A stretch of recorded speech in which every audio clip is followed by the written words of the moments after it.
of milk tea were made. Fang Yuan carefully placed each cup of milk tea into the drone's custom-made basket. The 5 compartments were just the right size, holding the 5 cups of milk tea securely in place to ensure they wouldn't wobble or tip over during flight. After doing all this, he took exactly the amount from the money reserved in the basket, not a penny more. Upon seeing this, Angela quickly spoke into the drone's microphone in her sweetest voice. "Thank you, boss. You're so kind. I'll definitely come back next time." Upon hearing this, Fang Yuan's lips twitched slightly. He waved at the drone's camera, indicating that the transaction was complete. The drone's 8 rotors started up again, emitting a powerful hum, and it took off smoothly. Then it turned around and, carrying 5 heavy cups of happiness, began to descend at a steady speed towards the foot of the mountain. Fang Yuan watched the drone disappear into the night, and the shop returned to tranquility. He leaned against the window, looking down at the climbers' headlamps moving slowly along the cliff face, like a string of persistent stars. A faint smile involuntarily appeared on his face. "We have helicopters now, and we also have drones. These customers who go to great lengths to get a stutter are actually kind of cute." He waited quietly for the arrival of the 3rd guest. He was curious to see what new tricks the next guy who climbed up would pull after the helicopter drop and drone delivery. Soon, he won't have to be curious anymore. He caught a glimpse of it out of the corner of his eye. A new spectacle appeared on the cliff below. On the dark rock face, the lights of headlamps connected to form a long, winding ribbon of light. The band of light stretched from the bottom of the cliff all the way down to the area below his milk tea shop, densely packed with at least a dozen people. They were all wearing professional climbing gear and moved with practiced skill. They were clearly not the novices who had been terrified and crying out for their parents yesterday. These people were climbing towards him one after another, like ants carrying food. Fang Yuan's eyelids twitched involuntarily as he looked at the spectacular scene. Soon, at the very front of the light strip, several familiar figures appeared in his field of vision. Leading the group were Zhang Yang and Li Mo, with Chen Xiao, who had come yesterday, following behind them. "Boss Fang, we're here again." Zhang Yang arrived before his signature loud voice. He nimbly climbed the last few meters and hung steadily on the rock wall next to the milk tea shop, his face full of excitement and pride. Li Mo and Chen Xiao followed closely behind, also finding their hooks skillfully, and nodded to Fang Yuan. "Hello, Mr. Fang." Chen Xiao greeted him with a smile. Following behind them was a group of rock climbing enthusiasts who were visiting for the first time. When they finally climbed to that height and saw with their own eyes the yellow tin shack glowing with warm light in the night, everyone was awestruck. "Holy crap! A guy with the ID Gecko Walk couldn't help but swear. It really is a bubble tea shop. My god, this boss is amazing. He actually opened a shop on a cliff. This environment, this atmosphere, is amazing. It's worth it just to sit here and have a glass of water." The new climbers stared wide-eyed, their faces filled with disbelief. They only found the photos in the group chat novel, but when they arrived in person, feeling the hundreds of meters of air beneath their feet and the illogical yet real milk tea shop in front of them, the visual and psychological impact was incomparable to any photo. Gecko Walk reacted the fastest. He immediately took out his phone hanging around his neck and snapped a picture of the milk tea shop and Fang Yuan, who was busy behind the counter. Then, he quickly opened the WeChat group, Zhangcheng Rock Enthusiasts Exchange Group, and sent out the photos. "Gecko Walk, at Dancer Brothers on the Rock, did you see this? Freshly baked, no editing." As soon as the photo was posted, the group chat instantly became lively again. Before anyone else could start discussing it, another climber with the ID Free Bird shook his head. He hung below the gecko walking image and shouted, "Bro, you can't do this. Those trolls will definitely say you're in cahoots with them, that you're working together to Photoshop this to fool them. What should we do then?" asked Gecko Walk. "Watch me." Free Bird chuckled and took out his phone, but instead of taking a picture, he directly turned on the video recording function. He first pointed the camera at Fang Yuan in the milk tea shop, and then slowly moved the camera to record Zhang Yang, Li Mo, Chen Xiao, and others hanging around the shop. Then, he suddenly turned the camera down, pointing it at the path they had come from. Below, on the dark cliff face, a long string of headlamps, like a galaxy in the night sky, stretched to the horizon. Each point of light represents a rock climber striding upwards. "Brothers, say hello to the camera."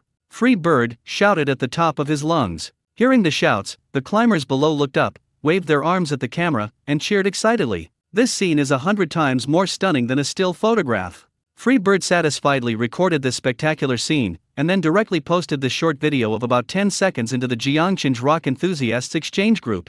Free Bird at Dancer on the Rock Walls video is here. Fresh off the press. So many extras, and these special effects, how much do you think it cost? The video exploded like a nuclear bomb in the group chat. All the group members who were previously lurking, observing, or half-believing, had their last bit of doubt disappear after seeing this video. "I admire you, holy crap. Holy crap. Holy crap.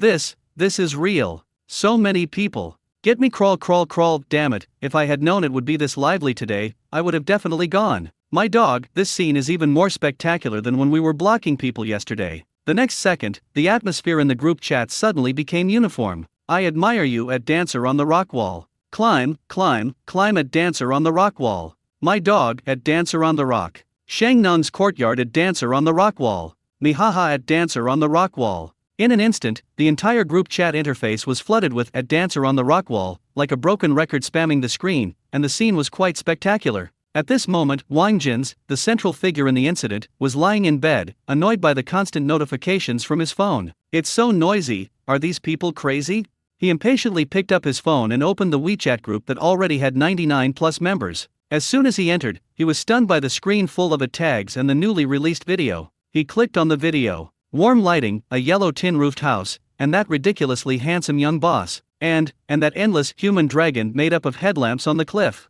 The cheers and the sound of wind coming from the video were so real that they gave him goosebumps. Wang Jin's pupils suddenly contracted, and the disdain and mockery on his face froze instantly, replaced by a blank and bewildered expression. Real. It's actually true. His mind went blank, with only those two words echoing repeatedly. All the confidence and mockery he had shown before turned into resounding slaps across his face. It hurts like fire. On the razor-sharp cliff. Zhang Yang and the others were completely unaware of the ensuing excitement in the group chat. They were currently immersed in the anticipation of tasting the delicious food. Zhang Yang, having secured the most convenient spot, cleared his throat and addressed Fang Yuan in a tone that suggested, "Boss Fang, do you see that? This entire area behind us is full of customers that Laoli and I brought to you. How about that? Pretty good, right?" He patted his chest, beaming with pride. "You really have to thank me. If I hadn't debated with everyone in the group yesterday and stood up against all the opinions, they wouldn't even know about this amazing place." Fang Yuan raised his eyelids and glanced at him. With a blank expression, he replied, "Oh, well, thank you so much. You've given me so much work for no reason." The emotionless, monotone delivery left Zhang Yang momentarily speechless. However, he was thick-skinned and didn't care at all, immediately changing the subject. "Don't be so polite. Hurry up, Mr. Fang, give us a few drinks to try, let them see what it's like." "I still want Yunding Oolong. Soy milk jade unicorn," Li Mo said succinctly. "I'll have a snow frost cranberry," Chen Xiao said. Fang Yuan nodded and did not refuse. Although he didn't like working overtime, the customers were already waiting at the door, and he couldn't just kick them out. He started asking the climbers in line behind him what they wanted to drink, and then began making drinks according to their climbing order. Thus, an extremely peculiar scene unfolded on the precipitous cliff. Fang Yuan was making milk tea in the small tin shack with smooth and effortless movements. Outside, climbers were making their way to the window one by one. "Boss, one summer melon long, I'll pay with WeChat." "Good." Fang Yuan handed out the milk tea he had made. The person took it, carefully hung it on the fastener at his waist, and then struggled to climb up a few meters to make room for the people below. "Boss, my jade green grapes." The next person immediately stepped up to fill the gap. "Pay, take your tea, and then continue climbing up to make way." The other climbers followed suit and did the same. Soon, a dozen or so rock climbers, like skewers of candied hawthorns, each with a cup of milk tea in hand, were neatly arranged on the cliff above the milk tea shop. The new customers, upon receiving this hard-won cup of milk tea, had the exact same first reaction as Chen Xiao back then. They didn't start drinking right away. Instead, they first took out their phones, adjusted the angle, and frantically took pictures of the milk tea on the cliff and the dazzling lights of thousands of homes below. Snap! Snap! The sound of camera shutters clicking incessantly. Soon, their WeChat moments were flooded with all sorts of newly released cliffside milk tea pictures. "Gecko Walk, thanks for the invitation, but I'm already hanging on the wall. I just brewed some new tea, and the smell makes me want to cry." Image. "Free bird, for this milk tea, I'd be willing to become a wall-hanging person." Image. Even the dancers on the rock face were moved to tears. This proves that nothing can stop a foodie's yearning for milk tea. Image. After taking photos, posting them on social media, and completing this ritualistic process, they finally decided to savor the legendary delicacy. Gecko Walk ordered the same cloud top oolong as Chen Xiao. He looked at the clear tea in the cup and the thick milk foam on top, took a deep breath, and inserted the straw. He took a deep breath. The next second, his eyes widened like saucers.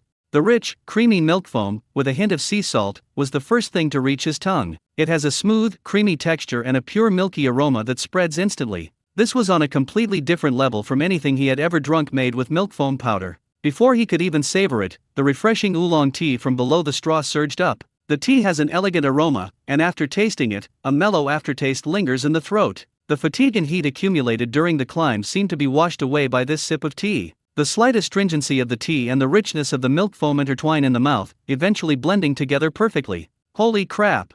Gecko walk, it feels like my brain has been put on pause. He hung stiffly on the rock face, his mind blank, only his mouth following the instinct for survival, desperately sucking on the straw. Is this something a human could make? He muttered to himself, his expression shifting from shock to confusion, finally settling into a near-delusional ecstasy. The bird hanging next to him, seeing his distraught appearance, almost untied its safety rope in a panic. Hey, old gecko, say something. What's wrong? Did you drink fake alcohol? Or did Boss Fang poison the milk tea? Blink if you've been kidnapped. Gecko walk, this is like just waking up from a dream. He looked down at the milk tea in his hand with the eyes of someone looking at a rare treasure. Then, he looked up and scanned the faces around him, which were filled with curiosity and anxiety. His voice trembled slightly with excitement. Brothers, I hereby declare, after more than 10 years of rock climbing, today I have finally reached the end. It was totally worth it. Today's trip was absolutely worth it. Is it really that miraculous? A young rock climber with the ID Guashanli de Cha was skeptical. He looked down at the summer dream rose in his hand. The emerald green tea base and pale yellow fruit and milk layers looked quite beautiful under the headlamp. He suspiciously inserted the straw, and mimicking the gecko walk, took a big gulp. The next second, his expression was strikingly similar to that of a gecko walking. The unique sweet aroma of the melon, mixed with the mellow richness of milk, instantly captivated all his senses. Then, the refreshing base of chilled oolong tea poured in, perfectly balancing the sweetness and leaving only a fragrant aftertaste. He felt as if he wasn't hanging on a cliff, but lying in a summer melon field, with a gentle breeze blowing and the air filled with a sweet fragrance. Oh my God! He closed his eyes, his face displaying an expression of transcendence. I've ascended to heaven, brothers, I feel like I've ascended to heaven. This completely ignited everyone's enthusiasm. On the cliff, the sounds of admiration rose and fell, almost drowning out the sound of the wind in the mountains. Look at this jade green grape, it really has hand-peeled grape pulp inside. It's so fresh, sweet and sour, the taste is amazing. Make way. Soy milk jade Kirin is the real deal. Don't you guys even know what layering is? The aroma of roasted soybean powder and the silky smoothness of milk tea, that's a match made in heaven. Superficial. You're all so superficial. A female rocker held up her Huishan sign, looking completely captivated. The scent of these peaches is just like the smell of first love. You single people would never understand. In an instant, the originally thrilling and dangerous cliffs were transformed into a large-scale aerial food-sharing event. Each climber held a cup of milk tea, carefully savoring it while excitedly recommending it to their companions, convinced that their cup was the best tasting in the world. Stop arguing. It's a misunderstanding. Green grapes. Green grapes. Where are the soy milk supporters? Boss Fang, my God. A rock climber suddenly cried out. From today onwards, I'm the unofficial fan of cloud milk tea. Anyone who dares to say it's not good, I'll climb over the internet cable and challenge them to a real-life showdown. Another climber chimed in, tomorrow. I'll definitely be back tomorrow. Even if it's the end of the world, my company explodes, or my wife gives birth, I'll still climb up here for a drink before I come down. Fang Yuan listened to the strange noises coming from outside and shook the shaker in his hand even faster. He had only one thought in his mind. Please don't come. Please don't come. He just wanted to complete the system tasks quietly and then go home to lie down. Just then, the phone hanging around Gecko Walk's neck suddenly vibrated. He thought it was someone tagging him in the group chat again, so he subconsciously took it out and glanced at it. It turned out to be a private message. The sender's ID startled him. Dancers on the rock wall. It was Wang Jin's, the guy in the group who argued from beginning to end, insisting that everything was photoshopped. Why is he messaging me privately at this time? Gecko Walk frowned and clicked on the message. The message was very simple, consisting of only one sentence and a question mark. Dancer on the rock, bro, can I ask you something? Dancer on the rock, how much is a cup of milk tea? Just as everyone was celebrating on the cliff, Angela's drone, carrying 5 cups of milk tea, finally slowly descended towards the foot of the mountain. On the rock wall, a guy, his limbs trembling, clung to the cold rock wall, sweating profusely as he pondered whether to call for help with dignity or to cry out inappropriately. Then he looked up and saw the drone slowly flying past him, less than 5 meters away. When he saw 5 cups of milk tea neatly and steadily stacked in the specially made little basket below the drone, his mind went blank and he completely lost it. Holy crap! Is this even possible? He was internally devastated. If I had known I could do this, would I have done it this way? Why did he hang that picture? Guys, look the fuck! A drone! There are 5 cups of milk tea on it. His shout was like a thunderclap on a calm lake, immediately drawing the attention of all the rock climbers who were still struggling nearby. They all looked up, and when the 5 cups of milk tea, so close yet so far, came into view, everyone's composure completely collapsed at that moment. No way? We've been risking our lives here, almost losing our lives, and they just ordered takeout from a drone?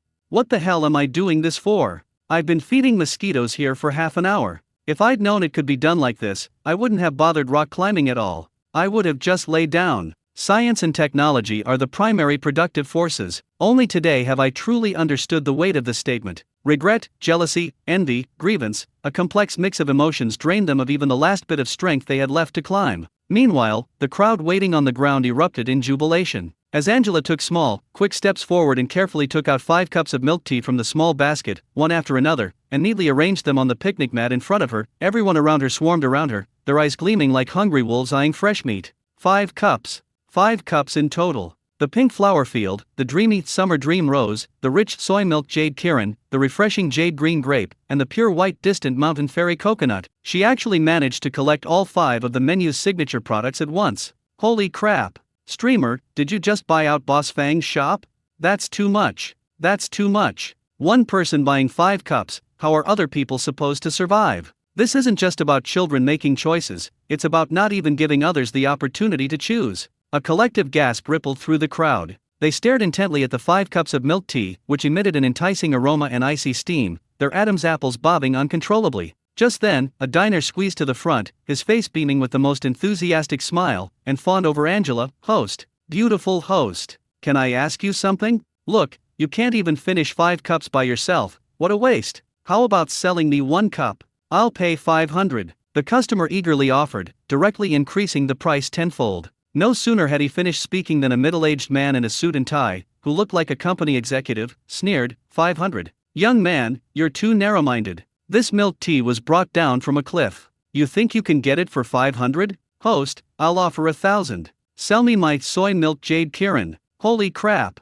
1,000. The crowd gasped for a moment, but then quickly realized the price was reasonable. After all, aren't all the people who come here for Boss Fang's delicious food? What's 1,000 yuan a cup? The problem is that Boss Fang's milk tea is incredibly hard to find these days. You can't buy it even if you have the money. I'll pay 1,200. I want that summer dream rose. The name alone is perfect for me. A stylishly dressed girl shouted. 1,500. Host, I only want that distant mountain coconut drink. Please, that's all I want.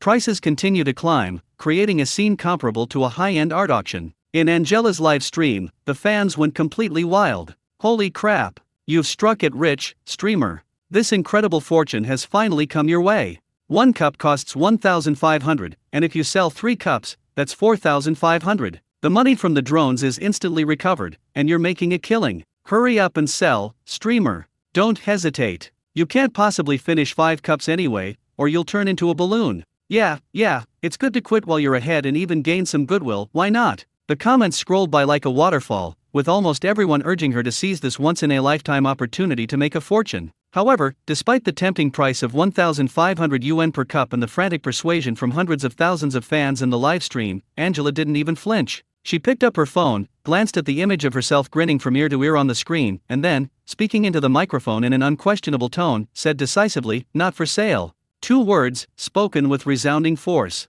The noisy scene instantly fell silent. The wealthy guy who offered 1,500 was stunned, looking puzzled. No, beautiful lady, 1,500 is quite a lot.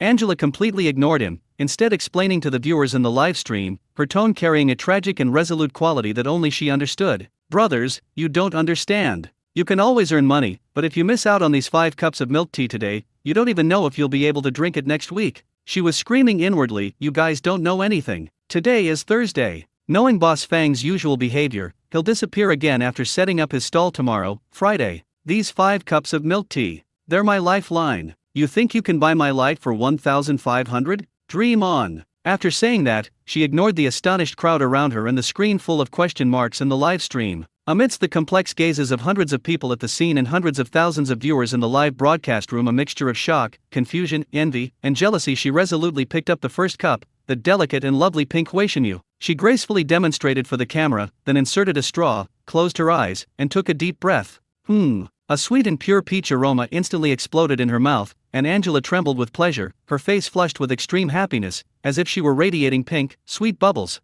The surrounding crowd. Fans in the live stream, holy crap, look at the streamer's expression, I can't even imagine how delicious it must be. Before anyone could react, Angela had already put down the half-empty flower field and picked up the second cup without hesitation, the Summer Dream Rose, a dreamy cup with yellow and green layers. Glug glug. The cool and refreshing honeydew melon milkshake slid down her throat, its unique exotic sweetness brightening her eyes, as if she had been doused with a bucket of ice water on a hot summer day, making every pore relax. She smacked her lips contentedly, her expression shifting from happiness to surprise. Crowd, she had another drink? Is she a water buffalo reincarnated? Live stream chat, holy crap. Is the streamer's stomach made of stainless steel? Won't he get diarrhea from drinking like that? Next up was the third cup, a rich and flavorful soy milk jade Kirin. The rich soy milk and silky milk tea blended perfectly, and the toasted soybean powder sprinkled on top was the finishing touch. The solid and rich texture made her sigh happily, and her face showed the satisfaction of eating a Michelin 3-star dessert. The crowd has become completely numb. The live stream chat had given up on persuasion, and all that remained was a uniform 66,666. The fourth cup, jade-grown green grapes. The refreshing grape pulp, interspersed with the slightly tart tea base, instantly dispelled the cloying sweetness of the soy milk, bringing a completely new and invigorating experience to her taste buds. Angela felt every cell in her body rejoice at this refreshing flavor. The fifth cup, distant mountain fairy coconut. When the last cup of milk tea, with its rich tropical flavor and pure coconut aroma, was finished, Angela finally stopped what she was doing. In front of her were 5 empty cups. Under the stunned gazes of hundreds of people at the scene and hundreds of thousands of viewers in the live broadcast room, Angela elegantly wiped the corner of her mouth, touched her round belly, and revealed a satisfied smile. Belch dash. A loud, blissful burp echoed clearly at the foot of the silent mountain, and was also particularly irresistible. Angela let out a burp. This left everyone present speechless. They watched as Angela single-handedly devoured 5 cups of milk tea in no time, without even blinking. Gulp. Someone swallowed hard, breaking the deathly silence. Is she even human? One of the men muttered to himself, his face filled with awe at the unknown creature. If my wife had half her capacity for tolerance, we wouldn't be arguing about leftovers every day, another man remarked. Envy, jealousy, and a deep sense of powerlessness enveloped the hearts of every customer who didn't get to drink milk tea. They hated themselves for being so lazy, unable to even manage a simple rock climb. I hate myself even more for not being smart enough to think of such a high-tech way to use drones. Amidst this gloomy and desolate atmosphere, on the other side, on a sheer cliff face, after nearly an hour of arduous climbing, the hanging trio Zhou Kaifeng, Lu Fengchun, and Lin Anran finally arrived once again at the yellow tin house that had haunted their dreams. Compared to their disheveled and life-threatening state yesterday, the three of them were noticeably more composed today. Zhou Kaifeng even had the energy to wave at Fang Yuan and shout in a strong voice, "Boss Fang, we're here to give you money again." Although Lu Fengchun's face was still a bit pale, at least he no longer closed his eyes and acted like a coward. He hung steadily on the rock wall and forced a fawning smile that looked worse than crying at Fang Yuan. "Boss, you've worked hard." Lin Anran has changed the most. Although her face was flushed red from exertion and her breathing was a little rapid, her movements were unusually steady, and she took each step firmly. When she saw Fang Yuan, her cheeks flushed slightly, but she still mustered her courage and whispered, "Good morning, boss." Clearly, for these 3 regular customers who had already had a successful experience, the fear of climbing the precipitous cliff had been completely overshadowed by their craving for milk tea. Fang Yuan looked at the 3 familiar faces and nodded, as if to say hello. "The usual?" he asked. "Absolutely," Zhou Kaifeng said without hesitation. "Yunding Oolong and Summer Dream Rose, drink them now, and pack a cup of Distant Mountain Coconut to go. I want soy milk jade Kirin and flower field, and a cup of jade green grape to go." Lu Fengchun followed closely behind. I'll have a cup of Huishanyu and a Yunding Oolong to go," Lin Anran said softly. Fang Yuan quickly began making it. Soon, cups of freshly made milk tea were handed to the 3 of them. After receiving their milk tea, Zhou Kaifeng and Lu Fengchun couldn't wait to insert straws and take a big gulp. "Ah, that feels so good. I'm alive. I'm alive again." Both of them simultaneously revealed that familiar, almost drug-like expression, which made Fang Yuan's eyes twitch. Lin Anran, on the other hand, was much quieter. She carefully took the milk tea, first holding it in her hands to feel its cool temperature, and then sipped it slowly. Every bite carries a sense of cherishing and satisfaction. After finishing their drinks, the 3 carefully hung the packaged milk tea around their waists and continued their ascent to the mountaintop, completely satisfied. After seeing the 3 off, Fang Yuan checked his watch. It was almost 6 o'clock. Below the cliff, although a few headlamps were still moving upwards, their speed had slowed considerably, and it was estimated that they wouldn't be able to climb up before he packed up. Finally, I can go home.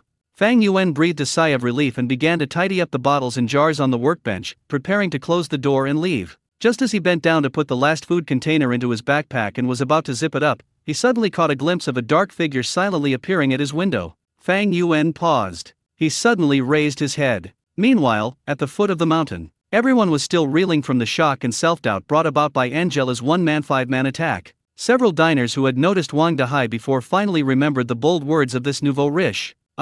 Brother Dahai, a young man approached and asked curiously, didn't you say before that you had a clever plan? It's almost 6 o'clock, and Boss Fang is about to close up shop. Aren't you going to do anything? Upon hearing this, the surrounding group of bored onlookers immediately turned their attention to Wang Dahai. Yes, what brilliant plan do you have? Are you planning to drill a hole underground to get up there? Or do you actually know how to fly? Faced with everyone's questions, Wang Dahai still wore that mysterious smile and waved his hand. No rush, let's wait a little longer. He said he wasn't in a hurry, but inside he was practically bursting with anxiety. Why aren't you coming down yet? We agreed to come down at 5:30, and it's almost 6 o'clock, and we haven't seen a trace of them. Could they have fallen into some ravine? The rock climbing coach he hired at a high price, who claimed to be the best in Zhangcheng, is so unreliable. Just as Wang Dahai was eagerly waiting, a figure finally appeared above the cliff, rapidly descending. They're here. Wang Dahai's eyes lit up, his spirits lifted, and he rubbed his hands together, ready to go forward. The onlookers craned their necks, eager to see what this wealthy man's brilliant plan really was. However, before the figure had even descended halfway, the hanging tribe members, who were still hanging more than 20 meters below the cliff face, unable to go up or down, were the first to see what was on the person. Then, a heart-wrenching wail echoed throughout the valley. Holy crap! It's that big hiking backpack. It's over. Boss Fang has closed up shop. No way. Boss, don't go. We're almost there. Just 10 more minutes. Just 10 more minutes. I fucking crawled for 2 hours. My legs are about to break. Just let me have a sip. Just one sip. This group of people were clearly novices who hadn't done their research and had no idea of Boss Fang's ironclad rule of closing up shop at 6 o'clock sharp. When they saw Fang Yuan coming down with his equipment, their mentality collapsed on the spot. The crowd at the foot of the mountain were stunned at first when they heard the wailing, but then they realized what was happening. Boss Fang, is he coming down? In an instant, disappointment spread like a plague. However, some of the regular diners who were there yesterday suddenly had their eyes light up. The boss is down. Does that mean we might get to eat free fruit salad again today? The moment this thought arose, it ignited hope in some people. Before Wang Dahai could react, a group of people at the foot of the mountain surged towards Fang Yuan's landing point like a tidal wave. At this point, no one paid any attention to Wang Dahai, who had always appeared confident. You can no longer see his face, which looks worse than when he's crying. There's not a trace of his confident smile left. Bang! Fang Yuan landed steadily on his feet, but before he could even unfasten his safety harness, he was surrounded by layers upon layers of people. Boss Fang, why are you closing up shop already? We're just getting here. Exactly. Would it kill us to wait a little longer? We've already prepared the money. Some new diners, completely unaware of the situation, immediately launched into a tirade of complaints. Before he could finish speaking, he was immediately rebuked by a knowledgeable, seasoned diner next to him. What are you yelling about? The boss closes shop at 6, that's the rule. You can't climb up there yourself, and you're blaming the boss for not waiting for you? Exactly. If you want a drink, come early tomorrow. Stop whining here. Just then, a customer who had enjoyed the fruit salad yesterday squeezed to the front and asked expectantly, Boss, do you have fruit salad today? Don't waste the leftover scraps. Make it into fruit salad again, we're willing to pay for it. Yes.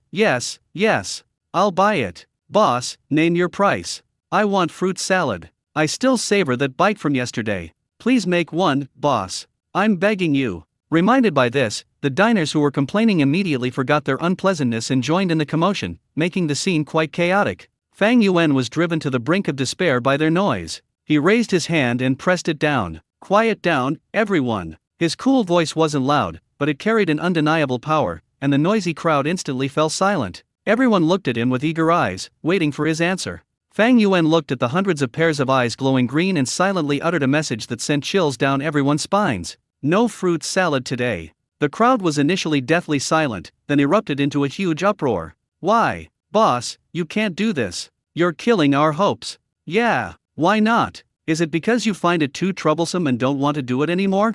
Faced with the crowd's questions, Fang Yuan gave a concise and to-the-point response. All of today's items are sold out.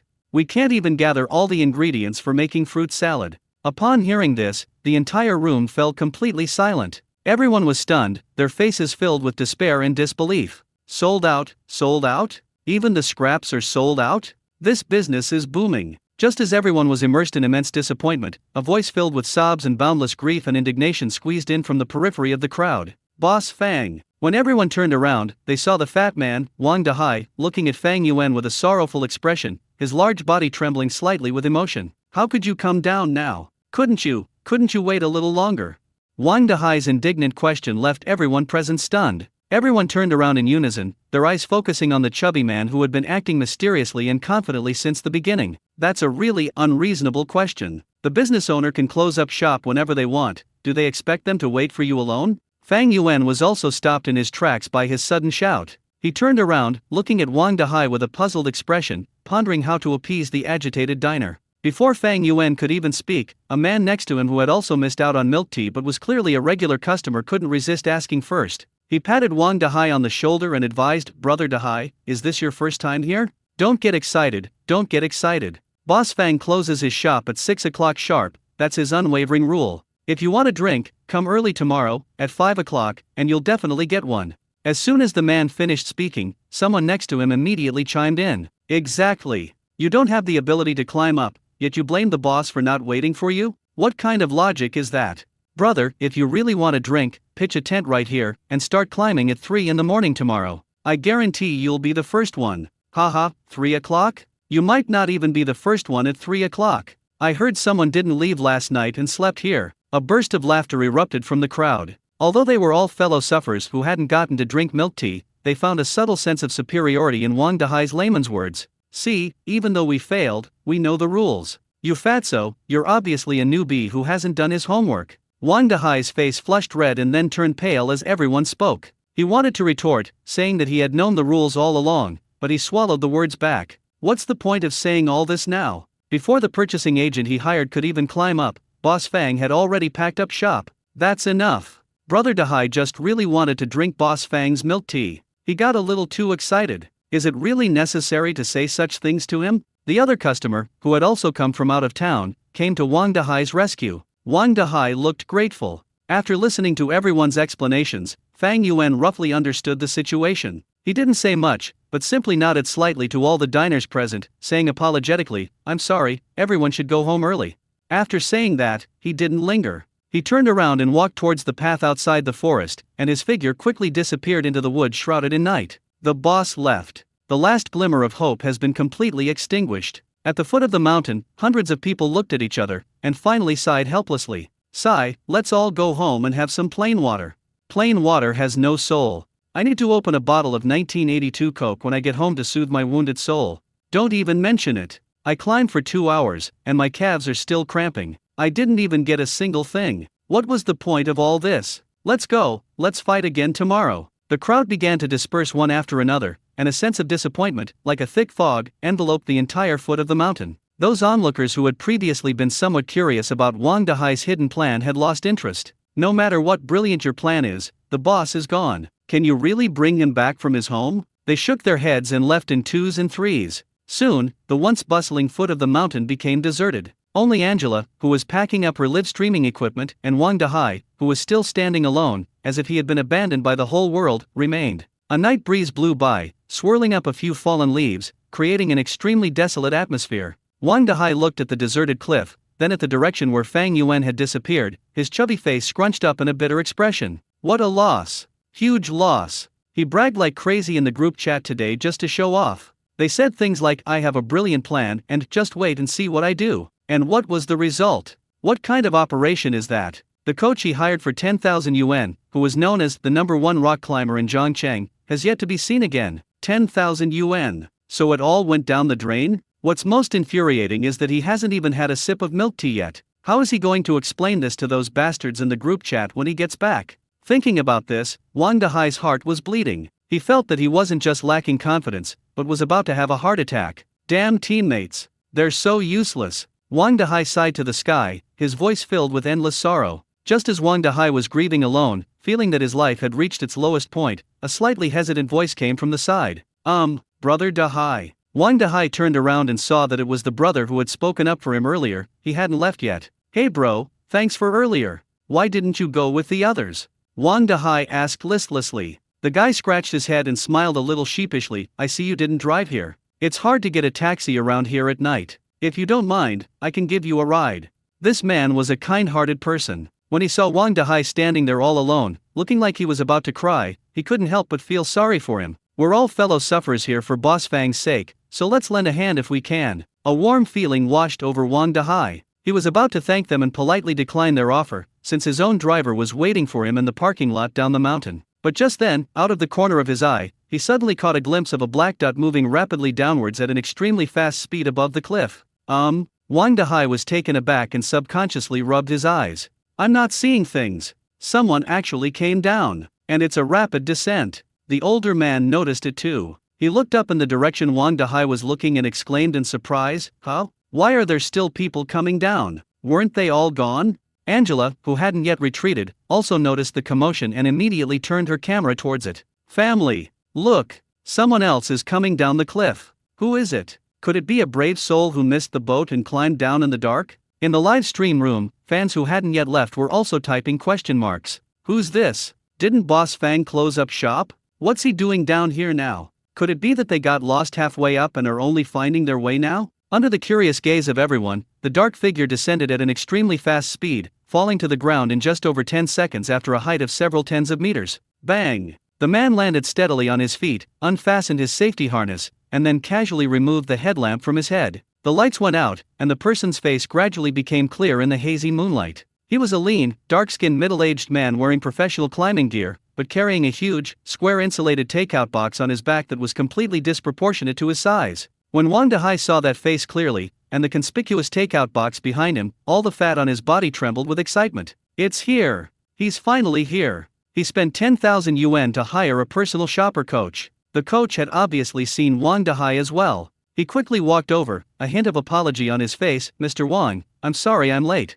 There were so many people upstairs, I waited in line for ages. But I still managed to get there before the owner packed up, and I even bought all the remaining milk tea." The coach looked smug. "Moreover, I was worried that the milk tea would melt, so I asked Mr. Fang for extra ice. Don't worry, it will definitely taste like it's fresh out of the oven." As he spoke, he snapped open the insulated food delivery box on his back. A cool aroma, mixed with a rich milky fragrance and a sweet fruity scent, instantly wafted out of the box. Inside the huge insulated box, various cushioning materials were neatly packed. In the very center, 7 exquisitely packaged and visually appealing milk tea cups lay peacefully, with fine water droplets still clinging to the sides of the cups. 7 cups. 7 cups in total. Almost everything on the menu is here. Wang Dehai's eyes instantly welled up with tears. He felt like he wasn't seeing 7 cups of milk tea, but 7 mountains of gold. It is hope. It is redemption. It is the capital that allows him to hold his head high again in front of his brothers. The guy next to him was completely dumbfounded. He stared wide-eyed at the box full of milk tea, then glanced at Wang Dehai, who was so excited he was about to cry.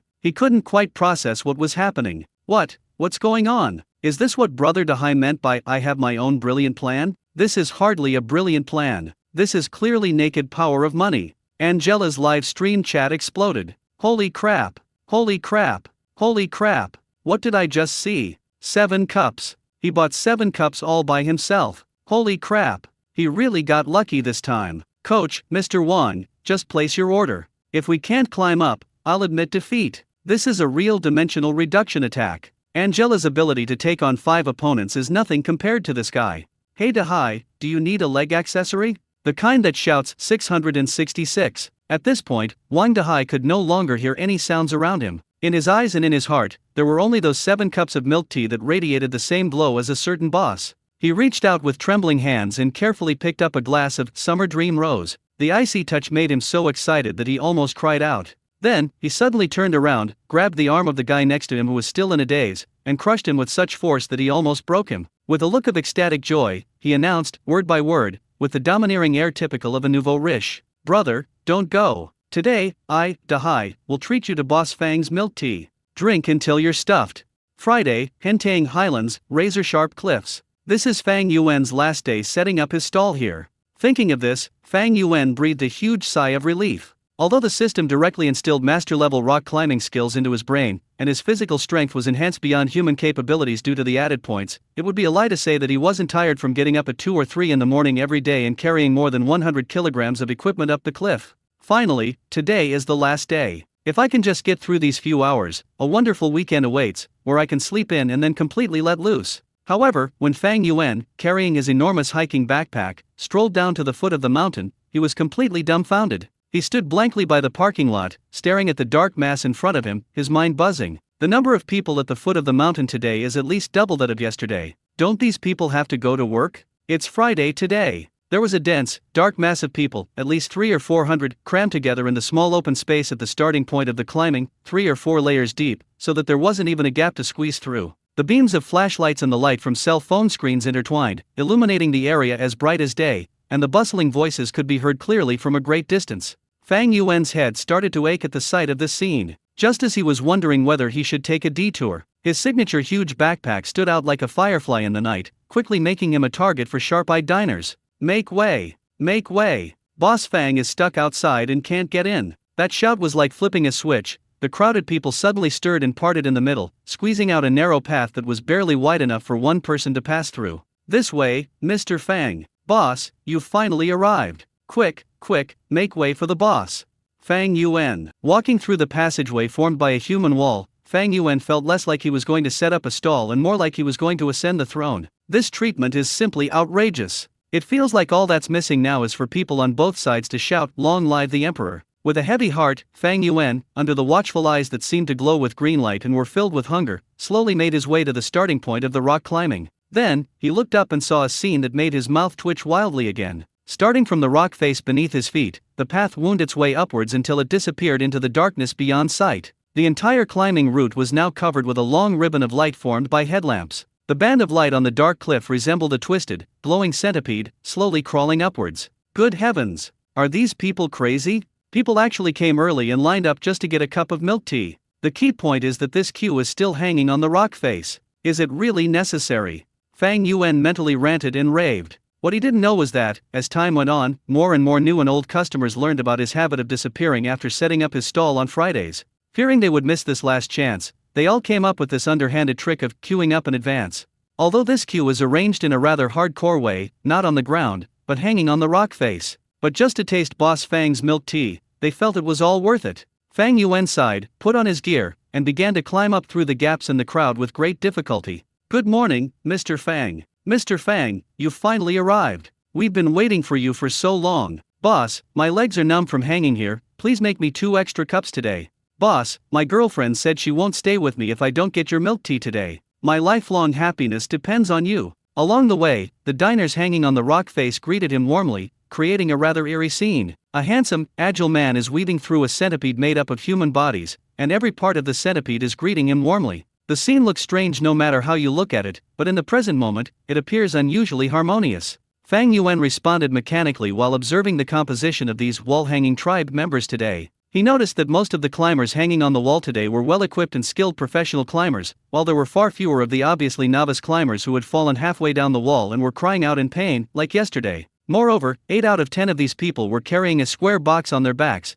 which looked similar to the insulated boxes used by food delivery drivers. Even more outrageous, some were wearing a bright yellow mesh jacket with several mesh pockets sewn onto the back, each just big enough to fit a cup of milk tea. They looked both incredibly professional and incredibly ridiculous. Fang Yuan felt that something was wrong, but I can't put it into words. Actually, most of these people were awakened by Wang Dahai's outrageous actions yesterday. Can't climb up by yourself? No problem. Money can solve all problems. Paying a professional rock climbing coach to act as a personal shopper means you can drink Mr. Fang's milk tea right at the foot of the mountain. I'm absolutely thrilled. Fang Yuan continued climbing and soon saw several familiar faces. Zhang Yang, Li Mo, and several other members of the rock climbing enthusiast group clung to the rock face like geckos. As soon as they saw Fang Yuan, Zhang Yang started talking nonstop, shouting from a distance. Boss Fang, you've finally arrived. We've been hanging here for almost an hour. Fang Yuan twitched the corner of his mouth, but before he could reply, he noticed an unfamiliar face among them. The man looked to be in his early 20s and was quite handsome, but his face was long and drawn out, filled with impatience and indignation, as if to say, how did I end up here?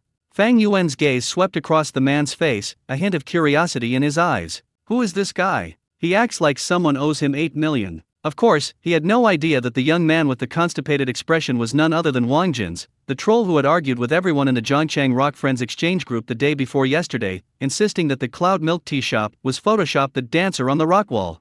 This guy was bombarded with tagged comments and mockery in the group yesterday, with people saying he wasn't being stubborn anymore. Wang Jin's, young and impetuous, couldn't stand this. In a fit of anger and a moment of rage, he made a harsh statement in the group, saying that he would go to the scene today to expose the ugly faces of these liars. And so, here he is now, hanging on the cliff, exposed to the cold wind, looking utterly regretful. He had only one thought in his mind: why the hell did I act impulsively? Wouldn't it be better to just stay home and sleep soundly? Fang Yuan didn't look at the grumpy-faced guy anymore and continued upwards. After climbing another 10 meters or so, he was surprised to find that the hanging trio Zhou Kaifeng, Lu Fengchun, and Lin Enran were hanging at the very front of everyone. The three of them were hanging on the rock wall not far from the milk tea shop, in a superb location, practically the VIPs among VIPs. Boss Fang. Zhou Kaifeng waved excitedly as soon as he saw Fang Yuan. You've finally arrived. Why are you here so early? Fang Yuan asked with some surprise as he secured himself to the rocky spot next to the tin hut. Keep in mind that Zhang Yang and his group of professional enthusiasts were still hanging more than 10 meters below, and these three people managed to get ahead of them. Hey, don't even mention it, Zhou Kaifeng said with a hint of resentment. We were just worried we wouldn't get to drink today. The three of us started climbing from the foot of the mountain 2 hours early, and even though we rushed as fast as we could, we've only been here for half an hour. Lu Fengchun chimed in, that's right, boss, your business is booming. If we had come any later, the line would have stretched all the way to the foot of the mountain. Lin Enran didn't speak, but just hung to the side, her bright eyes looking at Fang Yuan, full of anticipation and joy. Fang Yuan looked at the three of them, feeling both annoyed and amused. The sheer energy and drive of these foodies truly amazed him. He took out the key and opened the door of the tin shack. Business is open today. Let's begin. Fang Yuan opened the door of the tin shack and quickly began preparations. He took the food containers out of his huge backpack and arranged them neatly on the work table. Cut fresh fruit, various handmade toppings, chilled fresh milk and cold brew tea. The dazzling array of raw materials was quickly arranged and ready. As the ice machine started working with a humming sound, a cool mist filled the small tin shack. All preparations are complete. Fang Yuan opened the small window and nodded to the three people outside who were already eagerly waiting. Boss, I'll go first. Zhou Kaifeng was the first to approach the window, and his words stunned Fang Yuan. Give me 5 cups. Soy milk jade Kirin, distant mountain fairy coconut, summer dream rose, flower field valley, and jade green grape, one of each, I want them all. As he spoke, he proudly puffed out his chest, showing off his brand new fluorescent green mesh vest to Fang Yuan. Hey boss, look at my outfit, isn't it professional? It was specially made for your milk tea. Fang Yuan's gaze fell on the vest, and he began to examine it closely. Upon seeing this, the expression on his face immediately became somewhat strange. Isn't this the same style that he saw those professional personal shoppers wearing on his way up? Zhou Kaifeng noticed Fang Yuan's confusion and immediately explained, Boss, you don't know yet? This thing is super popular right now. It was created by one of the guys in our Potato Light Action group. His family owns a clothing factory. After seeing what happened with Wang Dahai yesterday, he designed and made a pattern overnight, creating this special milk transport artifact vest. It sells for 200 yuan a piece. If you're in a hurry, add 50 yuan and we'll deliver it to your door within 3 hours in the same city. Lots of people in the group have already placed orders. I only got the first batch early by pulling some strings. Zhou Kaifeng spoke with great enthusiasm, as if wearing this vest was some kind of extraordinary honor. Fang Yuan moved closer and examined the so-called milk transport artifact carefully. Isn't this the kind of mesh vest that auxiliary police officers directing traffic on the street or security guards patrolling in residential areas often wear? It is quite breathable, but as for design, it has absolutely no sense of style. The only difference is that 5 elastic mesh pockets, just big enough to fit a cup of milk tea, are sewn firmly onto the front and back of the vest. That's it? This thing costs 200 yuan? And shipping isn't even free? Isn't this a total rip-off? Fang Yuan was completely amazed by the diner's clever business acumen. In order to get something to eat, they not only pushed themselves to become extreme sports enthusiasts, but also managed to develop so many related industries. What a talent! What a talent! Fang Yuan looked at Zhou Kaifeng's face, which seemed to say, I'm so cool, praise me. I was filled with admiration for these clever diners who came up with all sorts of ingenious ideas to stutter. He longed to respond to their pure and fervent desire, but Fang Yuan glanced at the seemingly endless wall-hanging cube below the window and shook his head helplessly. I can't have 5 cups today, he said. Zhou Kaifeng's smile froze. Huh? Why, boss? Didn't that streamer Angela buy 5 cups by herself yesterday? I've already prepared all the equipment, look, 5 pockets, just right. He patted the net bag on his chest, making a slap sound. The situation is different today. Fang Yuan patiently explained, look how many people are lined up down there. If everyone wants 5 cups, the ingredients I brought today probably won't even satisfy half of them. It's not fair that the people who climbed up here with all their might end up not getting anything to drink. Fang Yuan estimated that today's foot traffic was at least twice that of yesterday. Although he had prepared extra ingredients, it was definitely not enough to withstand such a drinking session. To be fair, he had to make a difficult decision. Therefore, there's a purchase limit today. Fang Yuan looked at Zhou Kaifeng and Lu Fengchun and Lin Anran, who were eavesdropping behind him, and announced word by word, 2 drinks per person at most. Ah dash! Zhou Kaifeng let out a scream, his whole body went limp, as if all his strength had been drained away. He looked utterly dejected, muttering, seriously, boss? I even bought a vest, and I can only have 2 drinks. There's nothing I can do, please understand.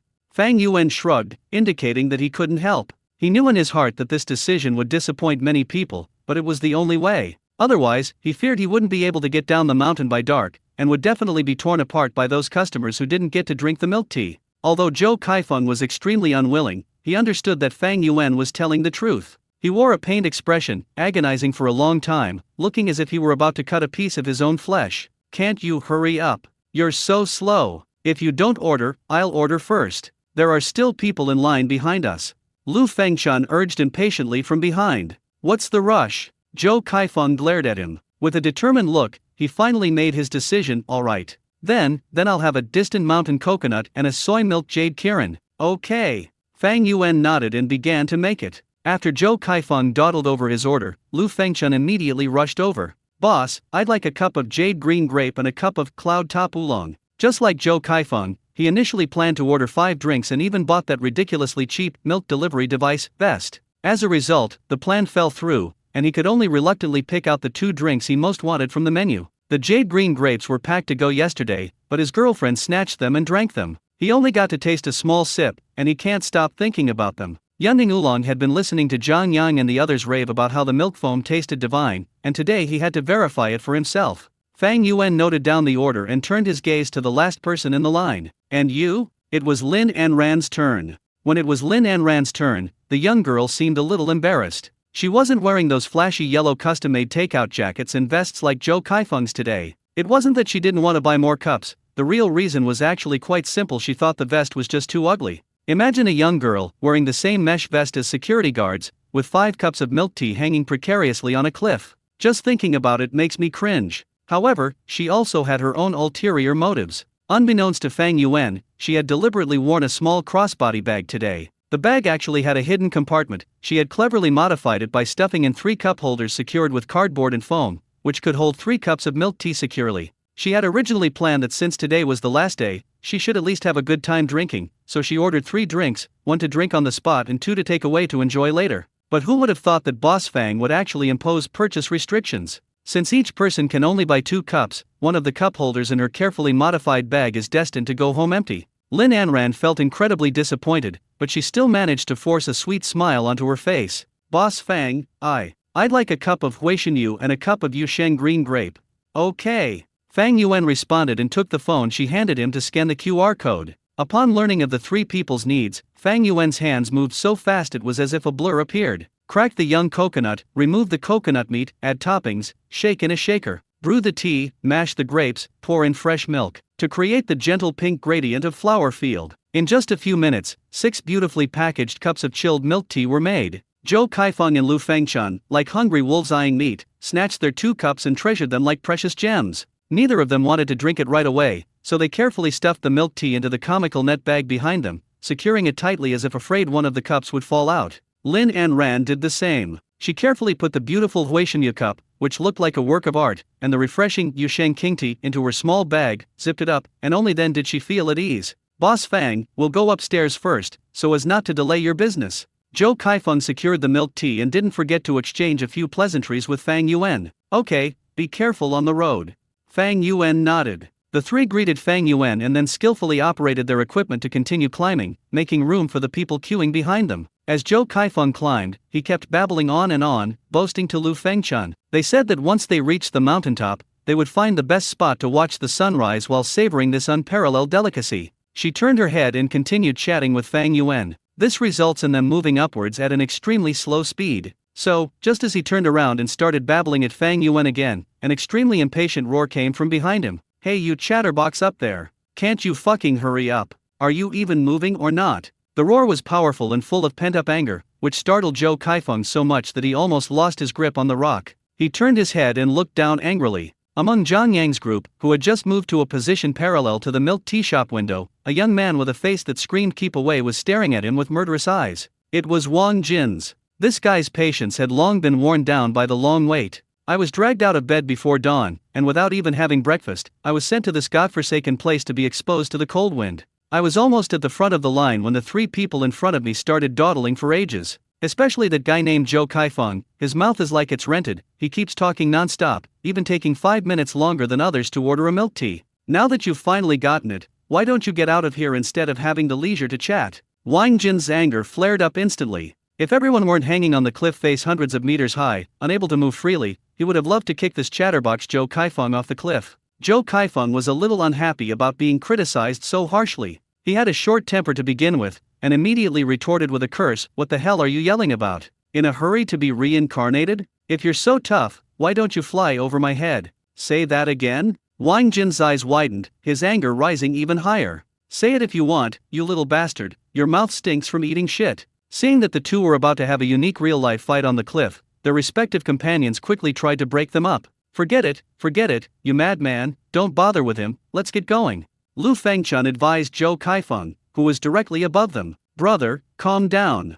They're all hanging on the wall, don't be impulsive." Zhang Yang quickly tried to calm Wang Jin's down, afraid that he might do something foolish. A small-scale conflict was finally nipped in the bud thanks to the efforts of both sides' teammates. Zhou Kaifeng snorted, glared at Wang Jin's, and then reluctantly followed Lu Fengchun and Lin Anran to continue climbing upwards. Wang Jin's was also persuaded to stop by the rock climbing group, and could only watch helplessly as the talkative figure disappeared above, without saying another word. After the wall-hanging trio had completely left, Zhang Yang and his group finally moved to Fang Yuan's window. "Mr. Fang, I'm sorry, my friend has a bit of a temper."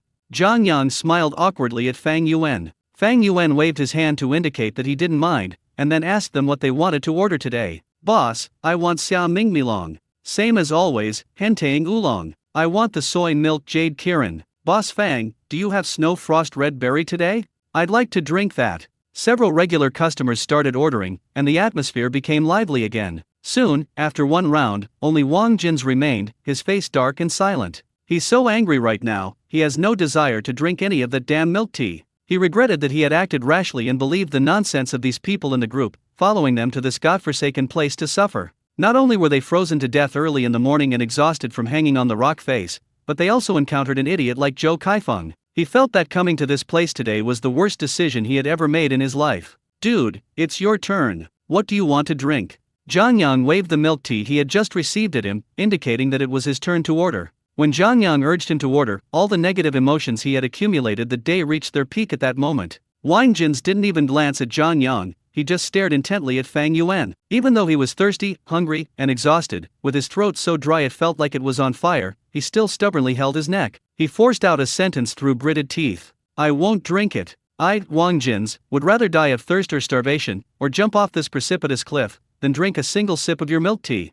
Wang Jin's shout was incredibly powerful and moving. Everyone on the cliff who could hear his voice stopped moving in unison. Countless eyes swept over at once. Fang Yuan, who was busy at the window, stopped what he was doing and looked at him with some confusion. Everyone stared at him as if he were a fool, and an indescribable awkwardness filled the air. What's wrong with this kid all of a sudden?" One of the rock climbers whispered to his companion. "I don't know, they were fine just a moment ago, how could they suddenly turn on me like that?" "Who cares? He's probably just out of his mind." Zhang Yang was also stunned by Wang Jin's sudden move. After a brief silence, Zhang Yang was the first to react. He looked at Wang Jin's with a "are you crazy?" expression and said speechlessly, "No, bro, are you serious? You came all this way, hung down there for 2 hours, just to come up and say this to the boss?" "Yeah, bro, is it really that serious?" A fellow rock climber with the ID Gecko Walk, the same one Wang Jin's had privately messaged yesterday asking about the price of milk tea, couldn't help but advise, "You've come all this way, climbed all that hard, are you really not going to try a single bite? Are you sure you won't regret it?" Wang Jins, with his neck stiff, snorted coldly, regret? I, Wang Jins, have never known what regret is in my life. It's just a cup of broken milk tea, what's so great about it? Look at you all, so spineless, like you haven't drunk water in 8 lifetimes, shameful. Gecko Walk was speechless after hearing his words, thinking to myself, didn't you just message me yesterday asking how much a cup costs? He was so kind-hearted that he didn't appreciate it and didn't want to waste any more words arguing with this eccentric troll. Okay, you're awesome, you have guts. He thought Wang Jins was completely out of his mind, unpredictable, and like a rebellious teenager. Gecko Walk shrugged, thinking to himself, forget it, no need to waste words on such a capricious troll. Drink it or not, it's up to you. If you don't want to drink it, fine, it saves the people behind you some materials. The others also felt it was pointless to waste any more words on such a nitpicker, so they all turned away and stopped looking at him. Boss, are ours ready? Zhang Yang asked. All right. Fang Yuan handed out the cups of milk tea he had made. Zhang Yang took the milk tea and ignored Wang Jins, who was still sulking. He just made a move impatiently. Puff. The sound of the straw piercing the ceiling film was exceptionally clear on the quiet rock wall. Immediately afterwards, a clear sucking sound rang out. Gurgle, gurgle. Zhang Yang took a deep drag of his summer dream melon, then closed his eyes, a look of extreme ecstasy on his face, and let out a satisfied sigh. This is the taste. I'm alive again. Gecko Walk also took a big sip of his jade green grape, then exaggeratedly shuddered as if an electric current had surged through his body. Amazing. The grape flesh is so fresh. It's sweet to the core. Even the usually taciturn Mo couldn't help but let out a soft exclamation of praise after taking his first sip of the soy milk jade Kirin. Delicious. Others followed suit, eagerly starting to taste their own milk tea. For a moment, in front of Fang Yuan's small window, there was a constant sound of people slurping milk tea in various suppressed, satisfied sighs. Holy crap, this jade green grape is so refreshing. Xia Mingmilong is so sweet. This melon is so sweet. No, I'm going to ascend to heaven. As if by prior arrangement, this group of people drank while deliberately making exaggerated exclamations, their voices neither too loud nor too soft, just loud enough to reach Wang Jin's ears clearly. Wang Jin stood aside, filled with disdain. Keep acting. It's just a cup of lousy milk tea, right? How good can it be? They all look like they haven't had water in ages, with such exaggerated expressions. They're definitely all ganging up on me. Do you think I, Wang Jins, am so easily fooled? I'm not drinking a single drop today. That's my word. However, reason may be resisting stubbornly, but the body's instincts are quite honest. Wang Jins was still looking into the distance with a face full of grief and indignation, trying his best to maintain his last bit of stubbornness. But when the mountain breeze carried a mixture of fresh fruity aromas, rich tea fragrances, and sweet milky scents into his nostrils, his stomach started growling uncontrollably. Looking at the pure, unadulterated happiness on the faces of those people, he began to waver little by little. That expression, it doesn't seem like acting. It's one thing if 1 or 2 people are acting, but how can everyone act so realistically? Could it be that this milk tea is really that delicious? An idea popped uncontrollably into Wang Jin's mind. His throat moved, and he unconsciously swallowed a mouthful of saliva. So thirsty. He hasn't had a drop of water since this morning. I just had an argument with someone, and my mouth is even drier. My stomach started growling, much to my dismay. Gurgle. It's just a cup of milk tea, right? How good can it be? These people are definitely ganging up on me. They want to see me make a fool of myself. Wang Jin thought viciously to himself. I will absolutely not fall for it. Absolutely not. However, his eyes involuntarily drifted towards the milk tea. The dreamy pink-green gradient of Xia Mingmilong, the plump green flesh of Yusheng King tea, the thick layer of soybean powder sprinkled on Duyu Yukulin. It looks quite nice, doesn't it? In his mind, 2 little figures began to fight wildly. One of them said, Wang Jins, show some backbone. You swore a solemn oath. If you drink today, you're a coward. Another said, just take a sip, what's the big deal? How will you know if they're acting if you don't try it? How will you have the strength to slap them in the face if you don't drink it? Besides, you're thirsty and hungry, what's wrong with replenishing your energy first? This is called tactical replenishment. Yes, tactical resupply. Wang Jin's eyes lit up instantly. Just one bite. Just one bite. I don't want to drink it, I just want to expose their scam. After taking a sip and confirming that it's just ordinary milk tea, or even worse than milk tea from other chain stores, then laugh at them mercilessly, which will only prove that this thing is nothing special. Okay, let's do it this way. Thinking about it this way, Wang Jins felt much more at ease. Then, just as Fang Yuan was preparing to greet the next group of guests, a hesitant, somewhat awkward voice came from the side. Hey, you there, give me a drink too. The sound wasn't loud, but but it traveled clearly to everyone's ears amidst the howling wind. Right after he finished speaking, Wang Jin's stomach made a very timely and earth-shattering gurgling sound. In an instant, everyone stopped moving, turned their heads in unison, and focused their attention on him. Fang Yuan also turned around in surprise and looked at Wang Jin's. "Didn't you just say that you'd rather die of thirst, starve, or jump off this cliff than drink a drop of water? It's only been a few minutes. You're already drinking it? Where is your backbone? Where is your dignity?" Not only Fang Yuan, but the other diners around him who were engrossed in sipping their milk tea also stopped what they were doing, turned their heads in unison, and looked Wang Jin's up and down with extremely strange eyes. That look in his eyes held 3 parts surprise, 3 parts amusement, and 4 parts undisguised mockery. "I knew you wouldn't last long." Puffed. I don't know who it was, but the first person couldn't help but laugh.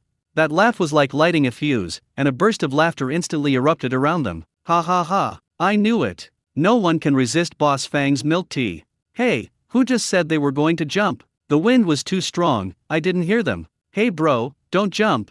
Finish your drink first, then you can jump. Let's all die with a full stomach. The 'it smells so good' principle has arrived, though late. It's absolutely true." These laughs and jokes were like red-hot needles, piercing Wang Jin's face. Holy shit. Wang Jin's face flushed red instantly, from the base of his neck to the tips of his ears, so hot it could fry an egg. He felt he had never been so humiliated in his life. These bastards. What are you laughing at? He was furious and embarrassed, but he couldn't take back what he had already said. Wouldn't that make him seem like a fickle and capricious person? He could only grit his teeth, straighten his neck, and use all his strength to stubbornly say, I just wanted to take a sip to expose the hypocrites of you bunch of liars. I only took a sip to slap you in the face.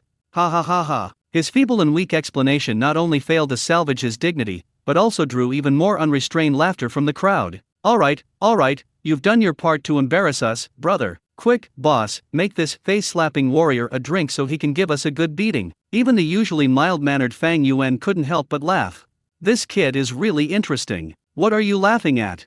Wang Jin's was so angry at the laughter that he almost exploded on the spot. He roared in a fit of despair, "I'm not drinking anymore. I'm not drinking anymore, okay. All right. Fang Yuan waved his hand with a smile, stopping everyone's laughter. "Would you like something to drink?" Fang Yuan's initiative to defuse the situation allowed Wang Jin's to regain some face. He was seething with anger and replied curtly, Whatever. Fang Yuan raised an eyebrow. This is a classic problem. He glanced at Wang Jin's, noticing his tired, thirsty, and feverish appearance, and an idea instantly formed in his mind. "Okay, then I'll have you a summer dream rose." After Fang Yuan finished speaking, he turned around. Wang Jin's wanted to say something more, but seeing Fang Yuan's busy figure, he swallowed his words. He'll give it a try, albeit reluctantly. He wanted to see what kind of business this guy selling milk tea on a cliff could possibly have. Fang Yuan ignored Wang Jin's pathetic stubbornness and began making the summer dream rose on his own. Fang Yuan took out a round honeydew melon from a small refrigerator under the counter. The melon was of excellent quality, with its emerald green rind covered with even and beautiful white netting, like a delicate work of art. With a flick of the wrist, the small knife in my hand sliced across the emerald green skin of the melon, precisely separating the flesh from the rind. The pinkish-orange flesh exudes an intoxicating sweet aroma and is juicy, making it look incredibly tempting. Fang Yuan cut some of the fruit into small cubes and put the rest into the bottom of the shaker. Then, he picked up an ebony pestle and began to gently pound it. He controlled the pressure perfectly, allowing the juice of the fruit to be fully released and release a richer aroma upon contact with air, while also preserving the fibrous texture of the fruit to ensure a chewy bite. 1, 2. As the pounding hammer rose and fell, the sweet, fruity aroma filled the air, forcefully penetrating everyone's nostrils. The rock climbers, who had been laughing and joking, gradually quieted down, craning their necks to greedily inhale the aroma, their eyes filled with longing. Even Wang Jin's, who had been pretending to be indifferent, couldn't take his eyes off Fang Yuan's hand. He watched as the pinkish-orange pulp slowly transformed into a smooth puree under the pounding, its juices overflowing. That scene was torture for him, who was both hungry and thirsty. After crushing, Fang Yuan took out a bottle of chilled cold-brewed oolong tea from the insulated box behind him. The tea soup has a clear and bright color, presenting a beautiful amber hue. He slowly poured the tea into the shaker along the side of the cup, and the tea and fruit puree instantly blended together, creating a beautiful gradient color pattern. Then, ice cubes, specially prepared fructose, and rich fresh milk are added in sequence. With a click, Fang Yuan put the lid on the shaker, his arm muscles bulging slightly as he began to shake it. His movements weren't as flashy as a bartender's, but they were full of power and rhythm. The shaker cup flipped up and down in his hands, the ice cubes inside colliding with the liquid, making a crisp and pleasant splashing sound. The sound, as if possessed by magic, resonated deeply in everyone's heart. Wang Jin stared wide-eyed. He had drunk milk tea before, but which of those milk tea shop employees didn't just mix all sorts of jams, syrups, and creamer powder together haphazardly? Fang Yuan, who uses fresh fruit and high-quality ingredients to make a cup of milk tea with such professionalism, is someone he has never even heard of, let alone seen. His prejudice that this stuff is just industrial saccharin began to crumble in the face of Fang Yuan's smooth and skillful operation. He even had an absurd thought: maybe this milk tea will actually taste really good? No way. Wang Jin shook his head violently, banishing the terrible thought from his mind. My public image can't be ruined. I'm here today to slap people in the face. Just as he was lost in thought, Fang Yuan stopped shaking him. He opened the shaker and poured the well-mixed, dreamy pinkish-orange liquid into a clean serving glass. Finally, he gently placed the previously chopped diced melon and fruit on top of the milk tea, and then sealed the cup with a sealing machine. Thus, a cup of Summer Dream Rose was born. Your whatever is fine. Fang Yuan handed the milk tea to the window, his calm voice rousing Wang Jin's from his reverie. When Wang Jin's came to his senses, he realized that everyone around him was looking at him with amusement. His face flushed red, and he steeled himself, slowly moving to the window of the milk tea shop, where he took the cup of milk tea from Fang Yuan. The milk tea cup was icy cold to the touch, with a thin layer of condensation on the cup walls. He looked down and saw that the bottom of the cup was filled with smooth fruit puree, the middle was a uniform pinkish-orange tea soup, and fresh fruit pieces floated on top. The color of the milk tea was like the gentlest sunset on a summer evening, so beautiful that it made his heart flutter. It's obviously just for show. All flash and no substance, good to look at but useless. Wang Jin muttered something under his breath, demonstrating his final act of stubbornness. What's the use of a beautiful appearance? Ultimately, the best thing about milk tea is its taste. He simply didn't believe that this milk tea could taste that good. He picked up the straw, his face showing an expression that said, "I'm going to expose you right now," and stabbed it hard into the sealing film on the rim of the cup. Puff! The straw breaks through the membrane and enters. He brought the straw to his lips, took a deep breath, and made a final mental preparation. Then, he took a puff. Just one bite. Instantly, Wang Jin's face changed. Time seemed to stand still at that moment. Wang Jin's remained motionless in that milk tea sucking posture, like a statue frozen in place. The other climbers around him watched him curiously, wondering how this stubborn troll would react. Hey bro, are you alright? Zhang Yang waved his hand in front of his face. What's wrong? Don't you like it? If you don't like it, give it to me, I won't mind.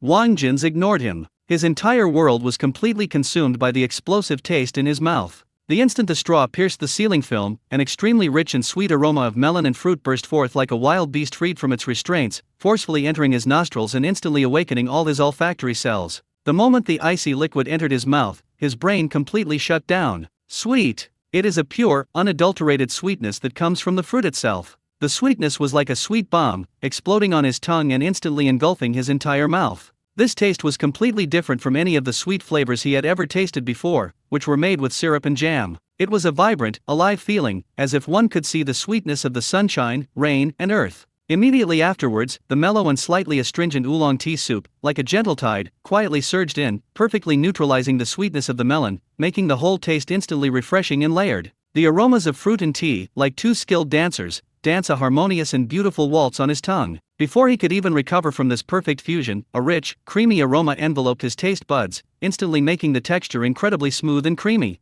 As he chewed unconsciously, the flesh of the melon, which was sucked into his mouth along with the tea, burst open between his teeth with a pop, releasing more and richer sweet juice. The slightly fibrous fruit pulp, mixed with the silky milk tea, creates an indescribable and wonderful taste in the mouth. Boom! Wang Jin felt as if countless fireworks were exploding in his mind at the same time. He was completely stunned. He felt as if he were in an endless field of honeydew melons, a summer breeze carrying their intoxicating sweet fragrance. The warm sunshine bathed him as he lay in the field, casually picking a ripe melon and scooping it out spoonful by spoonful. That feeling of happiness and satisfaction almost overwhelmed him. This is milk tea? Is this even something a human could make? Compared to this, what he used to drink was like dishwater. No, it wasn't even as good as dishwater. At this moment, all his previous prejudices, doubts, and disdain were completely washed away by this sip of milk tea, leaving not a trace. He finally understood. Why would those people in the group go crazy for this cup of milk tea, running to hang on this cliff hundreds of meters high in the early hours of the morning, just for a bite to eat? Because it's really worth it. It was totally worth it. All anger, resentment, hunger, thirst, vanished in the face of this astonishingly delicious taste, becoming laughable and insignificant. He felt that his previous so-called backbone and principles were like a huge joke. For the sake of this ridiculous pride, we almost missed out on such an amazing delicacy? I'm a fucking idiot. The biggest idiot in the world. Remorse. He was overwhelmed by endless regret. He even had the absurd thought that if he didn't get a second sip, his life would be left with an irreparable and enormous regret. So his body, following its most primal instincts, began to suck frantically. Glug, glug, glug. He no longer cared about his image or face. Like a traveler who had been trekking through the desert for 3 days and 3 nights and was on the verge of dying of thirst, he finally discovered an oasis and began to gulp down the summer dream rose in his hand. The surrounding rock climbers were all dumbfounded. Wow, this art style changed way too fast. What happened to Wang Jin's, who was so determined to die rather than surrender? Who is this person now, gulping down milk tea with their eyes practically sparkling? Damn, bro, slow down, nobody's going to take it from you. Zhang Yang said, dumbfounded. However, Wang Jin's couldn't hear it at all. In his world, only the summer dream rose in his hand remained. He greedily inhaled, feeling the cool, sweet liquid slide down his throat, nourishing his parched body and soul.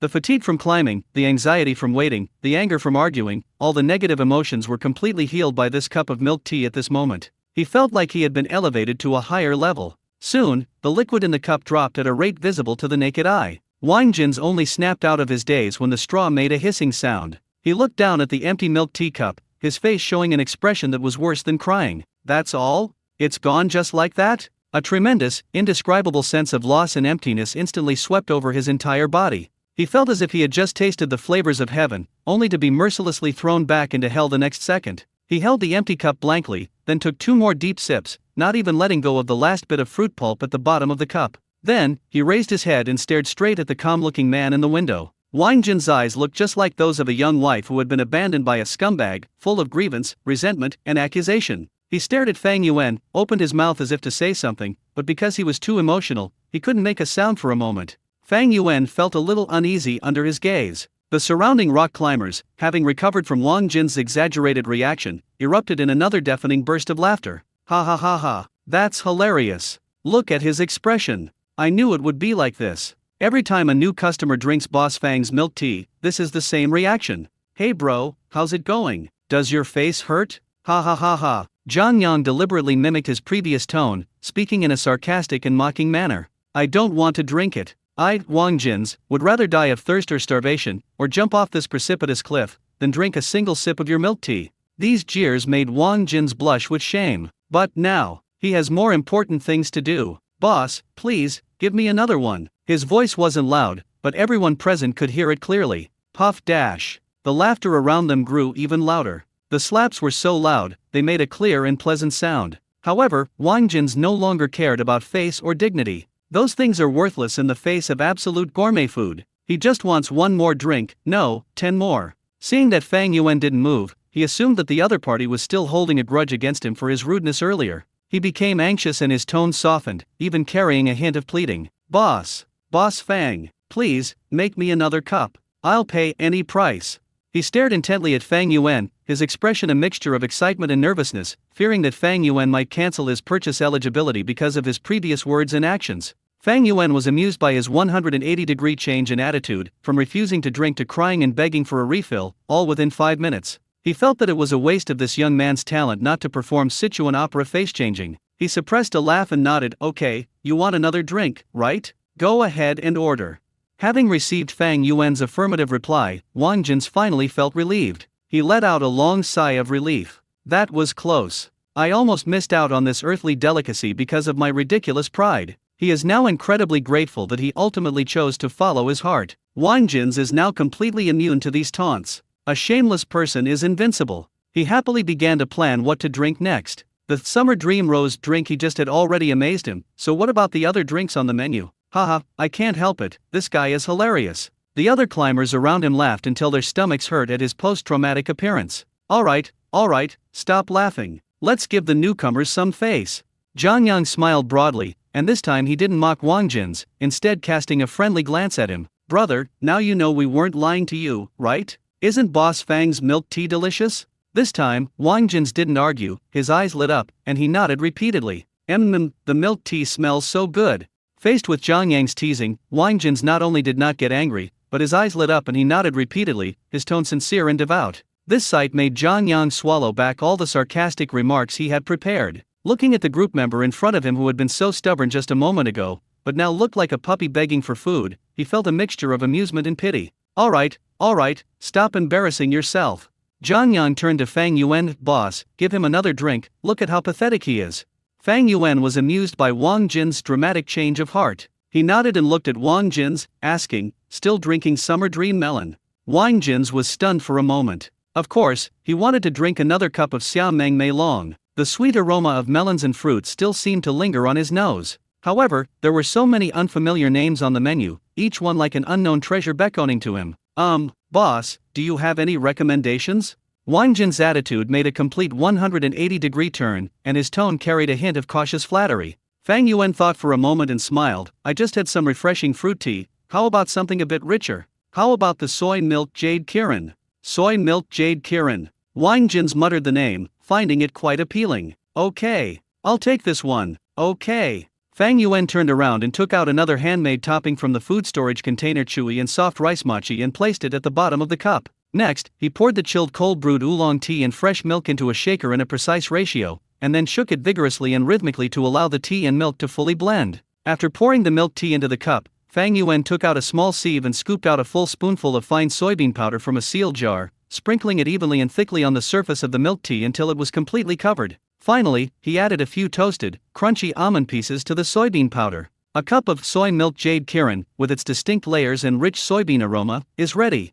Wang Jins eagerly took it, and this time he even forgot to take a picture first, and directly inserted the straw. He first took a sip of the top layer of soybean powder, and the pure, roasted aroma of the soybean powder instantly filled his mouth, dry and mellow. Immediately afterwards, the straw was pushed down, and the rich milk tea flowed in. If Xia Meng Mei Long is a refreshing breeze in summer, then this soy milk jade unicorn is a warm blanket in winter. The mellow sweetness of oolong tea and the silky smoothness of milk combine perfectly, with just the right amount of sweetness that is not cloying at all. The soybean powder mixed in the milk tea adds a slightly grainy texture to the smooth liquid, creating a wonderful layer of flavor. When the straw reaches the bottom, the soft and chewy rice mochi is sucked into your mouth, with a subtle rice aroma, and it's bouncy but not sticky. The aromas of soybeans, milk, tea, and the roasted scent of nuts take turns in your mouth, eventually blending together perfectly to bring a solid and warm sense of happiness. Ugh! Wang Jin squinted his eyes comfortably and let out a satisfied sigh. He was conquered once again. If the first cup of Summer Dream Melon Tea overturned his perception, then the second cup of Soy Milk Jade Kirin Tea completely destroyed all the prejudices he had built up against milk tea over the past 20 years.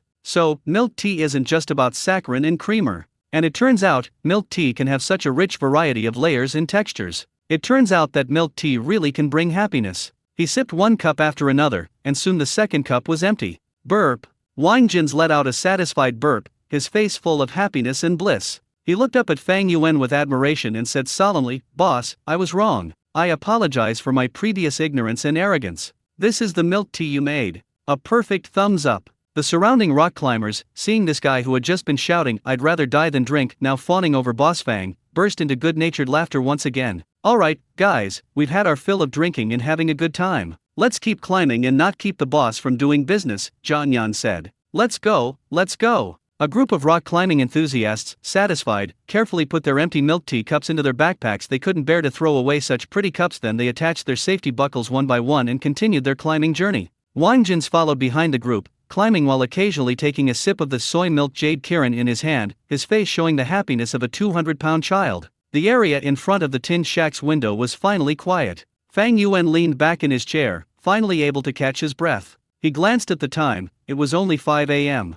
There were far more people today than yesterday, but due to purchase restrictions, the rate at which he was consuming the materials he had prepared was still manageable. Finally, I can have some peace and quiet, Fang Yuan thought to himself. However, less than 30 seconds after the thought crossed his mind, a familiar buzzing sound came from afar, breaking the tranquility of the mountaintop once again. Fang Yuan's brow twitched, and his heart skipped a beat. That voice, why does it sound so familiar? He peeked out the window and froze instantly. In the darkness, a black dot was flying rapidly toward him. That familiar 8-rotor design, who else could it be but Angela's drone? Not again? Fang Yuan had a bit of a headache. But that's not all. Just as Angela's drone flew close, behind it, in the dark night sky, one small red dot after another lit up. Buzz, buzz, buzz, buzz, buzz. The sound of countless propellers turning merged into a huge torrent of noise that came from the foot of the mountain. Fang Yuan stared wide-eyed as the dots of light rapidly grew larger, transforming into clear outlines of drones. 5, 10, 15. He roughly counted, and there were no fewer than 20 drones flying in from the sky.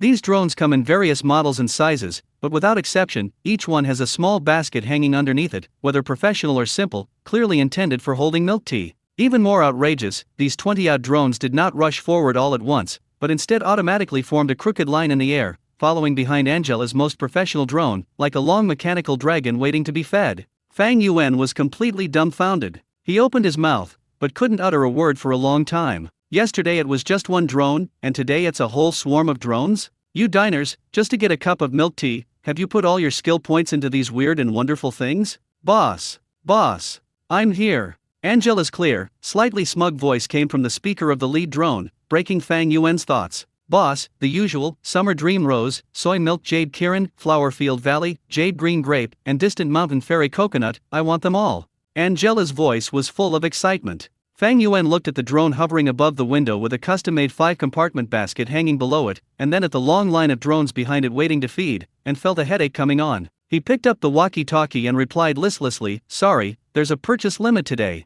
There was a 2-second silence on the other end of the speaker. Limited purchase? What do you mean? Boss, you're not kidding me. Angela's voice was a little anxious. It means exactly what it says, Fang Yuan explained. There are too many people today, so in order to allow more people to drink, each person, or rather each drone, can only buy a maximum of 2 cups. Ah! Angela screamed. 2 cups? Only 2 cups. Boss, this basket has 5 compartments. Well, there's nothing I can do about it. Rules are rules.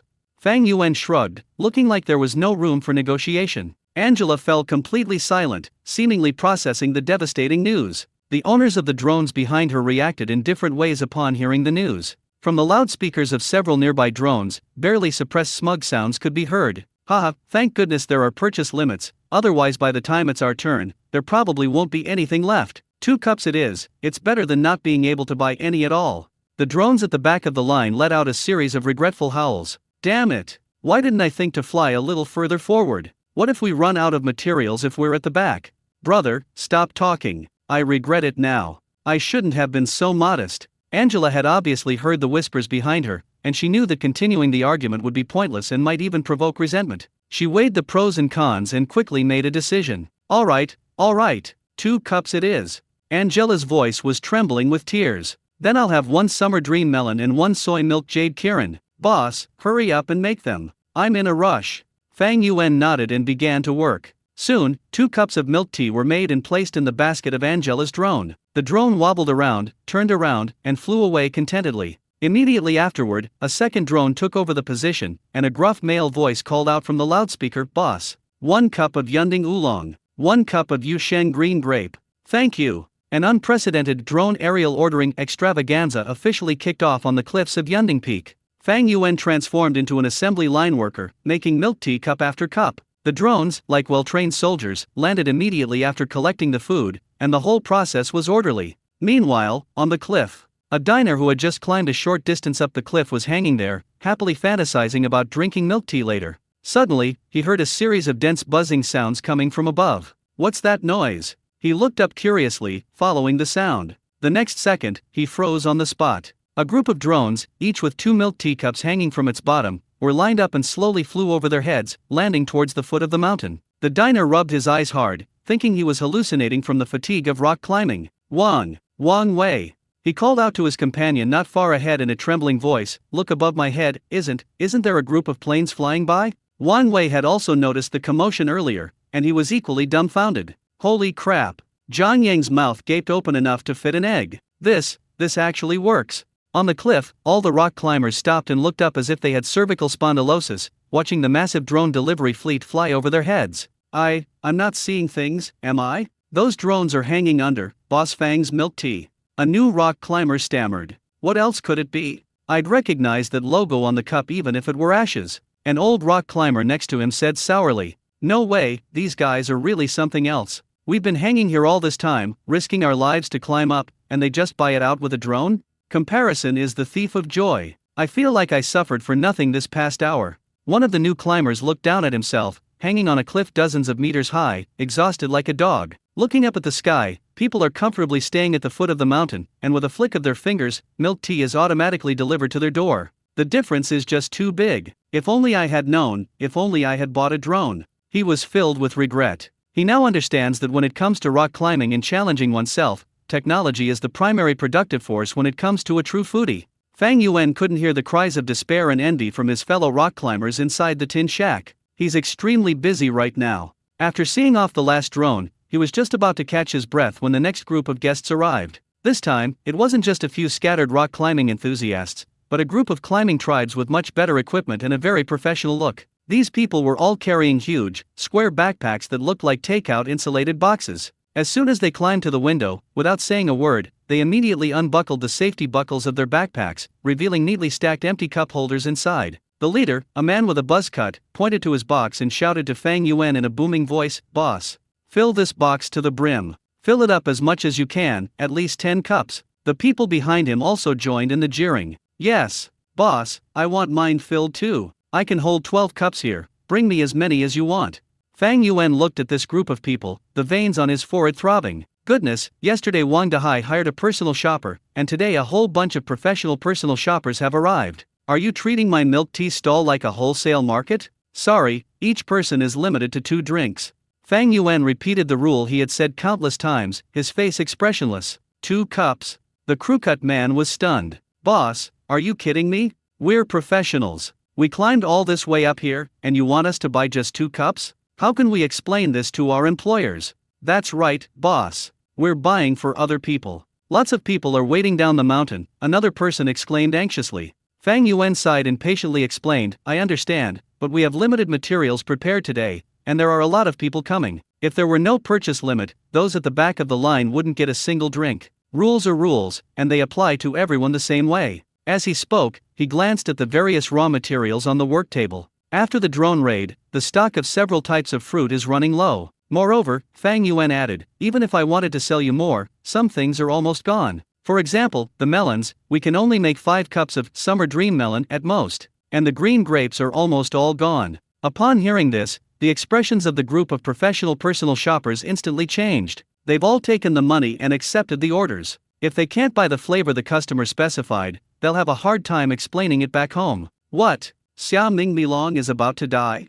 Boss, quick, give me 2 cups of summer dream rose." "Bullshit. Why did you go first? I was here first." "Boss, give me 2 drinks." A group of people who were just united against a common enemy suddenly started arguing over the last few cups of popular milk tea. Fang Yuan was at his wit's end, so he could only raise his voice and shout, "Stop arguing. Take turns. Whoever gets to the window first gets to make their selection, and does whatever they can." Now, no one dared to say another word. Although the man with the flat head looked unwilling, he could only accept reality and quickly ordered 2 fairly generous cups of soy milk jade Kirin. The people behind them also announced the milk tea they wanted, afraid that their favorite flavor would be sold out in the next second. Time passed by, second by second. Cups of milk tea were handed out by Fang Yuan, while the food containers on his workbench were emptied one after another. Summer Dream Rose is sold out. Jade Green Grapes are sold out. Huishanyu is sold out. Whenever Fang Yuan announced that a type of milk tea was sold out, a sigh of despair would emanate from the queue. The atmosphere grew increasingly tense, and the palms of those at the back of the line began to sweat. They no longer care about the taste, they just want to buy 2 cups. "Boss, anything else? Just give me 2 drinks." Yes, I'll take whatever you have, I'm not picky." Finally, after Fang Yuan finished making the last batch of taro paste and handed a cup of soy milk jade Kirin to a lucky winner, he looked at the empty preparation station and breathed a sigh of relief. He looked up at the 3 people still lined up outside the window and announced in an apologetic tone, "Sorry everyone, all the milk tea is sold out today." Upon hearing this, the entire mountainside fell into a deathly silence. The remaining 3 who hadn't bought anything were stunned, as if they hadn't heard what Fang Yuan was saying. The guy at the very front of the line, who had just been looking forward to it, suddenly froze with a smile. Boss, he asked, his voice trembling, What did you just say? I didn't hear you clearly, could you say it again?" Fang Yuan felt a pang of sympathy seeing his almost tearful expression, but still repeated, "We've used up all the ingredients, and we can't make even 1 cup. We're closing up shop early today." Boom! This news was like a bombshell, exploding among all those who couldn't buy milk tea. "No way! Sold out! Damn it! I just got to the front of the line. How am I going to explain this to my employer? Boss, you can't do this. Make some more. I'll pay you whatever price you ask. I waited in line for an hour and a half. There were only 2 people left before it was my turn. Wah-ah-ah. Wails, cries, and complaints rose and fell, turning the entire precipitous cliff into a scene of massive heartbreak. Fang Yuan looked at this group of people with a helpless expression. He glanced at the time. It was only 5:30 a.m. There's still half an hour until the system's designated closing time of 6 p.m., but now he has nothing to do. So, over the next half hour, an extremely bizarre scene unfolded on the razor-sharp cliff. Fang Yuan sat leisurely in the tin shack, wiping his tools. Outside the window, climbers continued to struggle to reach the window, their faces filled with the excitement and anticipation of a pilgrimage. Boss, I'm here. Give me a drink. Then, they would get the heartbreaking answer from Fang Yuan. Sold out. Ah, next. Boss. Sold out. And so, Fang Yuan repeated those 3 words over and over again, like a broken record. Those diners who came full of hope, after experiencing a rapid shift from elation to despair, hung listlessly on the rock face, questioning the meaning of life. Looking at the lifeless faces outside the window, Fang Yuan felt a little guilty. But once it's gone, it's gone. He packed his things while waiting for 6 o'clock to arrive. Finally, when the clock struck 6, the long-awaited heavenly sound echoed in his mind. Bite. This week's tasks are complete. Settling task rewards. Congratulations, host. You have gained Spirit +5, Endurance +5, Stamina +10. Congratulations, host. You have received 50 million RMB in cash. A warm current instantly spread throughout Fang Yuan's body. Wherever the warm current passed, all the fatigue and soreness in his body seemed to be washed away instantly. He started preparing materials at dawn, climbed the cliff hundreds of meters high, and worked continuously for several hours, making hundreds of cups of milk tea. He was already exhausted and was only holding on by sheer willpower. But now, that deep-seated fatigue is fading away at an incredible speed. His arms, which had been sore from constantly shaking the shaker, now felt full of strength. My back and waist, which had been stiff from standing for a long time, became incredibly relaxed. Even my brain, which was a bit groggy from lack of sleep, became clearer than ever before.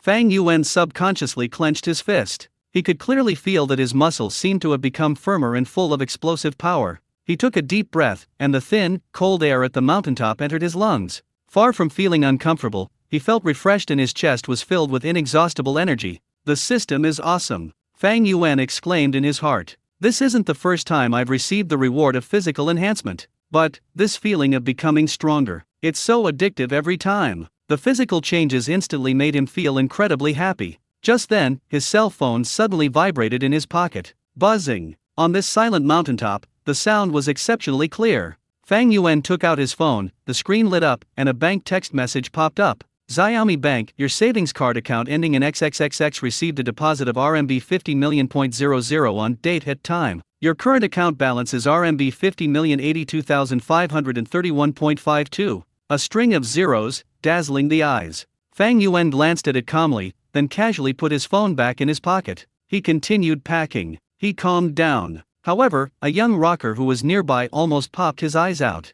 Because his phone was hanging near the window, he had sharp eyes and happened to catch a glimpse of the string of numbers that lit up on Fang Yuan's phone screen. He rubbed his eyes hard, almost thinking he was seeing things. Brother, why are you rubbing your eyes? What did you see? What secret message did Boss Fang just receive? Another friend asked curiously, noticing the situation. The young rocker finally snapped out of his daze, his voice low but filled with barely suppressed excitement. Guess what I just saw? What did you see? I saw a text message on his phone, bank transfer, 5, and then, I can't count them all, but there were at least 7 zeros. The older man was stunned, then scoffed. You must have gotten oxygen deprivation from climbing mountains, kid? 7 zeros? That's tens of millions. Who sends text messages for bank transfers all the time? Really? I saw it clearly. The young man exclaimed anxiously, swearing to the heavens. Fang Yuan didn't pay attention. He quickly packed everything up, slung the huge hiking backpack over his shoulder, and felt as light as if he were carrying a school bag. He pulled down the roller shutter of the tin shack, locked it, and then turned to look at the group of diners who had not yet left outside the window. Everyone, it's time for me to go home. Fang Yuan waved to them. See you again sometime.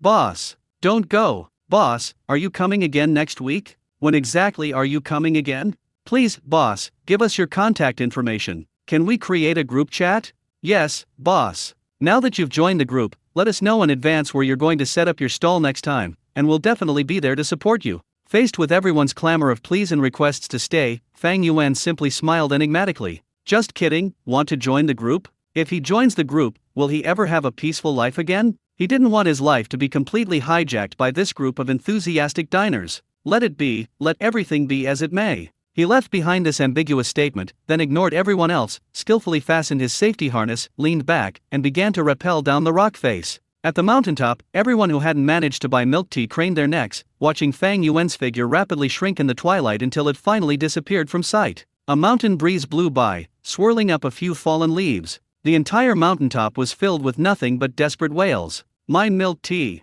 Next week. I'll definitely queue up all night next week. Goodbye, my happiness. Fang Yuan's figure descended rapidly along the rock face, the wind whistling in his ears. He could feel that his body was much lighter than when he came, and his descent was smoother and more natural. Along the way, he passed by other climbers who were still going down. Some people, having enjoyed their milk tea, are now hanging in 2s and 3s on the rock face, savoring its deliciousness as they slowly descend. Some of those who haven't had a drink yet are still climbing upwards. Seeing Fang Yuan descend rapidly from above, they all greeted him warmly. Goodbye, boss. Boss, come again next week.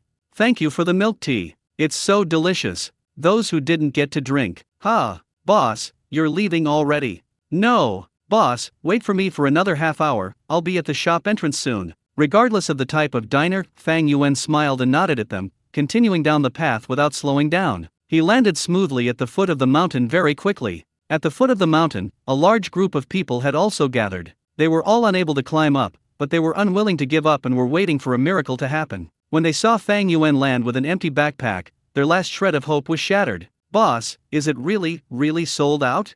A girl asked, unwilling to give up. Fang Yuan nodded. A collective sigh of heartbreak suddenly rose from the crowd. Angela was also mixed in with the crowd. She had already finished her live stream. Seeing Fang Yuan land, she immediately squeezed forward, holding up her phone with a QR code on the screen. Boss Fang, let's add each other as friends. I promise I won't bother you, but next time you set up your stall, could you give me a heads up about the location?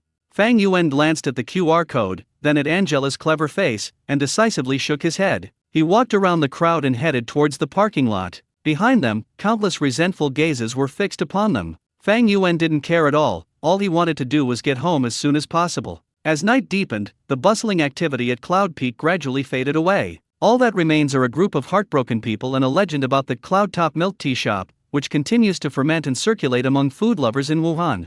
This weekend, countless people are destined to toss and turn, unable to sleep, because they didn't get to taste that cliffside milk tea. Fang Yuan, the instigator of all this, had already returned to his comfortable little nest, taken a hot shower, and was lying in bed, enjoying a rare moment of leisure. The cloud-based milk tea craze has finally come to an end. Fang Yuan stretched and felt more relaxed than ever before. This week was thrilling and exciting, but also very rewarding. Not only did he receive a cash reward of 50 million, but he also received comprehensive physical enhancement. He's now actually looking forward to next week's tasks. I wonder what kind of good task the system will assign me next week. With that thought in mind, he fell into a deep sleep. On Sunday, Fang Yuan slept until he naturally woke up. Sunlight streamed in through the gaps in the curtains, and he opened his eyes, feeling an inexhaustible surge of energy. He jumped out of bed and, on a whim, started doing push-ups with one hand on the ground. I did 100 in one go, without even turning red in the face or getting out of breath. I even feel like I could have another 100. That plus 10 stamina is incredible. Fang Yuan felt the bulging muscles in his arms and sighed inwardly. After he finished washing up, he was preparing to make himself a hearty breakfast when that familiar electronic voice rang in his mind again. The weekly tasks have been released. It's here. Fang Yuan perked up, immediately put down the frying pan in his hand, and waited attentively. Mission location: entrance of any primary school in Zhongcheng City. At the entrance of the primary school? Fang Yuan was taken aback. This location, well, it's a bit too down-to-earth. Task item: popular snacks among elementary school students. Product list: Korean spicy chicken noodles, deadly spicy skewers, grilled stinky tofu, nostalgic popcorn, delicious spicy potatoes, colorful fried yogurt, northeastern grilled cold noodles. Note: the above items can be purchased individually or mixed and matched. Fang Yuan looked at the long list of products and his lips twitched. Goodness, they've practically given him a whole family bucket of snacks from the entrance of an elementary school. But it sounds kind of interesting. He could almost picture himself being surrounded by a bunch of kids with backpacks. However, when he saw the requirements of the next task, the smile on his face instantly froze. Task requirement: complete a total of 5,000 transactions within 1 week. Fang Yuan blinked. She blinked again. He read the line of text over and over 3 times, and even peered into the system panel to carefully count the zeros after the number. 1, 2, 3. That's right, it's 3 zeros. 5,000 copies? System, did you add an extra zero? Fang Yuan tentatively asked in his mind. Or is the zero key on your keyboard stuck? The system did not respond. On the cold, hard panel, the number 5,000 stood out starkly, as if mocking him. 5,000 servings a week. On average, you need to sell 1,000 servings a day? Even if you work overtime on Saturdays and Sundays. Fang Yuan took out his phone, opened the calculator, and his fingers flew across the keys. 5,000 divided by 7 equals 714.2857. Even if we work 7 days a week, we still have to sell more than 700 servings a day. Elementary school students only have about 2 hours after school. Over 700 servings sold in 120 minutes? We sell an average of 6 servings per minute. A transaction has to be completed in 10 seconds? From order taking, production, packaging, and payment collection? Fang Yuan was completely dumbfounded. Is this even a task that a human could accomplish? And, are there people outside the elementary school on weekends? What kind of international joke is this? Fang Yuan slumped onto the sofa, feeling as if all his strength had been drained away. He used to sell roasted sweet potatoes, and at his best, he could only sell a few dozen or 100 a day. Later, they started selling fried skewers and braised duck products, which attracted more customers. Their highest record was selling 200 servings in a single day. Even last week, when we were selling milk tea on the cliff, the busiest day, Friday, we only sold about 150 cups. Now, the system has pushed the KPI up to more than 700 per day. This is even more outrageous than selling milk tea on a cliff. Being on a cliff is at least an unusual location. It tests one's courage and physical strength. This is an absurdly large workload, testing both physics and time management skills. Can a primary school have 1,000 students? Fang Yuan muttered to himself. Even if you do, can you guarantee that all 700 of them will come to buy from me? Even if they all want to buy it, will their parents agree? Do they have that much pocket money? If you eat this every day, won't you get nosebleeds from all the internal heat? A series of probing questions made Fang Yuan's face grow paler and paler. This is simply an impossible task. For the first time, Fang Yuan felt a deep sense of powerlessness and frustration towards the system. He suddenly remembered the Potato Light Action Group that he had forgotten. Oh right, those gluttons. Fang Yuan's eyes lit up. Then, the light quickly dimmed again. No, absolutely not. A picture instantly flashed into his mind. A group of adults, as fierce as wolves, pushed aside a group of elementary school students carrying school bags, who were staring longingly at the snack stall. Boss, give me 10 servings of wolf-tooth potatoes. Extra spicy. Where's my grilled cold noodles? I was here first. Stop pushing. Someone stepped on my foot. Meanwhile, the poor elementary school students could only stand on the periphery of the crowd, tiptoeing, smelling the aroma, and silently swallowing their saliva. The scene was too beautiful for him to imagine. It's estimated that he'll make headlines in the social news the next day. He'd already thought of a title. Shocking. Unscrupulous street vendors hire adults to compete with elementary school students for food. Is this a distortion of humanity or a decline in morality? No, absolutely not. This road is blocked. What's more, he wasn't even in that group. What should we do then? Should we really give up? Or, should we just give up this week? Once the idea popped into my head, it grew wildly like a vine. Yeah, since I can't finish the task anyway, I might as well take a week off. Wouldn't it be better to take that 50 million and go on a trip or vacation? He didn't want to admit defeat so easily. He actually did something as outrageous as selling milk tea on a cliff. Now that we're back on the ground, facing a group of elementary school students, are we just going to chicken out? After hesitating for a long time, Fang Yuan suddenly sat up from the sofa. No, we can't give up like this. He never gives in to difficulties easily. It's only a little over 700 servings a day. Just do it. Fang Yuan picked up his phone and unlocked the screen. He opened the red app whose icon looked like the Chinese character for potato. He took a deep breath and solemnly typed a line in the search box. Help needed. How can I sell 5,000 snacks a week outside an elementary school? I need help urgently.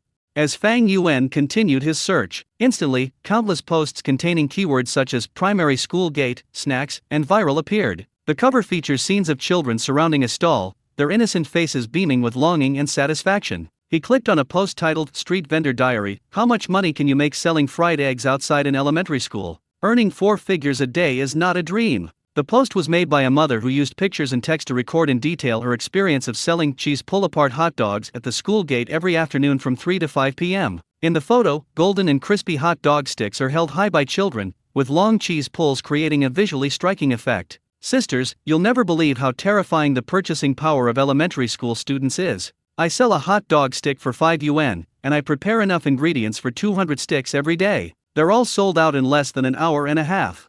After deducting costs, I make a net profit of 700 or 800 yuan a day. The mother excitedly shared her experience in the post. There are several key points. First, it has to look good. Kids these days love taking pictures and posting them on social media. If something looks good, they'll promote it for you themselves. Second, the flavor has to be novel. My cheese pull is the gimmick, and they love it. Third, the food service speed must be fast. Elementary school students only have a short time after school. If you're slow, they'll miss the prime time. Fang Yuan stroked his chin, seemingly lost in thought. Earning 4 figures a day is nothing to him now, but the key points mentioned by this mother made him suddenly realize the truth. Good looks, novelty, speed. He continued scrolling down and saw another post titled "Who says elementary school students have no money? I sold grilled sausages at the school gate and bought a bag in a month." The blogger in this post sells the most common grilled sausages, but she's given them a creative twist. In addition to the original flavor, she's also introduced black pepper, cheese-filled, and even a disco sausage coated with popping candy.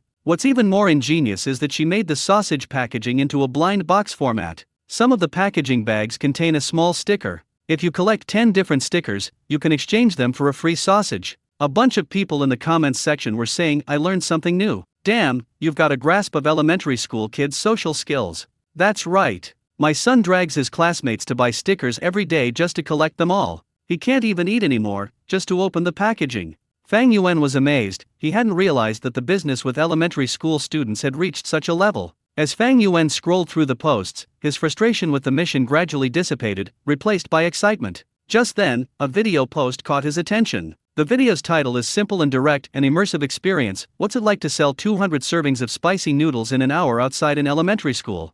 Fang Yuan clicked on it. The video was shot from a first-person perspective, with the camera shaking as the vendor moved. In front of the stall owner was a huge stainless steel basin filled with cooked and seasoned ramen noodles, their bright red color looking incredibly appealing. Next to it were 2 large bowls of sauce, one sweet chili sauce and the other pure chili sauce. "Boss, I'd like a bowl of spicy chicken noodles, with extra sweet chili sauce." A clear child's voice rang out. "Okay." The vendor quickly used tongs to pick up a small amount of noodles, put it into a transparent plastic box that was half the size of a regular disposable lunchbox, then ladled a large spoonful of sweet and spicy sauce on it, put the lid on, and handed it out. "Scan here, $2. The whole process was smooth and incredibly fast. Immediately afterwards, a second and a third child squeezed in. "Boss, no sauce, please. Boss, I want extra chili sauce. Boss, I." The children's chattering voices and the stall owner's quick movements intertwined, creating a unique rhythm. Fang Yuan noticed that each serving of spicy chicken noodles sold by the stall owner was very small, only about 2 or 3 bites. But the price is really cheap, only 2 yuan per serving. This price is almost no burden for primary school students today. They can easily achieve turkey noodle freedom with their own pocket money. The video progress bar moved quickly, and the large bowl of noodles in front of the stall owner was visibly decreasing. The camera occasionally pans across the long queue in front of the stall, where dozens of children in school uniforms and carrying backpacks crane their necks and stare longingly, afraid that it will be sold out before it's their turn. At the end of the video, the vendor showed the camera the empty stainless steel basin and the day's payment records via QR code. "Brothers, pack up and go. We sold another 200 servings today, my arms are about to break." Fang Yuan exited the video and let out a long breath. He picked up his pen and began to recalculate on the paper. A single serving of spicy chicken noodles, from picking up the noodles, adding the sauce, packing it up, to collecting payment, takes the average time of the vendor in the video to about 15 seconds. This was slowed down because he needed to customize the sauce according to each child's request. What if he simplified this process even further? Fang Yuan's eyes lit up. For example, prepackaged noodles with different sauces, or simply sell only one flavor. For example, you could supplement your diet with snacks like spicy skewers, which can be prepared in advance and picked up by yourself. He could definitely do it faster, and order every 10 seconds on average, or even faster. He previously thought selling 1,000 servings a day was a pipe dream, but now, the posts on Xiaohongshu, Little Red Book, gave him new ideas. Low profit margins, high volume sales, and winning through sheer volume. Small portions, low unit price, high speed. This is the surefire way to win at setting up a stall outside an elementary school. So that's how it is. Fang Yuan murmured to himself, a smile unconsciously creeping onto his lips. The seemingly impossible task issued by the system actually had the answer hidden in the task description: sell a series of snacks that are popular with elementary school students.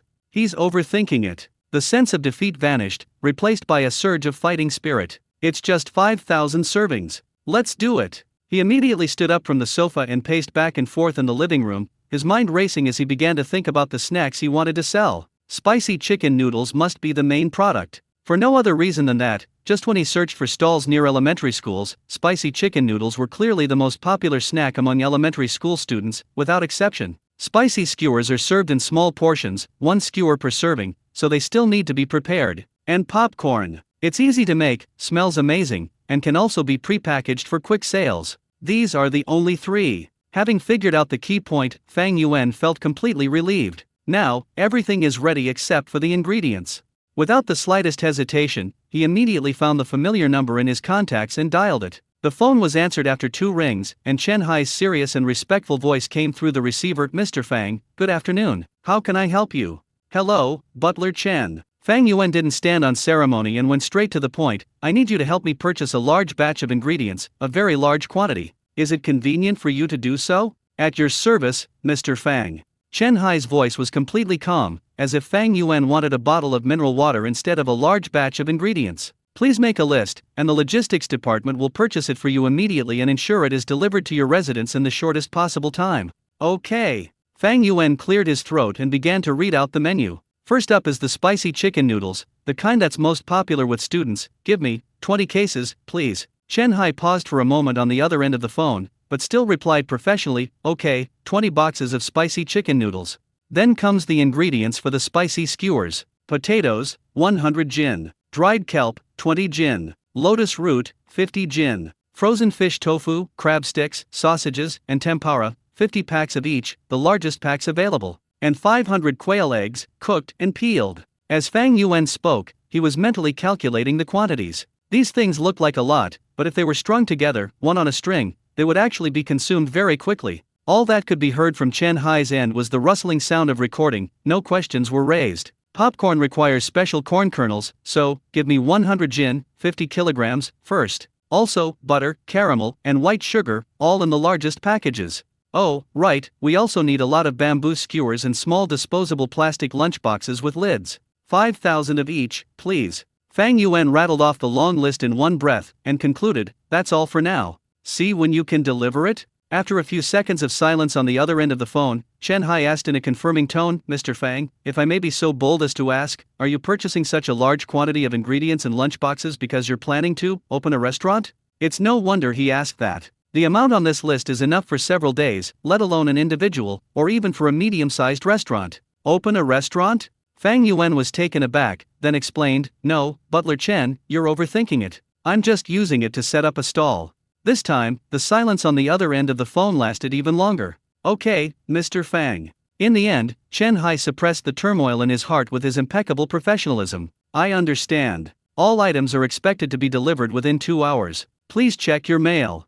After hanging up the phone, Fang Yuan breathed a sigh of relief, feeling full of energy. Meanwhile, at the Property Management and Logistics Center of Linjiang No. 1 Courtyard, Chen Hai hung up the phone, looked at the densely packed shopping list in his notebook, and rubbed his temples. He took a deep breath and walked to the logistics and procurement team's office. "Xiao Li, Lao Zhang, come here for a second." A young man in his early 20s and an older employee in his 50s immediately stood up. "Butler Chen, what are your orders?" The young man, Xiao Li, seemed very quick-witted. Chen Hai handed over the list in his hand. "Mr. Fang from Courtyard No. 1 needs to purchase a batch of supplies. The list is here, and he requires that all of them be delivered within 2 hours. You two split up and do the work, making sure to ensure both quality and quantity." Xiao Li was new and this was his first time receiving a procurement assignment for Fang Yuan. When he took the order and looked at it, his eyes almost popped out of their sockets. 20 boxes of spicy instant noodles? 100 pounds of potatoes? 5,000 lunch boxes? He read through the list, his mouth growing wider and wider until he finally looked up at Chen Hai in utter shock. "Butler Chen, is this Mr. Fang, planning to tear down his house and open a restaurant? How many people would that feed?" He simply couldn't understand why a homeowner living in such an upscale neighborhood, with a net worth of who knows how many hundreds of millions, would buy so many down-to-earth ingredients, and in such an exaggeratedly large quantity. Ahem. Old John coughed and nudged Xiao Li with his elbow, signaling him to be quiet. Chen Hai glanced at Xiao Li expressionlessly and said indifferently, "Don't ask questions you shouldn't ask. Just do your job." After saying that, he turned and left, leaving Xiao Li completely bewildered. "Brother John, what's going on here?" Little Li leaned close to old John and asked in a low voice, "Just who is this Mr. Fang? He's too special, isn't he?" After Chen Hai had walked away, old John patted Xiao Li on the shoulder with an expression of nonchalance and said in a low voice, "You're new here, you don't know. This Mr. Fang can't be judged by common sense." "Oh, how so?" Xiao Li's curiosity was completely piqued. "Let me tell you, I've delivered things to this Mr. Fang several times," old John said mysteriously. "The first time, he asked for a lot of pork, flour, chicken wings. The second time, he ordered a mountain of chicken, duck parts, and all kinds of vegetables, along with dozens of spices. Last time it was even more outrageous. They ordered all the freshest, top-quality imported fruits, like melons and shine muscat grapes, as well as all sorts of teas and fresh milk that I'd never even seen before. And guess what Mr. Fang used them for?" Xiao Li was stunned. "So, what did he use it for?" Old John shrugged, lowered his voice, and said in a strange tone, "The result? The result is that they all used them to set up street stalls." "Set up? Street stall?" Xiao Li's jaw almost dropped. "Yes." Old John gave him a look that said, "You're still too young. The hobbies of rich people are just that simple and unpretentious. Our Mr. Fang likes to experience life, and his hobby is setting up a street stall." Hobby, setting up a street stall. Xiao Li felt his worldview had been severely shaken. A top-tier tycoon living in Linjiang No. 1 courtyard, who could mobilize the entire logistics department with a single phone call, actually had a hobby of setting up a street stall? This is even more outrageous than what's written in novels. So, don't make a fuss. Old John handed half of the list to Xiao Li. "Get to work. Remember, when it comes to Mr. Fang's affairs, do more, say less, and ask fewer questions. Serving this gentleman well is more important than anything else." Xiao Li nodded mechanically, holding the half list in his hand, feeling its weight. Looking at the list of 100 caddies of corn kernels and 5,000 bamboo skewers, he had only one thought in his mind. This Mr. Fang really knows how to have fun. At 3:30 p.m., half an hour earlier than scheduled, a long truck slowly pulled up in front of Fang Yuan's villa. Chen Hai personally led a team of 7 or 8 logistics personnel, who, like ants carrying food, unloaded boxes and bags of ingredients from the truck and delivered them to Fang Yuan's kitchen and storage room. The spacious storage room was quickly filled to the brim. 20 boxes of turkey noodles were piled up like a small mountain, and 100 pounds of potatoes were packed into several large sacks, exuding the fragrance of the earth. Various kinds of meat, vegetables, dried goods, seasonings, as well as 5,000 lunchboxes and 5,000 bamboo skewers, instantly filled the huge kitchen island and storage room to the brim. After seeing Chen Hai and the logistics staff off, Fang Yuan looked at the magnificent scene before him and nodded in satisfaction. An army marches on its stomach. With this ample ammunition, he was full of confidence for the coming week. He first categorized the ingredients that needed to be refrigerated and put them into several large refrigerators, and then began to prepare. First, we need to prepare the turkey noodles. The production process is relatively simple, but it requires a great deal of patience and physical strength. He unpacked box after box and took out hundreds of packets of instant noodles. Tearing open the packaging bag, the noodles, sauce packets, vegetable packets, and seaweed and sesame crumbs were neatly arranged together. It took him almost half an hour just to unpack the package. Next, he took out the largest soup pot in the kitchen, which was more than half a meter tall, filled it with water, placed it on the gas stove, and turned on the high heat to boil the water. While waiting for the water to boil, he didn't idle around. He needed to prepare the soul of the spicy chicken noodles, the sauce. Fang Yuan never intended to give away the sauce packet that came with the spicy chicken noodles. He plans to make his own sauce. He melted dozens of kilograms of butter and ghee in a large pot, added a large amount of onions, garlic, and minced ginger to sauté until fragrant, and then added special chili powder, Pixian chili bean paste, Korean chili sauce, and secret spices according to the recipe provided by the system.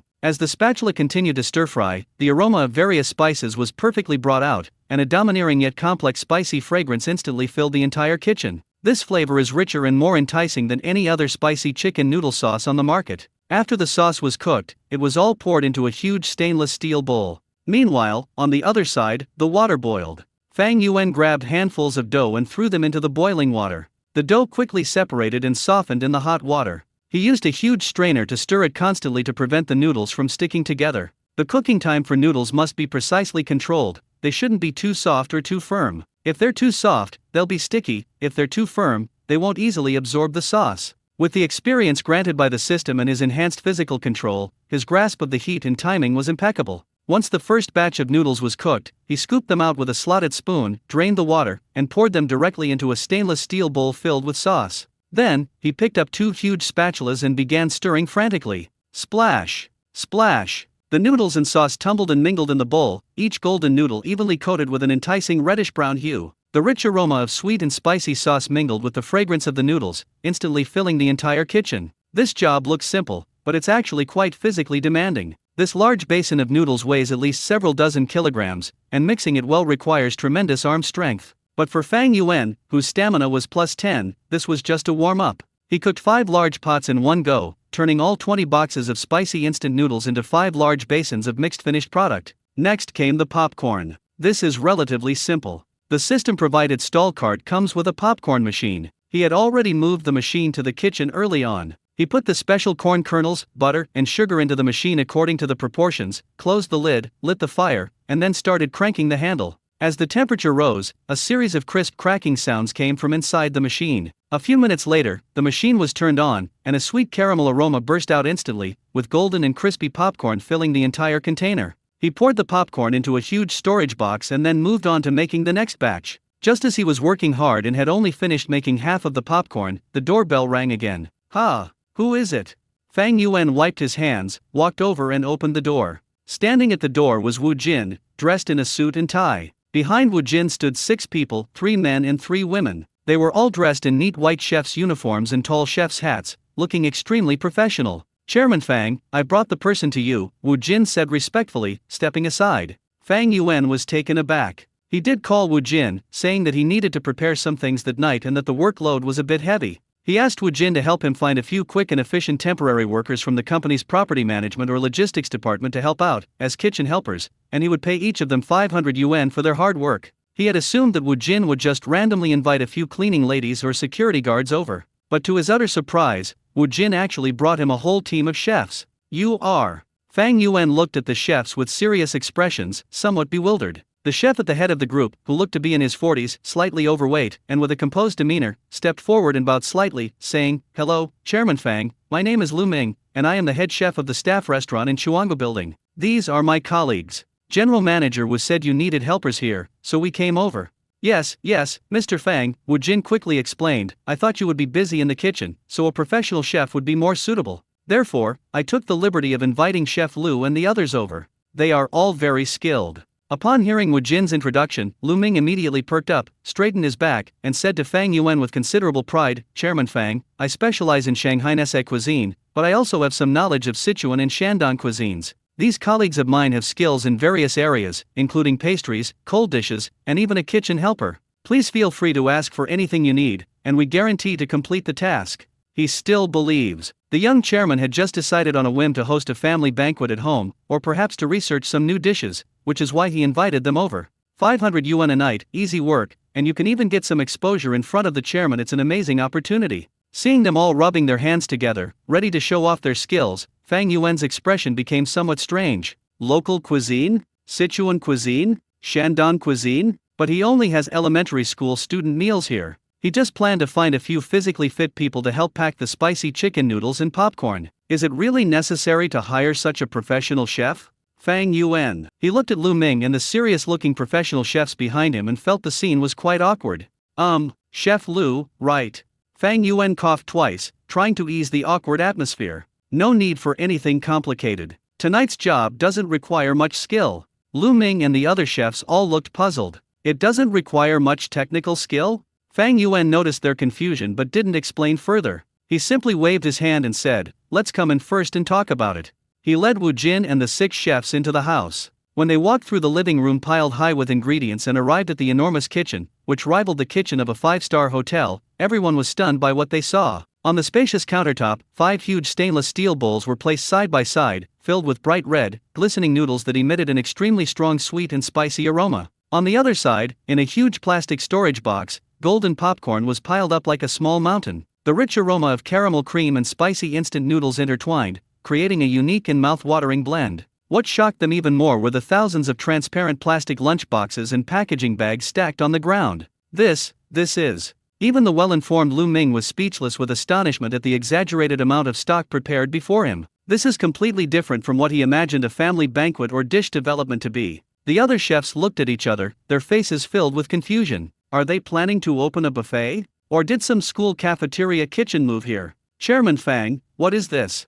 Only Wu Jin, who had a relatively good understanding of Fang Yuan's style, guessed the reason. But this was the first time he had ever seen such a scene. He knew Fang Yuan liked to set up stalls, but he didn't expect the scale to be so grand. Oh, just preparing some things to sell at the stall tomorrow, Fang Yuan said casually. Setting up a stall? The 6 chefs looked at each other, their eyes filled with confusion. They felt that their professional identity had been challenged like never before. Ignoring their shock, Fang Yuan walked straight to the mountain of lunchboxes, picked one up, then picked up a pair of tongs, scooped up a mouthful of spicy chicken noodles from the stainless steel bowl, and skillfully put it into the box. Once the noodles are in the bowl, sprinkle some seaweed and sesame seeds on top, put the lid on, and a standard 2 yuan turkey noodle is ready. He turned around, looked at Lu Ming and the other 3 chefs who were completely dumbfounded, pointed to the 5 large bowls of turkey noodles and the popcorn next to them, and said succinctly, "You 4 are in charge of this. Pack these noodles into these boxes. Then pack the popcorn into bags as well." Ha!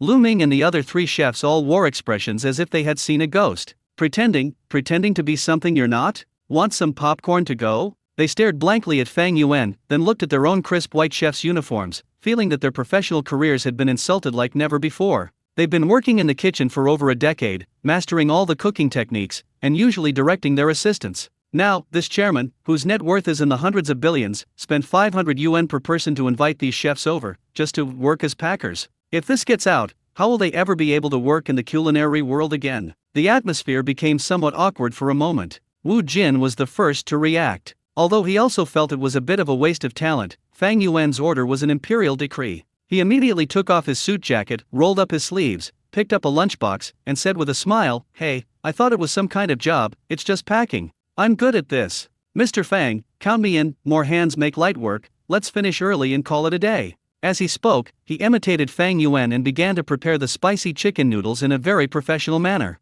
Wu Jin's action was like a switch, instantly breaking the deadlock. Lu Ming and the others exchanged glances, and each saw a hint of helplessness and a bitter smile in the other's eyes. We've already come all this way, and the money's agreed upon, so we can't just abandon the business and leave now, can we? Moreover, since even General Manager Wu personally took charge, it would seem incredibly inappropriate for them to maintain their heirs. Sigh, let's get to work. Lu Ming sighed, resignedly picking up the lunchbox and tongs. It's just packing, everyone's done it before. The other 3 followed suit. Then, an extremely magical scene unfolded in the kitchen. The general manager of Chuangba Technology, along with 4 chefs of star-rated hotel quality, gathered around several bowls of spicy chicken noodles, and like workers on an assembly line, began the tedious and repetitive packaging work. Seeing that they were in the zone, Fang Yuan nodded in satisfaction. He turned around and led the remaining 2 chefs to another corner of the kitchen. This side is also piled high with ingredients. Potato slices, kelp knots, lotus root slices, fish tofu, quail eggs, all the ingredients have been washed, cut, and neatly arranged on trays. Next to it were bundles of bamboo skewers.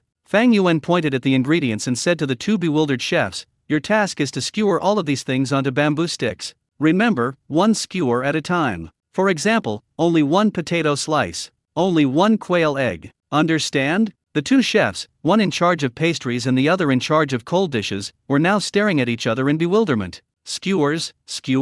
Isn't this kind of work usually done by the kitchen helpers? But seeing Fang Yuan's unwavering gaze, they could only swallow their doubts and silently pick up the bamboo skewers and ingredients, beginning their long journey of skewering. After arranging everyone's work, Fang Yuan could finally begin the final and most crucial step, the broth for making spicy skewers. This is the main event tonight. He carried a huge box out of the storeroom, filled with top-grade spices provided by the system. Star anise, cinnamon, bay leaves, fennel seeds, angelica root, cardamom, cloves, each spice is plump and full of aroma, far superior in quality to ordinary products on the market. He carefully prepared the spices according to precise proportions and placed them in a gauze bag. Then, heat the oil in a wok. Pour a generous amount of rapeseed oil and butter into a pot and heat it up. Then add scallion segments, onion chunks, cilantro, and ginger slices, and fry slowly over low heat. As the oil temperature rises, the moisture in the vegetables is slowly released, while the aroma is fully infused into the oil. Once the scallions and ginger had turned golden brown and dried out, he scooped out the residue, leaving only a pot of golden, translucent, and fragrant oil.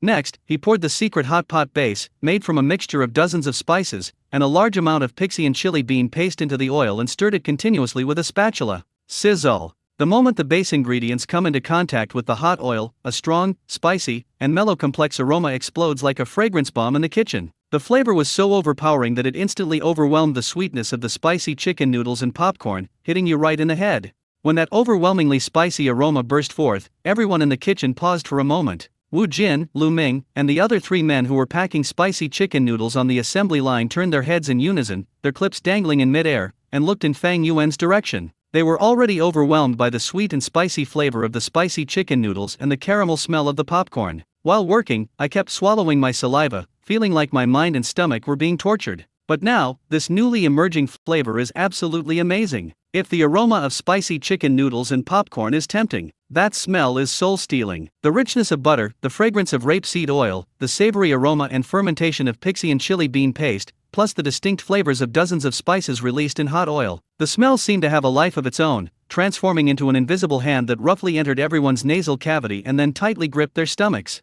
Gurgle. I don't know whose stomach it was, but it gave a disapproving growl. In the kitchen, which had suddenly fallen silent, everything seemed exceptionally clear. Wu Jin was alright, he was somewhat prepared for Fang Yuan's skills, but he silently swallowed again. But Lu Ming's 4 chefs were internally devastated at that moment. Brother Lu, what is this smell? A chef's voice trembled, and he almost crushed the takeout box in his hand. Lu Ming did not answer, his nostrils flared rapidly, and his eyes were fixed on Fang Yuan's large pot. The butter is top grade. And the rapeseed oil is the rich, fragrant kind from Sichuan and Chongqing. The fermented soybean paste has been fermented for at least 3 years. And spices. I can smell at least 20 kinds: angelica, cardamom, bay leaves. No, there are more, many of which I can't even distinguish. This is absolutely a master-level soup base. Just by smelling this aroma, he could imagine how delicious the food cooked in this broth would be. Lu Ming unconsciously swallowed. What's this simmering? It smells delicious now. On the other side, the 2 chefs who were engrossed in skewering the food were even more shocked. They were closest to Fang Yuan's stove. The aroma wafted into their noses, making their hands tremble. One of the younger chefs, named Xiao Ma, held a skewer of freshly skewered fish tofu in his hand, but his eyes were fixed on the bubbling red broth in Fang Yuan's pot. His Adam's apple bobbed up and down, and saliva was already involuntarily seeping from the corner of his mouth. Oh my God! What kind of divine concoction is this? He couldn't help but mutter to himself under his breath. Have you finished your work and started looking around like this? Old Wang, an older colleague standing next to him, whispered a reprimand. Focus. Little Horse lowered his head in grievance, about to say something, when he heard a ouch. He looked up and saw Old Wang swinging his hand, the tip of a bamboo skewer stuck in Old Wang's finger, a little blood seeping out. Old Wang's gaze was also unable to leave the pot. Xiao Ma suppressed a laugh, not daring to utter a sound. What are you looking at? Get back to work. Old Wang blushed, put his fingers in his mouth and sucked on them, but his eyes became even more ardent. Mr. Fang's cooking skills are simply amazing. They had previously felt that being called upon to do such menial work as skewering meat was beneath them. After all, they are chefs from a legitimate hotel, not street vendors.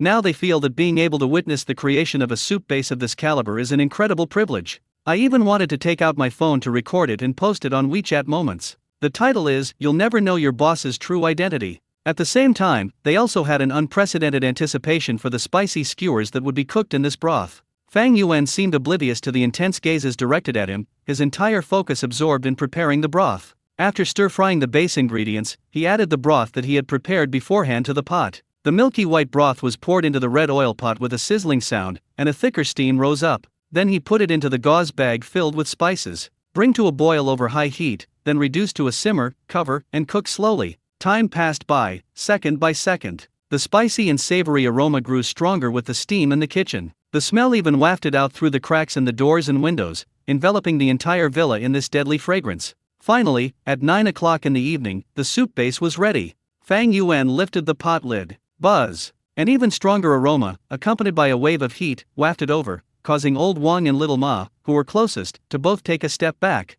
A pot of bright red, rich, and flavorful spicy broth was presented to everyone. A layer of red oil floats on the surface of the broth, beneath which is a bubbling, rich soup, with spices faintly visible within. Fang Yuan nodded in satisfaction. He carefully transferred the broth he had prepared into a specially made metal groove. Once the power is turned on, the soup base quickly boils again. The final step has begun: making spicy skewers. He first placed the prepared ingredients into a large strainer in batches. "Brother Lu, look at what the boss is doing," the chef next to Lu Ming reminded him. All eyes were once again focused on the scene. Fang Yuan dipped the potato slices, lotus root slices, and kelp from the first strainer into the boiling braising liquid. He counted silently in his mind. 30 seconds. Just the right amount, scooped up in an instant. After draining the broth, the ingredients are coated with a thin layer of red oil, perfectly combining the natural fragrance of the vegetables with the spicy and savory flavor of the broth. "The timing is perfect," Lu Ming exclaimed. "A second too long and it would go soft, a second too short and the flavor wouldn't penetrate." He didn't check his watch. "Nonsense, that's called muscle memory, a fundamental skill for top chefs." Next up are fish tofu, ham sausage, and quail eggs. This batch of ingredients stayed in the soup for a significantly longer time. Fang Yuan would stir them occasionally with a spoon to ensure they were heated evenly. He fished them out about 2 minutes later. The meatballs and bean products had soaked up the broth, becoming plump and round, and their color had deepened considerably. Fang Yuan's movements were fluid and graceful, as if he had practiced them hundreds of times. Spoonfuls of ingredients were added, and spoonfuls were scooped up. The freshly cooked spicy skewers are still steaming hot, each one coated with bright red broth and emitting an irresistible aroma. He arranged the cooked spicy skewers into categories on a skewer rack that had been prepared in advance in the kitchen. The vegetarian section, the meat section, and the bean products section are clearly marked. Soon, the shelves were filled with a whole large quantity of them. The sounds of swallowing saliva echoed throughout the kitchen, creating a symphony of sounds. By the time all the ingredients had been prepared, it was already 10 p.m. Looking at the dazzling array of hard-earned produce before me, a table full of packaged sizzling chicken noodles and popcorn, and a whole shelf of steaming hot spicy skewers, Fang Yuan finally let out a long sigh of relief. Tonight's preparations are finally complete. Alright, that's all for today. Thank you everyone for your hard work. Fang Yuan clapped his hands and announced that work was done. The 7 people in the kitchen, as if hearing a divine decree, almost simultaneously put down their work and breathed a long sigh of relief. These past few hours have been nothing short of torture for them, a torment for the body, mind, and taste buds. Especially Lu Ming and his chefs, they felt that their careers had been dealt a devastating blow. They used to think that the soul of food lay in complex cooking techniques and exquisite plating. But today, looking at these simplest and most unpretentious snacks and smelling their irresistible aromas, they realized that true deliciousness can transcend all forms and strike straight to the soul. "Mr. Fang, you're too kind. It's no trouble at all." Wu Jin smiled and wiped the sweat from his forehead. Although he was doing manual labor, he was filled with excitement. On the one hand, he successfully licked the boots of Fang Yuan, the big boss, again tonight. On the other hand, he wondered if he would be able to enjoy Fang Yuan's delicious food again after a long time. "It's so late, surely they can't just leave you with a meal?" Wu Jin stared intently at the spicy chicken noodles he had just packed, swallowing hard. Fang Yuan walked up to the crowd, took out his phone, and said with a smile, "Everyone, open your payment QR codes. I'm going to settle your payments for today. We agreed on 500 per person, and we won't shortchange you by a single cent." If they hadn't come to help, Fang Yuan would have been busy all night just packing and skewering the food. Although he is in good physical condition now, time is precious, and problems that can be solved with money are not problems. Wu Jin and several chefs all took out their mobile phones. Fang Yuan scanned the QR codes one by one and quickly transferred 500 yuan to each person. "Have you all received the money?" Fang Yuan confirmed, then said, "Starting today until Thursday night this week, I might need some help. The work is similar to today's, and the pay is still 500 per day. I wonder if anyone is still interested." Unexpectedly, no sooner had he finished speaking than a young chef stepped forward, his face flushed, and said somewhat embarrassedly, "Chairman Fang, I don't want the money anymore." Fang Yuan said, somewhat disappointed. However, this was already somewhat expected. This kind of simple and tedious work is enough to experience once, not everyone is willing to do it every day. Before he could even speak, the young chef suddenly started staring intently at the spicy skewers, drooling. "I don't want the money. Could I have a box of spicy instant noodles and a few skewers of spicy food? As long as you provide me with one meal a day and let me try your cooking, I'd be willing to work for you for free." As he spoke, he pointed to the large bowl of unfinished spicy chicken noodles, then to the spicy skewers stuck in the side, and swallowed hard. Everyone was stunned by these words. Fang Yuan looked at him with some surprise, thinking he had misheard. "I don't want money, I just want a bite to eat." In this day and age, is there still such a good thing? However, before Fang Yuan could react, a chorus of agreement immediately rose from the side. "Yes, yes, yes. Mr. Fang, we don't need the money either. Yes, Mr. Fang, this job isn't tiring, it's just too torturous. Just smelling this smell and being unable to eat it is awful. Chairman Fang, please, let us have a taste. We promise we won't eat much, just a taste. Even the usually composed head chef Lu Ming couldn't care less about saving face at this moment, looking at Fang Yuan with anticipation. Chairman Fang, your skills are simply amazing. We just want to learn and taste it, we have absolutely no other intentions. Although Wu Jin didn't speak, his bright eyes betrayed his true thoughts. Looking at the 7 pairs of longing eyes in front of him, Fang Yuan didn't know whether to laugh or cry. He had intended to wave his hand generously and say, eat as much as you want, there's plenty. But as soon as he was about to speak, the images of those crazy diners flashed through his mind. From roasted sweet potatoes at Peace Square to fried skewers at Starlight Park, and milk tea on the cliff, every single one of them was snapped up. He was so overwhelmed by those foodies that he almost became stressed. Although the number of these 7 people in front of us is small, their fighting strength should not be underestimated. He was really afraid that if he said eat as much as you want, all the food he had painstakingly prepared overnight would be gone tomorrow. No, it has to be limited. Fang Yuan's mind went on high alert. He cleared his throat, put on a friendly smile, and slowly said, I've seen how hard everyone has worked. Here's what we'll do, you'll definitely get paid, it's your rightful reward for your labor. Also, to thank you all, each of you can take 2 servings of spicy chicken noodles, 2 servings of popcorn, plus 5 skewers of spicy skewers. You can choose your own flavor.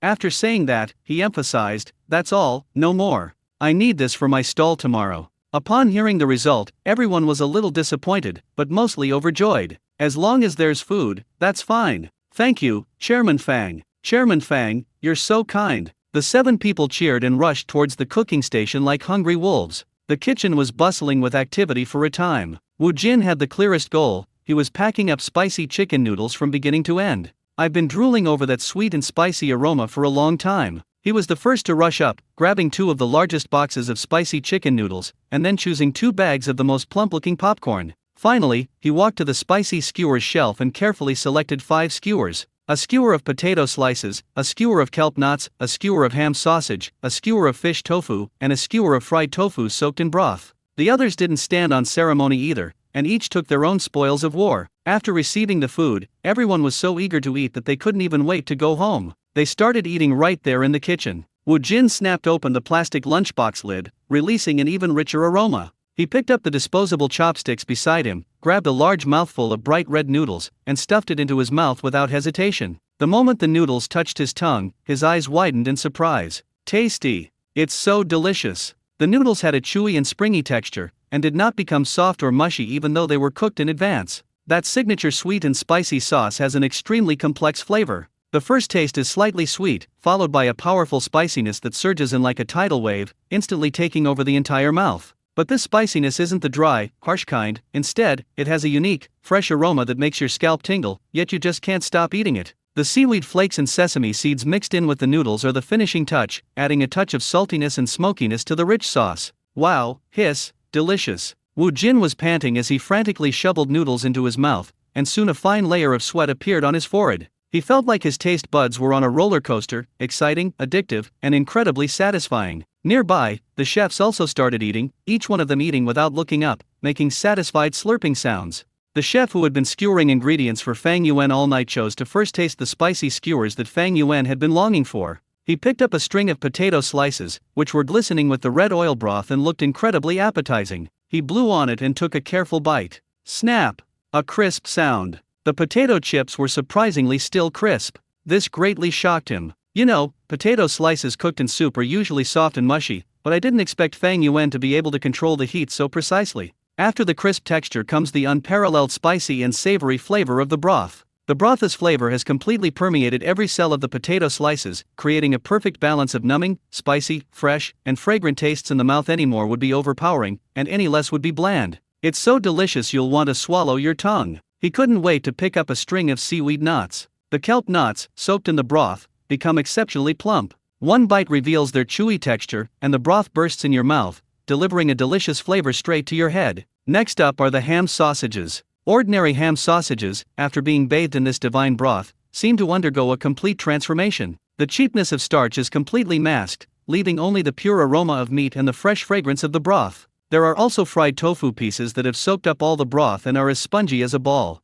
and quail eggs with a chewy outer layer and a soft, sandy yolk inside. Each skewer is a completely new and ultimate taste experience. After finishing 5 spicy skewers, the chef felt like he was floating on air, as if he were in a food paradise. After finishing his meal, he licked the bamboo skewers with lingering satisfaction, then stared longingly at the large bowl of steaming hot spicy skewers on the table, his mouth watering uncontrollably. Fang Yuan keenly caught his wolf-like gaze, and without making a sound, he moved his feet, using his tall body to block his view. The chef could only sigh regretfully, turning his gaze back to the 2 untouched boxes of ramen in his hand, his eyes instantly burning with desire again. On the other side, Wu Jin quickly finished his 5 spicy skewers. He patted his slightly protruding belly and let out a satisfied burp. He was already stuffed after eating 2 boxes of spicy instant noodles and 5 skewers of spicy food. He wasn't particularly interested in the 2 bags of popcorn. After all, it's a sweet treat, and he's a grown man, so he doesn't really like it. He planned to take it back as a snack for his elementary school-aged daughter.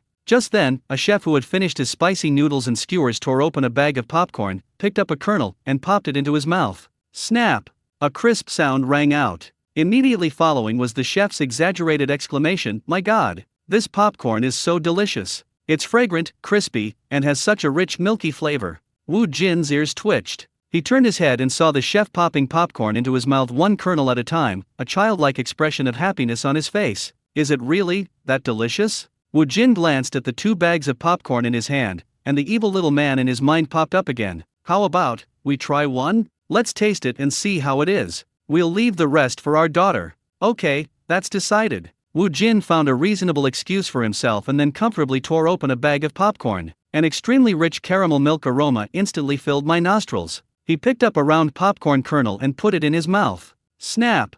The moment your teeth bite through the caramel shell, a sweet and crispy sensation explodes in your mouth. Popcorn itself has the aroma of corn, and is coated with a thick caramelized crust made from butter and white sugar. It is sweet but not greasy, with a rich milky aroma, and the texture is extremely crispy, almost melting in your mouth. Tasty! It's so delicious! Wu Jin's eyes lit up instantly. He felt as if he had opened the door to a new world. He kept eating them, one after another, he just couldn't stop. He quickly finished the entire bag of popcorn. He licked the remaining frosting off his fingers with lingering satisfaction, then his gaze slowly fell on the last bag of popcorn in his hand. Only one thought remained in his mind. Children shouldn't eat too much popcorn or other sweet treats. It's bad for your teeth. I'm doing this for my daughter's health. The final result was no surprise. All 7 people present, including Wu Jin, ate every last bit of their quota of food, leaving not a single noodle or a single grain of popcorn. After finishing their meal, everyone patted their round bellies, their faces beaming with happiness and satisfaction. But their eyes, uncontrollably, all turned to the mountain of inventory piled up in the kitchen.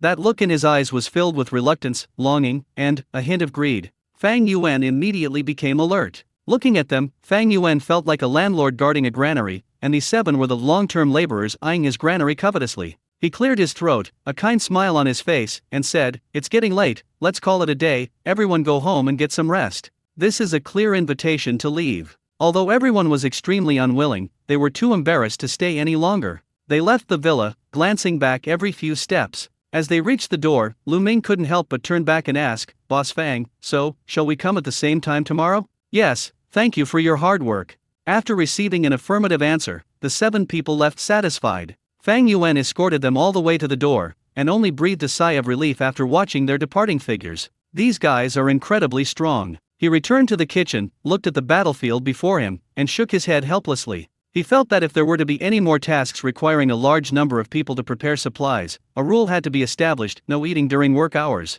Otherwise, he was really afraid that before he could even set up his stall, his own people would have already bought up all his goods. The next day, Monday, at 10 a.m., the sun was shining brightly. The entrance to Zhangchang Experimental Primary School was already bustling with activity. As the largest primary school in Zhangchang City with the most students, the school gate is like a large temple fair every day during dismissal time. Various stalls selling snacks, toys, and stationery line both sides of the road, filling the already narrow sidewalk to the brim. There are vendors selling grilled sausages, fried chicken strips, cotton candy, and oden. A wide variety of items, everything imaginable. As the stall owners prepared their ingredients, they chatted in small groups, waiting for the first peak customer float, the first batch of lower-grade students who would be dismissed from school at 10:50 a.m. Just then, a uniquely designed electric tricycle slowly drove over. This tricycle was painted bright yellow all over, and what was most eye-catching was the huge, square metal carriage at the back, which looked like a shipping container. The car stopped in an open space by the roadside. A tall, handsome young man jumped out of the car. It was Fang Yuan. He chose to set up his stall at 10 o'clock because he wanted to do business with passers-by before the students got out of school. Every sale counts, especially with a KPI of 5,000 units per week, which puts immense pressure on us. But when he looked around, he realized that his idea seemed a bit naive. These stall owners are all very shrewd, they arrived even earlier than him. Moreover, judging from their demeanor, they are all local tyrants who have been entrenched here for many years, each with their own fixed stall. Fang Yuan's appearance immediately attracted the attention of all the stall owners in the vicinity. "Hey buddy, new here." A middle-aged man selling grilled sausages, with a cigarette dangling from his lips, squinted at Fang Yuan and his luxury car. "You look unfamiliar. I've never seen you around here before." An older woman selling fried chicken strips nearby also curiously came over. Fang Yuan smiled and nodded to them as a greeting. Without thinking too much, he found a secluded corner, parked his car, and started setting up his stall. What happened next left the surrounding stall owners completely dumbfounded. Fang Yuan walked to the back of the carriage and pressed a button. With a click, the metal panels on both sides of the carriage slowly rose up like wings, revealing the world inside. The interior of the carriage was divided into several areas. The most eye-catching area is right in the middle, where stacks of transparent plastic lunchboxes are neatly arranged on shelves. The lunchboxes were stacked high, almost reaching the top of the carriage. A rough count suggests there are at least 200 or 300 boxes. On the left, there were also hundreds of packaged bags filled with golden popcorn. On the right side are several steaming metal troughs containing a bright red and tempting broth,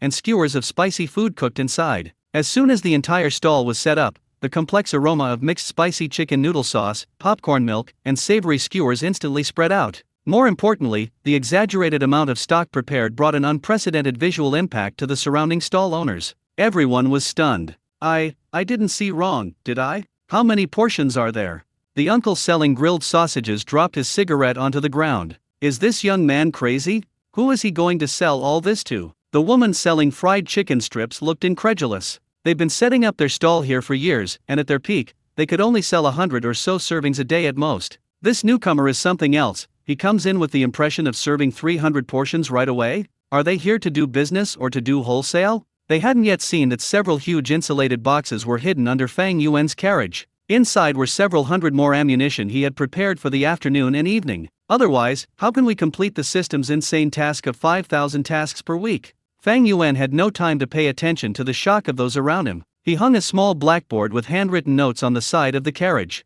Soul-stirring spicy chicken noodles, 2 yuan/serving. Nostalgic popcorn, 2 yuan/serving. Deadly spicy skewers, 1 yuan/skewer. Simple and straightforward, with transparent pricing. After doing all this, he moved a small stool, calmly sat behind the stall, and began his wait-and-see approach. Fang Yuan's stall was like a boulder suddenly thrown into a calm pond, instantly creating ripples on the snack street in front of the elementary school. His cool-looking yellow tricycle and his ridiculously large stock of goods became the focus of discussion among the surrounding stall owners. "Do you think this kid has something wrong with his head? Is this his first time setting up a stall? It seems like they don't understand any rules at all. Preparing so much, they'll just let it spoil if they can't sell it all. 2 yuan for spicy chicken noodles? 2 yuan for popcorn too? What's he trying to do? He can't even break even on costs, can he? Hey, who cares? Let's just watch the show. I want to see how many copies he can sell today." The stall owners gathered together, pointing and commenting on Fang Yuan's stall,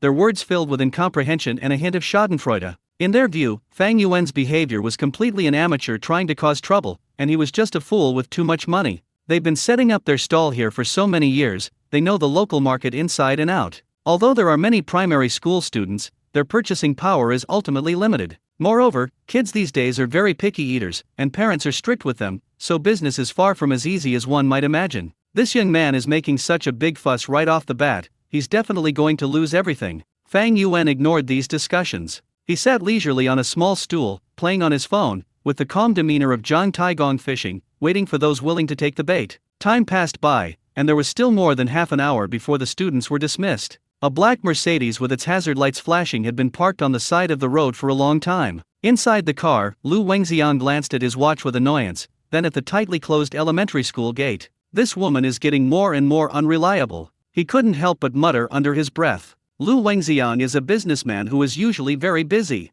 His wife has always been in charge of things like picking up and dropping off the children. This morning, his wife suddenly called, saying that she had an urgent matter to attend to and that he must pick up their son from the school gate before 10:50. He hadn't even finished negotiating a multi-million-dollar contract when it was forced to stop, so he rushed over in a panic. As it turned out, we arrived too early. He got up late this morning and didn't have time to eat breakfast. Now, with the air conditioning blowing in the car, his stomach was growling with hunger. He rolled down the car window, and the aroma of food wafted in on the breeze. Lu Wengxian's stomach growled even louder. He looked toward the source of the aroma and saw a row of various food stalls not far away. Let's go down and find something to eat. He unbuckled his seatbelt, opened the car door, and got out. He crossed the road and walked towards the food stalls. Hey boss, wanna get a grilled sausage? It's fresh out of the oven, smells amazing. Hey handsome, wanna try some fried chicken strips? Crispy on the outside and tender on the inside, delicious and inexpensive. The stall owners enthusiastically called out their wares. Lu Wengxian visited each house one by one. Grilled sausages, fried skewers, marshmallows. He frowned, a hint of disappointment on his face. Why is it all food for children? Are there no places that sell steamed buns, mantu, steamed bread, soy milk, and fried dough sticks? He was a grown man in his 30s, and he simply had no interest in these fried and sweet snacks. He shook his head and walked all the way to the end of the food street. Then, he saw Fang Yuan's stall. At first glance, he was stunned by the bright yellow tricycle and the mountain of plastic lunchboxes piled up in the carriage. Good heavens! Is this a group setting up a stall or doing wholesale? Lu Wengxian's gaze swept over the simple, straightforward blackboard. Soul-stirring spicy chicken noodles, 2 yuan/serving. Nostalgic popcorn, 2 yuan/serving. Deadly spicy skewers, 1 yuan/skewer. He raised an eyebrow, a question forming in his mind. Is this price a joke? 2 yuan for a serving of spicy chicken noodles? 1 yuan for a skewer of spicy skewers?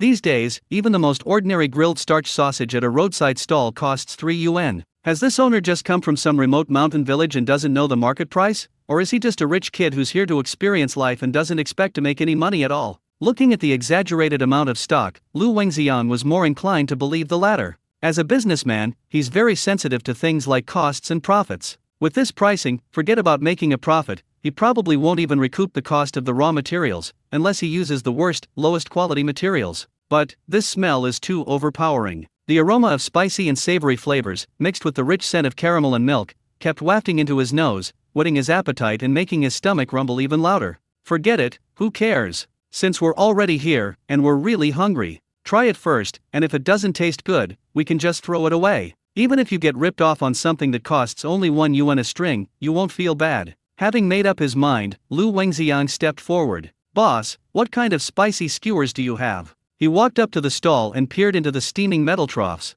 A thin layer of red oil floats on the bright red broth, inside which various skewers are simmering and steaming, making the enticing aroma even stronger. It's all here. Help yourself to whatever you want to eat. Fang Yuan sat on a small stool, not even looking up, and pointed to a shelf next to him. On the shelf, the cooked skewers were arranged in different categories: potato slices, kelp knots, quail eggs, fish tofu, sausages, quite a variety. Lu Wengxian glanced at them. Each skewer looked glistening with oil and soaked in broth, making them look incredibly flavorful and tempting. His initial wariness of junk food lessened somewhat. Okay, I'll have a few skewers to try first. He picked up a small plastic bowl and, on a whim, cautiously selected 3 skewers. A skewer of crispy potato slices, a skewer of fish tofu that he always orders when he eats spicy hot pot, and a skewer of round quail eggs. Boss, how do I pay? Fang Yuan pointed to the QR code hanging on the carriage. Lu Wengxian took out his phone, scanned the QR code, entered 3, and clicked to pay. Throughout the entire process, Fang Yuan didn't even lift his eyelids, calmly looking at his phone as if he, the first customer of the business, was no different from a roadside stone. Hey, this boss is quite a personality. Lu Wengxian smiled to himself, not paying it any mind. He carried the 3 skewers of spicy food to the flower bed by the roadside, ready to have his breakfast. He picked up the string of potato chips first. The potato slices were cut very thinly, glistening translucent in the red oil broth. He blew on them and carefully took a bite. Snap! A crisp sound rang out in the mouth. Lu Wengxian's eyes widened instantly. Crispy! These potato chips are surprisingly crunchy. He had eaten countless bowls of mala tang and oden, and the potato slices in them were always cooked until they were soft and mushy, turning into mashed potatoes if cooked a little longer. This was the first time he had ever tasted potato slices that, despite being cooked in broth, still retained their crisp texture. How is the heat controlled? Just as he was shocked by the incredible taste, an unparalleled complex aroma exploded on his tongue. Numb! A perfectly balanced numbing sensation rises from the tip of the tongue, instantly spreading throughout the entire mouth, stimulating every taste bud. but it's not the kind of cloying, unpleasant numbness. Hot. Next came the aroma and burning sensation of chili peppers, which ignited his appetite like wildfire. But the spiciness was just right, spicy on the tongue but not on the heart. After eating it, he felt comfortable all over and a slight sweat appeared on his forehead. Fresh. What amazed him most was the ultimate freshness. It was as if the rich broth had been simmered for days and nights with countless beef bones and chicken carcasses, so fresh that he wanted to swallow his own tongue. Fragrant. The richness of butter, the crispness of rapeseed oil, mixed with the aroma of pixie and chili bean paste and dozens of spices he couldn't even distinguish, unfolded layer by layer, weaving a magnificent symphony in his mouth. Just one potato slice made Lu Wengxiang feel that his sense of taste had been completely refreshed. He stood there stunned for a good 10 seconds before he came to his senses. It's so delicious. This is fucking delicious. This is no ordinary street food that costs only $1. The taste is far superior to any of the hot pot restaurants he used to eat at that cost hundreds of dollars per person. He couldn't wait to pick up the second skewer, fish tofu. With one bite, the bouncy fish tofu bounces between your teeth, and the rich broth bursts in your mouth. The spicy and savory flavor is even more intense than the potato slices from before, hitting you right in the head. Awesome. That's so awesome. Finally, there was that string of quail eggs. The outer layer of egg white was cooked until it was bouncy and firm, while the yolk inside remained sandy and creamy. The flavor of the broth had perfectly permeated the egg, neutralizing any slight fishiness from the yolk and leaving only an endless savory aroma. After finishing 3 skewers, Lu Wengxiang felt like he was floating, experiencing immense satisfaction from his stomach to his soul. He licked the 3 bamboo skewers clean, then stared intently at Fang Yuan's stall. No, that's not enough. Absolutely not enough. He threw the empty bowl and bamboo skewers into the trash can and strode back, this time with eagerness and longing in his steps. The stall owners who were watching the commotion all noticed Lu Wengxiang's actions. Hey, look, the guy in the suit is back. The uncle selling grilled sausages gestured with his chin. I guess she thought it wasn't good and went to settle the score with that kid, right?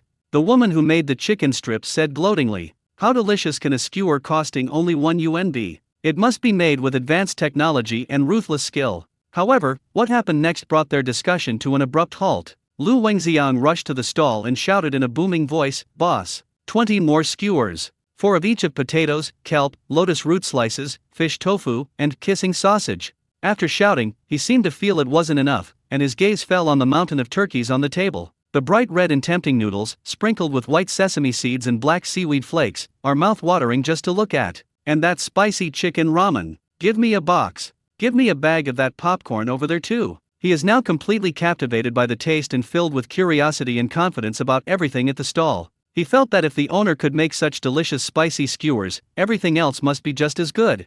Fang Yuan finally looked up from his phone, glanced at him, and his eyes seemed to ask, "Are you sure?" "Okay. Hurry up." Lu Wengxiang urged, afraid that if he was even a second late, the delicious food would be gone. He's so hungry he could eat a whole cow. Those 3 skewers were just a taste of what he needed. Fang Yuan didn't say anything more. He stood up, quickly took 20 spicy skewers from the shelf, a box of spicy instant noodles, and a bag of popcorn, put them in a large plastic bag, and handed them to him. A total of 26. Lu Wengxiang readily scanned the code to pay, then, carrying the heavy bag, returned to his Mercedes-Benz with a satisfied expression. He couldn't wait to start the second round of food tasting. As soon as he got in the car, he couldn't wait to open the lid of the spicy chicken noodles. A sweet and spicy aroma with a rich savory sauce wafts over you. He used the included fork to pick up a large mouthful of noodles and stuffed it into his mouth. Hiss-ha! The moment the noodles entered his mouth, Lu Wengxiang couldn't help but gasp. Powerful. So powerful. The texture of these noodles was much more chewy than any instant noodles he had ever eaten, or even hand-pulled noodles from many noodle shops. When chewing them, he could clearly feel their springy elasticity. The taste of that sauce was so irresistible that he couldn't stop eating it. Sweet, spicy, savory, and fragrant, these 4 flavors are perfectly blended together. The first taste is a sweet flavor with a hint of fruitiness, followed by a powerful yet not overpowering spiciness, and finally, a savory and salty sauce aroma and the caramelized aroma of sesame and seaweed, all unfolding layer by layer in the mouth. This is definitely not a flavor that can be achieved with ordinary sauce packets. Lu Wengxiang was sweating profusely as he ate, his lips slightly numb from the spiciness, but he just couldn't stop. He devoured the entire box of spicy noodles in less than 3 minutes, finishing it off in no time. After finishing his noodles, he picked up the 20 spicy skewers and continued to enjoy them. While he was enjoying his meal and completely immersed in the world of delicious food, he didn't notice that several cars had already stopped on the roadside in front of the elementary school. Most of them were parents like him, with their hazard lights on, waiting to pick up their children. More and more parents walked over. The school gate, which was originally quite quiet, suddenly became much more lively. Several stylishly dressed young mothers got out of a van together, chatting and looking around listlessly. Soon, their attention was drawn to a uniquely shaped yellow stall cart that was isolated in the distance, and the pile of transparent lunchboxes in front of the stall that looked like a small mountain. "Hey, look over there, what's that yellow car doing? What does it sell?" A woman wearing a Chanel suit and with big, wavy hair nudged her friend with her elbow. Her name is Zhongli, and her son is in the second grade at this elementary school. Normally, the family driver and nanny are responsible for picking up and dropping off the children, but today the driver took a last-minute leave, so she had to make the trip herself. "I don't know, is it new here? I've never seen it before." A woman with a good figure wearing yoga pants next to her shook her head. "But that car is pretty cool, like a transformer. Look at that car, there are so many lunch boxes piled up, there must be hundreds, right? Are they going to do wholesale?"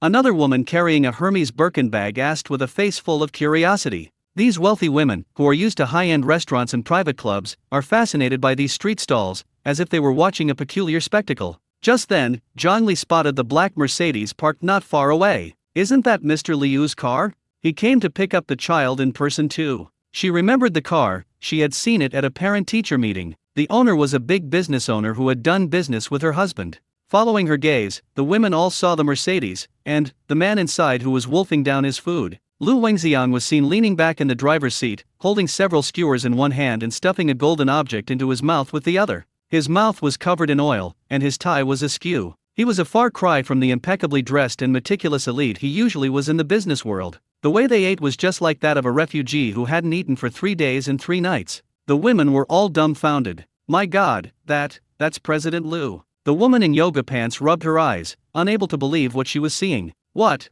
is he eating? It looks so delicious." The woman with the platinum bag couldn't help but swallow. In order to maintain their figures, they only ate a few slices of fruit in the morning, but now, seeing Lu Wengxiang eating like that, their stomachs started to rumble uncontrollably. Zhang Li's curiosity was completely ignited. What must be the most delicious food to make a wealthy tycoon indulge in such a hearty meal in his car without any regard for his image? "Let's go take a look." With a wave of her hand, she led a group of her girlfriends, all in high heels, and marched in a grand procession toward Fang Yuan's stall. Before they even got close, the rich and overpowering fragrance had already entered their nostrils. "Wow, it smells so good. It tastes like mala tang, and it has a slightly sweet, milky flavor." Several women were instantly captivated by the scent, and their pace quickened. When they arrived at the stall, they were first stunned by the cool stall cart and the exaggerated amount of stock, and then their eyes fell on the handwritten blackboard. 2 pieces of delicious spicy chicken noodles. Nostalgic popcorn, 2 pieces.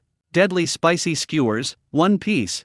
Zhongli read it aloud, her tone filled with disbelief. She took out her phone and glanced at it, wondering if she had misread the date. In this era of soaring prices, are there still things sold for 1 or 2 yuan? And right here in front of a primary school where every inch of land is precious? "Boss, is this price correct? Is the spicy chicken noodle soup really only 2 yuan a serving?" The woman in yoga pants couldn't help but ask. Fang Yuan looked away from his phone screen, lazily raised his eyelids, and nodded, "Yeah, that's right." Upon receiving an affirmative answer, the women exchanged glances, each seeing deep suspicion in the other's eyes. Something unusual must be going on. At such a low price, the ingredients must be problematic. It's either gutter oil or zombie meat. Their gazes, once again, drifted uncontrollably to the pot of bright red and tempting spicy skewers. The irresistible aroma filled their nostrils, and their stomachs were rumbling with hunger. Reason told them that they absolutely could not eat at such ridiculously cheap street stalls. But my body's instincts were screaming, "I want to eat. I really want to eat." Just as they were having an internal struggle, Zhongli had a sudden inspiration and turned to walk towards the Mercedes-Benz. She walked to the car window and politely knocked on the glass. Lu Wengxiang was enjoying his meal, his mouth greasy and his heart full of joy, when he was suddenly disturbed. He looked up with some impatience. Seeing Zhongli standing outside the window, he was stunned for a moment, quickly swallowed what was in his mouth, and grabbed a tissue to wipe his mouth haphazardly. "Oh, it's Mr. Zhang. What a coincidence, you're here to pick up your child too." He rolled down the car window and forced a greasy smile. "Yes, Mr. Liu." Zhang Li's gaze fell on the messy pile of bamboo skewers and empty lunchboxes on his passenger seat, and she asked with a smile, "Mr. Liu, you seem to be enjoying your meal so much. Is the food at this stall very good?"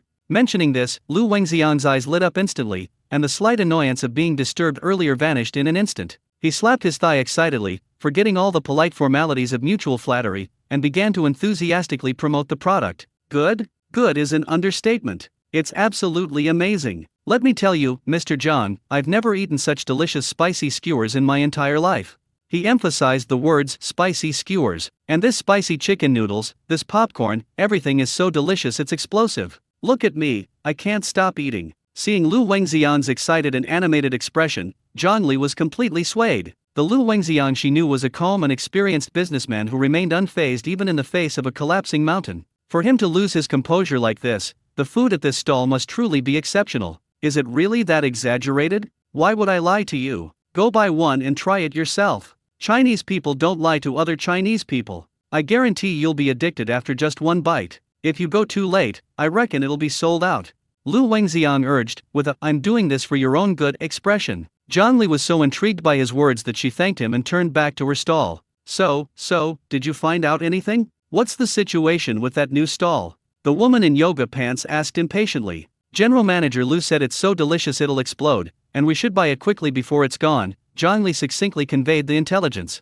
Now, even the last trace of doubt was dispelled. Even someone like Lu Wengxiang praised it highly, so it must be amazing. Boss, give me a box of spicy instant noodles and 5 spicy skewers. I want this, and this. I want a bag of popcorn and 5 spicy skewers too. I'll have 3 spicy skewers, plus a box of spicy instant noodles, and a box of popcorn. The 3 women instantly reached a consensus. Since it was cheap, they might as well try some of everything. Fang Yuan took the money and handed the items to them. The 3 of them followed Lu Wengxiang's example, found a secluded spot, and couldn't wait to start eating. Zhang Li ate spicy skewers first. She carefully took a bite of the seaweed knot, and the next second, her eyes widened suddenly, and she stopped chewing. The intense flavors of numbing spiciness, freshness, and aroma swept over her entire mouth like a tsunami, leaving her mind blank and only the word delicious flashing across her mind. My God! She couldn't help but exclaim. The woman in yoga pants next to her took a bite of the spicy chicken noodles and reacted even more dramatically than she did.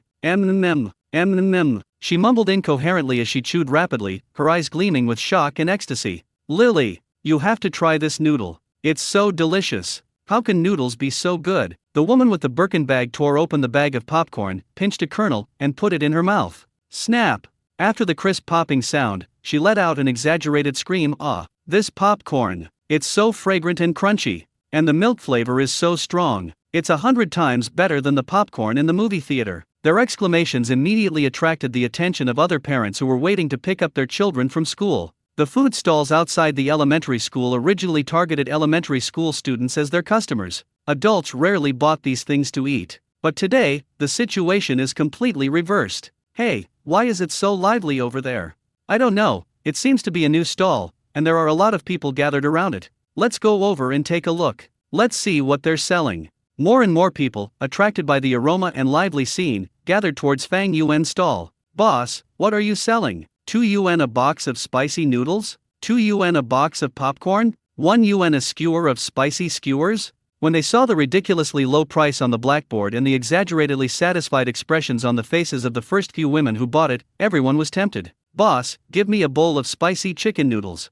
I want a bag of popcorn. How much are the spicy skewers? 1 yuan a skewer? Then give me 5. Boss, I'd like a bowl of spicy chicken noodles, a serving of popcorn, and 5 spicy skewers. Suddenly, a small queue formed in front of Fang Yuan's stall. The spicy chicken noodles and popcorn were pre-packaged, you just needed to scan the code to get them, and it was incredibly fast. Only the spicy skewers require a short wait, but all those who waited did so without complaint. The irresistible aroma and the satisfied exclamations of the diners ahead had already filled them with anticipation for the delicious food they were about to taste. The entire scene completely overturned the norm of this snack street. Meanwhile, the vendors selling grilled sausages, fried chicken strips, and cotton candy nearby were all dumbfounded. Their stall was deserted at the moment, not a single person was there. Almost all the parents present were drawn to the bright yellow tricycle as if by a magnet. What's going on? The uncle selling grilled sausages stared wide-eyed, his mouth agape. The woman selling fried chicken strips rubbed her eyes hard, unable to believe what she was seeing. They've been setting up their stall here for so many years,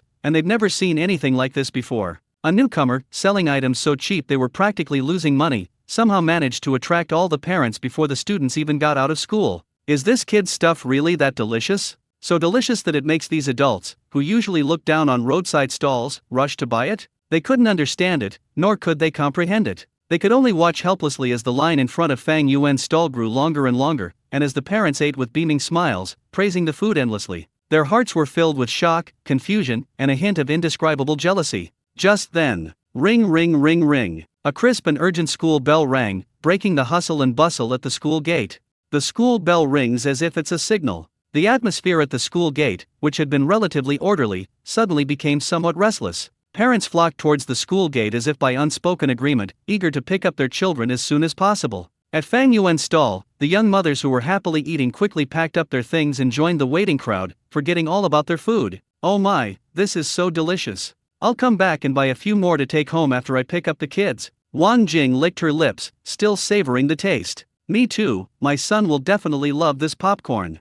I could take this spicy chicken noodle soup home for dinner, it's cheap and delicious." Their conversation attracted the attention of some parents nearby. "What is that? It tastes so good. That new stall, the one with the yellow cart, their spicy chicken noodles and spicy skewers are absolutely amazing." "Really? How much does it cost?" "It's super cheap. A serving of spicy chicken noodles is only 2 yuan. 2 pieces. 1 tells 10, 10 tell 100. A new stall, 2 yuan spicy chicken noodles, and the taste is amazing." These keywords quickly spread in the parents group. More and more people looked at Fang Yuan's stall, which had been temporarily vacated by the crowd, with curious and scrutinizing eyes. Fang Yuan was happy to have some free time. Taking advantage of the fact that no one was around, he moved out a small stool, sat down, and took out his phone to check the time. 10:50. The first batch of lower grade students will be coming out soon. He looked up at his food cart, where only a thin layer of lunch boxes had been removed from the mountain of food. "We just sold about a dozen copies, which is a drop in the ocean compared to the total target of 5,000 copies.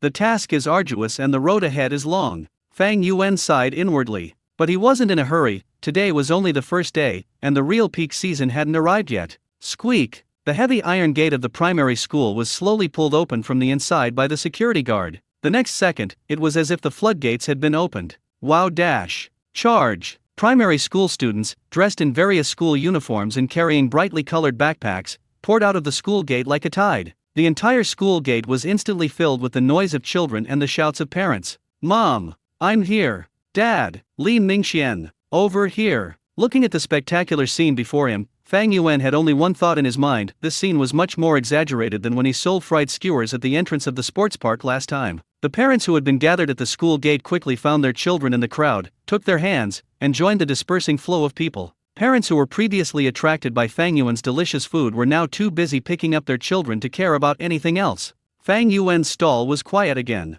Only Lu Wengxian, the first customer, remained by his Mercedes-Benz, not having left. His son was in 3rd grade and wouldn't get out of school until 11 a.m., so he had 10 more minutes to wait. He watched the chaotic scene with great interest, then glanced at Fang Yuan's still calm profile, and couldn't help but feel a little admiration. This young man, despite his young age, is remarkably composed. Just then, several children who had just been picked up by their parents suddenly stopped in their tracks as they passed Fang Yuan's stall. "Mommy, it smells so good." A little girl with pigtails sniffed hard and pointed at Fang Yuan's stall. "What does it taste like?" The complex aroma, a blend of spicy noodles, popcorn, and spicy skewers, is an irresistible temptation for children with a keen sense of smell. The little girl's mother was one of the women Wang Jing and her friends had just recommended the food stall to. She smiled, squatted down, and said to her daughter, "It's a new food stall, would you like to try some?" "Yes." The little girl nodded vigorously. "Boss, a bag of popcorn, please," the mother said to Fang Yuan with a smile. "Good."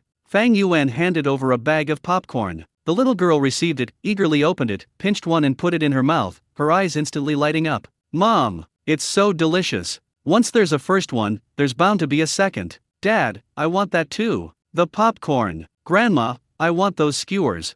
"Mom, I want popcorn too." "I want that." Some children passing by were attracted by the aroma and the little girl eating, and kept pestering their parents to buy some. When the parents asked about the prices, 2 yuan for instant noodles, 2 yuan for popcorn, and 1 yuan for spicy skewers, they found it incredibly cheap and readily paid. For a while, a few customers gathered in front of Fang Yuan's stall. Although it wasn't as bustling as before, business continued uninterrupted. Fang Yuan's hands never stopped moving. Collect money, pick up goods, and hand them to the customer. He had repeated the entire process dozens of times. In his mind, the cold counter of the system was also beating steadily. Current transaction count, 35/5000. Current transaction count, 36/5000. Current transaction count 37/5000. This scene was witnessed by his colleagues not far away. The uncle selling grilled sausages had already gone through his third cigarette. He watched the endless stream of customers at Fang Yuan's stall, his expression shifting from initial disdain to confusion, then shock, and finally numbness. "This is weird," he muttered to himself. He's been running his stall here for 5 years and has never seen a newcomer get business on their very first day. At this time of day, he'd be lucky to sell 10 sausages at his own grilled sausage stand. But that young man, in just a short while, probably sold more than he did all morning. The woman selling fried chicken strips next to him had long since stopped chatting with others, her eyes fixed on Fang Yuan's stall, filled with jealousy. "Is his stuff really that delicious? Did he add some forbidden ingredients?" she said sourly. "Who knows?" The sausage vendor exhaled a smoke ring. "But look at all those people buying them, they're eating them like crazy, so it probably isn't bad." I think they're just doing it for the novelty and because it's cheap." The fried chicken strip vendor was still unconvinced. 2 yuan a serving, how can he make any money? It's just nonsense, disrupting the market. They were all talking about it, unaware that Fang Yuan's mischief had only just begun. The first wave of lower-grade students and their parents gradually dispersed, and the crowd at the school gate thinned out slightly. But then, the second bell rang to signal the end of get out of class. This time, the students are in the 3rd and 4th grades. More and more densely packed little monsters rushed out of the school gate once again. The entire school gate was once again in an uproar. The second group of students leaving school were a bit older and more active. Unlike the younger children who rushed to find their parents as soon as they left the school gate, they lingered briefly at the gate, gathering in small groups to discuss where to buy snacks and toys. They are the main customers of these vendors at the school gate. "Let's go buy a grilled sausage. I want fried chicken strips. Let's go to the convenience store and check out the new cards." The children chattered excitedly, then ran off to their favorite stalls with practiced ease. The uncle selling grilled sausages and the auntie selling fried chicken strips finally smiled and started getting busy. However, their business had barely opened when they discovered something was wrong. Many children, halfway through the run, were captivated by a strong fragrance, stopping in their tracks to sniff the air intently. "Wow, what's that smell? It smells so good. It's coming from over there." A sharp-eyed boy pointed to Fang Yuan's conspicuous yellow tricycle. "What's that? Is it newly opened? Let's go take a look." Curiosity is in children's nature. In an instant, at least 20 or 30 children rushed toward Fang Yuan's stall. The scene instantly froze the smiles on the faces of the sausage vendor and the chicken strip vendor. They watched helplessly as the few young customers who had just gathered in front of their stall were swept away by the crowd and ran towards the yellow tricycle. Holy crap! The sausage vendor's tongs fell to the ground with a thud. The woman next to him, who was frying chicken strips, was so angry that her face turned green. This kid's here to cause trouble, isn't he?" she said through gritted teeth. At this moment, Fang Yuan's stall was already surrounded by children. "Uncle, what are you selling? What is this? Spicy chicken noodles? Wow, there's popcorn too. These bright red skewers look so delicious." The children chattered excitedly, their curious little faces practically pressed against the stall cart. Fang Yuan was a bit overwhelmed by the commotion, so he raised his voice. "Everyone, don't push, line up. 2 yuan for spicy noodles, 2 yuan for popcorn, and 1 yuan for spicy skewers." No sooner had he finished speaking than a little boy standing at the front held up a 10 yuan bill and shouted, "Uncle, give me a bowl of spicy chicken noodles. I want one too. I want one too. Uncle, I want a bag of popcorn. I want those skewers. 2 skewers, please." The children's enthusiasm was far more direct and intense than that of the parents. They waved their spare change, scrambling to buy whatever they could, as if afraid they wouldn't be able to. Fang Yuan alone couldn't handle it. He could only mechanically repeat, "Line up. One at a time. Don't push." Meanwhile, Lu Wengxian, the earliest customer, had already picked up his son, who was in the 3rd grade. As soon as his son Lu Zixuan stepped out of the school gate, he saw his father surrounded by a crowd in his flashy Mercedes. "Dad, what brings you here?" Lu Zixuan ran over in surprise. "Your mom had something to do, so I came to pick you up." Lu Wengxiang rubbed his son's head, then pointed to Fang Yuan's stall and said proudly, "Son, do you want to eat something good? Dad will buy you something." Lu Zixuan looked in the direction his father was pointing and was immediately attracted by the lively scene and the tempting aroma. "Think, walk." Lu Wengxiang, holding his son's hand, used his adult height advantage to squeeze through the group of children. "Boss." Another serving of spicy chicken noodles, a bag of popcorn, and 5 spicy skewers. Lu Wengxiang called out familiarly. He was preparing to let his son taste this delicious food. Fang Yuan heard the familiar voice, looked up, and saw it was that man in the suit again. He smiled helplessly and slipped the item through the gap in the crowd. Lu Wengxian paid the money and, satisfied, led his son out of the crowd. Here, son, try this. He handed a box of spicy chicken noodles to Lu Zixuan. Lu Zixuan took the noodles and, imitating the people around him, began to eat them heartily. Wow, Dad, this noodle soup is so delicious. It's both sweet and spicy. He was instantly won over. Looking at his son's satisfied expression, Lu Wengxian smiled smugly. This scene was once again witnessed by their peers. The sausage vendor's face was beyond ugly. He looked at the few students in front of his stall, then at the bustling scene at Fang Yuan's stall, and felt a mix of emotions. He relied on these 3rd and 4th graders to make a living selling his goods here. But today, 90% of his customers were stolen by that new kid. No, I have to go and see what kind of magic that thing of his has. The sausage vendor finally couldn't resist anymore. He told his wife, who was standing next to him, keep an eye on the stall, then took off his greasy apron and walked towards Fang Yuan's stall. He wanted to try it himself and see what this so-called 2 yuan spicy chicken noodle soup tasted like. He squeezed through the crowd and finally reached the stall, shouting to Fang Yuan, who was busy inside, "Boss, give me a bowl of fire gold noodles." He deliberately pronounced chicken as gold, with a hint of sarcasm. Fang Yuan was so busy that he didn't even look up. He just instinctively grabbed a box of noodles from the shelf and handed it out. 2 pieces. The sausage vendor took 2 coins out of his pocket, threw them on the counter, then picked up the box of noodles and turned to leave. He walked to a corner, tore open the packaging, and a rich aroma of soy sauce wafted out. It smells pretty good, but it's probably all artificial fragrance, he thought disdainfully. He twirled the noodles with his fork and stuffed them into his mouth. The next second, his expression became exactly the same as that of the diners he had just mocked. His eyes widened, his mouth slightly open, and his face was filled with shock. What is this smell? Sweet, spicy, and fragrant, the 3 flavors bombarded his taste buds in turn, yet blended perfectly together. The spiciness carried a pure, natural caramelized aroma, not at all the cheap, artificial flavoring he had imagined. And the texture of these noodles. He himself runs a snack business, so he can tell the quality of ingredients just by taking a bite. These noodles are definitely not the cheapest kind you can find on the market. They have a chewy and smooth texture, with a delicate wheat aroma. 2 yuan. Only 2 yuan. The sausage vendor was completely dumbfounded. He stood there blankly, mechanically putting noodles into his mouth, his mind completely blank. He works hard selling grilled sausages here, earning 3 yuan a sausage. After deducting costs, he only makes a little over 1 yuan a sausage. But this young man in front of him was selling something 100 times tastier than his, yet at a lower price. How is he supposed to live like this? Just as the sausage vendor was questioning his life choices, an even louder bell rang out from the campus. 5th and 6th graders, school's out.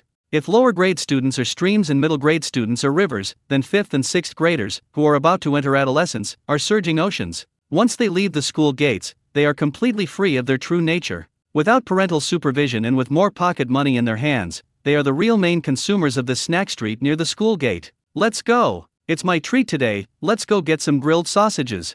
Shaw, what's so great about grilled sausages? Let's go buy fried chicken cutlets. Stop arguing, everyone. Look, there are so many people over there. I just heard someone over there say that a new stall opened today, selling spicy chicken noodles. A well-informed boy shouted. Spicy chicken noodles? Really? Let's go take a look. These big kids have clear goals and are extremely proactive. They immediately rushed toward Fang Yuan's yellow tricycle, which was surrounded by layers of people. Holy crap, so many people. We can't squeeze in. What are you afraid of? Charge with me. A tall, chubby-looking boy took the lead and, taking advantage of his physique, squeezed through the gaps in the crowd. Hey, don't push, little one. Whose child is this? How can they be so rude? The adults who were squeezed were a little unhappy, but seeing that the other person was just a child, they didn't dare to make a scene. The chubby boy didn't care about any of that, all he could see was the stall with its tempting aroma. His name is Li Zihao, a student in class 2 of grade 6, and also a foodie on this snack street. He knows exactly which grilled sausages are delicious and which fried skewers are hygienic. Today, his keen food radar has locked onto a brand new target. He struggled mightily to finally squeeze to the innermost part and arrive at Fang Yuan's stall. He wasn't short. When he stood on tiptoe, he could just see what was happening inside the stall. Uncle! Uncle! Li Zihao shouted at the top of his lungs. Fang Yuan, who was engrossed in collecting money, paused upon hearing this address, and his lips twitched involuntarily. Uncle?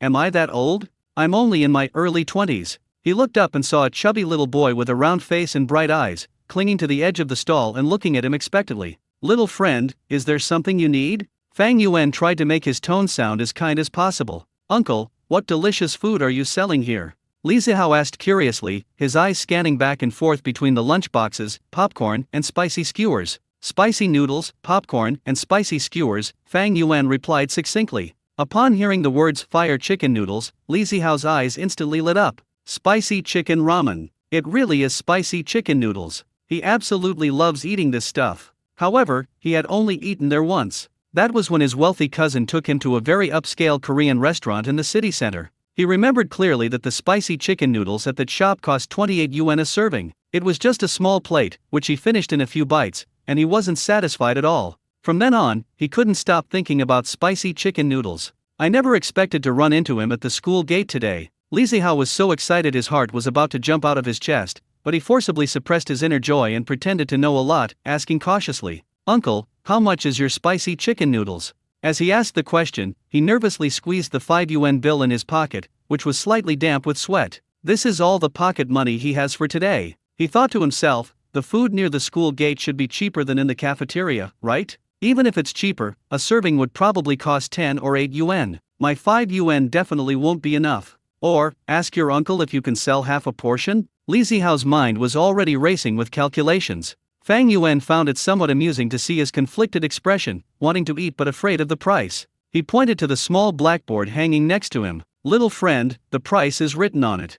Li Zihao looked in the direction he was pointing, and when he saw the words soul-stirring spicy chicken noodles 2 yuan/serving on the blackboard, he froze. He blinked hard, wondering if he was seeing things. 1.10. It's just 2 yuan. A bowl of spicy chicken noodles for only 2 yuan. Li Zihao felt like his brain had crashed. How is this possible? It's more than 10 times cheaper than in a restaurant. He couldn't believe it, and pointing to the blackboard, he asked Fang Yuan in a trembling voice, "Uncle, am I seeing things? It really is 2 yuan a serving." Seeing his stunned and speechless expression, Fang Yuan nodded and answered affirmatively. "Yes, 2 yuan a serving."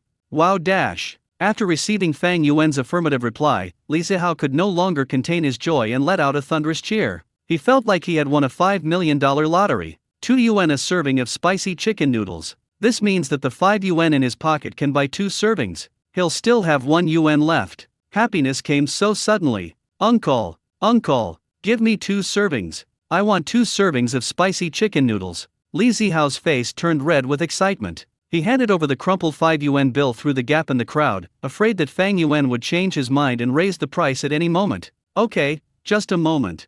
Fang Yuan was amused by his exaggerated reaction, took the money, and picked up 2 boxes of spicy instant noodles from the shelf and handed them to him. This is the first real primary school student big customer he has encountered since opening his business today. Seeing Li Zihao's satisfied expression, Fang Yuan's mood improved considerably. He pointed to the spicy skewers next to him and offered his services. "Little friend, we have 1 yuan left. How about trying a spicy skewer? It's only 1 yuan a skewer, and it tastes pretty good." Li Zihao then remembered that he had 1 yuan left. His eyes were immediately drawn to the skewers bubbling in the bright red broth. The rich, spicy aroma constantly stimulated his sense of smell. He glanced at the ham sausage, which had been scored and soaked in broth, and then at the round fish tofu, and his mouth watered uncontrollably. 1 yuan can buy a whole string of them. "Yes, uncle, I want a skewer." Li Zihao said without hesitation, "I want that fish tofu one."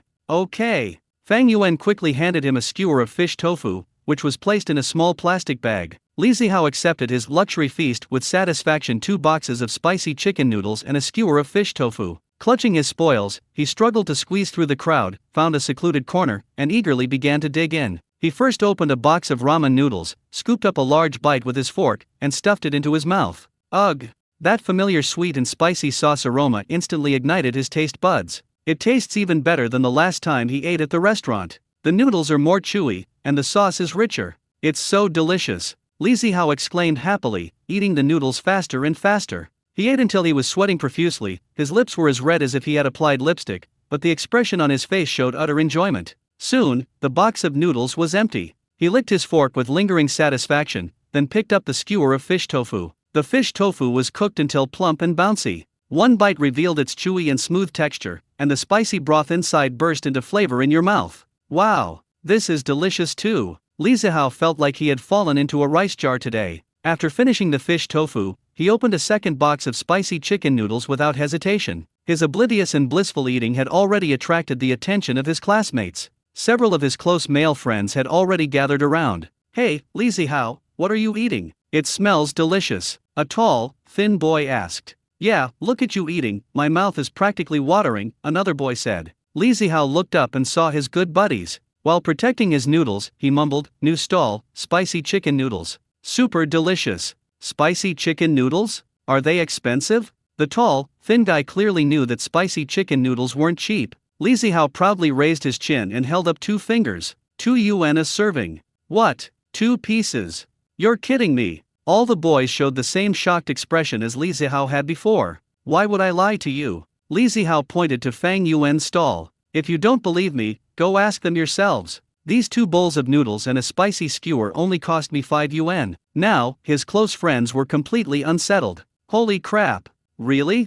I want to buy one too. Let's go. Let's go together. I only have 3 yuan. Can I buy a bowl of noodles and a skewer of skewers? Sure. Go now. These boys, as if they had discovered a new continent, immediately rushed excitedly toward Fang Yuan's stall. Uncle, give me a bowl of spicy chicken noodles. Uncle, I'd like a bowl of noodles and a skewer of seaweed. I want popcorn. With the success of Lizzie Hao, the first person to try something new, and the follow-up of his friends, a consumer frenzy among elementary school students was completely ignited. More and more children got excited after learning that there was super delicious spicy chicken noodles for only 2 yuan a serving here. They ran over from all the stalls, forming an unstoppable flow of people that completely surrounded Fang Yuan's stall. The situation spiraled out of control in an instant. Uncle, I'd like a bowl of spicy chicken noodles. Uncle, mine. I was here first. Give me a bag of popcorn. Excuse me, don't push me. Oh no, I dropped my money. Fang Yuan's stall was completely turned into a sea of chaos. Dozens of teenagers waved their spare change, like a flock of fledglings desperately craning their necks, trying to get Fang Yuan's attention. Fang Yuan felt like his ears were about to be deafened by the noise of the children. He alone, with only 2 hands, simply couldn't handle the flood of orders. Don't push. One at a time. Everyone can buy one. He shouted at the top of his lungs, but his voice was quickly drowned out by the children's noise. He now finally understood why the system had given him the insane task of selling 5,000 copies a week. Judging from this momentum, let alone 5,000 portions, even 10,000 portions doesn't seem impossible. What he's worried about now isn't whether he can complete the mission, but whether the goods he's prepared will be enough to sell. Current transaction count 115/5000. Current transaction count 116/5000. In his mind, the system's counter was soaring at an insane rate. He no longer cared about the specific numbers, he simply instinctively and mechanically repeated the actions of collecting money and taking goods. A bowl of spicy chicken noodles, 2 yuan, I'll take 5 yuan from you, and give you 3 yuan back. A bag of popcorn and 2 spicy skewers, that's 4 yuan in total, just the right amount. What do you want? Speak louder. I can't hear you. Fang Yuan felt like a high-speed robot. The children who managed to buy food squealed with excitement, clutching their trophies as they squeezed through the crowd to find a spot to feast. Their eating habits were exactly the same as Lizzie Hao's before. They all looked like they hadn't eaten for 3 days and 3 nights. Those satisfied expressions and exaggerated praises became a new form of living advertisement, attracting more passing students to join the shopping frenzy. The entire ecosystem around the school gate was completely overturned by Fang Yuan, this outsider. The once bustling sausage stalls, fried skewer stalls, and Odin stalls are now deserted. The stall owners stood dumbfounded behind their stalls, watching the scene on Fang Yuan's side that resembled a celebrity meet and greet, their expressions more bitter than if they had eaten bitter herbs. The sausage vendor who was the first to spy on the situation is now standing blankly in front of his stall, still holding the empty turkey noodle box in his hand. He has completely given up thinking. He couldn't understand what was wrong with this world. Just then, a chubby boy dressed in brand-name sportswear, who looked like he came from a well-off family, squeezed into Fang Yuan's stall surrounded by several classmates. Instead of shouting like the other children, he pulled a brand-new 100 yuan bill from his pocket and slapped it onto Fang Yuan's stall. This audacious act instantly stunned all the children around. Fang Yuan also noticed the 100 yuan bill. He looked up and saw a chubby guy with his nose in the air and a face that screamed "I'm loaded." "Uncle," the chubby boy said in a loud voice, "give me 10 servings of spicy noodles, 10 bags of popcorn, and 20 skewers of spicy skewers, 10 skewers of ham sausage and 10 skewers of quail eggs." His shout stunned everyone around him. 10 servings of spicy instant noodles? 10 bags of popcorn? 20 skewers of spicy skewers? Is this enough for one person to finish? Fang Yuan was also taken aback. Is this kid here to do wholesale? Little friend, are you sure you want this much? Fang Yuan couldn't help but ask. Of course. The chubby boy waved his hand, pointed to his followers behind him, and said with great pride, "Today it's my treat. Let them have a taste." The boys behind him immediately cheered in admiration. "Wow! Fei Ge is awesome. Brother Fei is so generous." Fang Yuan looked at the chubby boy known as Brother Fei and was speechless. Are elementary school students these days so worldly wise? He quickly calculated the prices. 10 servings of spicy chicken noodles cost 20 yuan, 10 bags of popcorn cost 20 yuan, and 20 skewers of spicy skewers cost 20 yuan, totaling 60 yuan. "It's 60 in total. I'll take 100 from you and give you 40 back." Fang Yuan accepted the 100 yuan bill and then began preparing the goods for him. 10 boxes of spicy instant noodles and 10 bags of popcorn were stacked together, piled up like a small mountain. Fang Yuan found a large plastic bag, which was barely enough to fit it all in. As for the 20 spicy skewers, he put them in a separate large bowl. The henchman behind Brother Fei immediately took the spoils of war with great joy. "Thank you, Brother Fei. Brother Fei, you are truly my idol." Brother Fei enjoyed the feeling of being fawned over. He proudly puffed out his belly, took the 40 yuan change Fang Yuan gave him, and waved his hand. "Let's go. Let's find a place to eat." A large group of people left in a grand procession. Fang Yuan watched their departing figures, feeling a mix of emotions. These days, elementary school students are really generous with their money. He looked away. Fei Ge's arrogant behavior was like pouring a ladle of cold water into a pot of boiling oil, instantly causing an uproar. The remaining children went even crazier. "Uncle, I want 10 skewers too. My mom gave me 10 yuan. Give me 5 servings of spicy chicken noodles. I'll take them home for my parents to try." "Popcorn. Uncle, do you have any more popcorn? I want the last few bags." The children waved their little hands, holding 5 yuan and 10 yuan coins, and even a few 20 yuan notes, desperately trying to hand them to Fang Yuan. Fang Yuan felt like he was about to be overwhelmed by the enthusiasm of these little guys. He's not selling snacks now, he's distributing relief food. "Stop pushing. There's enough for everyone. Line up one by one." Fang Yuan shouted at the top of his lungs, but it was no use. A vortex of elementary school students had formed in front of his stall, with no one able to get out or squeeze in. Fortunately, he had prepared finished products, so he could collect the money and take the goods at the same time, otherwise, he would have been exhausted today. Enhanced physical strength becomes a huge advantage in situations like this. In the past, he probably wouldn't have been able to lift his arm by now. The chaotic scene continued until noon, when the crowd at the school gate finally began to disperse as the last group of students were picked up by their parents. Fang Yuan let out a long sigh of relief, feeling that the whole world had become peaceful. He leaned against the tricycle, looking at the empty shelves and the bamboo skewers and empty lunchboxes scattered on the ground in front of the stall, and a sense of unreal exhaustion washed over him. That's insane. The purchasing power of these primary school students far exceeded his expectations. He glanced down at the payment QR code record, which was filled with +1, +2, +4. He was too lazy to count them. "System, compile the sales data for this morning," Fang Yuan silently instructed in his mind. Ding! Data collection in progress. During the morning session, 10 to 12 o'clock, the host completed the following transactions. Soul-stirring spicy chicken noodles, 152 servings. Nostalgic popcorn, 30 servings. Deadly spicy skewers, 168 servings. Total, 350 copies. Current task progress, 350/5000. 350 copies? Upon seeing this number, Fang Yuan's eyelids twitched. In 2 hours, he sold 350 servings. He wouldn't have dared to dream of such a number before. You know, last week he was selling milk tea on the cliff, working himself to the bone all day, and he only sold about 100 cups. Now, things have gotten much better. In just one morning, they've done the amount they used to do in the past 3 days. And this is only the first day. At this rate, selling 700 or 800 copies a day doesn't seem like a dream at all. The insane task of selling 5,000 copies a week seems almost achievable. Fang Yuan's feelings were somewhat complicated. On the one hand, seeing hope of completing the task did bring him a sense of relief. After all, the system's rewards were quite tempting. On the other hand, the thought of having to face a battle-like scene like this morning for the afternoon and the next 4 days sent chills down his spine. This isn't setting up a stall, it's downright physical labor. He rubbed his slightly sore shoulders, took a bottle of mineral water from the car, unscrewed the cap, and gulped down a few mouthfuls. Forget it, I won't think about it too much. There's always a way out. He glanced at the stalls next to him. The sausage vendor, the chicken strip vendor, and the Odin vendor all sat dejectedly behind their stalls, looking like wilted eggplants. Their stall was deserted, there wasn't a single person in front of it. The sausage vendor was still holding the empty ramen box in his hand, his eyes vacant, as if he were contemplating life. When they saw Fang Yuan looking over, they all gave a smile that looked more like a grimace. Young man, your business is booming, the sausage vendor said listlessly. Yes, we came here for nothing today, we didn't make a single sale all morning, the fried chicken strip lady complained. Fang Yuan could only smile awkwardly, unsure of what to say. You can't exactly say, my food is delicious and cheap, can you? That's like rubbing salt into someone's wound. He silently began packing his things, retracting the wings on both sides of the carriage, preparing to head home. Young man, are you coming again this afternoon? The sausage vendor asked, still unwilling to give up. Come on. Fang Yuan nodded. The sausage vendor's face immediately fell. He turned and exchanged a glance with the woman selling fried chicken strips. They both saw despair in each other's eyes. Is this even allowed to live in peace? Meanwhile, at the foot of Yunding Peak, dozens of kilometers away.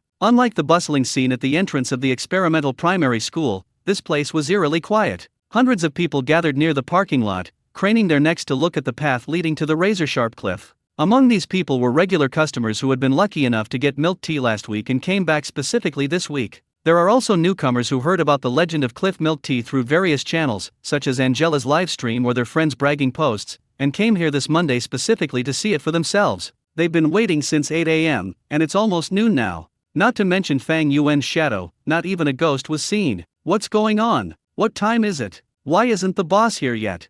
A young man wearing a windbreaker, who looked like he was just there to join in the fun, asked impatiently. Yeah, I specifically took annual leave to come here. I hope I won't get stood up. Do you think that cliffside milk tea is a scam? Who would sell milk tea in such a godforsaken place?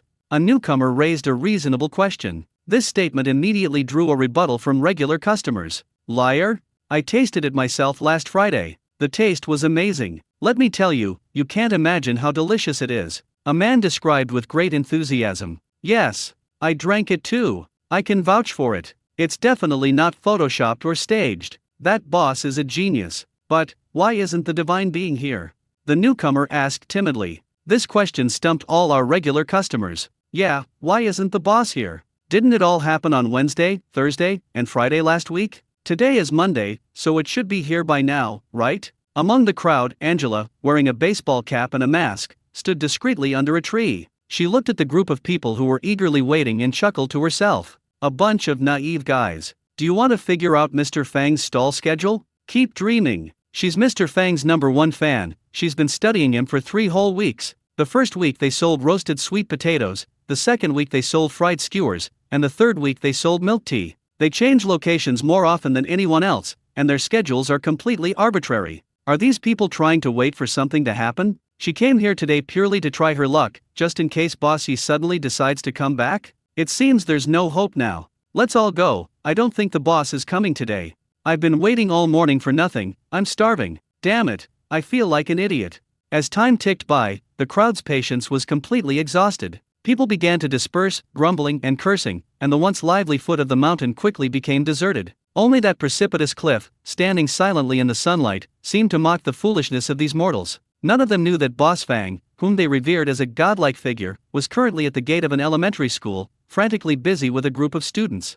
John Cheng Experimental Primary School, Grade 6, Class 2. The first period in the afternoon was Chinese class. The Chinese teacher on the podium was analyzing Lu Sun's articles with great emotion. When she talked about there are 2 trees in my yard, one is a jujube tree, and the other is also a jujube tree, she even stopped to guide the students to feel the profound meaning in the text. However, the students below the podium had already lost all their thoughts. In particular, a few boys sitting in the back row of the classroom huddled together, heads close together, whispering to each other, seemingly discussing some national affairs. Hey, tell me, which one tastes better at lunchtime, the spicy chicken noodles or the spicy skewers?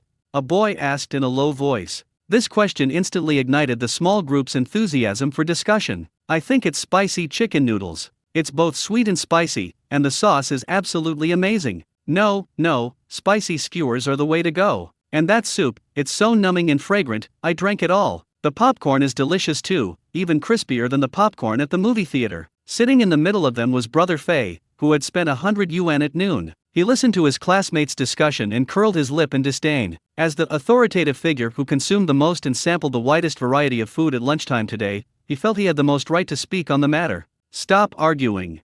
Fei cleared his throat and said in an unquestionable tone, if you ask me, the best thing to eat is definitely spicy skewers. He spoke slowly and deliberately, emphasizing each word. Especially the quail eggs, they're coated in broth, and when you bite into one, the yolk inside is sandy and crunchy, and with that spicy flavor, it's simply amazing. Fei Ge said, smacking his lips as if savoring the taste. His henchman immediately echoed his sentiments. Yes, yes, yes.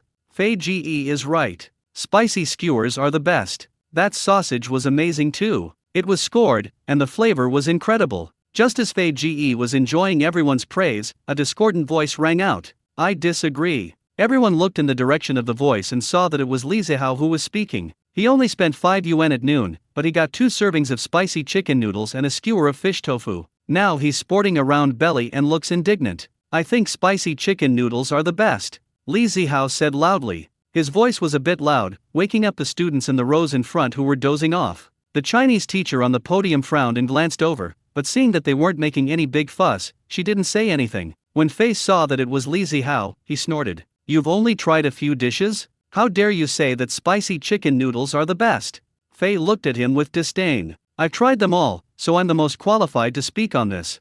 How was it? I think the spicy chicken noodles are better than your spicy skewers, Li Zihao retorted without backing down. He usually seems quite honest, but when it comes to food, he has an unusually strong obsession. Those noodles are so smooth and chewy. That sauce is sweet with a hint of spice, and spicy with a hint of aroma. What do you know? Li Zihao said eloquently. TCH, it's just instant noodles with some chili sauce, what's so great about it?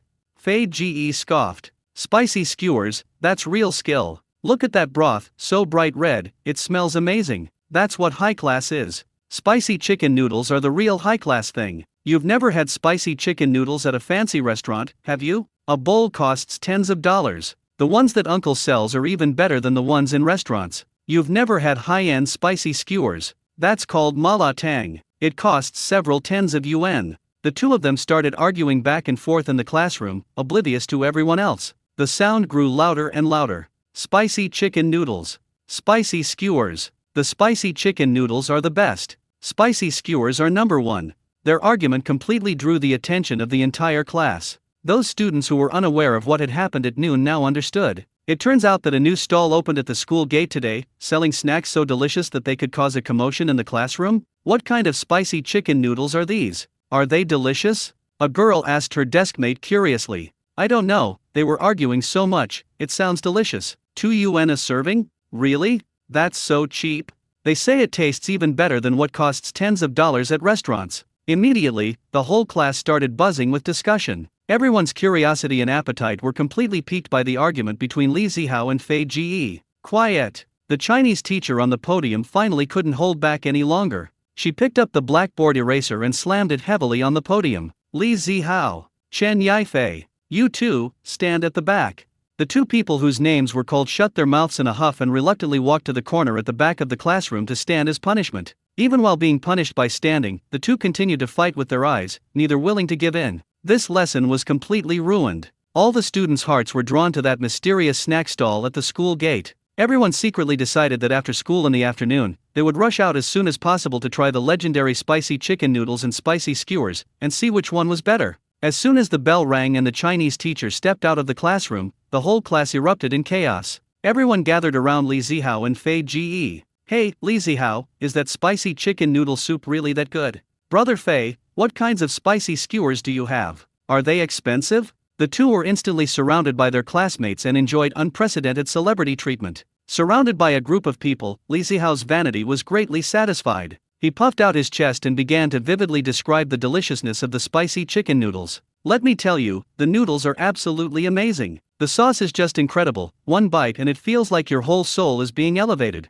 On the other side, Fei Ge was not to be outdone, surrounded by his followers and a group of curious classmates. Spicy skewers are the real deal. The broth is the soul of the dish. Every skewer absorbs the essence of the broth. The taste is simply unbeatable. I ate 10 skewers for lunch today, and I still wasn't satisfied. The two of them were like product promoters, each endorsing the food they supported. The argument not only failed to subside, but escalated further, even spreading from the two individuals to the entire class. Those who have tried the spicy chicken noodles will naturally side with Li Zihao. Those who ate spicy skewers will support Brother Fei. Some people who ate popcorn also weakly admitted that popcorn was delicious. The classroom was noisy and bustling, just like a vegetable market. This war sparked by food even spread to the class next door. During breaks, there are always a few well-informed kids who peek around the door of Class 2, Grade 6, trying to find out what's going on. Have you heard? Those guys from Class 2 got into a fight during class over food. It wasn't a fight, it was an argument. All over something called spicy chicken noodles.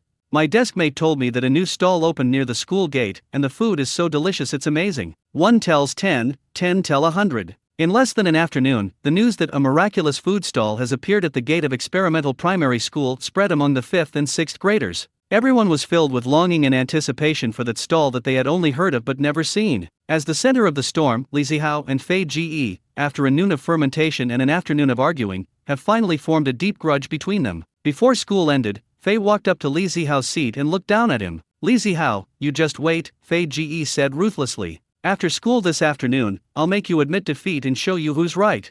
After saying that, he walked away without looking back. Li Zihao watched his retreating figure, clenching his fists in resentment. We'll wait then, who's afraid of who? Spicy chicken noodles are the best. Fang Yuan drove his yellow tricycle back to the villa in Linjiang No. 1 courtyard. Creak. Before the car had even come to a complete stop, he jumped off. As soon as he entered the door, Fang Yuan threw himself into the soft sofa in the living room, not wanting to move at all. Tired. I'm so tired. This kind of exhaustion is not physical fatigue, but mental torment. Now, whenever he closes his eyes, hundreds of elementary school students' shrill voices automatically play in his head on a loop. Uncle, I want this. Uncle, I've lost my money, can you wait while I look for it? Uncle, could you give it to me first? I'll have my mom transfer the money to you later. Fang Yuan felt that this was even more terrifying than being chased by a group of zombies for 8 blocks in the apocalypse. At least the zombies won't try to bargain with you. He lay there lying on the sofa for almost half an hour before he felt his soul, which was about to leave his body, finally return to his body. Struggling to get up from the sofa, Fang Yuan walked barefoot into the kitchen. He opened the huge double-door refrigerator and took out a bottle of chilled mineral water. Gulp gurgle. After drinking most of the bottle of water, the burning sensation in my throat finally subsided. Cool. He breathed a sigh of relief and began to take stock of the morning's achievements. Business was so booming in the morning that he didn't have time to do the accounting, he just mechanically collected money and shipped out goods. Now, he opens the payment records on his phone and scrolls down one by one. 2 yuan received.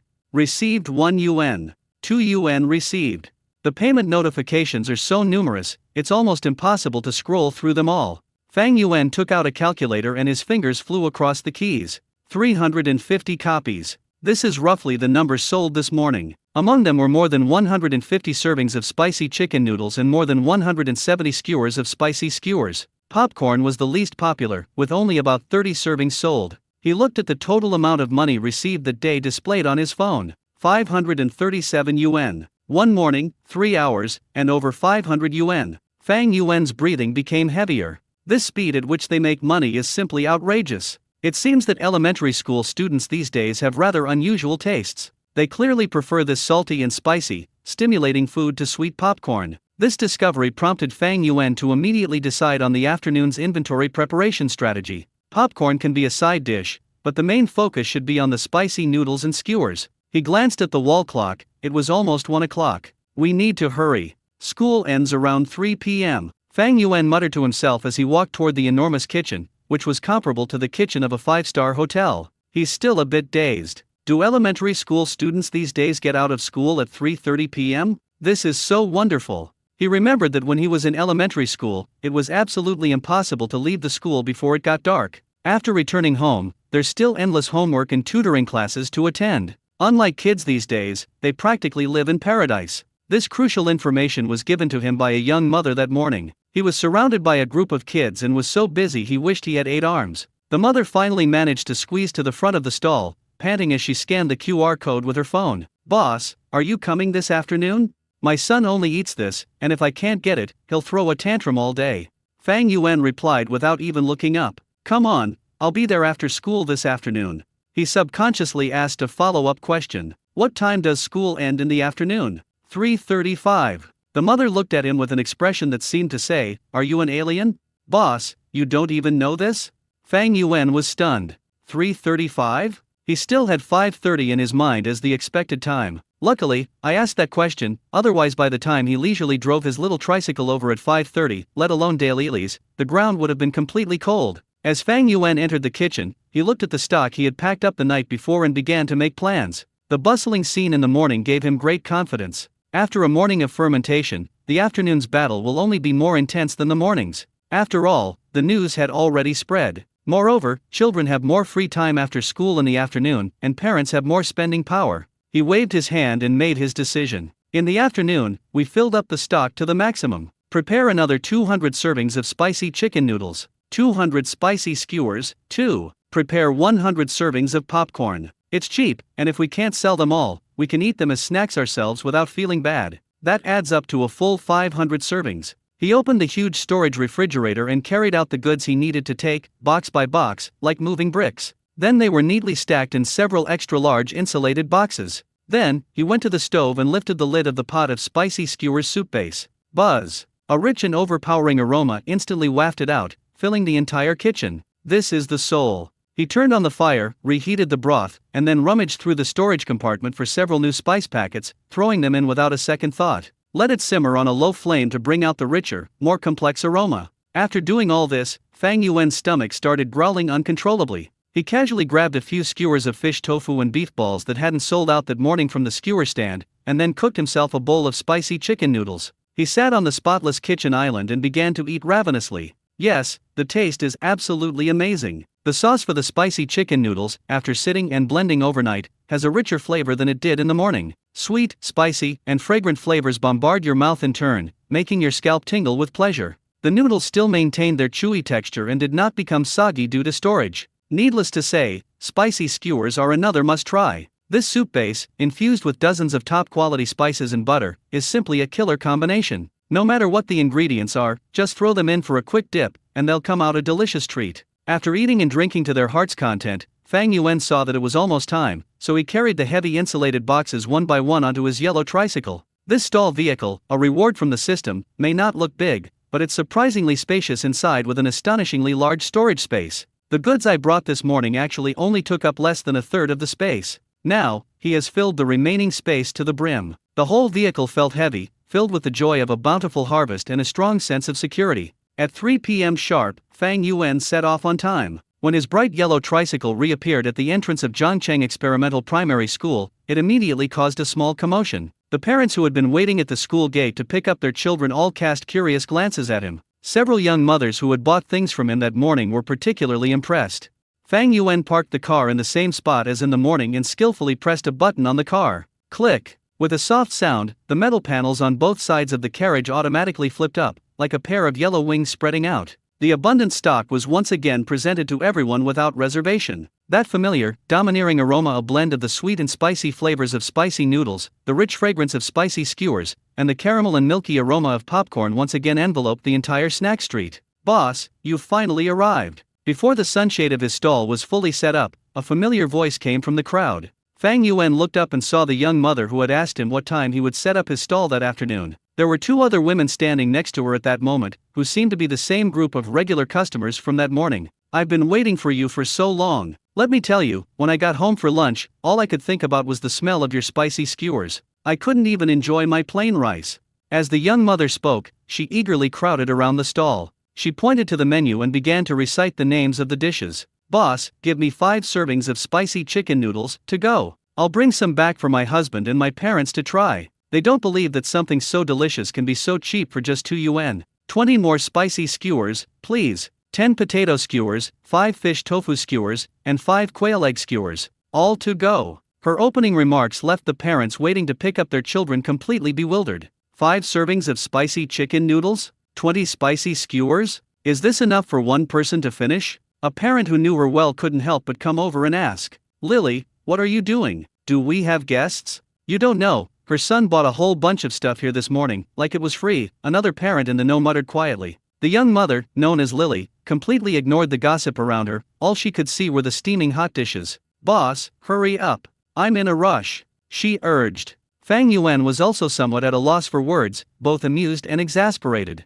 He never expected that his little stall would develop repeat customers so quickly. Moreover, they are loyal fans with exceptionally high spending power. He quickly began packing. 5 boxes of neatly arranged spicy chicken noodles and 20 skewers of spicy skewers soaked in red oil broth were packed in 2 large plastic bags, the contents of which were quite heavy. Lily scanned the code to pay, took the money with satisfaction, and carefully put it into the basket of her electric scooter. Everyone around her thought she was leaving. Unexpectedly, after settling the takeout, she made a surprise return. "Boss, give me another serving of spicy chicken noodles, a bag of popcorn, and 5 spicy skewers. I'll eat these now." The parents around were absolutely stunned. "Still want to eat? You've already packed so much, but you still want to buy another set on the spot? That's an amazing amount of food." Fang Yuan was starting to admire her. This was definitely true love. With Lily leading the charge, her 2 companions couldn't wait any longer. "Boss, I want one too. 1 bowl of noodles and 5 skewers. I want to taste the flavor Lily's been raving about all afternoon. Give me a bag of popcorn, 3 skewers of seaweed, and 2 skewers of gluten." In the blink of an eye, more than a dozen parents had gathered in front of Fang Yuan's stall. Most of them were attracted by the aroma and the bustling scene in the morning, but they were too embarrassed to compete with the students to buy it. Seeing that parents were taking the lead and eating so heartily, they finally couldn't hold back anymore. "Boss, is that spicy chicken noodle soup really only 2 yuan a serving?" A middle-aged man in work clothes asked with some skepticism. "Yes, 2 pieces."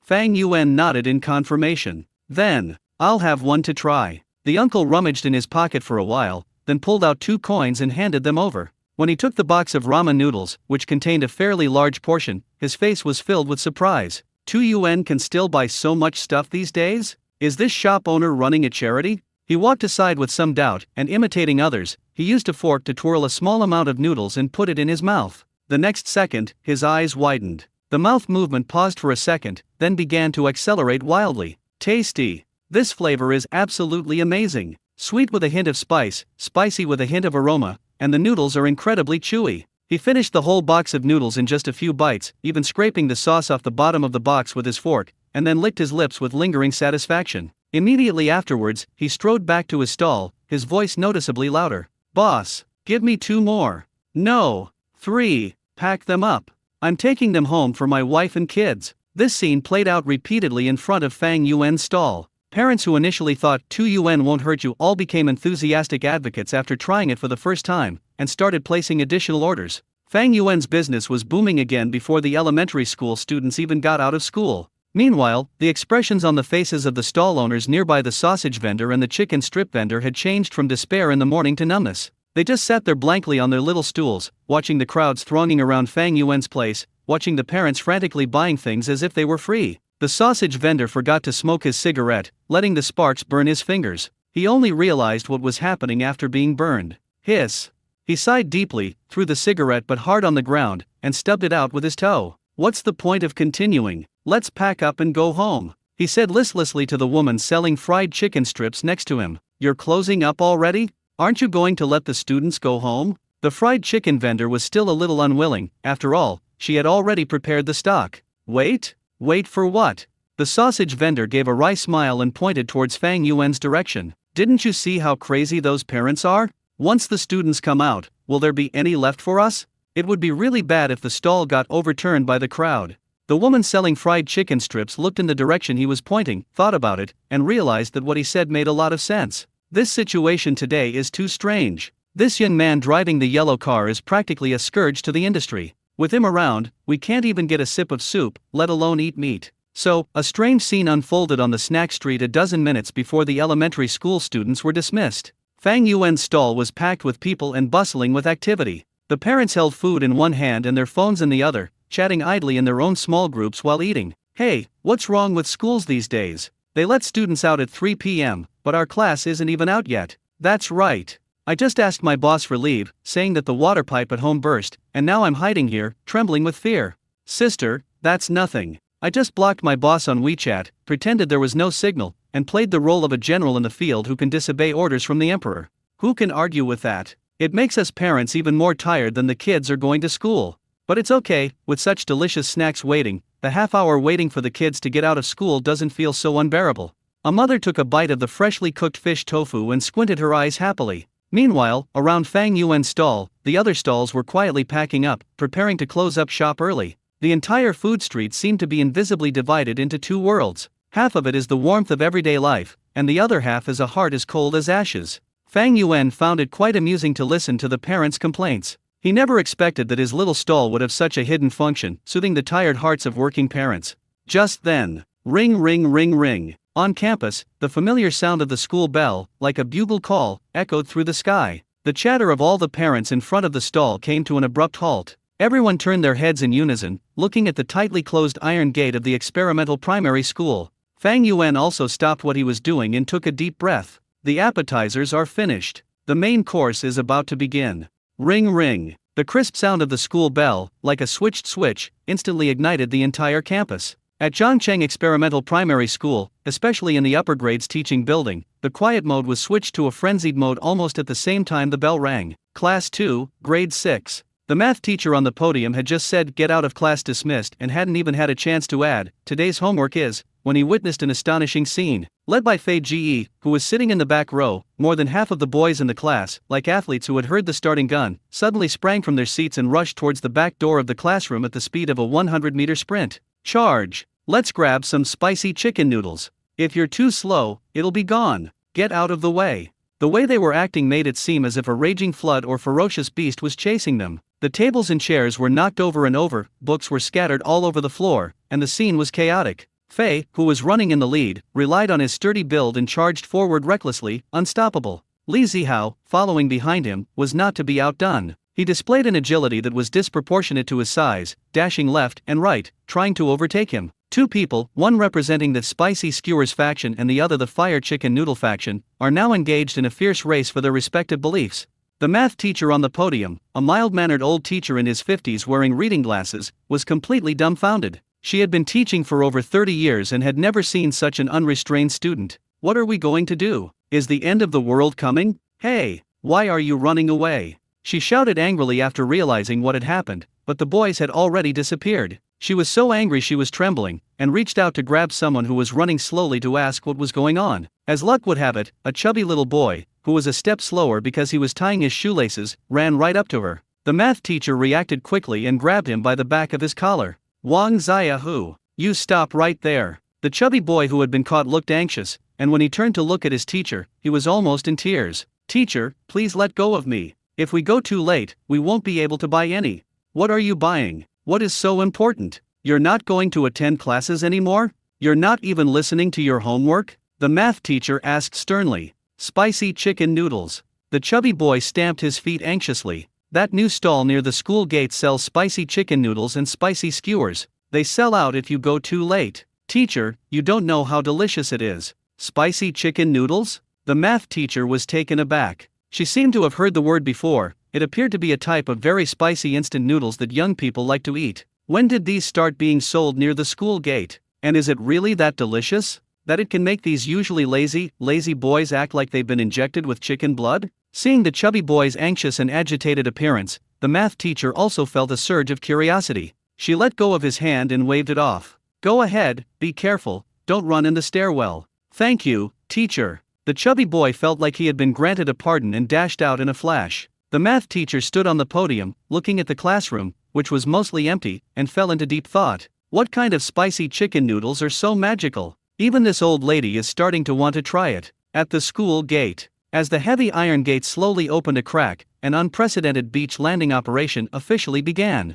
Led by Fei Ji and Li Zihao, the vanguard emerged from the crack in the door like two cannonballs. Following closely behind was the main group from Class 2 of Grade 6, as well as the well-informed students from other classes. Hundreds of children, forming a torrent, ignored the shouts of the security guard maintaining order at the school gate, and headed straight for the bright yellow tricycle stall. Parents who were leisurely eating spicy skewers at the stall were suddenly swept away by the crowd before they could even react. Hey, whose child is this? Don't push. My noodles. A mother almost had her bowl of spicy chicken noodles knocked over. Fang Yuan was also taken aback by the scene before him. Goodness, this is even more outrageous than this morning. In the morning they were just watching, but now it's practically a charge. Uncle, I was here first. Fei took the lead, using his weight advantage to push his way through the crowd and was the first to reach the stall. Behind him, Li Zihao followed closely and squeezed to the front as well. The two glared at each other, their eyes filled with hostility. Uncle! Fei Ji ignored Li Zihao, took out a brand new 100 yuan bill from his pocket, and slammed it heavily on the stall table with a smack. The opening was exactly the same as in the morning. This audacious move once again stunned the entire audience.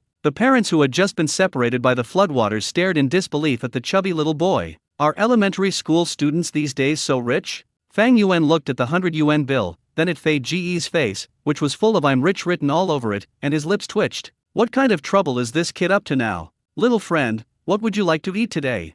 Fang Yuan asked knowingly. Fei Ge glanced smugly at Li Zihao beside him, then puffed out his chest and, with all his might, loudly announced to Fang Yuan and everyone present, "Uncle, give me 100 spicy skewers. 100 skewers." His shout was like a depth charge dropped on a calm lake. The entire scene instantly fell into an eerie silence. Everyone was stunned. His classmates behind him and the parents around him all looked at him as if he were an alien. 100 spicy skewers? Is this kid crazy? Is he going to book the whole stall? Even Fang Yuan was stunned by the little fat boy's extravagance. Compared to this order, the one this morning, 10 servings of noodles, 10 bags of popcorn, and 20 spicy skewers is nothing. 100 skewers. This is half of all the spicy skewers he prepared that afternoon. Li Zihao. Fei Ge ignored everyone's shock. He turned around and looked at the bewildered Li Zihao with the demeanor of a victor. See that? Today, I, Chen Yifei, am treating the whole class to spicy skewers.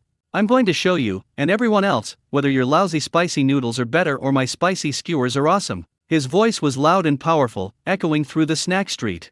Fei Ge's bold words froze the air in the room for a few seconds. Immediately afterwards, the students of Class 2, Grade 6 behind him erupted in a thunderous cheer. Wow! Fei Ge is awesome. Long live Fei Ge. 100 skewers. So cool. I love you so much, Fei Ge. The boys jumped and danced with excitement, and several girls looked at Fei Ge with shining eyes, their gazes filled with admiration. In the world of elementary school students, this act of spending lavishly to treat the whole class to a meal is undoubtedly the ultimate flaunting of wealth, bringing a level of face and glory that no top scorer in any exam can match. Fei Ge enjoyed the feeling of being the center of attention. He proudly raised his chin, feeling like he was the center of the world at that moment. Li Zihao, who was publicly provoked by him, turned a deep purplish red. He was so angry that he was trembling all over. He pointed at Fei Ge, his lips quivering, and he couldn't say a word for a long time. We can't compare at all. In terms of wealth, the few crumpled coins in his pocket were like fireflies compared to Fei Ge's brand new 100 yuan note.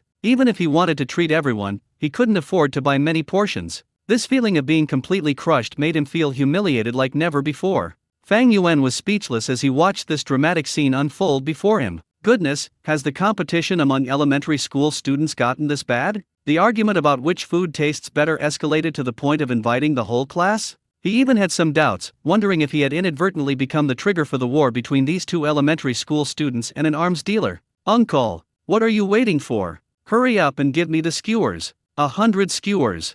Fei Ge urged impatiently when he saw that Fang Yuan hadn't moved. Are you sure you want 100 skewers? Fang Yuan asked one last time to confirm. Of course. My word is my bond. Fei Ge patted his chest and guaranteed. All right then.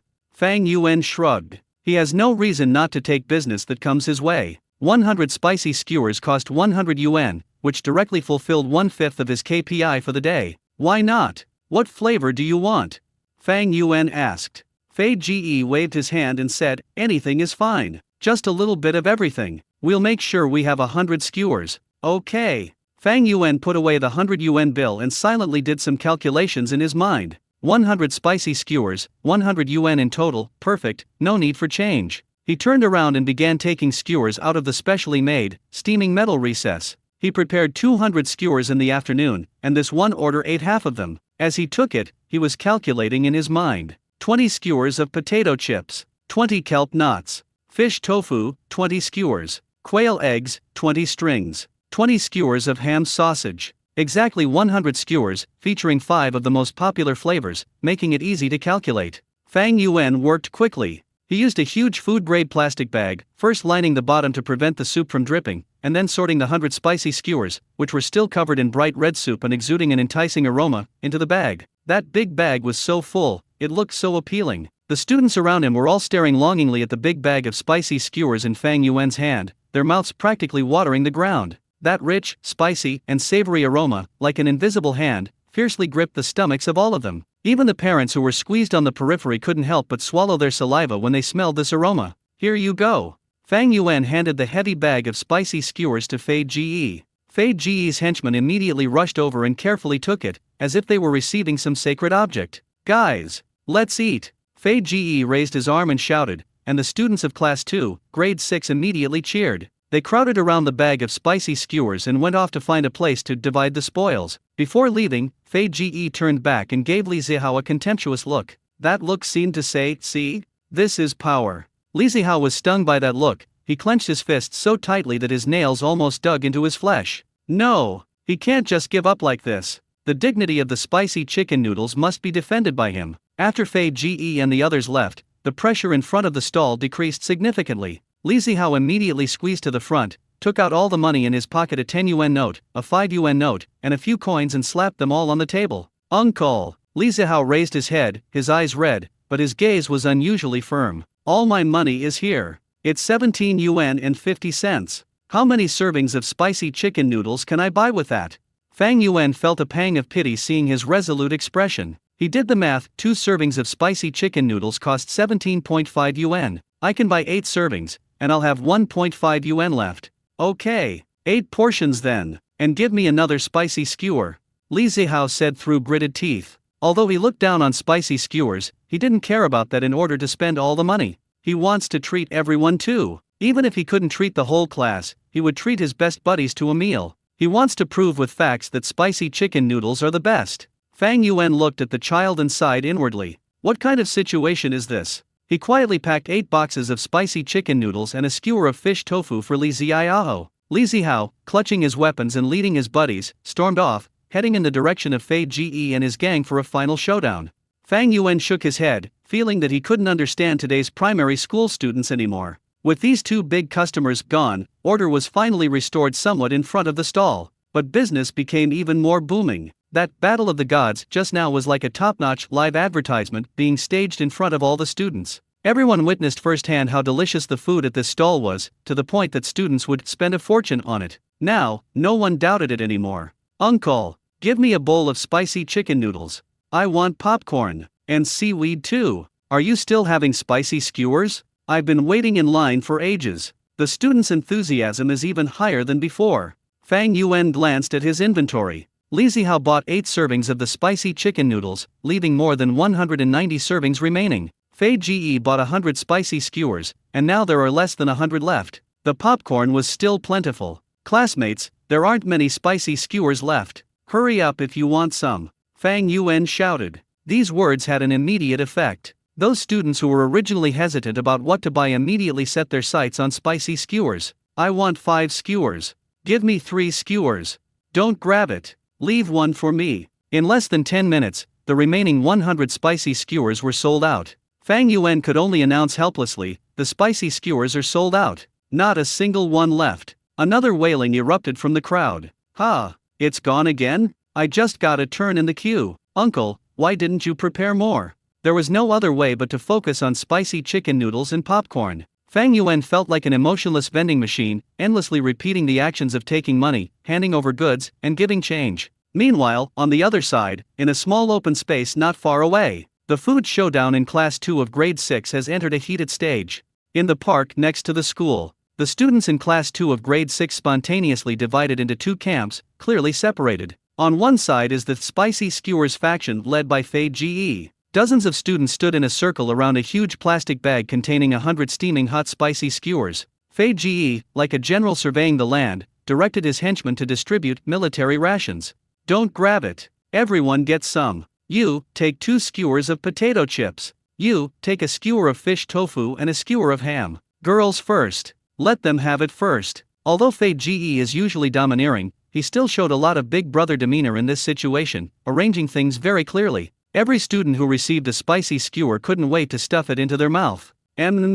Delicious. These potato chips are crispy and flavorful. The fish tofu bursts with juice when you bite into it. It's so satisfying. Brother Fei, you're simply my god. In an instant, praises, slurps, and satisfied sighs rose and fell. The entire spicy skewers area was filled with a happy and joyful atmosphere. Fei Ji listened to his classmates' praise and a smug smile appeared on his face. He picked up a string of his favorite quail eggs and, as if to show off, waved it at Li Zihao on the other side. At the other end of the garden was the turkey noodle party, led by Li Zihao. Their numbers were significantly fewer, only 7 or 8 people, all of whom were Li Zihao's closest friends. Li Zihao placed 8 boxes of spicy chicken noodles and a string of fish tofu that he was forced to buy on the ground. "Brothers, don't be fooled by their numbers. We're getting the essence of this. Li Zihao encouraged the troops. Let them see what real deliciousness is. He divided the ramen among his brothers, 1 box for each of them. Eat. Let them see the power of our spicy chicken noodle party.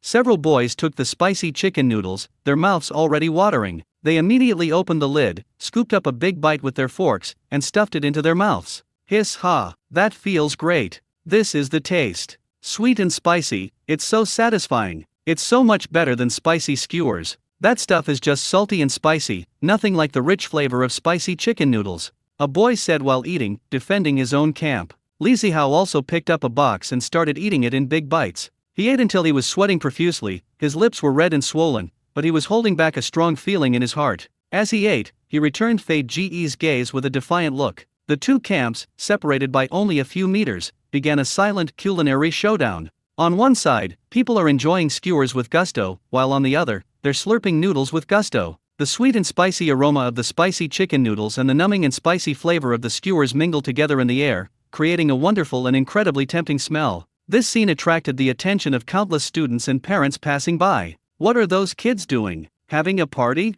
They seem to be in 6th grade. I wonder what they're up to. Look at how delicious their food is. Is it from that new stall near the school gate? This duel was not only a battle of wits between 2 elementary school students, but also became the best living advertisement for Fang Yuan stall. Soon, both camps finished their food. At the spicy skewers section, 100 skewers were divided among dozens of people, with each person only eating 2 or 3 skewers, which was hardly enough to fill a tooth gap. Brother Fei, is there any more? I haven't had enough. Yeah, Fei Ge, let's buy some more.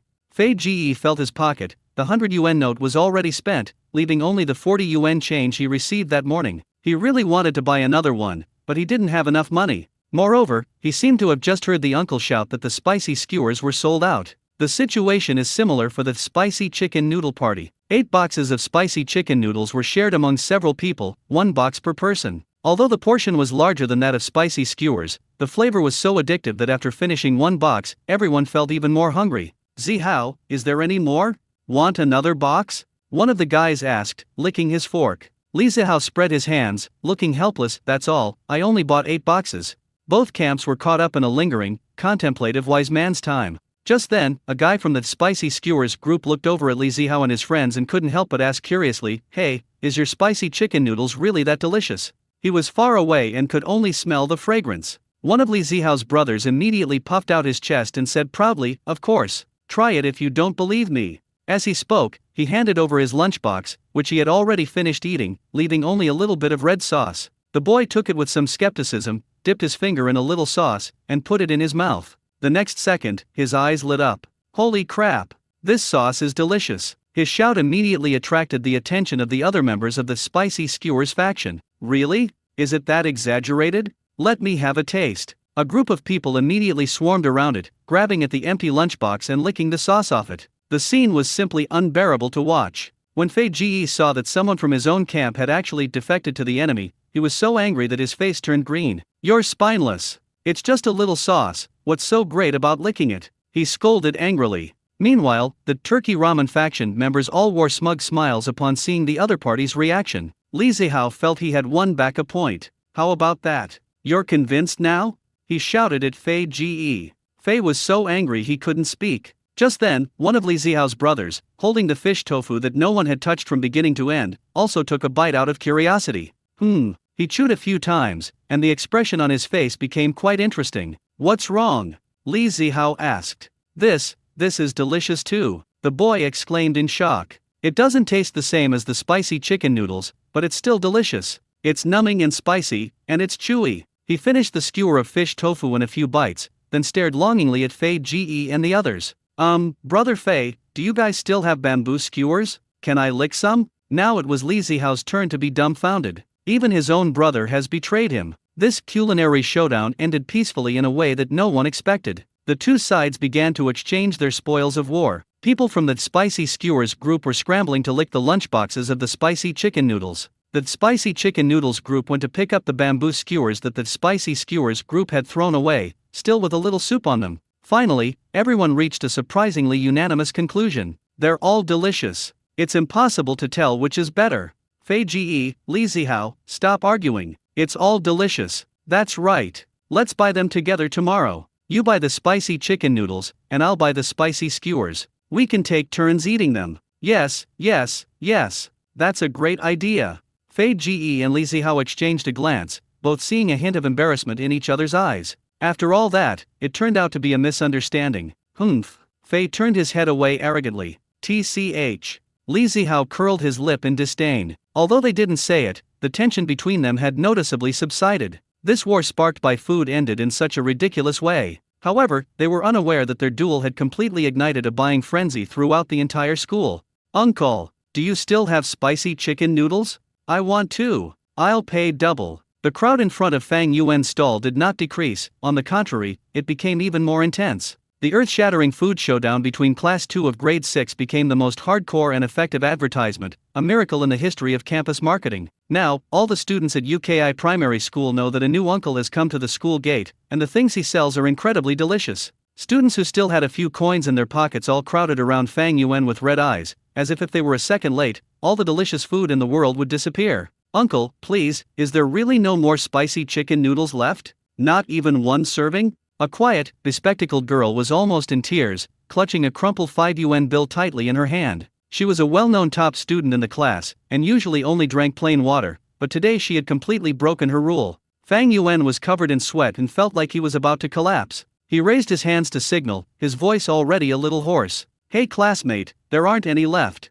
200 boxes, not a single one left. The boxes are almost all gone. He now deeply regrets it. When I was preparing the goods this afternoon, I really should have exchanged all my money for spicy chicken noodles. Then, what about the spicy skewers? Are there any spicy skewers left? The top student pushed up her glasses reluctantly, clinging to her last glimmer of hope. Fang Yuan glanced back at the corner of the insulated box. Spicy skewers, only a dozen or so left. The moment the words were spoken, the crowd erupted in uproar. I want it. Uncle, give it to me. I was here first. I've been waiting in line for ages. Uncle, look at me. I'll salute you. Fang Yuan felt a chill run down his spine and could only shout at the top of his lungs, line up. Line up. Last dozen or so skewers, 1 yuan a skewer, no change. Pay up your own money. He has now completely given up on the difficult task of giving change. Even so, it still couldn't stop these hungry elementary school students. Does anyone have 50 cents? Lend me some, I'll pay you back $1 tomorrow. I have 3 yuan and 50 cents, but I'm short 50 cents. Any brothers out there who can lend me a hand? Let's pool our money and buy 2 skewers, then each of us can take a couple of licks when we get back. In the chaos, the last few spicy skewers were sold out instantly. The children who didn't manage to grab one were filled with regret, while those who did were treated like they were holding a priceless treasure, surrounded by countless envious and jealous glances. One lucky person managed to snag a skewer of fish tofu and couldn't wait to take a bite. Hiss ha! He gasped for breath from the spiciness, then mumbled boasting to his companion, holy crap, that's amazing. That expression of both pain and enjoyment successfully planted a green meadow in the hearts of the children around who hadn't bought it. Current transaction count, 632/5000. The system counter continued to spike at a rate that made Fang Yuan's heart pound wildly. He felt like his arm was about to shoot sparks. Collect money, take the goods, and deliver them. Collect money, take the goods, and deliver them. He's just an emotionless assembly line robot now. Fang Yuan's stall was bustling with activity and people. Just a few dozen meters away, the stalls of the sausage vendor and the chicken strip vendor were so deserted that you could hear the wind blowing through them, as if they were in a corner forgotten by the world. Uncle Wang, the sausage vendor, leaned against his tricycle, a cigarette dangling from his mouth, staring blankly in Fang Yuan's direction, his teeth practically grinding to powder. The woman frying chicken strips, Sister Li, wiped her oil pan so clean it shone, over and over again, as if trying to make flowers bloom from it. The feelings of the two of them, as well as several other vendors selling Odin and candied hawthorns around them, could no longer be described simply as jealousy. It was a sense of powerlessness, a feeling of being abandoned by the times, and a deep doubt about one's own career. Old Wang, look at that kid. Sister Li finally couldn't hold back any longer and said in a low voice, it's been almost an hour, and his place has never stopped taking customers. This isn't doing business, it's robbing people. Old Wang snorted heavily through his nose and didn't reply. Tell me, what's so magical about his stuff? 2 yuan for a bowl of spicy noodles, 1 yuan for a skewer of food, what's he after? Is he doing charity? Sister Li was completely baffled. Who knows? Old Wang irritably spat his cigarette onto the ground and stomped it out with his toe. I've been running this stall for almost 10 years, and I've never seen anyone do anything like this. He's not here to do business, he's here to ruin all of our livelihoods. At noon, they still thought Fang Yuan was a hothead who was disrupting the market with low prices and wouldn't last long. But now, seeing those children frantically sending money to Fang Yuan, they realized that they might have made a huge mistake. This young man doesn't play by the rules at all. No, this can't go on, a young man selling Odin said, coming over. If he keeps doing this for another 2 days, we'll all have to pack our bags and go home. What can we do? Sister Lee asked with a worried look. Look at those kids, they've all been bewitched by him. Who would even look at our stuff now? We need to think of something. The Odin-making guy gritted his teeth. How about, we team up and go talk to him? Say what? Say what? Old Wang glanced at him. Say we should raise prices? Or kick him out? Do you think he'll listen to us? We have to give it a try. Otherwise, are we really just going to stand by and watch? The Odin vendor's suggestion silenced the other vendors present. They all knew in their hearts that this approach was actually quite degrading and likely ineffective. But given their current situation, they are truly at their wits' end. In the end, old Wang slapped his thigh and made up his mind. All right, let's try anything, no matter what. Let's go and meet him. He pushed his stall aside and called out, come on. Sister Lee, Xiao Lu, come with me. Let's get to the bottom of this with him today. So, a street vendors' rights protection delegation led by the sausage vendor, along with the fried chicken strip vendor, the Odin vendor, and the candied hawthorn vendor, marched menacingly toward Fang Yuan's stall. They pushed through the crowded throng and finally squeezed their way to the stall. Fang Yuan had just sold the last serving of popcorn and was preparing to close up shop. He was so tired that he could barely straighten his back. Old Wang cleared his throat, trying to sound like a senior. Hey, young boss. Fang Yuan looked up and saw several colleagues surrounding him with serious expressions, their intentions clearly not good. His heart skipped a beat. What was bound to happen has finally happened. He wiped the sweat from his hands, looked at old Wang and the others, and calmly asked, brothers and sisters, is there something you need? Old Wang stepped forward and cut to the chase. Young man, are you new here? Don't you know the rules? Fang Yuan raised an eyebrow. Rules? What rules? What's with these prices? Old Wang pointed to Fang Yuan's simple little blackboard. 2 yuan for spicy chicken noodles, 1 yuan for spicy skewers. Are you deliberately trying to prevent people from eating? Sister Lee, who was behind him, immediately chimed in, that's right. We've been selling here for so many years, and the prices have always been about the same. You come in and immediately lower the price so much, stealing all the customers away. How are we supposed to survive? Young man, this isn't how you do business, the Odin vendor angrily accused. This is cutthroat competition. You're trying to squeeze us all out so you can dominate the market and then raise prices at will, right? Their voices were loud enough to immediately attract the attention of the parents and students who had not yet dispersed. All eyes instantly turned to Fang Yuan, watching to see how he would deal with this sudden siege. Faced with the righteous and stern accusations from several colleagues, Fang Yuan did not show the panic or anger they had expected. He just looked at them calmly, even finding it a little funny. Vicious competition? Monopoly? Fang Yuan shook his head inwardly. Brother, you're overthinking it. I'm just a working stiff here to experience life. I'll only work for a week, earn enough to meet my KPIs, and then I'll run. Compete with you for territory? I don't have time for that. Looking at the stall owners in front of him, whose faces were filled with anger and anxiety, he could roughly understand their feelings. Put yourself in their shoes. If you had worked hard to set up your stall for several years, and suddenly someone came along and stole all your business, you would definitely be furious. Never mind, I'll explain it to them. Fang Yuan cleared his throat and said in a very sincere tone, brothers and sisters, you've misunderstood. I didn't want to compete with anyone, much less push anyone out. Then what's with your prices? Don't tell us you're not losing money. Uncle Wang, the sausage vendor, pressed relentlessly. Fang Yuan shrugged, a helpless expression on his face. Well, it's just a personal hobby. I'm not after money, I just want to have some fun. For fun. This answer stunned Lao Wang and the others. They looked at each other, their eyes filled with doubt. Who would want to have fun but work themselves to the bone all day long and even lose money? This kid is definitely fooling them. Young man, don't try that sweet talk with us. Aunt Lee, the fried chicken strip vendor, clearly didn't believe her. If you're really not doing this to make money, why are you setting up a stall? You might as well just give them away for free in the park. Fang Yuan sighed. Well, there's no point in explaining this to them. He realized that in the eyes of these stall owners who made a living from small businesses, his behavior of not doing it for money but for happiness was simply a fantasy and incomprehensible. Language is powerless in the face of vast differences in cognition. In that case, let's let the facts speak for themselves. Fang Yuan glanced at the stall. The spicy noodles and popcorn were sold out, leaving only a few spicy skewers, soaking forlornly in the broth. He picked up a clean plastic bowl, used tongs to scoop out a string of plump fish tofu that were glistening with broth, and handed it to old Wang. "Brother, there's no use saying more. You're the expert, you'll know once you try it. Whether this stuff is worth the price or not, you'll know once you taste it." Fang Yuan's tone was calm, but his eyes were full of confidence. Old Wang hesitated as he looked at the string of fish tofu in front of him, which exuded an irresistible aroma. Reason told him he couldn't eat it. Eating it would mean admitting defeat. But his nose, his stomach, and his saliva were screaming frantically, "Eat! Eat it now!" He'd been smelling this fragrance all afternoon. It was practically torture. The people around, including Sisterly, the young man selling Odin, and the parents and students who hadn't left yet, all watched this scene with curiosity. "Try it, Brother Wang."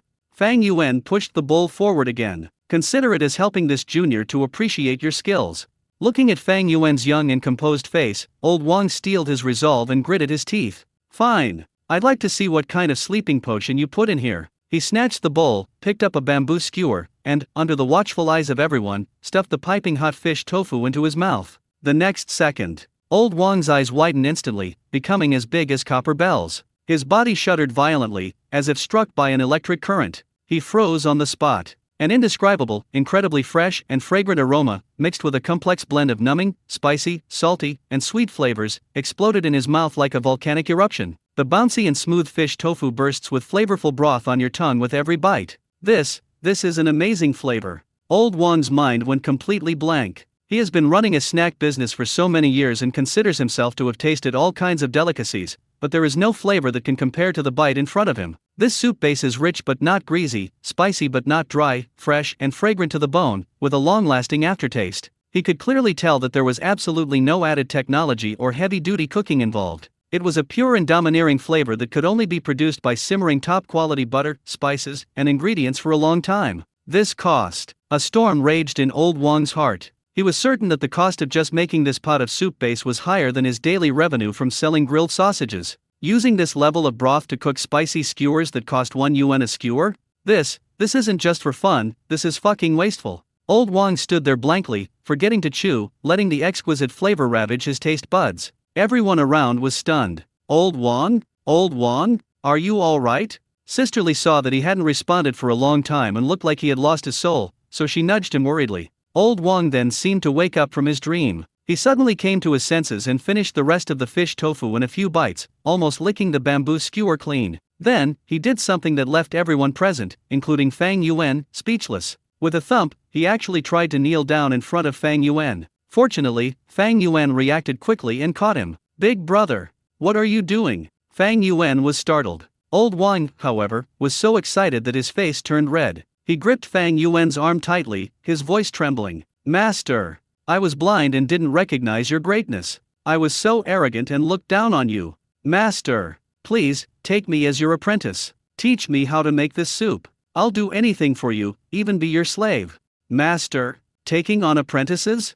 Fang Yuan looked at the sausage vendor in front of him, who was older than his own father, and felt like his CPU had been overheated. Fang Yuan's mind completely went blank. He tried to break free, both amused and exasperated. "Brother Wang, what are you doing? Get up. You can't do this, you really can't." "No, master, I won't get up unless you agree." Old Wang was adamant, his knees seemingly welded to the ground. He felt that he had hit the jackpot today and had run into a real god. If he missed this opportunity, he would regret it so much he would swallow his sausage grill machine. The surrounding colleagues and the parents who hadn't left were also dumbfounded. Sisterly, who sells fried chicken strips, and the young man who sells Odin, both have mouths so wide open that you could fit an egg in them. They've been outwitting old Wang on this street for years. Everyone knows he's a stubborn, unyielding rock. When have I ever seen him so prostrate on the ground? Just for a skewer of fish tofu? Is that thing made of gold, or does eating it grant immortality? Wang Jiangguo, are you crazy? Get up right now. Sisterly was both ashamed and anxious, feeling that he had completely disgraced the entire snack street at the school gate. She rushed up and tried to pull old Wang up.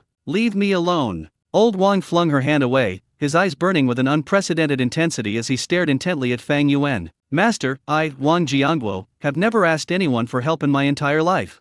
I'm begging you today. If you're willing to teach me this skill, I'll give you my whole sausage stand, along with this prime location." Fang Yuan, "Brother, why would I want your stall? My tricycle can come and go as it pleases. Isn't that better than your stall that's welded to the ground?" Fang Yuan felt like he had a splitting headache. Without further ado, he grabbed old Wang and pulled him up from the ground with all his might. "Brother Wang, it's really not that I don't want to teach." He cleared his throat, his expression serious, and began to spout nonsense with a straight face. "This craft is a family heirloom. The rules are strict, the knowledge is passed down only to sons, not daughters, and only within the family, not to outsiders. You understand, right? The rules set by our ancestors cannot be broken." Upon hearing the words family tradition, the light in old Wang's eyes dimmed noticeably for a moment, but just a second later, the light suddenly ignited again, even brighter than before. "Then, master, do you consider taking in a godson?" Old Wang rubbed his hands together and came closer with an expectant look on his face. "My son is 25 years old this year, 1.85 meters tall, handsome and good-looking. He works in an office building, and the key thing is, he's not married yet." Fang Yuan, thank you so much. Fang Yuan was completely baffled by his convoluted thought process. He waved his hands repeatedly. "Stop! Stop! Brother Wang, there's no room for negotiation on this. I'm just here to earn some pocket money during my vacation. I'll be leaving in a few days. Please don't waste your time on me." Seeing Fang Yuan's resolute attitude, as firm as a welded iron gate, old Wang finally gave up the idea of becoming his apprentice. He seemed to have lost all his energy, standing dejectedly to one side, looking at his sausage grill with disdain in his eyes. Sister Li and the young man cooking Odin next to her were in turmoil. They looked at each other, their eyes filled with the same question. The fact that it could make a stubborn old man like Wang Jiangguo break down on the spot, kneeling down to become his apprentice, and even considering giving away his son, just how delicious should it be? Their gazes simultaneously drifted to the nearly empty soup pot at Fang Yuan's stall, and their Adam's apples bobbed involuntarily. Just as the scene fell into an eerie silence, several new voices broke the frozen atmosphere. "Excuse me, is this where they sell spicy chicken noodles?" A gentle yet slightly uncertain female voice rang out. Fang Yuan turned around and looked. 3 or 4 young women, dressed in a sophisticated and elegant manner, were standing by the stall, curiously examining his little yellow tricycle. The one who spoke was the Chinese teacher of Class 2, Grade 6. Fang Yuan nodded, his tone tinged with apology. "Yes, but the spicy chicken noodles are already sold out." "Ha! Sold out?" The Chinese teacher's face instantly showed the same look of utter disappointment as her students', as if the world had collapsed. She heard students discussing it everywhere at school that afternoon. Phrases like, "so delicious it brings tears to my eyes," "so spicy it makes my soul leave my body," and "I could eat 3 bowls of rice with the broth" are common. I was incredibly curious. She waited until all the students had left before she brought a few close girlfriends over, but she didn't even get to see them. "Do you still have those spicy skewers?" Another female teacher wearing glasses asked, clinging to her last hope.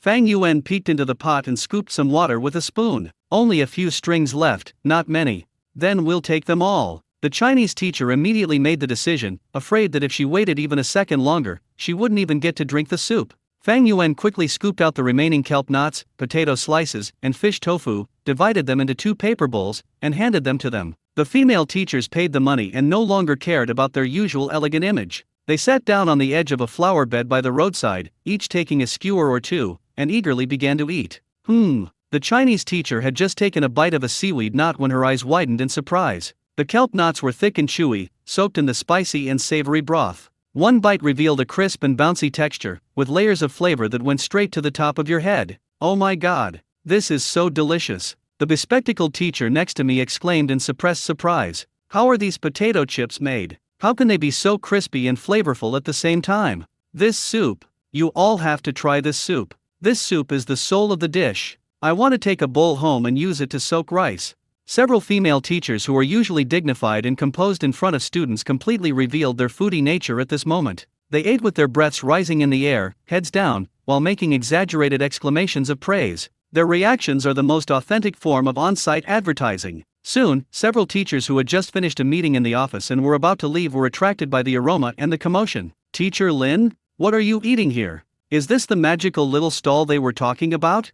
When they learned that the spicy noodles and skewers were all sold out, and only a few bags of original flavor popcorn were left, a wave of sighs of regret erupted from the crowd. "Boss, are you coming again tomorrow?" "Yeah, boss, could you prepare a little more tomorrow? Our whole grade wants to try it." Fang Yuan looked at the teachers, dressed in formal attire, who were eagerly surrounding his stall with longing expressions, and nodded with a smile. "Come again tomorrow." After receiving a positive reply, the teachers dispersed in 2s and 3s, satisfied, already discussing what they wanted for tomorrow. For a time, a unique scene was formed at the school gate. Students, parents, teachers, and even other vendors eyeing the scene from nearby stalls. Everyone's hearts were unsettled by this little yellow tricycle. This new small business owner only took one afternoon. With just a bowl of spicy noodles and a pot of spicy skewers, they conquered the entire Zhongcheng Experimental Primary School without firing a shot.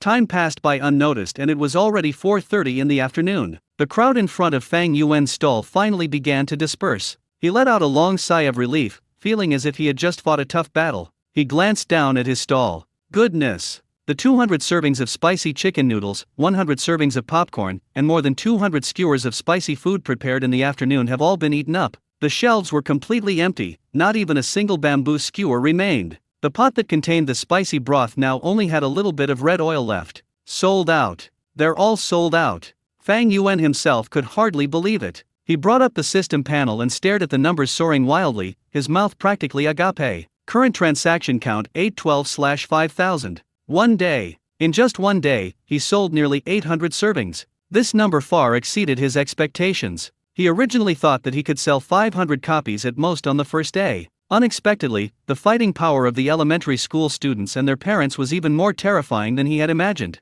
Looks like these 5,000 assignments aren't a challenge at all, Fang Yuan thought smugly, stroking his chin. At this rate, I can finish and go home by Wednesday, or Thursday at the latest.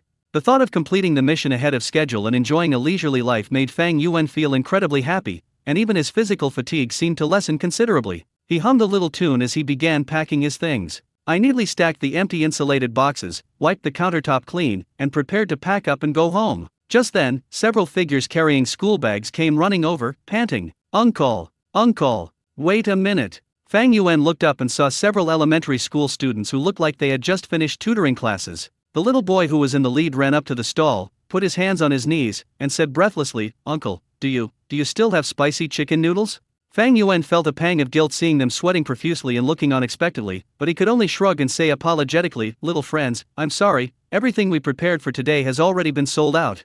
Ah dash. The little boy's face fell instantly, his expression as if the sky had collapsed. Sold out? How could they be sold out? I specifically asked my mom to pick me up early. The students behind him also let out disappointed wails. No way. This is my job today. I don't even want to eat dinner.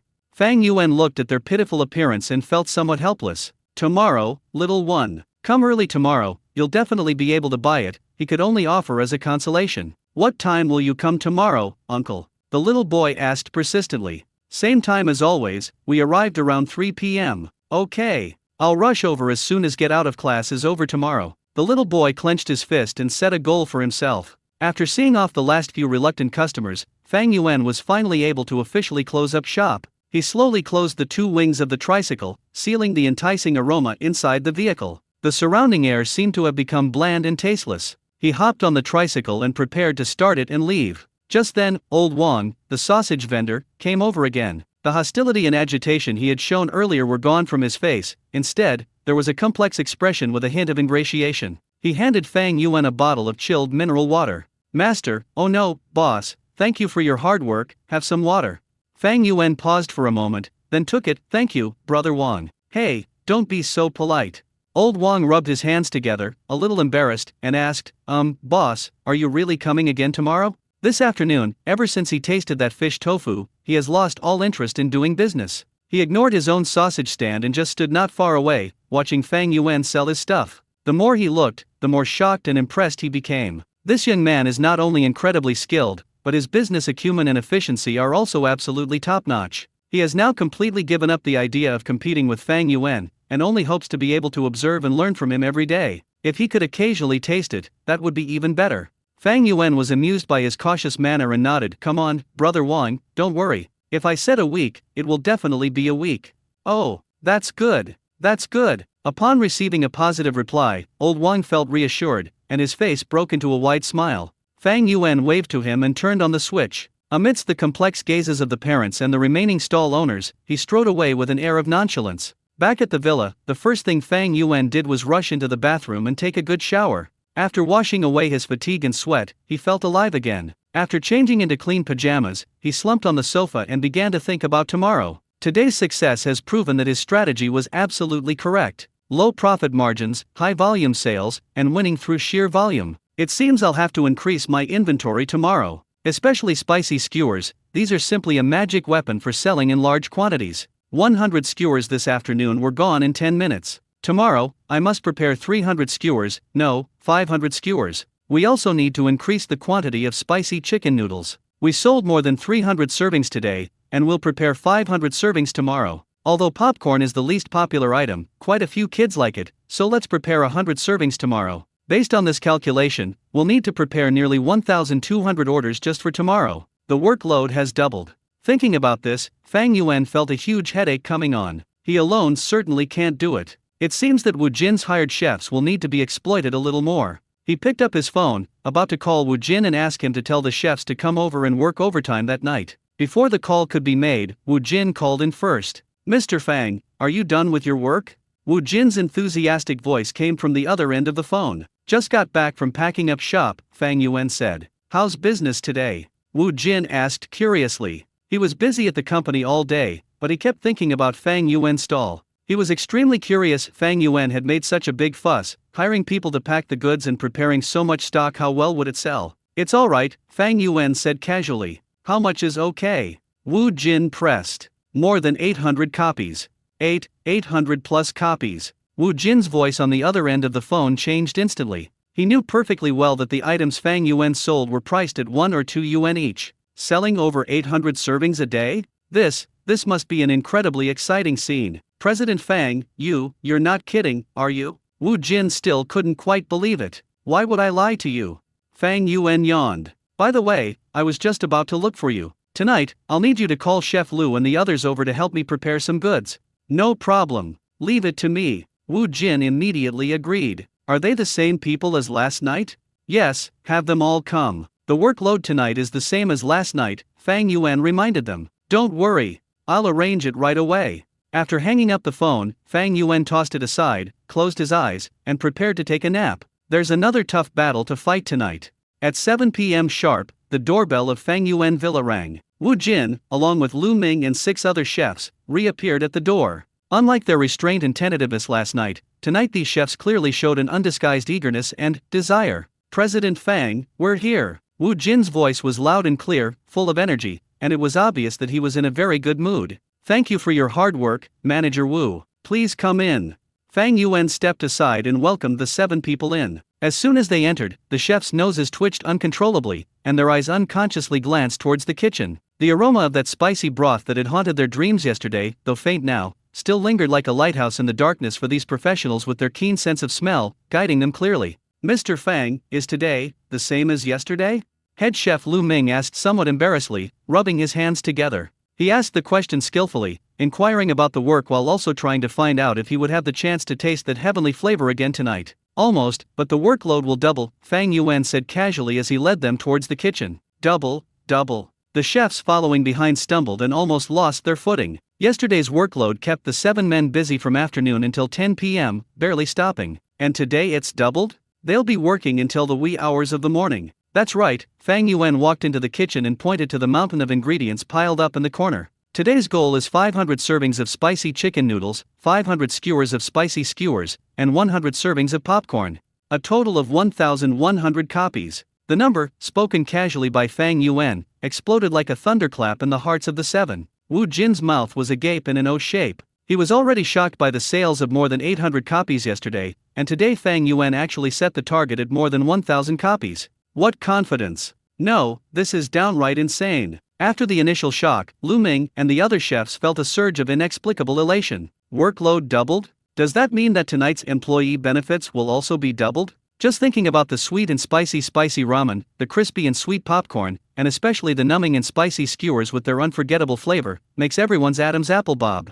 Seeing their eyes shining and practically drooling, Fang Yuan knew what they were thinking. He cleared his throat and decided to lay out the unpleasant truths up front. "Everyone, I know the food last night was delicious." Fang Yuan's gaze swept across everyone's faces. "However, I have to set a rule today." He paused, then said, word by word, "During work hours, no one is allowed to touch the prepared goods. Not even a single bite." The moment those words were spoken, the atmosphere in the kitchen froze. The ecstasy on Lu Ming and the others' faces visibly vanished, replaced by deep disappointment, and even a hint of grievance. "Why should I? Smelling the food but not being able to eat it, this is simply the cruelest torture in the world. Mr. Fang, a young chef couldn't help but try to plead for leniency. "No buts."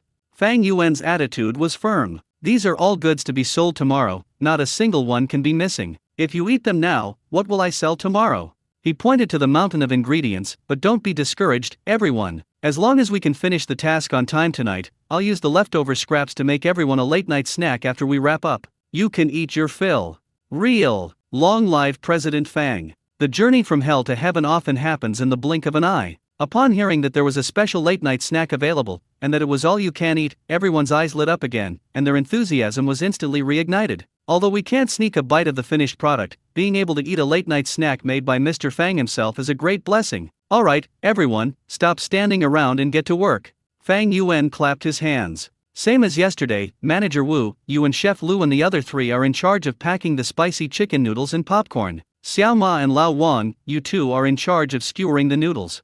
Okay. Everyone responded in unison and immediately got to work. Wu Jin skillfully took off his suit jacket, rolled up his sleeves, and sat in the center position of the packaging assembly line. Lu Ming and the others also quickly returned to their positions, put on gloves, and began the mechanical and tedious packaging work. However, the atmosphere today is completely different from yesterday. Yesterday, they worked with humiliation and incomprehension. Today, however, they are full of enthusiasm, looking forward to their late-night snack. In the kitchen, all that could be heard for a moment were the clattering of plastic lunchboxes, the sound of tape being torn, and the plop-plop of bamboo skewers piercing through food. Fang Yuan nodded in satisfaction and turned to begin the most important step of the evening, preparing the spicy broth. He still first used butter and rapeseed oil to make the base oil, and the aroma of scallions, ginger and garlic quickly wafted out. But today, he deliberately increased the amount of spices used. When he poured a large bag of the system's secret hot pot base and twice as much pixie and chili bean paste as yesterday into the boiling oil, an aroma 10 times more potent than yesterday's exploded like a fragrance nuclear bomb, instantly engulfing the entire villa.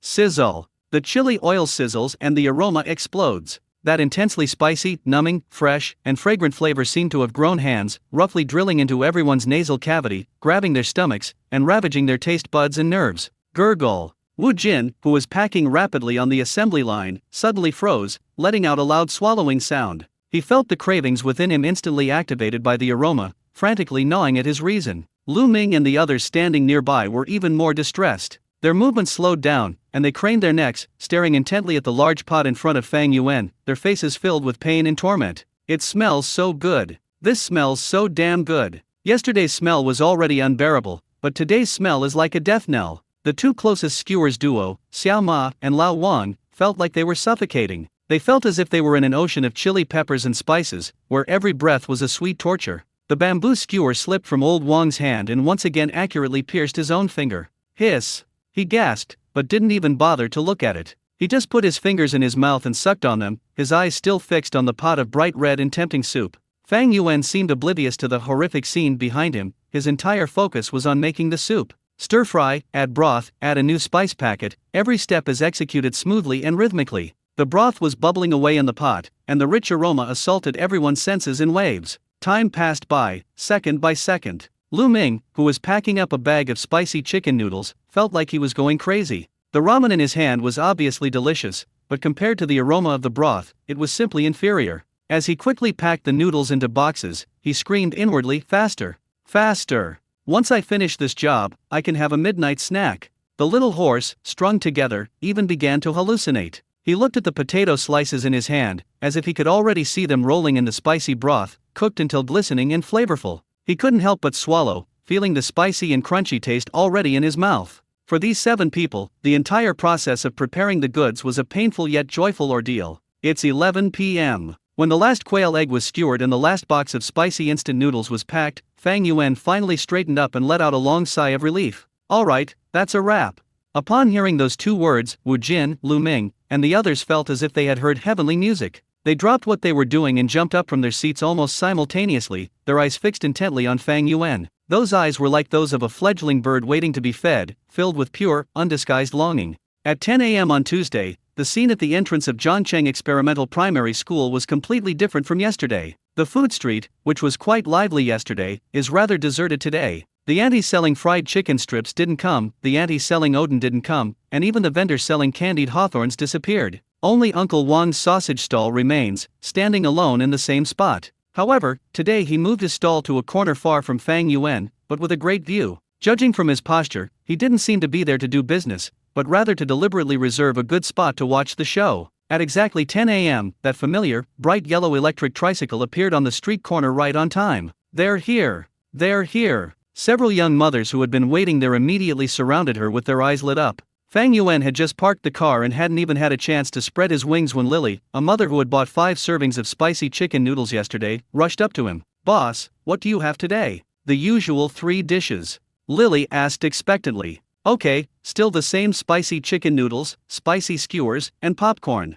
Fang Yuan nodded and pressed the button to unfold the food cart. As the 2 carriages slowly rose, a cargo volume several times larger than yesterday's was instantly revealed to everyone. Neatly stacked, almost overflowing, fire chicken noodle boxes, piles of popcorn bags, bulging like small mountains, and 2 large shelves full of spicy skewers soaking in red oil broth, exuding an irresistible aroma. "Oh my god, this is way too much." The surrounding parents gasped in surprise. Yesterday they felt that the boss had stocked up on an excessive amount of goods, but today's quantity is enough to make it seem like he's turning the stall into a wholesale market. That familiar, domineering aroma, a blend of sweet and spicy, caramel and numbing spiciness, spread rapidly, instantly enveloping the entire street. "Boss, give me 10 servings of spicy chicken noodles, 20 skewers of spicy skewers, and to go." A man in a suit, who looked like he worked nearby, was the first to react and shouted at the top of his lungs. He had bought a portion yesterday afternoon on his way to the office and brought it back for his colleagues to try. The whole office was buzzing with excitement, so they specially sent him here today as the purchasing representative.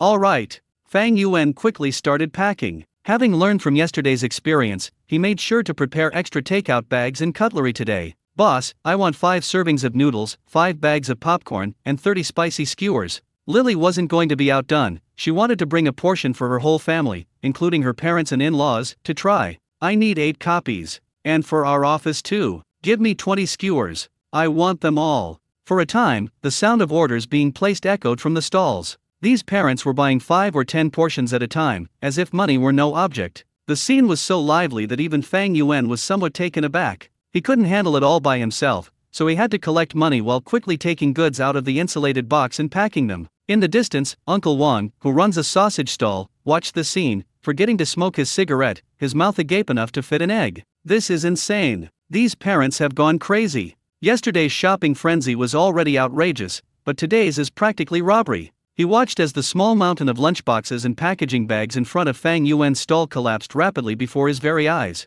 He felt no longer jealousy, but deep awe. This isn't a street stall, it's a money printing machine. 10:45 a.m. 5 minutes before the first batch of students are dismissed. Fang Yuan glanced down at his stall. Goodness! Of the 500 servings of spicy chicken noodles, more than 200 have already been taken. Of the original 500 spicy skewers, less than 300 remain. Of the 100 servings of popcorn, more than half were still left. In just 45 minutes, he sold nearly 500 copies just from the parents and passers-by who came after hearing the news. The number of transactions on the system panel is skyrocketing at an alarming rate. Current transaction count, 1327/5000. Ring ring. The crisp sound of the school bell rang, interrupting Fang Yuan's thoughts. He looked up at the closed school gate and took a deep breath. The appetizers are over, the real battle is about to begin. Boom dash. The moment the school gate opened, it was as if a floodgate had been opened. A massive, dark mass of people surged out of the school gate. Unlike yesterday, today these elementary school students had an exceptionally clear goal and acted much more swiftly.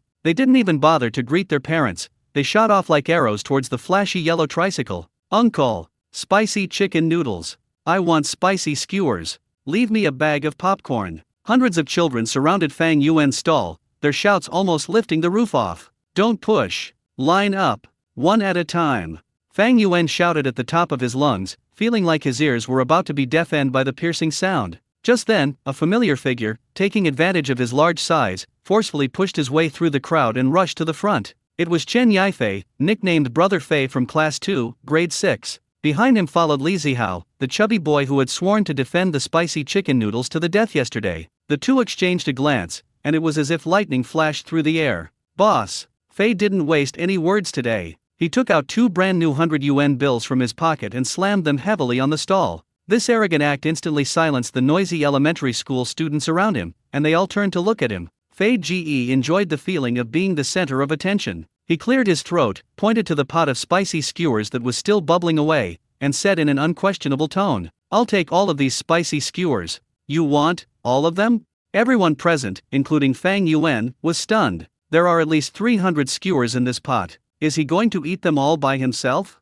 Brother Fei is awesome. Brother Fei is awesome. His henchmen immediately started jeering. Li Zihao's face instantly turned a deep purplish red. He had brought 20 yuan from his mother today, intending to enjoy a delicious bowl of spicy noodles and some spicy skewers. If Fei Ge bought it all, what would he eat then? No way. Li Zihao shouted anxiously, why should you take it all? We want some too. That's right. We want to eat too. The other children shouted. Fang Yuan was at his wits' end looking at the scene that was almost out of control. He knocked on the stall cart and raised his voice, saying, kids, be quiet. We have plenty of stock today, so everyone can buy some. But to be fair, each person is limited to 10 spicy skewers. As soon as this rule was announced, Fei Ge's face darkened immediately. His plan to treat the whole class to spicy skewers failed before it even started, but the other children around them burst into cheers. Alright, everyone line up, one at a time. Whoever cuts in line will be the last to buy. Fang Yuan emphasized again. Although the elementary school students were noisy, they were still obedient and soon formed several long, crooked lines.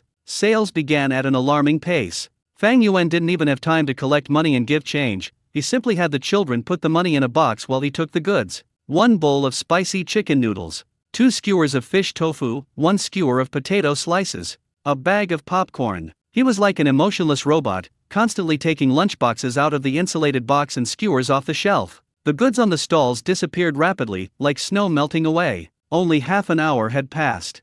4:10 p.m. It's sold out. The spicy chicken noodles are gone. We're sold out of popcorn too. Only 20 spicy skewers left. Fang Yuan looked at the empty insulated boxes and shelves and shouted at the top of his lungs. The 1,100 units of stock were completely sold out in less than 2 hours. Current transaction count 1912/5000. Sold out? The children at the back of the line who hadn't bought anything yet instantly showed despair on their faces. Just then, a little girl carrying a drawing board, who looked like she had just finished her extracurricular class, ran up to the stall, panting. Looking at the empty shelves, her clear eyes instantly filled with tears. Uncle, my spicy skewers. She burst into tears on the spot. The little girl's cries acted like a fuse, instantly igniting the sadness of all the children present who hadn't been able to buy food. Wow, I didn't get any either. I waited in line for ages. I want to eat this for dinner. In an instant, Fang Yuan's stall was filled with deafening cries and wailing, a scene comparable to a large-scale breakup. The children who had bought food and were eating with gusto slowed down their movements and showed a hint of sympathy on their faces when they saw this scene. The parents picking up their children had expressions that were both funny and exasperated. It's just a snack, is it really that big of a deal? But when they saw their child's expression of utter despair, they found it both funny and heartbreaking. Fang Yuan was at his wits' end looking at the group of crying little customers in front of him. He dreads dealing with these kinds of situations the most. Children, don't cry, don't cry. He could only patiently comfort them. We really sold out today, and I didn't expect everyone to be so enthusiastic. What about tomorrow? Uncle, will you come again tomorrow? The little girl who cried first looked up at him with hopeful eyes, sobbing. Come on, come again tomorrow. Fang Yuan nodded. And Uncle promises to prepare even more goods tomorrow so everyone can buy some, okay? Hearing this promise, the children's crying gradually subsided. Then let's pinky swear. The little girl stretched out her chubby little finger. Fang Yuan was both amused and exasperated. He could only extend his finger and hook it with hers. Okay, pinky promise. After finally calming down these little devils, Fang Yuan could finally start packing his things. He neatly stacked the empty insulated boxes, wiped the counter clean, and prepared to close up shop. The parents around him looked at him with curiosity and inquiry in their eyes. Who exactly is this young man? The snacks they make are ridiculously delicious, incredibly cheap, and their business is booming like a myth. Just then, a middle-aged woman wearing glasses and looking refined walked up to the stall. She is the math teacher who was startled by the students running around yesterday. Her surname is Wang. This afternoon, Ms. Wang's ears were filled with students' discussions about the divine snacks near the school gate, such as the 2 yuan spicy chicken noodles are even better than those in restaurants, and the 1 yuan spicy skewers are so delicious that you want to cry. She was even a little tempted by them. After school, she deliberately stayed behind, wanting to see for herself what kind of snack could drive these kids so crazy. As a result, she witnessed the scene of corpses strewn everywhere that she had just seen. Hello, young man, Teacher Wang said, adjusting his glasses. Hello, Auntie, is there anything I can help you with? Fang Yuan replied politely. I just want to ask, are the things you sell hygienic? What are the ingredients you use? Teacher Wang's tone was polite, but her question was very direct. After all, these are for children to eat, so food safety is the most important thing. As a teacher, she has a responsibility to safeguard the health of her students. Upon hearing this question, the surrounding parents all perked up their ears. This is also their biggest concern. After all, 2 yuan for a serving of spicy noodles and 1 yuan for a skewer of spicy food is an unusually low price. Auntie, don't worry. Fang Yuan smiled. I do this purely out of personal hobby, I don't expect to make money from it. He casually made up a story. The noodles, oil, and meat I used were all bought from a reputable supermarket, just like what I eat at home. The soup base was also simmered for several hours with dozens of spices and beef bones. If I were to use those cheap, random ingredients, not only would you not trust me, but I myself wouldn't be able to stand it. His tone was frank, his eyes clear, without the slightest hint of evasion. Teacher Wang looked at him, and then at his spotless and well-organized stall cart, and most of her doubts were dispelled. Moreover, she also noticed that the young man was not dressed in cheap clothes from head to toe, and running such a small stall did not seem like he was doing it to make a living. That's good, that's good. Teacher Wang nodded, a smile appearing on her face. The student said that your food is especially delicious, but it's a pity that we came too late today and it's all sold out. Tomorrow, Auntie, I'll prepare more tomorrow, Fang Yuan said politely. Okay, I'll come and try it tomorrow too, Teacher Wang said with a smile, then turned and left. After seeing off the concerned Teacher Wang, Fang Yuan breathed a sigh of relief. Finally, everyone was dealt with. He had just bent down to close the side wing of the food cart. A dark figure approached with a gust of wind. Master, please wait. Fang Yuan looked up and saw the face of Uncle Wang, the sausage vendor, filled with admiration. Today, instead of holding a bottle of mineral water, he was holding a brand new notebook in his hand, and tightly gripping a pen in his other hand. He acted like a primary school student meeting his homeroom teacher, respectful yet a little nervous. Brother Wang? Fang Yuan was taken aback by his display of force. Hey, master, you can just call me Xiao Wang. Old Wang nodded and bowed, his face beaming with joy. Fang Yuan's lips twitched. At your age, you're more than old enough to be my father. Old Wang was completely oblivious to Fang Yuan's speechlessness. He carefully handed the notebook and pen to Fang Yuan, adopting an extremely humble posture. Master, I have a favor to ask.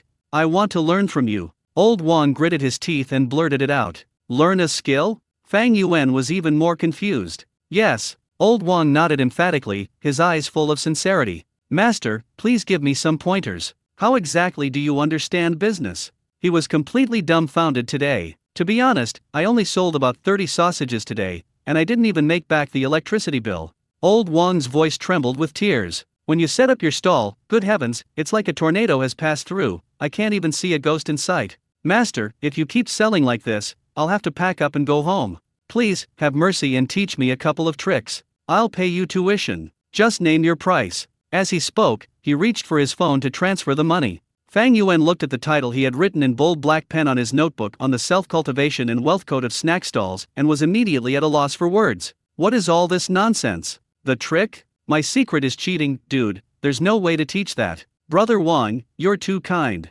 Fang Yuan quickly stopped him from taking out his phone, scratching his head in exasperation. There's really no secret to it, I just figured it out by trial and error. Master, please don't be modest. Old Wang had an I understand look on his face. Just a little bit of your knowledge would be enough for me to study for a lifetime. Fang Yuan was so bothered by him that he had no choice but to bite the bullet and pick out the most universally applicable phrase. The main thing is, to put your heart into it. With heart? Old Wang's eyes lit up, and he quickly wrote those 2 words down in his notebook, emphasizing them with a circle. Yes, put your heart into it. Fang Yuan cleared his throat and began his serious nonsense time. Think about it, you have to carefully select good materials, you can't just go for the cheapest option. Old Wang nodded vigorously, writing in his notebook, first, carefully select good ingredients. You have to put your heart into making the food taste good. If it doesn't taste good to you, how can you give it to the customers? Old Wang continued writing furiously. Secondly, focus on making the flavors delicious. If the price is made more affordable, so that people feel they're getting a good deal, wouldn't there be more repeat customers? Third, the price is affordable. Old Wang wrote this down, then suddenly paused, looked up at Fang Yuan, and his eyes lit up. I understand. You understand? Fang Yuan was taken aback. Master, do you mean to deliberately incur losses, operate on low profit margins and high volume, use strategic losses in the early stages to gain market reputation, and ultimately form a regional monopoly, achieving a winner-takes-all situation?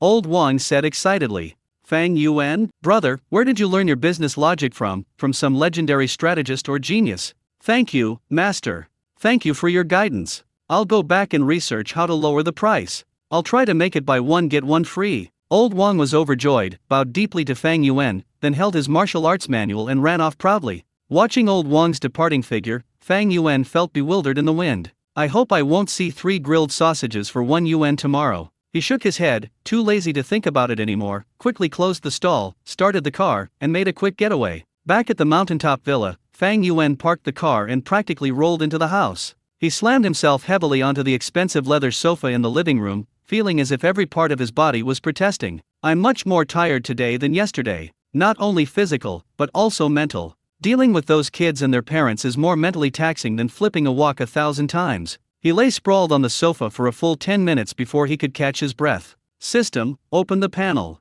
He muttered to himself listlessly. A pale blue light curtain appeared out of thin air before his eyes. Setting up a stall task, Phase 1. Task objective, sell a total of 5,000 snacks within 7 days. Current progress, 1912/5000. Task reward? 1,912 copies. Fang Yuan considered it for a moment. The first day it was over 300, today it's over 1,100, and it's almost 2,000 in total. This speed is like riding a rocket. We'll increase our inventory again tomorrow and aim for 1,500 units. The day after tomorrow, Thursday, might be the day we can finish work early. Thinking of this, Fang Yuan felt like he had come back to life. Most of the fatigue in my body has dissipated. He sat up from the sofa, picked up his phone, found Wu Jin's number, and dialed it. The call was answered almost instantly. Mr. Fang. Mr. Fang, I was just about to call you. How's it going? How's the battle going today? Wu Jin's signature loud voice came through the receiver, filled with barely suppressed excitement. Fang Yuan moved his phone a little further away and rubbed his ear. Sold out. He uttered 3 words calmly. Sold out? I knew it. I knew that with you in charge, Mr. Fang, there would be no problem. Wu Jin shouted excitedly on the other end of the line. We prepared quite a lot of stock today, 1,100 servings. It would be amazing if we could sell them all. Wu Jin's voice suddenly stopped halfway through. He seemed to realize something. There was an eerie silence on the other end of the phone for more than 10 seconds. Fang Yuan could even clearly hear Wu Jin's breathing, which was gradually becoming heavier, as if he had just run 800 meters. Fang, Mr. Fang. When Wu Jin's voice rang out again, it was trembling. You just said, it's sold out? Fang Yuan replied. Yes, all 1,100 units are sold out. Right. Gulp. Fang Yuan clearly heard the sound of someone swallowing saliva. Another silence followed. Manager Fang. Wu Jin's voice suddenly rose, carrying a kind of piercing worship. You're a business genius. This isn't a street stall, it's a money printing machine. No, even a money printing press can't keep up with your speed. Fang Yuan felt a headache coming on. Alright, stop flattering me. He interrupted Wu Jin's incoherent rambling. We're planning to work overtime tonight. Same time as usual, let's call Chef Lu and the others over. Okay, no problem. Wu Jin readily agreed. At 7 p.m., the atmosphere in the kitchen of Fang Yuan Villa was more somber than ever before. Wu Jin, Lu Ming, and the other 6 chefs stood in front of Fang Yuan, their expressions serious and their eyes filled with a resolute determination. They had already discussed it on the way here today. When Wu Jin told them that Fang Yuan had sold out 1,100 snacks in less than 2 hours, the worldviews of these professional chefs who had spent half their lives in the catering industry were completely overturned. This isn't just a business genius, this is a god. They realized that following this Mr. Fang, even if they didn't learn a single skill or two, or even just a little bit of the basics, would be enough to benefit them for life. The daily wage of 500 yuan is simply insignificant compared to such an opportunity. Mr. Fang. As the representative, head chef Lu Ming took a deep breath, stepped forward, and bowed deeply to Fang Yuan. Behind him, 6 people, including Wu Jin, bowed in unison. This unexpected gift completely baffled Fang Yuan. Chef Lu, Manager Wu, what are you doing? Fang Yuan quickly stepped forward to help them up. Mr. Fang, please let me finish. Lu Ming straightened up, his expression extremely solemn. We're not here today for that 500 yuan. He paused, then looked intently at Fang Yuan. We've come to become your apprentices. We want to learn your craft. As long as you're willing to teach us, we'll pay you out of our own pockets, let alone wages.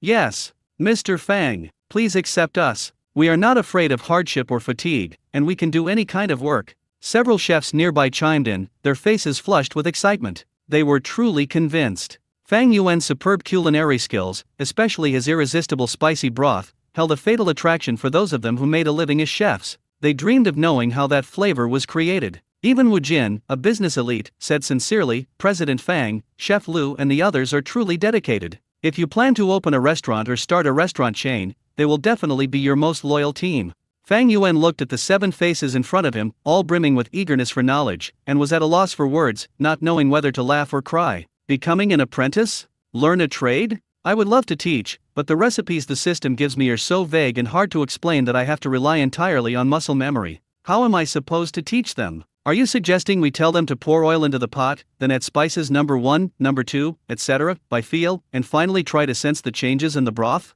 That's not teaching disciples, that's being a hooligan. I appreciate everyone's kindness, but, Fang Yuan carefully considered his words, then helplessly spread his hands. This skill is a family heirloom, and there are rules that it is passed down only within the family. It is really inconvenient to teach it to outsiders, so please forgive me. This reason, though old-fashioned, is the most effective shield. Sure enough, upon hearing the words family heirloom, the excitement and anticipation on Lu Ming and the others' faces instantly dimmed. They were all insiders and knew that many experienced craftsmen followed this rule. Although they were extremely disappointed, they couldn't insist any further. Sigh, we were too hasty, Lu Ming sighed, his face full of regret. The atmosphere in the kitchen suddenly became somewhat somber. Seeing their dejected appearance, Fang Yuan felt a little guilty. After all, they came to help, and it would be a bit disheartening to refuse them so bluntly. Although I can't take on apprentices, Fang Yuan changed the subject. Like I said yesterday, as long as everyone works hard tonight, I'll personally cook a sumptuous late-night snack for you all after we finish work. I'll use this family's secret broth to make you an authentic spicy hot pot. How about that? Spicy hot pot. Lu Ming's eyes lit up again in an instant. The other chefs were also invigorated, and their mouths almost watered on the spot. Hot pot made with that magical soup base? My goodness! That must be incredibly delicious. Even if I don't learn any skills, being able to eat a meal is a great blessing. Mr. Fang, is this really true? Lu Ming's voice trembled slightly. A gentleman's word is as good as his bond, Fang Yuan said with a smile, patting his chest. Good, good, good, Lu Ming exclaimed excitedly, then waved his hand and yelled at his apprentices behind him. What are you all standing around for? Get to work. If anyone dares to slack off and delays Boss Fang from making the midnight snack, don't blame me for turning my back on you. Yes, master. Mission accomplished. With the ultimate goal of spicy hot pot as motivation, the potential of the 7 people was fully unleashed. They threw themselves into the intense work of preparing the goods, as if they had been injected with chicken blood. The packing speed is more than twice as fast as yesterday. The movement of skewering the meat was so fast that it almost left a blur.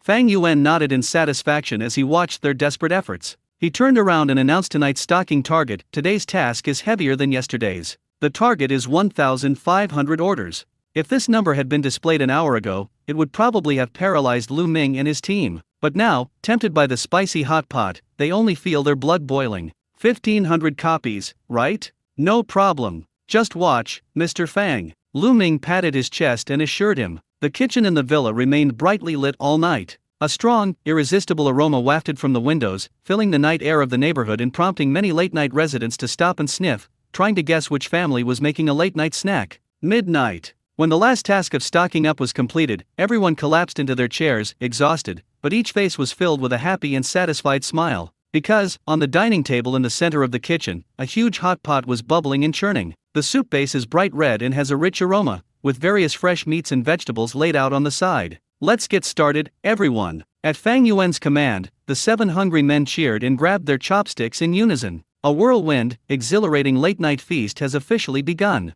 That night, Lu Ming and the others ate to their heart's content, feeling as if they had wasted decades of their lives eating. As they ate, they conducted a professional analysis of the ingredients and cooking time, trying to crack the secret of the soup base, but all their attempts ended in failure. The taste was beyond their comprehension. This is the realm of the gods. After finishing their late-night snack, the 7 people, satisfied, said their goodbyes and left. Before leaving, Lu Ming solemnly said to Fang Yuan again, President Fang, our determination to become your apprentices will not change. Whenever you change your mind, please call us.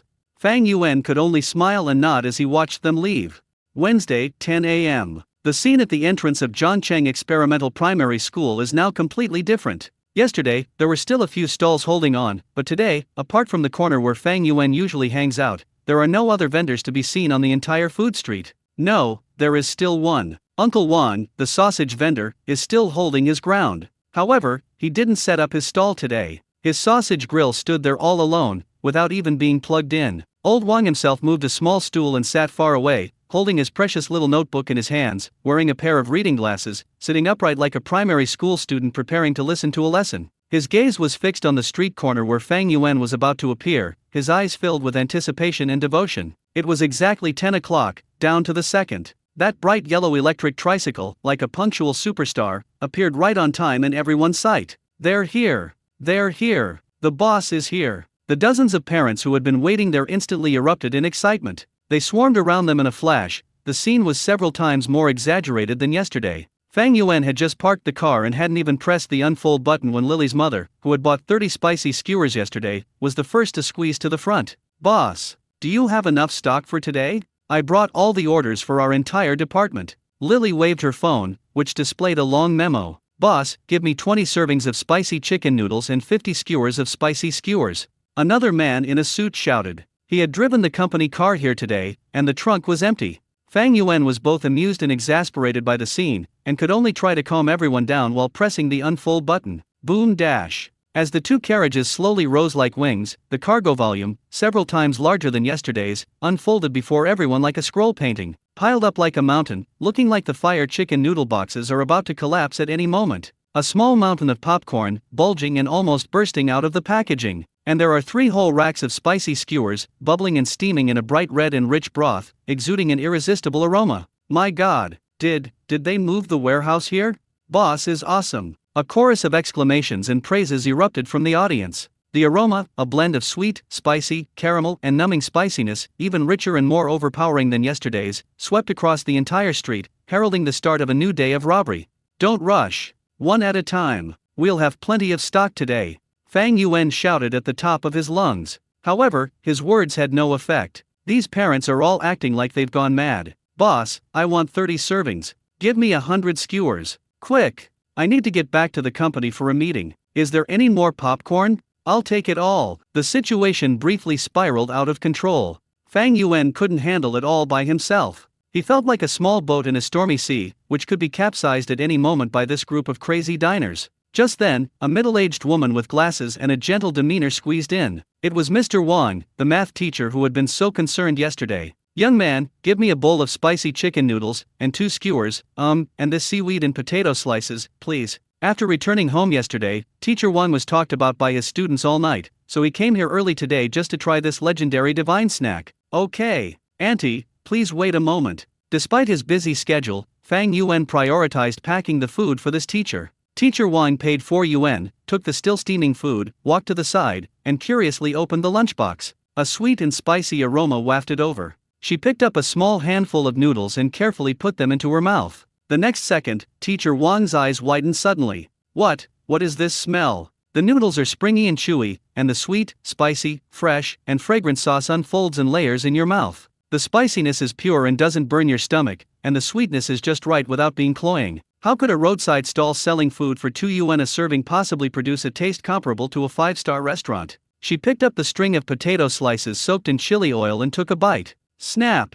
The crisp texture stunned her once again. Immediately afterwards, the spicy and savory broth exploded on the taste buds. Teacher Wang felt her mind go blank for a moment. She had been teaching for 30 years and considered herself to have eaten her fair share of delicious food, but never had a flavor that had such a powerful impact on her. She finally understood why her students were so crazy about it. This stuff is too much for even adults, let alone elementary school students. Teacher Wang quickly devoured a bowl of spicy chicken noodles and 2 skewers of spicy meat, leaving them completely clean, even licking the broth clean. She wiped her mouth, still savoring the moment, looked at the still crowded people in front of the stall, hesitated for a moment, and then squeezed back in. "Young man, give me 10 more servings of spicy chicken noodles and 20 spicy skewers." Teacher Wang shouted, her face flushed. She wanted to take them back for her colleagues in the office to try. This scene was clearly seen by old Wang, who was writing furiously in a small notebook in the distance. He wrote a line heavily on his notebook: "Fourth core principle, conquer opinion leaders, teachers, to achieve a decisive victory."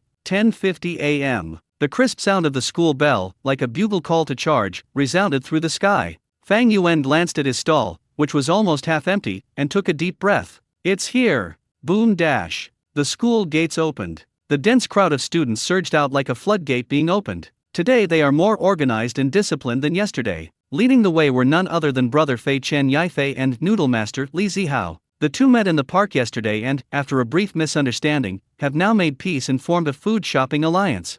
Uncle Fei Ji, taking advantage of his size, was the first to rush to the stall, followed closely by Li Zihao. "We're not fighting today." Fei patted his chest, then pulled a handful of crumpled banknotes from his pocket. 100 yuan, 50 yuan, 20 yuan, 10 yuan notes, and even a bunch of coins. "This is the money our whole class pooled together. It's a total of 365 yuan and 50 cents. Li Zihao held up a small notebook and solemnly announced the amount. Fang Yuan looked at the pile of loose change and felt completely overwhelmed. "We want 100 servings of spicy chicken noodles, 150 skewers of spicy skewers, and 30 bags of popcorn." Fei Ge rattled off the order in one breath. The whole class bought it together and shared it. This was the final plan they discussed yesterday. "All right, no problem." Fang Yuan looked at the group of adorable and funny children and waved his hand. "Today, I'm in charge of this street. I'll take care of everything." He took out several large plastic bags and started packing the goods very quickly. Just then, a black Audi A6 slowly drove past the street corner. Inside the car sat rock-climbing enthusiasts Zhang Yang and Li Mo. "Hey, I'm starving. Where can I find anything good to eat around here?" Zhang Yang said, rubbing his rumbling stomach and looking around. "I don't know," Li Mo replied succinctly. "I've been craving that cliffside milk tea from last week, and I still can't stop thinking about it this week." "Where did Boss Fang set up his stall this week? I haven't heard a word about it." Zhang Yang sighed. "The Potato Light Action Group is also like headless flies, searching everywhere aimlessly." His gaze swept over the entrance of the elementary school not far away, which was surrounded by a huge crowd, and he frowned. "Damn, is picking up the kids such a big deal now? It's like fighting for train tickets during the Spring Festival travel rush." "I guess there's some kind of event going on," Li Mo said casually. The Audi didn't stop, but slowly accelerated, passing by the flashy yellow tricycle and the noisy crowd. Zhang Yang, inside the car, would never know that the boss Fang he longed for was just a few dozen meters away, surrounded by a group of elementary school students, so busy that his feet barely touched the ground. Next.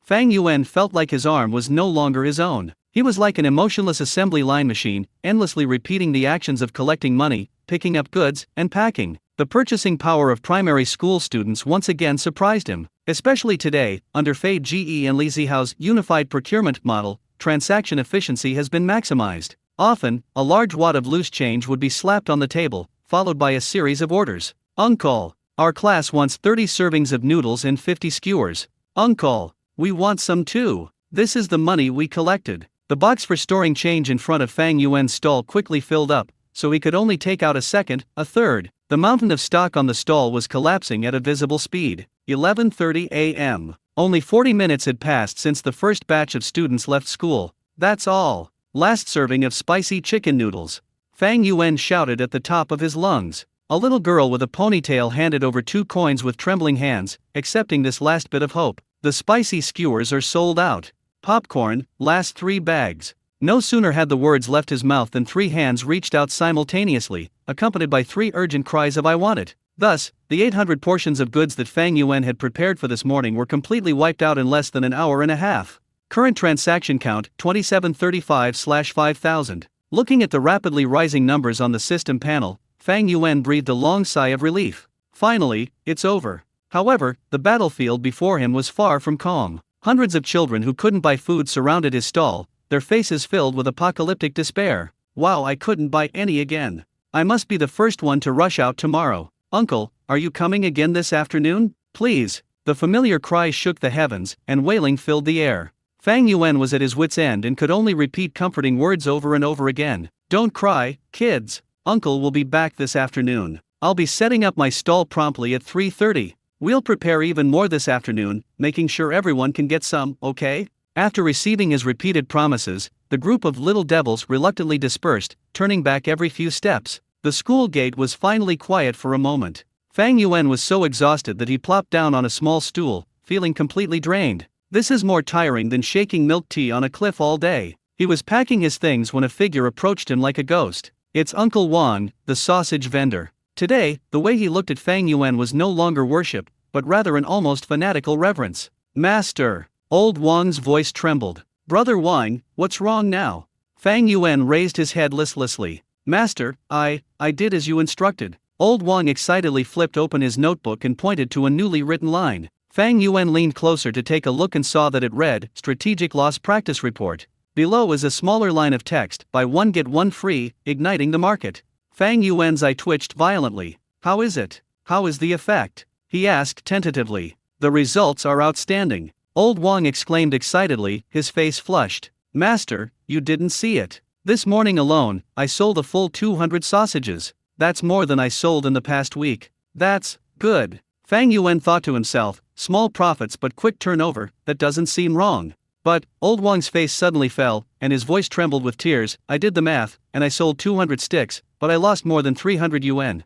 Fang Yuan, I knew it. Master, why is this? Old Wang looked at Fang Yuan with a bewildered expression, like a primary school student waiting for the teacher's answer after making a mistake. I clearly followed your secret of losing money with care, so why am I getting closer to bankruptcy even though I have more customers? Fang Yuan felt his head start to ache again. How did he take my casual, made-up words as a martial arts manual? Looking at Old Wang's face, which was full of eagerness for knowledge, he couldn't bear to tell him the truth, so he could only bite the bullet and continue making things up. Brother Wang, you've only learned the basics, you haven't grasped the essence.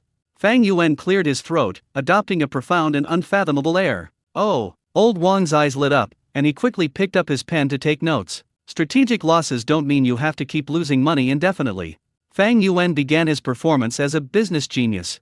What was the purpose of your initial losses? It was to attract customers and build your brand. Do you understand? Brand? Old Wang seemed to understand but not quite. That's right. Think about it, now all the kids in the school know that your Old Wang's grilled sausages are buy one get one free, the best deal in the universe. Hasn't your reputation spread far and wide? Old Wang nodded emphatically, that's right. Many kids said I was generous today. That's right. Fang Yuan slapped his thigh. Once your reputation is fully established and everyone only recognizes your grilled sausages, you can start the second stage.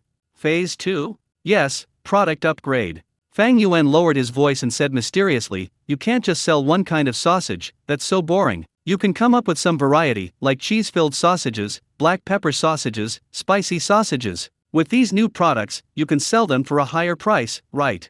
Old Wang's eyes grew brighter and brighter as he scribbled notes with his pen. Then, you can implement a membership system. Buy 10 and get one free, or collect cards to redeem for other items. Turn these casual customers who just want a bargain into your loyal fans. Finally, once your brand has completely established itself, you can slowly raise the price of regular grilled sausages back up a little bit. This is called value restoration. After being bombarded with a barrage of internet slang, Lao Wang was completely dumbfounded. Looking at the series of sophisticated terms he had written down in his notebook, such as brand building, product matrix, user stickiness, and value return, he felt as if a door to a new world was slowly opening for him. I understand. Old Wang slapped his thigh excitedly, his whole body practically glowing. Master, I completely understand. I never knew there was so much to know about setting up a stall. This isn't just setting up a stall, it's like you're strategizing and winning from afar. Old Wang's admiration for Fang Yuan has reached an unprecedented level. He put away his notebook and bowed deeply to Fang Yuan. Thank you for your guidance, master. I'll go back and develop new products right away. When my cheese-filled sausage is launched, I'll definitely invite you to try it first. After saying that, Old Wang held his business plan and walked away with great strides, his back view filled with boundless aspirations for the future of his business. Fang Yuan watched his departing figure, bewildered in the wind. That's it, we've completely dragged him down. Hopefully, next time we meet, he won't be so broke he won't even have his underwear left. He shook his head, too lazy to think about it anymore, quickly packed his things, drove off in his little tricycle, and made a quick getaway. There's another tough battle to fight this afternoon. Just as Fang Yuan was causing a stir at the entrance of the primary school, surrounded by a group of primary school students and their parents. In another corner of Zhongcheng, an unprecedented brainstorming is also taking place in the WeChat group of the Potato Light Action. This group, which was started by the first group of roasted sweet potato diners, has now grown to nearly 500 people, bringing together all the resentful diners who have been captivated by Fang Yuan's cuisine. Angela, Pineapple Ice Beauty brothers and sisters. It's been a week. A whole week. Boss Fang has vanished into thin air. Does anyone have any clues? Zhang Yan, the true man of rock climbing, no. Liemo and I have been wandering around the entire city of Zhongcheng all morning, and we haven't seen a single ghost. We've practically searched every park, square, and stadium. Zhou Kaifeng, basketball team captain, I've asked around, and nobody in the university town has seen him either. My buddies are practically drooling with envy, asking me every day when Boss Fang's fried skewers will reappear. Lin and Ran, who will never get to eat Yaa, I just got back from Suzhou, and I missed it again. I feel like there's a whole world between me and Boss Fang's food. The group chat was filled with groans of despair. Since his brief appearance at the Cliffside Milk Tea at Hentang Peak last week, Fang Yuan has disappeared again. The diners, whose appetites had been whetted by him, felt like ants were crawling all over them, making them extremely uncomfortable. They could only guess at Fang Yuan's whereabouts. Some people said, could Mr. Fang have gone on a trip abroad? After all, he just made so much money last week. Angela immediately dismissed this guess. Angela, impossible. Absolutely impossible. Have you forgotten who Boss Fang is? He's someone who treats running a stall like his life. He enjoys the process. Money is just a number to him. She had personally witnessed Fang Yuan's satisfied smile as he received a few hundred yuan in change. Zhang Yang agreed, that's right, I feel that Boss Fang is a reclusive master who enjoys life. He must be quietly radiating the brilliance of his cuisine in some unexpected corner. This statement was agreed upon by everyone in the group. Where should we even start looking? Zhongcheng is so big. Yeah, we can't just wander around the streets, can we? At this point, Angela, as the group leader, demonstrated her organizational skills as a streamer. Angela, quiet down, everyone. Listen to me. We can't keep searching like headless flies. We need to act in an organized and planned way. She posted an electronic map of Zhongcheng in the group chat, and then circled a large area in red. Angela, based on my analysis of the previous locations where the boss set up his stall, his location might be quite unusual, but it will definitely still be in Zhongcheng district. From roasted sweet potatoes at Peace Square to fried skewers at Starlight Sports Park and milk tea at Cloud Peak, although it's all completely random, it's all within Zhongcheng. So, let's do a thorough search. The whole of Zhongcheng. Everyone, search around your workplace. Parks, squares, commercial streets, university towns, office building vicinity, we can't overlook any of them. The suggestion was immediately met with a positive response from everyone. I'm signing up. I'll be in charge of the commercial street on the east side. I'm in charge of the university town. I know it like the back of my hand. I happen to be free this afternoon, so I'll go check out a few parks in the south. The group chat was instantly flooded with registration information. Just as everyone was enthusiastically assigning tasks, a member of the group asked a question timidly. How about we go check out the neighborhood elementary and middle schools? The question caused a brief moment of silence in the group chat. Immediately, a burst of laughter erupted. Angela, ha ha ha ha, bro upstairs, don't be ridiculous. At the gate of an elementary school? Do you think a high-class figure like Boss Fang would go and compete with elementary school students for business? Zhang Yang, exactly. Every single thing he sells is top-quality food. Selling it to elementary school students? That's so beneath him. And do elementary school students even have that much pocket money? Zhou Kaifeng, impossible. Absolutely impossible. I swear on my reputation as the captain of the basketball team, if Boss Fang sets up a stall in front of an elementary school, I'll do a live stream of myself washing my hair while doing a handstand. The group member who made the suggestion blushed deeply and quickly retracted the message, not daring to say anything more. Everyone subconsciously assumed that, given Fang Yuan's elusive and mysterious master image and his art-like cuisine, his target customers must be adults with taste and spending power, just like them. Selling snacks for 2 yuan a serving outside an elementary school? What a joke! This possibility, which was closest to the truth, was completely ruled out by them in an extremely confident manner. Soon, the search teams were assigned their respective areas of responsibility. Dozens of people, under Angela's unified command, split into smaller groups and spread out like a large net in all directions of Zhongcheng. They drove cars, rode electric bikes, and even took the subway, shuttling through the streets and alleys of Zhongcheng. Everyone was like they'd been injected with adrenaline, their eyes wide open, scrutinizing every corner and every stall that looked suspicious. 3 p.m. Angela drove her second-hand Beetle on a road leading to the East Development Zone. The area she was in charge of was a newly built science and technology industrial park. According to intelligence, there are many internet companies there, a lot of programmers, strong spending power, and a love for novelties. Boss Fang is very likely to go there, Angela analyzed to the viewers in her live stream on her phone as she drove. Her live stream title has been changed to Citywide Manhunt for the Mysterious Vendor. Can we find him today? The live stream was incredibly popular, with countless viewers joining her in a virtual search. Just then, her phone rang. It was Zhang Yang calling. Angela. A major discovery. Zhang Yang's voice was incredibly excited on the other end of the phone. What discovery? You found it. Angela's heart jumped into her throat. No, but I found someone reselling a yellow food cart on a second-hand trading platform. I sent you the photo on WeChat. Take a look. Is it the one from Boss Fang? Angela's heart skipped a beat. She quickly asked the viewers in the live stream to wait a moment, and then opened WeChat. A blurry photo of a food truck popped up. That car was entirely yellow, and its design was indeed somewhat peculiar. It seems kind of similar. Angela's heart began to race. Right. The seller's address is at the second-hand market in the west of the city. Lee, Mo and I are on our way there. You should quickly notify everyone in the group and tell them to head towards the west of the city. Zhang Yang urged from the other end of the line. Okay, I'll be right there. Angela hung up the phone and immediately posted this major clue in the group chat. The group chat for the potato light action instantly erupted in excitement. Holy crap! Really? The second-hand market in the west of the city? Got it. I'll turn around right away. Brothers,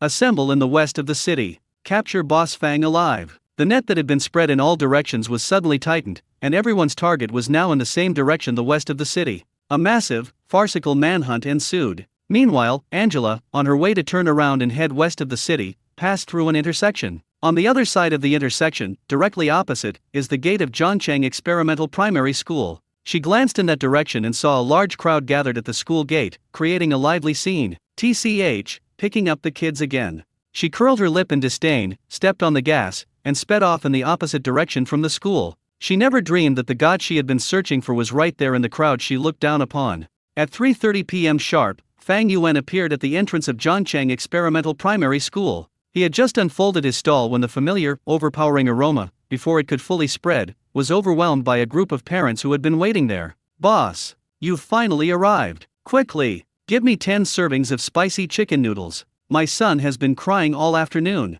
I want 20 spicy skewers. I missed out yesterday, so I've been here since 3 p.m. today. The parents today are even more enthusiastic than the students this morning. They each clutched loose change in their hands, their eyes gleaming with a determined light. Fang Yuan had prepared 800 sets of goods for the afternoon session, but before the students even left school, nearly half of them had already been consumed by this advance force. In the distance, Uncle Wang, who sells grilled sausages, is observing the battle situation with a serious expression through binoculars. His notebook was already filled with various analyses. Customer analysis. Parents have strong purchasing power and a high repurchase rate, making them the main source of cash flow in the early stages. Marketing strategy. Scarcity marketing, limited daily supply, to induce customer anxiety and stimulate purchasing desire. Core competitive advantage. Unreplicable top-tier flavor, suspected of containing poppy shells, to be verified. Upon seeing the last item, old Wang frowned and crossed it out with his pen. No, a master is a highly skilled person. How could he possibly use such underhanded methods? This flavor must come from some kind of secret recipe. Just as he was deep in thought, the school bell rang. Boom dash. The school gates opened, and the students, like tigers released from their cages, charged toward the flashy yellow tricycle with deafening shouts. The scene was even more heated and chaotic than in the morning. Fang Yuan felt as if he had been submerged in a vast ocean of people. He couldn't even see who was handing him the money. He could only mechanically take the money and then hand over the packaged food. Uncle, my noodles. Don't push me. I was here first. Oops, my fish tofu fell. In the chaos, someone shouted something. Everyone, please don't push. Let's elect Fei Ge as our representative. We'll buy everything together. The suggestion was immediately met with a positive response from everyone. Thus, Fei Ge was once again thrust onto the stage of history by his people. His face turned red, and with the help of dozens of classmates, he was practically lifted to the front of the stall. Uncle, Fei shouted at the top of his lungs, we want all the rest. Fang Yuan glanced at the dwindling stock, then at the hundreds of eager eyes behind Fei Ge, and nodded. All right, you can have them all. Amidst the students' thunderous cheers, Fang Yuan packed up the last 100+ servings of spicy chicken noodles and over 200 skewers of spicy food and handed them over to Fei Ge, the general agent. 4:10 p.m. Closing down. Today, Fang Yuan broke his own record again. The 1,600 units prepared were sold out in less than an hour. Current transaction count, 3552/5000. Looking at the numbers on the system panel, Fang Yuan's face broke into a victorious smile. Less than 1,500 copies are still needed. Tomorrow. It can be done in one day tomorrow. Humming a little tune, he drove off in his empty tricycle, leaving countless parents and children watching him with reluctance. Back at his villa in Linjiang No. 1 courtyard, Fang Yuan collapsed onto the sofa, not wanting to move a single finger. I'm so tired. Even with his body enhanced by the system, he was struggling to cope with this intense physical and mental exertion. He lay sprawled on the sofa for half an hour before he recovered. He picked up his phone and dialed Wu Jin's number directly. President Fang. The call was answered instantly, and Wu Jin's voice was still excited. I'm planning to work overtime tonight, Fang Yuan said succinctly. Okay. What time? 7 o'clock still? No. Fang Yuan sat up, his eyes sharpening. Come over at 6 o'clock tonight. 6 o'clock? Wu Jin was taken aback. Yes. Fang Yuan's voice was steady and powerful. Wu Jin, go and do something right now. Please speak, Mr. Fang. Contact housekeeper Chen Hai and ask him to help me purchase another batch of ingredients. 30 more boxes of spicy chicken noodles, 200 caddies of potatoes, 100 caddies of lotus root, fish tofu, crab sticks, sausages, all frozen products, 100 extra large packs of each. Fang Yuan rattled off a list that left Wu Jin, on the other end of the phone, speechless. Mr. Fang. Wu Jin's voice trembled.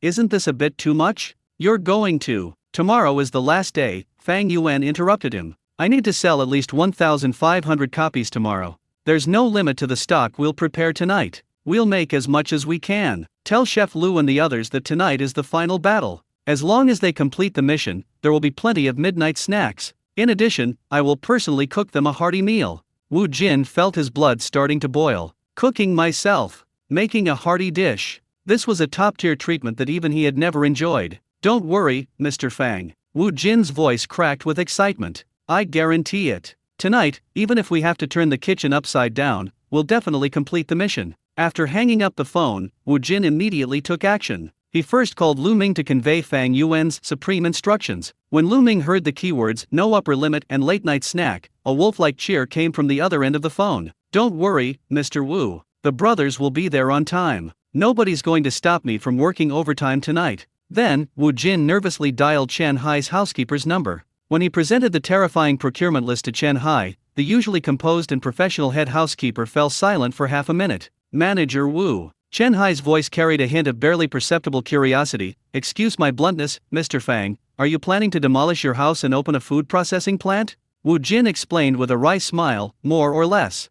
It was 6 o'clock in the evening, and it wasn't completely dark yet. Wu Jin then brought his chef suicide squad to Fang Yuan's villa. The 7 men were all in high spirits, their eyes burning with a fierce fighting spirit, as if they were not there to stock up on supplies, but to go to the battlefield. Meanwhile, Chen Hai, the housekeeper, personally led a team to transport mountains of ingredients, truckload after truckload, into Fang Yuan's kitchen. When Lu Ming and the others saw the food piled almost to the ceiling, they all gasped in astonishment. But what followed was an even higher fighting spirit. Brothers, let's get to it. At Lu Ming's command, the 7 men rushed into the kitchen like tigers descending a mountain. Unpacking, washing, chopping, skewering, the entire kitchen instantly transformed into a high-speed war machine. Fang Yuan, meanwhile, stood before his throne the stove and began the most crucial step of his evening's work. Make soup. Today, he not only has to make the spicy soup base, but also a large pot of broth for cooking noodles. 2 large pots, each over half a meter tall, were lit at the same time. Butter, spices, beef bones, chicken carcasses.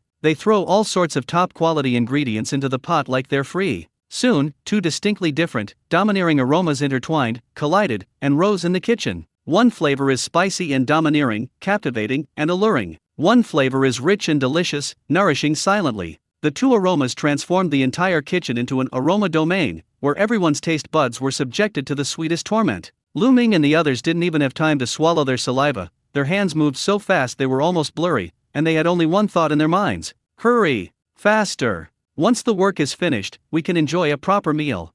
Just as things were bustling in the kitchen, Wu Jin's phone suddenly rang. He wiped his hands and walked to the side to answer the call. The call was from the property manager of Chuanggu Building. Mr. Wu, I have something to report to you. The property manager's tone was a bit strange. This afternoon, a group of people came to our place, asking about a street vendor. They said he was called something like Street Vendor God, and they even showed us a picture. Wu Jin's heart skipped a beat. This group of people is definitely here for Boss Fang. No one deserves the title of Street Vendor God better than Boss Fang. They didn't cause any trouble, did they?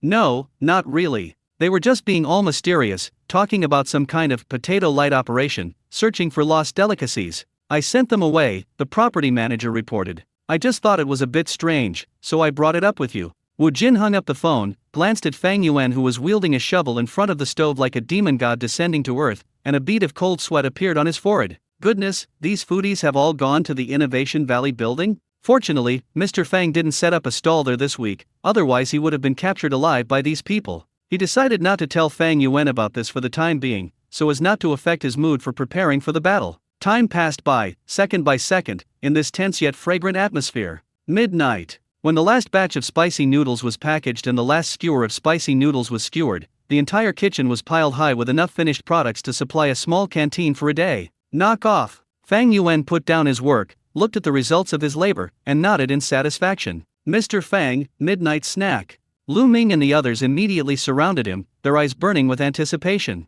Wait. Fang Yuan smiled slightly and took out a piece of top-grade Weijia beef, weighing a full 10 pounds, wrapped tightly in oil paper, from the refrigerator. When the marbled beef was presented to everyone, Lu Ming and the others' eyes nearly popped out of their sockets. This is a 5-grade Weijia beef? Should we have this as a late-night snack? Thursday was the most extraordinary day of the week for Zhangcheng Experimental Primary School. Starting at 8 o'clock in the morning, parents began to arrive one after another to reserve a spot on the narrow street in front of the school. They carried small stools, newspapers, and some even brought deck chairs and parasols, looking like they were about to set up camp. By 9 o'clock, hundreds of people had gathered on the street, and the number was still increasing. They gathered in small groups, whispering amongst themselves, discussing only one topic. Hey, how many portions do you think the boss will prepare today? I don't know. Yesterday, 1,600 copies sold out in seconds. Today, there should be at least 2,000 copies. I took my annual leave today, just to get a bowl of spicy chicken noodles for my son. Me too. Half of my company took the morning off and all came here to queue up. In the distance, Uncle Wang, the sausage vendor, had completely given up the fight. He didn't even set up his stall today, he just joined the line of parents. The title on his notebook had been changed to, On the Ultimate Form of Hunger Marketing and the Construction of Fan Economy. He decided that today he wouldn't be a stall owner, but rather a pure customer, immersing himself in the master's business empire. 10 a.m. When that bright yellow tricycle appeared on the street corner right on time, the entire street erupted in a thunderous cheer. Here he comes. The boss is here. Quick, get ready. The battle is about to begin. As the crowd began to surge, the school security guards maintaining order felt even more pressure than during the college entrance examination. As Fang Yuan drove, he was also terrified when he saw the sea of people in front of him. This spectacle was even more exaggerated than he had imagined. He couldn't even drive the car back to its original position before he was blocked by the crowd. Don't push! Don't push! Fang Yuan shouted at the top of his lungs, but his voice was instantly drowned out by the cacophony of noise.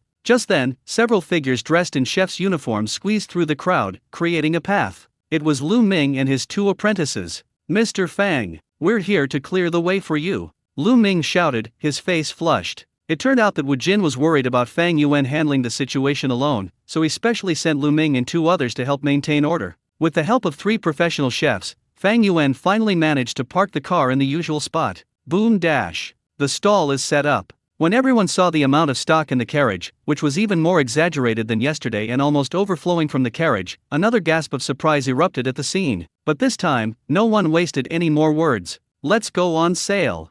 Someone shouted, and the banknotes that had been prepared beforehand flew towards Fang Yuan's cash box like snowflakes. Boss, 20 bowls of noodles. 50 skewers. I want 30 servings. Wrap them up. I want them all. Lu Ming and his 2 companions were no match for Fang Yuan. They were quickly separated by the crowd and, against their will, were conscripted by him. Don't just stand there. Help me pack it up. Fang Yuan shouted to them. And so, a magical scene unfolded at the entrance of Zhangcheng Experimental Primary School. A young and handsome owner, along with 3 chefs dressed in high-end chef uniforms, were like 4 high-speed machines in front of a food stall, frantically packing 2 yuan portions of spicy noodles and 1 yuan skewers of spicy food. Sales became fiercely competitive from the very beginning. Fang Yuan's prepared supplies, more than half of which were sold out before the students even left school. Meanwhile, in the 4 directions of Zhangcheng, the Boss Fang search team organized by Angela was also staging a series of farcical and absurd events. West of the city, a second-hand market. Zhang Yang and Li Mo were both leaning on their knees, panting heavily. A yellow food truck was parked in front of them. If Boss Fang's car was flashy yellow, then this one in front of us is shitty yellow. The car body was covered in rust, as if it had a skin disease, and an unknown liquid was dripping from the corners, giving off a sour smell of leftover food fermenting overnight. The 2 exchanged a glance, their hearts sinking completely. Brother, can I ask you something? Zhang Yang, unwilling to give up, stopped the seller who was picking his toes. This car, was it sold to you by Boss Fang? Upon hearing this, the seller pulled his foot out of the canvas shoe, looking completely bewildered. Mr. Fang, who is it? I towed this piece of junk back from the junkyard for 3,000 yuan. Zhang Yang, Li Mo, let's go. I think I'm about to get tetanus. South of the city, Xinguang Sports Park. Captain, there isn't any. A young man wearing a jersey ran back from deep within the park, breathless. Forget about Boss Fang, there isn't even an old man selling roasted sweet potatoes. There are just a few middle-aged women doing square dancing. Basketball team captain Joe Kaifeng grabbed a handful of hair in frustration, feeling his blood pressure soaring. Where did Boss Fang go? Is he just vanishing into thin air? North of the city, the university town. Excuse me, student. Several group members responsible for this area stopped a female college student who was passing by. Have you ever seen a guy selling fried skewers? The really handsome kind. The female college student's eyes lit up, and she immediately took out her phone. Handsome guy? Where can I find a handsome guy? How handsome? Is he as handsome as our school's heartthrob? Add me on WeChat and I'll ask him for you. The search has come to a complete standstill. The atmosphere in the Potato Light Action Group was gloomy and desolate. The west side of the city is a fake. What a wasted trip. I almost got ripped off for 3,000 yuan. There's no university town there. But I did add a few female students on WeChat. I've searched the entire commercial street, and all I find are chain stores. They're soulless. Brothers, I feel like we've been played. Boss Fang, my boss Fang, sob sob sob. Just when everyone was about to give up and prepare to find a restaurant nearby to eat, the group admin, Angela, suddenly sent out a message. A piece of news that was enough to ignite the entire scene. Angela, brothers, don't give up. Listen to me. Angela, I just hacked into a scalper's internal group and got some shocking inside information. The group chat fell silent instantly. All the hands that were typing stopped. Infiltrating a scalper group? Holy crap. Sisterin, you have this skill? Aren't you a food vlogger? Angela, top secret intelligence. According to reliable sources, Boss Fang has booked a booth at Zhongcheng Sports Center today. Angela, what we're selling is limited edition autographed fried chicken. This message, like a depth charge, exploded in a group chat of several hundred people. The silence lasted only 3 seconds. Holy crap. Really? Zhongcheng Sports Center? Isn't there that young heartthrob's concert today? That's right. It's that Kun. No wonder. Boss Fang is trying to make money off fangirls. Brilliant. Absolutely brilliant. I knew Boss Fang was a business genius. This is a game changer. Limited edition. And it's even autographed fried chicken. Does eating it make you able to sing, dance, and rap? Brothers, what are you waiting for? Set your navigation to Zhongcheng Sports Center. Step on the gas. Whoever arrives last pays the bill. The group chat erupted in excitement once again. Everyone seemed to have been injected with a powerful stimulant, instantly revived. One by one, the vehicles turned around and sped towards the Zhongcheng Sports Center, dozens of kilometers away. Inside the Beetle, Angela looked at the constantly updated Angela is awesome messages on her phone, a smug smile playing on her lips. She didn't hack into any scalper groups. She made up this news herself. As the number of viewers in her live stream dropped from 100,000 to 30,000, and the chat was filled with comments like, the streamer has quit and I've unfollowed him, she was extremely anxious. We need to create a big news story to bring back the popularity. Does it matter whether the news is true or false? Unimportant. Anyway, everyone's just looking around randomly, so it doesn't matter where we go to look. Just in case. What if she actually guessed right?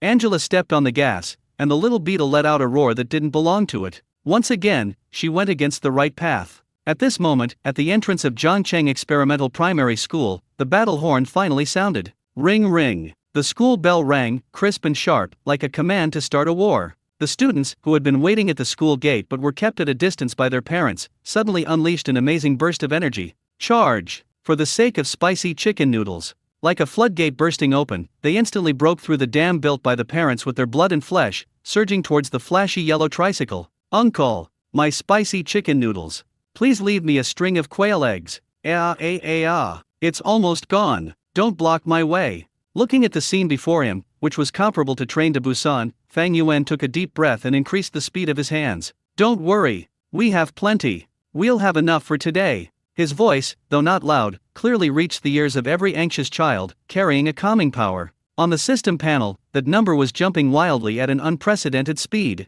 4895/5000. 4932/5000. 4978/5000. Just a little bit more. Uncle, one bowl of spicy chicken noodles. A timid voice rang out amidst the clamor of voices. Fang Yuan looked up and saw the little girl carrying a drawing board, whom he had made cry yesterday. Her face was flushed red, and she was clutching 2 1 yuan bills tightly in her hand, which were already soaked with sweat. Fang Yuan smiled, took out the last packaged spicy chicken noodles from the insulated box, and handed it to her. Here, for you. Thank you, uncle. A bright smile instantly bloomed on the little girl's face. 4999/5000. Just one more. Fang Yuan's gaze fell on the shelf. There, hanging forlornly, was the last string of food. A string of fish tofu. Just then, a familiar figure squeezed through the gaps in the crowd. It's Fei Ge. He was panting heavily, covered in sweat, and the collar of his school uniform was askew, but he was clutching a 1 yuan coin tightly in his hand.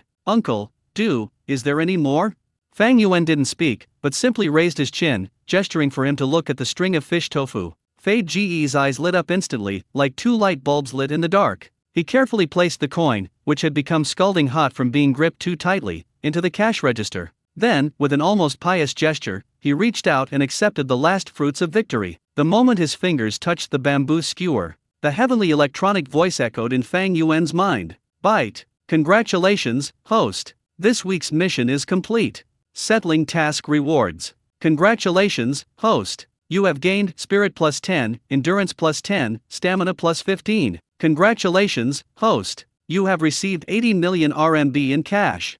A warm current, more powerful and refreshing than ever before, instantly exploded from Fang Yuan's limbs and bones. Boom! Fang Yuan felt as if his body had been thrown into a warm furnace, and every cell inside and out was undergoing an incredible transformation. The deep-seated fatigue from several days of intense stocking and sales evaporated completely in just a few seconds, like snow meeting the scorching sun. His arms, which were sore from constantly packing and collecting money, were now bursting with explosive power, as if they could kill a bull with a single punch. My stiff back, which had been stiff from standing for so long, became incredibly relaxed and comfortable, as if every vertebra had been recalibrated. The most obvious change comes from the spiritual level. The moment that warm current surged into his brain, Fang Yuan felt that the whole world had become different. The surrounding noise, which seemed capable of blowing his head off, became clear and layered in his ears. He could hear every child's cry, every parent's urging, every crisp sound of a coin falling into the collection box, yet he felt no annoyance whatsoever. His mind was clearer and calmer than ever before, as if he had entered a state of absolute rationality, looking down on the noisy world before him with a detached attitude. Fang Yuan slowly exhaled a breath of stale air, gently clenched his fist, and felt the surging power within his body. Awesome! Spirit plus 10, Endurance plus 10, Stamina plus 15. This reward is truly luxurious. The immense physical and mental satisfaction instantly made him feel incredibly relaxed. All stock was sold out. In front of the stall, there were at least 100 children and parents who hadn't been able to buy food. Disappointment, despair, sadness, all sorts of negative emotions permeated the air. Gone? Gone again? I waited in line for 2 hours. My spicy noodles, my spicy skewers. The cries once again echoed through the sky. Fang Yuan looked at the scene and, instead of feeling overwhelmed, found it rather amusing. Just then, his cell phone started vibrating frantically in his pocket. Buzzing. He took it out and saw a series of bank text messages popping up on the screen. Xiaomi Bank, your savings card account ending in XXXX received a deposit of RMB 80 million.00 on date at time. Your current account balance is RMB 130,157,821.92. 130 million. Looking at this long string of dizzying numbers, Fang Yuan remained completely unmoved. He glanced at it calmly and then casually put his phone back in his pocket. For him, money is really just a number. He stood up, clapped his hands, and said in a voice that was not loud but could be clearly heard by everyone, please be quiet. Everything is indeed sold out today. A heartbroken sigh rang out from the crowd. Uncle, will you still come to set up your stall at this time tomorrow? A primary school student asked. Everyone's eyes lit up instantly. Starting tomorrow, I will no longer be setting up a stall here. Boom! This statement is more than 10 times more damaging than sold out. If sold out is just disappointing, then not coming is utter despair. What? You're not coming? Boss, don't go. Why? Where are we going to eat such delicious spicy chicken noodles in the future? Uncle, didn't you make a pinky promise with us? You said you would always come. The little girl carrying the drawing board had tears in her eyes again. Fei Ge and Li Zihao, the two chubby boys who had formed a deep friendship through food, were also taken aback. Uncle, you're lying. Li Zihao's face turned red with anger. Faced with everyone's questions and attempts to persuade him to stay, Fang Yuan simply smiled enigmatically. Are you kidding me? Keep coming? If he's surrounded by you little devils every day, does he even have a life? All good things must come to an end, he said slowly. Meeting is fate, everyone, until we meet again. Fang Yuan ignored the wailing of the crowd and began to pack his things on his own. He neatly stacked the empty insulated boxes one by one, wiped the countertop clean, and then prepared to close the side wings of the trolley. Just then, a figure rushed to his stall in a tragic manner. It's Uncle Wang, the sausage vendor. His eyes were bloodshot, and he clutched his little notebook, which was filled with business secrets, tightly in his hand. His lips trembled, and he couldn't say a word. Brother Wang? Fang Yuan looked at him. With a thump, old Wang actually knelt down straight down. Master! His kneeling startled everyone around him. Master! You can't leave. Old Wang's voice trembled with tears. What will I do if you leave? I just learned about brand building and customer loyalty from you, but I haven't even developed my cheese stuffed sausage yet. Now that you're gone, who will guide me? Fang Yuan. Brother, aren't you overacting a bit? Brother Wang, get up quickly.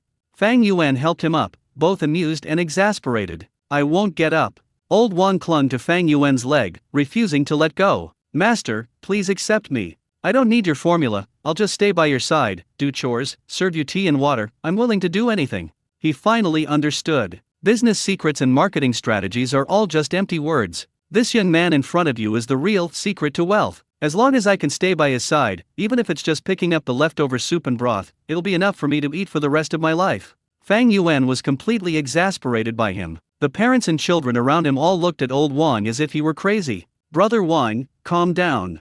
Fang Yuan could only patiently persuade him, I'm really not some kind of master. I'm just a street vendor. This week is over, and next week I'll probably be selling something else. Sell something else? Old Wang was taken aback, then his eyes lit up. Sell what? Master, please mentor me. I'll sell anything. I learn quickly. Fang Yuan felt like he was about to collapse. He took a deep breath and decided to act decisively. He ignored old Wang, who was clinging to his leg, and pressed the button to close the stall. Amidst the gasps of Lao Wang and everyone else, he started the car, dragging a leg accessory along, and slowly drove forward. Master! Don't go! Master! Old Wang was dragged for a few meters before he finally couldn't hold on any longer and let go. He lay on the ground, watching the flashy yellow tricycle gradually disappear into the distance amidst the crowd's cheers and pleas for it to stay, finally vanishing around the street corner. He was still clutching that little notebook tightly in his hand. A gust of wind blew by, turning the first page of the notebook. Above, several large characters were written heavily in black ink.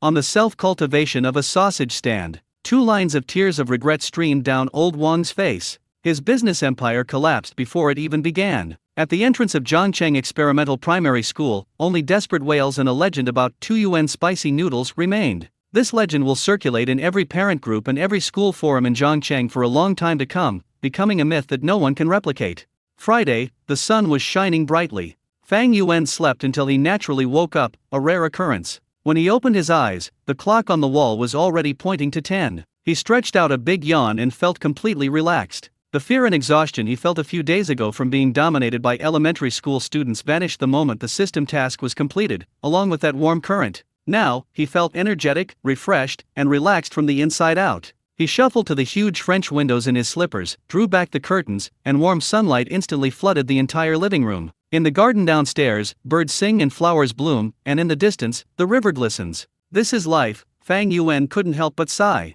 Money, leisure, and no worries, isn't this the carefree life he's always been pursuing? He took a bottle of chilled soda from the refrigerator, unscrewed the cap, gulped down half of it, and let out a satisfying burp. Recalling those days when he was surrounded and blocked by hundreds of little kids at the elementary school gate, who called him uncle until his ears were almost calloused, Fang Yuan felt a wave of fear. That's terrifying. The scene was more chaotic than he had ever imagined. Fortunately, the mission was completed. He can finally get some rest this week. Fang Yuan lay comfortably on the sofa, scrolling through his phone, watching funny videos, and occasionally letting out a chuckle. However, while things were peaceful and serene for him, a gloomy atmosphere hung over the entrance of Zhongcheng Experimental Primary School. At 3 p.m., more than half an hour before Fang Yuan's usual time to set up his stall, a number of people had already gathered on the narrow street in front of the school. There were parents eagerly awaiting their children's arrival, as well as some children who had pocket money and had slipped out of the tutoring class early. They all stared longingly at the street corner, hoping that the bright yellow tricycle would appear on time, just like it had a few days before. Time passed by, second by second. At 3:30, the elementary school students were dismissed from school. A dense crowd poured out of the school gate, but many children did not rush to their parents as usual. Instead, they all turned their attention to that familiar empty seat. It was completely empty there. Why didn't the uncle who sells spicy chicken noodles come today? A little girl with a ponytail asked her mother in confusion. Maybe there's a traffic jam? Let's wait a bit longer. The young mother was also a little uncertain. She had specially left work early today so that she could grab a few spicy skewers to take home as soon as possible. However, another half-hour passed. It's 4 o'clock. The garish yellow figure still hadn't appeared. The crowd began to stir. No way? The boss isn't coming today? They were fine yesterday, how could they not come today? My son got perfect scores on his exams today, and he was looking forward to celebrating with spicy chicken noodles. What am I going to do? The disappointment of not being able to buy the food spread rapidly among the people like a virus. Some primary school students with poor psychological resilience had already started to pout, their eyes filled with tears, and it looked like they were about to burst into tears on the spot. Just then, a familiar yet unfamiliar figure slowly appeared not far away, pushing a sausage cart. It's Uncle Juan, the sausage vendor. He set up his stall again today. However, he did not stop at the usual spot, but instead chose a location a little further away from the school gate. His appearance immediately attracted everyone's attention. Uncle Juan, have you seen the owner of the spicy chicken noodle shop? A parent rushed over and asked anxiously. Old Wang stopped his car, sighed, and glanced at the empty stall with a complicated expression. He pulled a crumpled little notebook from his pocket, glanced at it, and then said in a tone that carried the vicissitudes of life, "Don't wait anymore." What's the meaning? Boss Fang, he won't be coming back. Old Wang's voice wasn't loud, but it clearly reached the ears of everyone around him. What? No way. Why? Isn't his business doing very well? Why is he suddenly not coming? Questions and exclamations arose one after another. Old Wang didn't explain further, he just shook his head. What could he say? Is it true that the master was just here to experience life and have fun? To say that they're not short of money at all and that setting up a stall is just for fun? Who would believe that if I told them? He would never have believed it if he hadn't seen it with his own eyes and tasted that heavenly flavor. In his mind now, there are only two words left to describe Fang Yuan: awesome. It arrived like a gust of wind, stirring up a pool of spring water and turning the entire snack street upside down. They left without a sound, waving their sleeves, leaving behind not a trace, only a legend and a ground littered with broken hearts. That's the true mark of a master. Old Wang silently pushed his sausage cart to a corner, lit a fire, and began his long-awaited business. Surprisingly, his business was actually quite good today. Many children and parents who couldn't wait for Fang Yuan but were really craving food chose him as a second choice. Uncle Juan, give me a grilled sausage. Okay. Uncle, is Boss Fang really not coming? Yes, the master has gone on a journey around the world. Does that mean we won't be able to eat it anymore?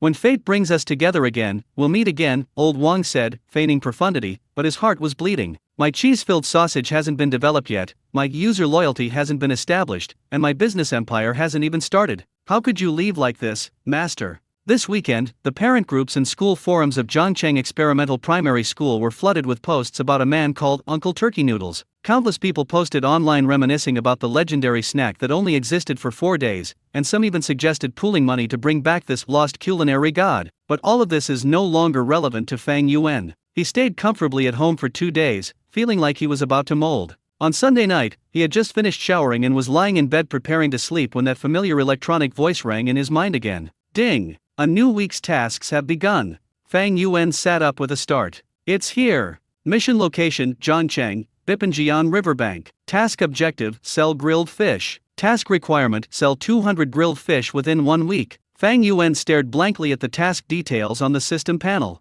Grilled fish? Bipanjian Riverbank? He opened his phone's map and searched. The Bipan River is a major river that flows through Zhangcheng and is a well-known fishing spot in the area. Selling grilled fish by the river is quite reasonable. Only 200 in a week? Fang Yuan could hardly believe his eyes. He counted on his fingers and found that he averaged less than 30 a day. Compared to last week's terrifying workload of thousands of tasks, which eventually reached a total of 5,000, these 200 tasks are practically like a beginner's bonus. Is the system having a change of heart? Knowing I was too tired last week, it's giving me a break this week. Fang Yuan was secretly delighted. Selling 20 or 30 fish a day is a piece of cake. The rest of the time, he can enjoy the breeze and scenery by the river, or even set up a fishing rod and go fishing, experiencing the retirement life of the elderly. Perfect. Fang Yuan lay down contentedly, a smile on his lips, and soon drifted off to sleep. He's even started planning where to travel and relax after finishing this week's tasks. However, he didn't know that the system's devilish nature would never allow him to succeed so easily. Fang Yuan had a beautiful dream. He dreamed that he was lying on a beach chair by the river, with a parasol above his head, holding an iced cola in his left hand and a grilled fish in his right, with a gentle river breeze, feeling extremely comfortable. The task of grilling 200 fish was easily completed in less than 2 days. The remaining 5 days are all paid leave. He. Fang Yuan laughed out loud even in his dream. However, just as he was about to take a bite of the crispy on the outside and tender on the inside grilled fish, the system's electronic voice rang out in his mind again at an inopportune time. Ding! Additional mission details. Fang Yuan's smile froze on his face. I knew it. I knew this damn system wasn't that kind. He suddenly opened his eyes, wide awake, and quickly focused his attention on the system panel. Below the task requirement of sell 200 grilled fish within a week, a line of small print slowly appeared. Supplementary requirement: the fish used for grilling must be caught on site in the Bipan River by the diner or their companion. Fang Yuan stared at that line of small print for a full half-minute. What is that? The fish have to be caught by the guests themselves? What kind of bizarre rule is this? System, come out here, I promise I won't kill you. Fang Yuan roared in his mind. This is completely different from simply selling grilled fish. If he sells grilled fish directly, he only needs to make sure the taste is good, and customers will naturally come to his door. But this new regulation means that his customer base has been greatly limited. First, you have to be a fisherman. Secondly, you also need to be able to catch fish. Finally, even if you catch a fish, you still have to be willing to pay me to grill it for you. There are just too many variables involved. What if all the anglers I go with are empty-handed and can't catch a single fish all day long? Would I be left to starve for a week? Fang Yuan felt utterly overwhelmed. He finally understood that these 200 tasks, though seemingly simple, were actually full of pitfalls. The system's tactics are indeed more complex than the waters of the Bipan River. However, despite the complaints, the task still had to be done. Never mind, there's always a way out, Fang Yuan comforted himself. It's just 200 fish. Zhangcheng has tens of millions of people, surely there are a few hundred fishing experts, right? Besides, people who go fishing by the river definitely want to taste what the fish they catch themselves taste like. My taste is guaranteed by the system. Once it opens, business should be no problem, right? He felt a little uneasy, but since things had come to this point, he had no choice but to bite the bullet and go for it. Monday morning. Zhangcheng, north of the city, Bipanjiang River. As the main river running through the entire city of Bipanjiang, the Bipanjiang River has a vast area and excellent water quality, making it a mecca for countless anglers. Although it was a weekday, there were still more than a dozen fishing spots scattered along the wide riverbank. Some are office workers who take advantage of their time off to drive dozens of kilometers from the city to detox. More often, however, they have turned their hobby of fishing into a professional fishing streamer. Suli is a well-known member of this large group of live-streaming anchors specializing in wild fishing. As dawn broke, he drove his old Wuling Hongguang, loaded with his wives, fishing gear, and his beloved dog Shijin, to the fishing spot he had scouted out in advance. He skillfully set up his phone and live-streaming equipment and turned on the live stream. Ahem, here we come. Fellow anglers, today we're going to fish for mandarin fish on the Bipan River. His long, curly yellow hair, dyed like withered grass, looked particularly unruly in the morning breeze. His skin was dark from long-term exposure to wind and sun, and his face bore a weathered look that did not match his age. As soon as he opened his mouth, thousands of people flooded into the live stream, and the chat became very active. Damn, Brother Lee is up so early today? Where is the white-striped fairy planning to bait the fish today? Immortal, your magic is boundless. White bait, one catch, one basket. Where's Shi Jin? Let Shi Jin come out and start selling. Suli wasn't angry at all when he saw the teasing comments. Instead, he chuckled and revealed a set of teeth that were slightly yellowed from smoking. Shut up. Today, I, Suli, will avenge my humiliation. He pointed the camera at the shimmering river behind him and said with great pride, see that? The Bipan River. The legendary place where giant creatures roam. I observed the celestial phenomena last night and calculated that a 10-pound giant scallop will surely emerge from this place today. So, I've made up my mind. He tossed his long hair, his expression serious. Today, I'm going to swear here. If I don't catch 10 pounds of bigmouth bass, I won't cut this hair. As soon as he finished speaking, the live chat exploded. Ha ha ha. Not again? Brother Lee, your hair is almost down to your waist. When was the last time you said that? Stop struggling, White Strip Immortal. You're locked to White Strip for life. Don't think about anything else. Even Shi Jin couldn't stand it anymore and was yawning on the side. Suli's face darkened as he looked at the screen full of mockery in the live stream. He was too lazy to argue with these haters anymore, so he started to introduce his equipment and ammunition for the day, as usual. See that? The latest Dragon Slayer fishing rod, maxed out stiffness, designed specifically for giants. And this one, Deepwater Heavy Lead, is specifically designed to handle large bodies of water like the Bipan River. The most important thing is this. He took 2 huge woven bags off the car and threw them on the ground with a dull thud. Old-fashioned corn. 2 whole bags. I refuse to believe that if I cover this entire body of water with corn, it still won't be able to stop the fish from biting. His actions once again drew laughter from the live stream audience. The name Master of Nest Building is truly well deserved. Fish, thank you, brotherly, I'm full again today. Just as Suli was getting ready to get started, he added to the camera, and, to make this challenge more authentic, I didn't bring any food today. I'll rely on the fish in this river for all 3 meals. Whatever I catch, I'll eat. Before he could finish speaking, the tone of the comments in the live stream suddenly changed. Brotherly, look behind you. Holy crap. What's that? A tricycle. It looks like a food stall? Impossible? In this desolate wilderness, who would set up a stall here besides some kind of nesting immortal? The person upstairs must be seeing things. Suli was taken aback, and following the instructions in the comments, he turned around in confusion.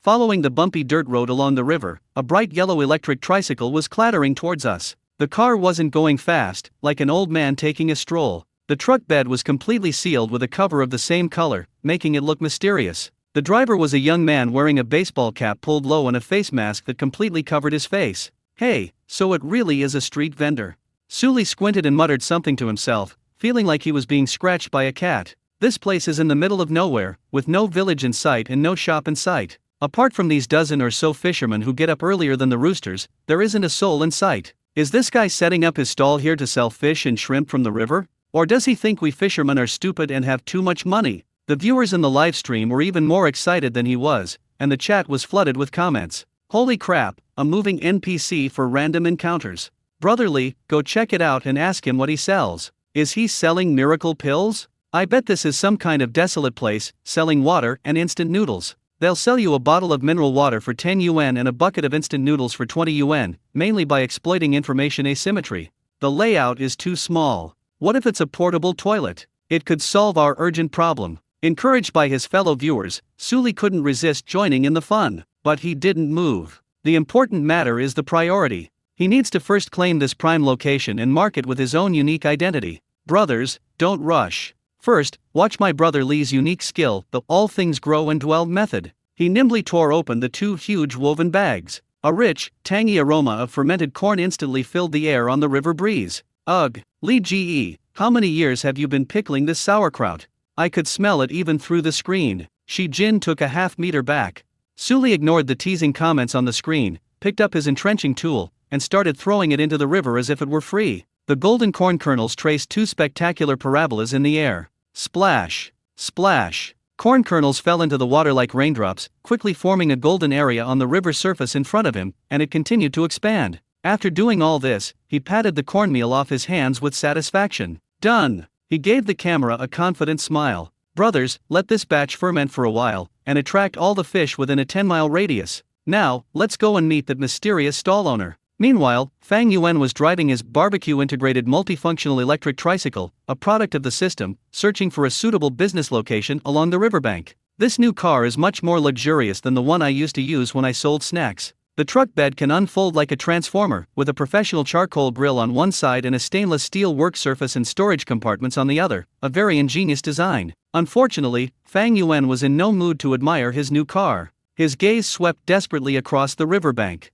There were only about 10 people scattered around. Each of them, spaced a dozen meters apart, was like a sparrow on a telephone pole, intently watching the buoy on the water's surface. The entire riverbank was so quiet that only the sounds of the wind and the flowing water could be heard. Fang Yuan's heart grew colder and colder. No way. That's all the people? He had assumed that the fishing paradise recommended by the system would be packed with people, and that fishing spots would have to be allocated by lottery. Is that all? These dozen or so people all looked like meditating monks, the kind who wouldn't move an inch for a whole day. Do you expect them to catch fish and then willingly come to you for processing and consumption? Fang Yuan felt his blood pressure rising. System, come out here. Are you kidding me? Ding. Please face the challenges positively, there are always more solutions than problems. I'll deal with you my foot. Fang Yuan mentally gave the middle finger. He parked his car in a relatively open space, not too far from the group of fishermen, so that he wouldn't disturb their fishing, but they could easily spot him if they looked up. He sighed resignedly and began unloading things from the car.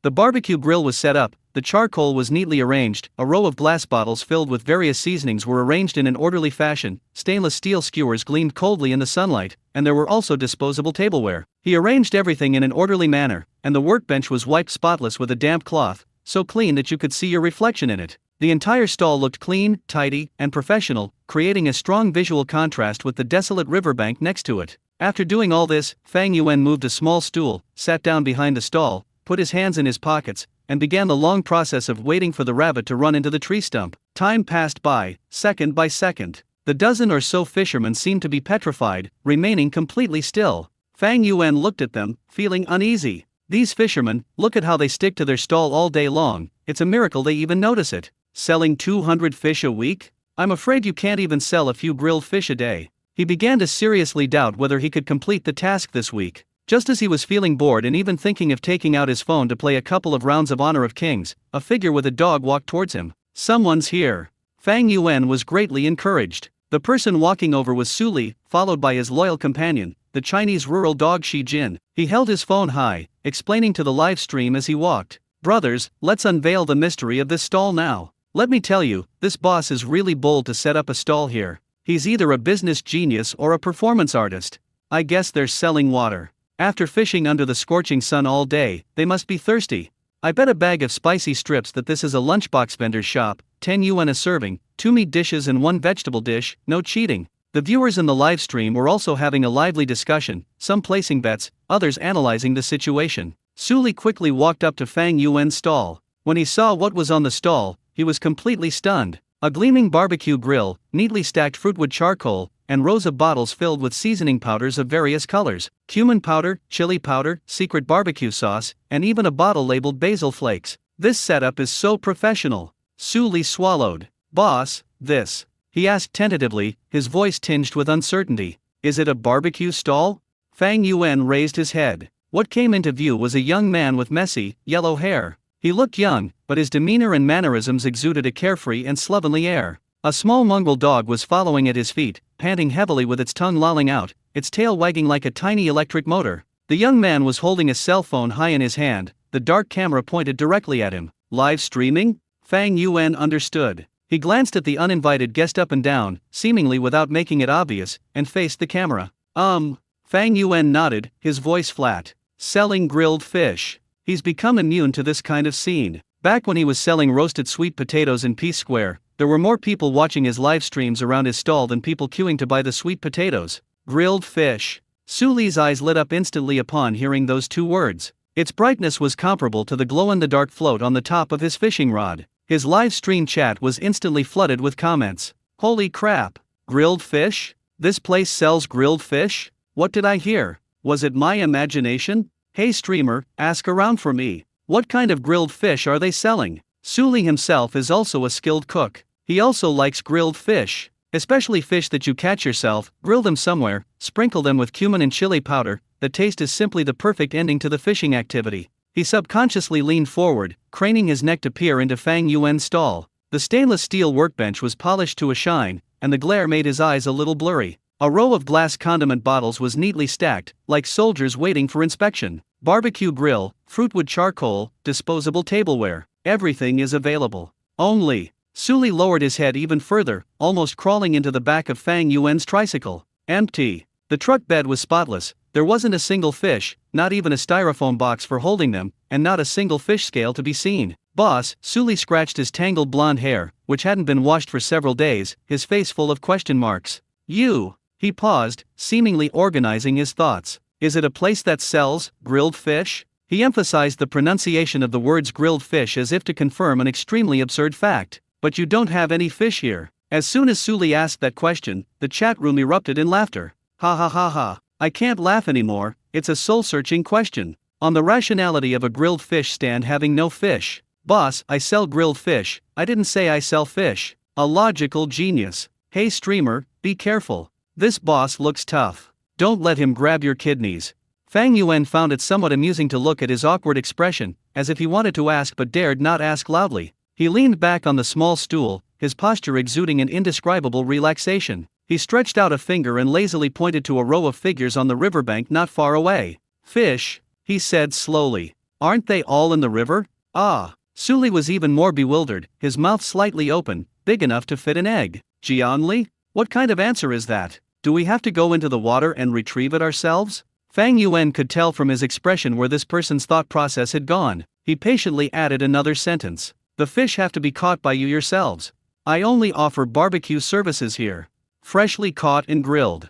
Sully froze on the spot, almost dropping his phone. In the live stream room behind him, the barrage of comments refreshed so fast that they almost left after images. Holy crap! Holy shit! Holy shit! Holy shit! Is this even possible? I'm stupid, brothers, I'm really stupid. This is a classic case of getting something for nothing. The boss is a business genius. No need to stock inventory, zero cost, just pure profit from processing fees. Brilliant. Absolutely brilliant. This mode is practically tailor-made for us anglers. We love it. I hereby declare that from this day forward, this is my second home. Brotherly, what are you waiting for? Come on, it's time to show your true strength as the white strip immortal. Hurry up and catch 30 whitebait. Let the boss grill you a whitebait feast. I want to see if he can go bankrupt from grilling them. I think it'll work. With your fishing genius skills, brotherly, you can scatter a few 100 pounds of corn and attract all the fish in the entire river bay, making that boss's barbecue grill smoke. The comments section was full of people who wanted to stir up trouble and make things worse. Sully finally recovered from his huge shock. He looked at Fang Yuan, his expression shifting from blankness to astonishment, and then to ecstasy. The feeling was like Columbus discovering a new continent or Newton being hit on the head by an apple. Boss! Sully rushed forward in one stride, almost grabbing Fang Yuan's hand in excitement. You're awesome! He solemnly gave Fang Yuan a thumbs up. Your idea is absolutely right. This is just what we anglers want. He rubbed his hands excitedly, paced back and forth, and muttered to himself. Why didn't I think of that? Grill the fish right after you catch it, that's the ultimate secret to fishing. He suddenly stopped in his tracks, his eyes shining as he looked at Fang Yuan. Boss, how much will it cost? Let's get this straight, I won't do it if the price is too high. Fang Yuan pointed to a small but exquisite handwritten wooden sign standing next to him. It was written in a very nice font. Barbecue processing. Processing fee 5 yuan/jin, less than 1 jin will be calculated as 1 jin. Flavors secret spicy recipe, classic cumin, rich garlic aroma. Note, this shop only provides grilling services, fish is not provided. Sully leaned closer and read it aloud, word by word. 5 yuan a pound, that's a really good price. He nodded in satisfaction, then proceeded to boast to the live stream audience. Brothers, did you hear that? The boss is a real gentleman. Compared to those cheap, flashy girls in the city, this price is practically a steal. Okay. He turned around, patted his chest, and the t-shirt on his chest made a muffled bang sound because he hadn't changed it for several days. He made a solemn pledge to Fang Yuan and to the hundreds of thousands of viewers in the live stream. You wait. Today, I'm going to show you what real skill is. Let me show you the power of me, white-striped immortal, upturned lips war god. I'll bring it to you once I catch my first 10-pound mandarin fish of the day. You'd better bake it well for me. That's for a great start.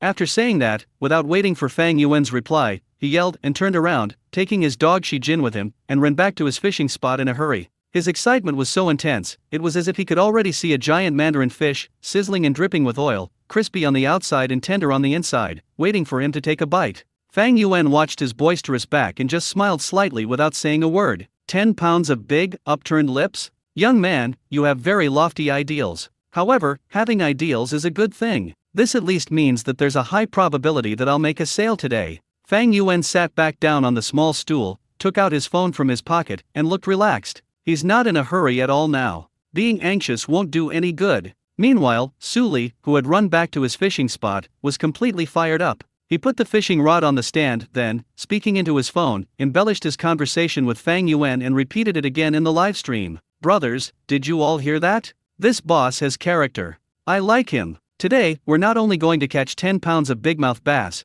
but we're also going to eat grilled fish made from 10 pounds of bigmouth bass. Just thinking about it makes my mouth water. As he spoke, he quickly began preparing. He prepared the bait, mixed the feed, and hooked it onto the hook all in one smooth motion, more than twice as fast as usual. Even his dog, named Shijin, seemed to sense its master's fighting spirit, barking twice at his feet as if to cheer him on. The viewers in the live stream were also infected by his enthusiasm. Go, Li Ge. We're waiting to see you eat grilled fish. I'm ready to record the screen, just waiting to see how the immortal eats with his mouth full of oil. Hurry up, hurry up. I can't wait to see the boss's amazing grilling skills. Don't just talk the talk, streamer. Where are your 10 pounds of mandarin fish? Where are your fish? Sully chuckled when he saw this comment. Don't rush. To enjoy this grilled fish today, I've decided to use my special skill. He mysteriously pulled out a small bottle wrapped tightly in newspaper from the bottom of his fishing box. See this? It's a secret herbal remedy passed down from my great-great-grandmother, a family recipe passed down for 18 generations. I'll show you what's what today. He carefully unscrewed the bottle cap and dripped 2 drops into the bait. An indescribable, peculiar smell instantly spread. Suli took a deep breath and forcefully cast the baited hook. The fishing line drew a beautiful arc in the air and landed precisely in the spot he had prepared earlier. Bring it on! My big, upturned lips. His eyes were fixed on the buoy on the water's surface, and he entered a state of unprecedented concentration. For grilled fish, let's give it our all. Ideals are lofty, but reality is harsh. Suli sat on his fishing box, his eyes fixed on the 7-star float on the water's surface, his entire body as still as a rock. Time passed, second by second. It's been half an hour. The float, on which he had placed so much hope, seemed glued to the surface of the water, without even the slightest movement. A river breeze blew by, carrying a hint of coolness, which also made Suli feel a little uneasy. That shouldn't be the case. He muttered to himself. If I put down these 2 big bags of aged corn, not only would a shriveled corn be attracted here, but even a pig would be drawn over. The live stream chat has gone from "Go, Li Ge" to a barrage of "Where's the promised big, round fish? I haven't seen a single fish hair." The baiting master cast his spell again, and the fish retreated in all directions. I suspect that Brother Li's bait is not aged corn, but aged pickled cabbage, which even the fish would avoid. Suli's face flushed as he looked at the comments. What's the rush? The most important thing in fishing is patience, he stubbornly argued. Good things come to those who wait, and the big fish always make their grand entrance last. As soon as he finished speaking, the buoy on the water suddenly dipped slightly downwards. It's here! Suli's spirits lifted, and he held his breath. The float bobbed rapidly a few more times, then suddenly sank. A classic case of illegal immigration. I got it! Suli roared and suddenly flicked his wrist upwards. A force came from the end of the fishing rod. It wasn't very strong, but there was definitely a fish. Brothers, we've caught a fish. Let's see what it is. He excitedly reeled in the cable, while the viewers in the live stream held their breath. Soon, he pulled a silvery white figure out of the water. The fish shimmered in the sunlight. It was a white strip the size of a palm. Suli's smile froze instantly. The live stream was initially silent, then erupted into a deafening burst of laughter. Ha ha ha ha, I knew it. The white-striped immortal truly lives up to his name. Brotherly, is your first catch even enough to fill the boss's teeth? Stop talking, I'm already starting to feel bad about those 2 big bags of corn. With a dark expression, Suli yanked the still lively whitebait off the hook and threw it into the fish basket behind him. Oops.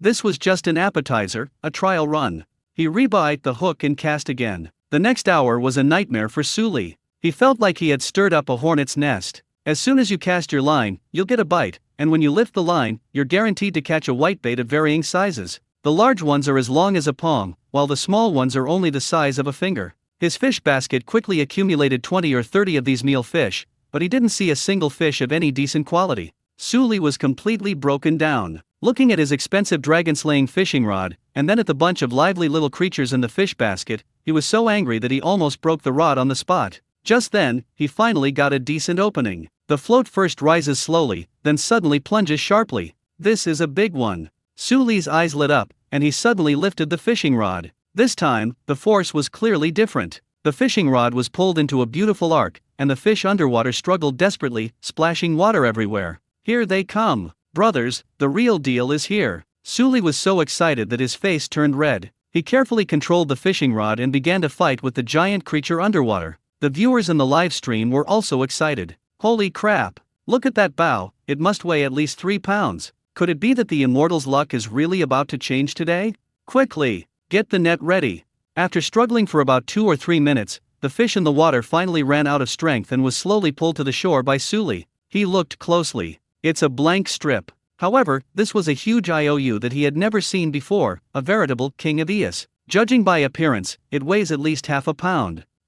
Suli looked at the white stripe that was longer than his forearm and almost spat out a mouthful of blood. He angrily scooped the white-striped king ashore, grabbed it in his hand, and began to violently slap its mouth. You dare take the bait. You dare take the bait. I'm going to slap your mouth until it's crooked. The live stream audience was laughing hysterically. Ha ha ha, I'm sorry, brotherly, I really couldn't hold back. King of Eos, what did I do wrong? Is it wrong for me to be big? The immortal failed his tribulation and became furious and embarrassed. It's hilarious. Suli vented his frustrations, but ultimately had no choice but to accept reality. He carried the half-pound whitebait king, picked out a few slightly larger whitebait from the fish basket, and walked dejectedly toward Fang Yuan's stall. I was too embarrassed to bring those tiny little things, no bigger than a finger. Boss. Suli walked up to the stall and handed over the fish somewhat embarrassedly. Is it okay if I grill these? Fang Yuan was dozing off when he heard the sound and opened his eyes. Looking at the fish in Su Li's hand and then at his defeated expression, he roughly understood what was going on. Sure, why not? Fang Yuan smiled and accepted the fish. We're finally open for business. Our first order of the day. He picked up the largest white bar and quickly began processing it. Scaling, gutting, and removing the internal organs. The whole process was so smooth and fast that it was almost a blur. Su Li and his viewers in the live stream were stunned. Holy crap, that knife skill. Fang Yuan ignored their astonishment. He rinsed the prepared fish clean and, with a sharp knife, quickly made several cuts of uniform depth on both sides of the fish at a specific angle. These few cuts not only make the fish absorb the flavors more easily, but also allow the fish to be heated more evenly when grilling. Then, he picked up a brush and evenly brushed a thin layer of clear oil onto the fish. Then, the fish is placed in a special grilling fish clamp and put on the glowing red charcoal. Sizzle. The fish sizzled as it touched the hot grill, releasing a delightful aroma that mingled with a subtle scent of oil. Fang Yuan held a fish grilling tong in one hand and a palm leaf fan in the other, fanning himself slowly to control the heat. With focused eyes, he steadily flipped the fish with the grilling tongs, ensuring that every inch of the fish's skin was evenly grilled by the charcoal fire. Soon, the fish skin began to turn golden brown, and the fish oil was rendered out, dripping onto the charcoal fire, igniting a small flame and bringing out an even richer aroma. Su Li stood to the side, his Adam's apple bobbing involuntarily. It smells so good. The original flavor alone was already almost too much for him. Just then, Fang Yuan began his next move. He picked up a spice bottle containing cumin powder, flicked his wrist, and the golden powder, like a fine rain, was evenly sprinkled onto the fish. Next comes the chili powder, a bright red powder that adds an enticing touch to the golden fish. Finally, he picked up another bottle containing a secret blend of spices and gave it a gentle shake as well. Boom! When the secret spice powder came into contact with the scalding hot fish oil, a complex aroma that was 10 times more potent than before instantly burst forth. Numbing, spicy, fresh, fragrant, salty. The various flavors blended perfectly together, creating a terrifying presence that could only be described as an aroma bomb, which brutally entered the nasal cavity of everyone present. Su Li froze completely, his mind went blank, and saliva uncontrollably dripped from the corner of his mouth. The chat in the live stream behind him also stopped. Everyone was so stunned by the exquisite fragrance that seemed to waft through the screen that they were speechless. Fang Yuan seemed oblivious to all of this, his movements remaining unhurried. After sprinkling the dry seasoning, he picked up a small brush, dipped it in a secret sauce that looked bright red, and brushed a thin layer onto the fish. When the sauce is heated, it releases an even deeper layer of aroma. Finally, sprinkle with chopped green onions and toasted white sesame seeds. A superb grilled fish with a crispy, golden brown exterior, pure white flesh, and covered in various spices, still sizzling with oil, is thus created. The whole process, which lasted only a few minutes, was like a spectacular culinary performance, leaving Su Li mesmerized and drooling. Fang Yuan placed the half-pound roasted white king and several smaller ones together on a long, rectangular paper plate lined with absorbent paper and handed it to Su Li, who was still in a daze. Okay, here's your grilled fish. That overwhelming aroma, so close yet so close, a blend of the smoky fragrance of fish, oil, sauce, and various spices, gripped Su Li's heart like an invisible hand, making him gasp for breath. He took the plate blankly and looked down at the several artistic grilled fish on it. The fish skin is roasted to a golden brown and crispy perfection, evenly coated with red chili powder, golden cumin seeds, and bright green scallions, with white sesame seeds dotting the surface. The combination of colors is simply irresistible. Through the fish skin, you can even see the white and tender fish meat that is faintly visible inside. Waves of heat mixed with a deadly fragrance kept wafting into his nose. Su Li swallowed hard, feeling his stomach spasming and protesting violently. He raised his head and looked at Fang Yuan with an almost worshipful gaze. Boss. His voice trembled slightly. Your craftsmanship is amazing. He gave a thumbs up, indicating that he was beyond words to describe the shock he felt. He himself is a well-traveled person who has seen and eaten his way around the country. He often eats out and has seen all kinds of chefs. But he could swear that, based on Fang Yuanlu's skills just now, those so-called star-rated hotel chefs were nothing compared to him. This knife skill, this control of heat, this technique of adding seasoning, it takes at least 10 or 20 years of practice to achieve this. Su Li exclaimed inwardly. This isn't just a street vendor, this is clearly a culinary god living in seclusion in the city. What incredible luck did I have today to run into such a divine figure? The live stream room behind him had already exploded with excitement. That brief silence was just the calm before the storm. Holy crap! Holy crap! Holy crap! I take back what I just said, this boss isn't just a business genius, he's a culinary god descended to earth. My mom asked me why I was kneeling while watching the live stream. I can smell the fragrance even through the screen, who can resist this? I swear, this is the most handsome barbecue chef I've ever seen, no arguments allowed. Just then, a viewer with the ID kitchen knife posted a long comment that instantly attracted everyone's attention. Brothers, I've worked in the kitchen of a 5-star hotel for 8 years. Let me analyze for you just how amazing the boss's technique was. First of all, his knife skills in handling fish are quick, precise, and ruthless, without a single unnecessary movement. This basic skill alone surpasses that of 90% of chefs. Secondly, look at the decorative cuts he made on the fish. The spacing and depth of each cut are exactly the same. This is to ensure that the fish is heated evenly during the grilling process, so that the outside is not burnt while the inside is still raw. This is called a unique skill in Huaiyang cuisine. Then there's the heat control. You can see he's taking his time the whole time, but each flip is just right. The fish skin is grilled to a golden brown and slightly charred state, while the moisture in the fish meat is perfectly locked inside. This requires an extremely precise judgment of the heat. What's most amazing is the order in which he sprinkles the seasonings and applies the sauce. First the dry seasonings, then the wet seasonings. The dry seasonings can release their maximum aroma at high temperatures, and then the sauce is applied, which can envelop the aroma of the dry seasonings and penetrate into the fish, creating a three-dimensional flavor profile. I've only ever seen this technique used by my master, a chef who is a national banquet chef. In conclusion, this boss is either a master or a god. Lee Ge, you've hit the jackpot today. This professional analysis caused an uproar in the live stream. Holy crap! This is amazing. So there's so much more to a simple grilled fish dish than I thought. Hearing your words is worth more than reading 10 years of books. Now I know who grilled fish is. Stop talking. Looking at the takeout box in my hand now, it feels like I'm eating pig swill. Brother Lee, stop standing there. Eat up. Let us taste what state banquet level grilled fish tastes like. Reminded by the comments, Sulike suddenly realized what was happening. Looking at the grilled fish on the plate, he felt as if he were holding not a few white fish, but a few gold bars. Boss, how much is this? He asked cautiously. 5 yuan per jin. Just give me 10 yuan for all of these, Fang Yuan said casually. His pricing was simple, regardless of size. The processing fee for a fish weighing 1 pound was 5 yuan. Suli's largest fish was only half a pound, the others were all too small. However, the system only lists items by weight. So Fang Yuan calculated the rest of the total to 5 yuan. 10 yuan? Suli was stunned. With such divine skill and taste worthy of a state banquet, you only charge 10 yuan? Boss, are you doing charity? Without hesitation, he took out his phone from his pocket, scanned the QR code Fang Yuan had hung on the car, and transferred 10 yuan directly to him. Boss, keep the change. After saying that, he carried the plate of grilled fish that he had been longing for and ran back to his fishing spot without waiting. He couldn't wait even a second longer. He wanted to enjoy this gift from the god of cookery immediately. Suli squatted on the ground, like a devout believer, examining the largest half-pound white king grilled fish on the plate. He first took a deep breath. Boom! The complex aroma, a blend of charcoal, fish, sauce, and spices, surged into his nostrils like a massive army, instantly taking over every olfactory nerve in his brain. He felt like he was about to get drunk just from smelling it. I can't take it anymore. I can't hold back. He muttered to himself, then reached out with his chopsticks and carefully picked up a piece of fish. The moment the chopsticks touched the fish skin, they made a crisp crack sound. Just by hearing that sound, you could tell how crispy the fish skin was. He picked up the piece of fish with a golden brown exterior and a snow-white interior, still coated with a little sauce and bright green scallions. Under the watchful eyes of the live broadcast camera and tens of thousands of viewers, he slowly put the piece of fish into his mouth. The moment the fish enters your mouth, Suli's eyes widened suddenly. He was as if the pause button had been pressed, all his movements and expressions were frozen on his face. The chat in the live stream also mysteriously stopped at that moment. Everyone waited anxiously for his reaction. 1 second. 2 seconds.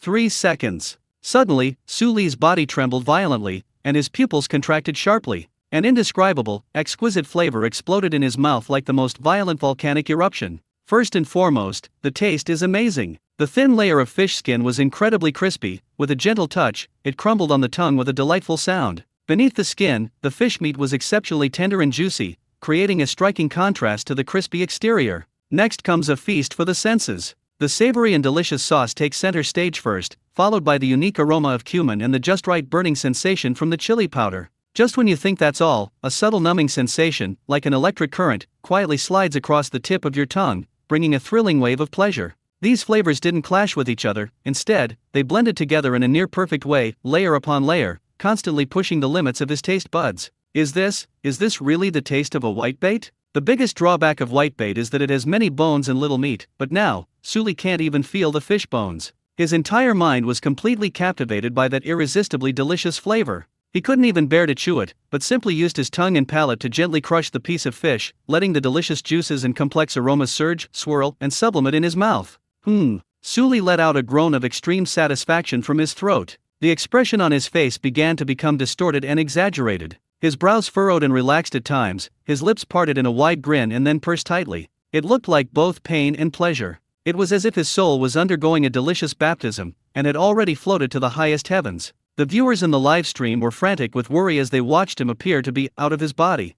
Holy crap! Brother Lee! Say something! What does it taste like? Don't scare me! Was it so bad that I got food poisoning? Are you stupid, upstairs? Look at his expression, he's clearly heavenly from the delicious food. Look, he's even squeezing out tears of happiness from the corners of his eyes. I can't take it anymore. I'm eating instant noodles right now, and it feels like I'm eating shit. Hey streamer, if you don't say something, I'm going to walk through the internet cable and steal it. Finally, Suli reluctantly swallowed the piece of fish in his mouth. A warm current slid down his esophagus into his stomach, making him shiver with comfort. He slowly opened his eyes, his gaze still dazed and confused. He looked at the camera, opened his mouth as if he wanted to say something, but in the end, all his words were summed up in one sentence. It smells so good. This grilled fish. After saying that, he ignored the crazy comments on the screen, lowered his head, and began to sweep through the screen like a whirlwind. He ate with such absorption, so completely absorbed. The chopsticks flew up and down so fast that they almost left after images. He didn't even bother to pick out the tiny fish bones. He stuffed the meat and bones together into his mouth, roughly scraped the meat off with his teeth and tongue, and then spat out the bones. The way they ate was utterly unseemly, like a wild beast that hadn't eaten for 3 days. However, to the viewers in the live stream, this was the most authentic and impactful food review. In less than 3 minutes, he had devoured a half-pound roasted whitebait, head and tail intact, leaving only a bare fish skeleton, then quickly sweep away the other 3 thumb-width white stripes. But he was still not satisfied. He picked up the paper plate, stuck out his tongue, and carefully licked the remaining sauce and spices off the bottom of the plate. Finally, he even put the bamboo skewer with the fish in his mouth and sucked on it repeatedly, not wanting to miss a single bit of the flavor. When he finished doing all this and looked up, his mouth was already red and swollen from the spiciness of the chili peppers, and a fine layer of sweat had seeped out of his forehead. But the expression on his face showed unprecedented satisfaction and happiness. Belch dash. He let out a long, satisfying burp, the smell of grilled fish filling the air. Awesome! He looked at the camera and exclaimed in admiration. The live stream room was completely silent. Everyone was stunned by Suli's ultimate move of taking advantage of everyone. Several seconds later, the comments started scrolling again, but the content was surprisingly consistent. I give up. I'm truly impressed. Brother Lee, you are the most authentic mukbang streamer I have ever seen, bar none. This grilled fish owner is a god, he can make even the most arrogant person lick the plate. Stop talking, I'm booking a ticket to Zhangcheng right now, nobody stop me. Suli wiped the grease from the corner of his mouth, looked at the empty plate, and a look of disappointment appeared on his face. It's so delicious. It was so delicious that he now feels like nothing tastes good anymore. His mind is now filled with the taste of that grilled fish he just ate. No, I want more. An unprecedentedly strong desire welled up from the bottom of his heart. He suddenly stood up, grabbed his fishing rod, and stared intently at the river. Then, he turned to the live stream camera and said in an incredibly firm tone, "Brothers, I've made up my mind. Today, if I don't catch 10 pounds of mandarin fish, I won't cut my hair, and I won't end my broadcast." At the same time, he shouted at Fang Yuan, "Master, you wait for me. I'll go right away. I'll go catch you a 10-pound mandarin fish. Even if I have to drain the entire Bipan River dry today, I will still make sure you get to grill a real, big fish." After saying that, he turned around, walked to his fishing spot, and continued fishing. Fang Yuan was left alone, staring at the completion data of 4/200 on the task indicator, lost in thought. Should we tell him that he can bake all the small white strips for him too? He could hear it from afar. This guy must have caught a lot of small whitebait, right? Alas, the revolution has not yet succeeded. Comrades must continue to strive. Fang Yuan glanced at the system panel. Completion rate 4/200. He sighed deeply, feeling that life was full of hardships. The task is only a fraction of the way through. That'll take forever to sell. He slumped back onto his small stool and took out his phone. Forget it, forget it. A working person should have the awareness of a working person. Leave work on time and never get caught up in the competition. My King's Canyon needs me more. Fang Yuan muttered to himself, bored, and skillfully clicked on the game icon. Meanwhile, the atmosphere in Su Li's live stream room had completely exploded. Family members, don't rush us. Su Li rushed back to his fishing spot in a flurry of activity, as excited as a monkey just released from its cage. He yanked open his toolbox, making a clattering noise as he rummaged through its contents. Line set up. We have to change it. That one was for fishing for small fish, no way, who do they think they are? As he muttered to himself, he pulled a brand new sheet of fishing line from a pile of fishing lines. Mainline 3.0, subline 2.0, hook upgraded to ISENI size 8. Today we're going to take this giant in the river to the bottom. He roared at the live stream camera, spitting as he spoke. You haven't tasted it. You can't even imagine what it tastes like. Let me tell you, it's beyond just being delicious. That's art. It's the ultimate experience that can elevate your soul. His hands didn't stop moving, and his words flowed like a flood. Now I finally understand. Why were those emperors in ancient times willing to go to such lengths as a concubine smile amidst a cloud of dust just because she had a stutter? Forget lychees, if I could eat that master chef's grilled fish every day, I'd be willing to be the emperor's straight man eunuch. This is insane. The streamer has completely lost it. Assessment complete. Li Ji's brain has been cooked by that grilled fish. Brother Li, dare to swear again? Try swearing again. Stop talking. Please stop. I just ordered takeout and ate half of it, and now it feels like I'm chewing wax. I hate you. Su Li. I'm trying to lose weight and get fit, and you've made me drool all over the place. The treadmill almost short-circuit. I'm looking at a map app. Is this the Bipanjiang River in Zhongcheng? I've marked it. Any brothers want to team up? We'll split the airfare. We'll use GPS after landing. If we can't find the white bar ferry, we'll just go find the grilled fish master. Hey, upstairs, grab one. What's wrong with flying there just for this? Life is short, so enjoy it while you can. His vivid and engaging description captivated the viewers in the live stream, who were itching to transform into jetpack warriors and fly directly to Zhongcheng. Su Li had no time to pay attention to the comments. He only had one thought in his mind right now. Catching a big fish. Catch a super big fish worthy of a master's skill. That's no longer just about satisfying one's own appetite. That's a pilgrimage. It is a kind of respect and awe for divine skills. To ask a master to create something with a mere white slip of paper is a complete waste of talent. It's a desecration of art. Today, I, Su Li, am going to take on this Bipan River. If I don't catch 10 pounds of mandarin fish, I won't get a haircut, and I won't even go home. I'll sleep here. Su Li made a bold statement, baited the hook, and swiftly cast his fishing rod. The float traced a graceful arc in the air before landing precisely in the deep crater he had previously dug. He instantly fell silent, his eyes fixed on the orange-red spot on the water's surface. Even his breathing became soft. His unprecedented seriousness moved the fans in the live stream. Holy crap, Li Ji is serious this time. That focused gaze, that perfect posture, it brings back so many memories. Is this really the same Air Force veteran I know? It's clear he was truly captivated by that grilled fish. He even took fishing seriously. Go for it, Li Ji. For grilled fish, charge. Let's conquer Bipanjiang. Just as Su Li was concentrating intently, exchanging glances with the buoy, a slightly aged voice echoed softly behind him. Young man, what are you yelling about? You've scared the fish away. Su Li turned around abruptly and saw an old man with gray hair and skin that was tanned dark and shiny.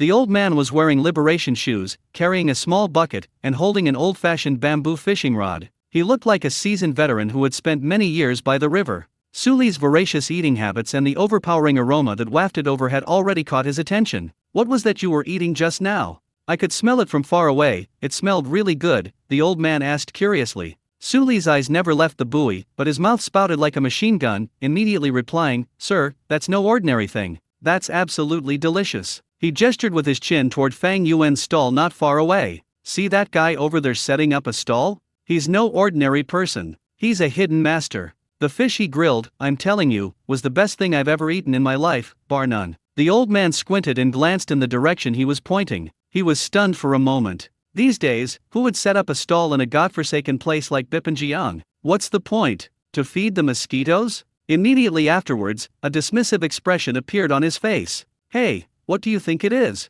It's just grilled fish. These young people nowadays like to do all sorts of fancy things.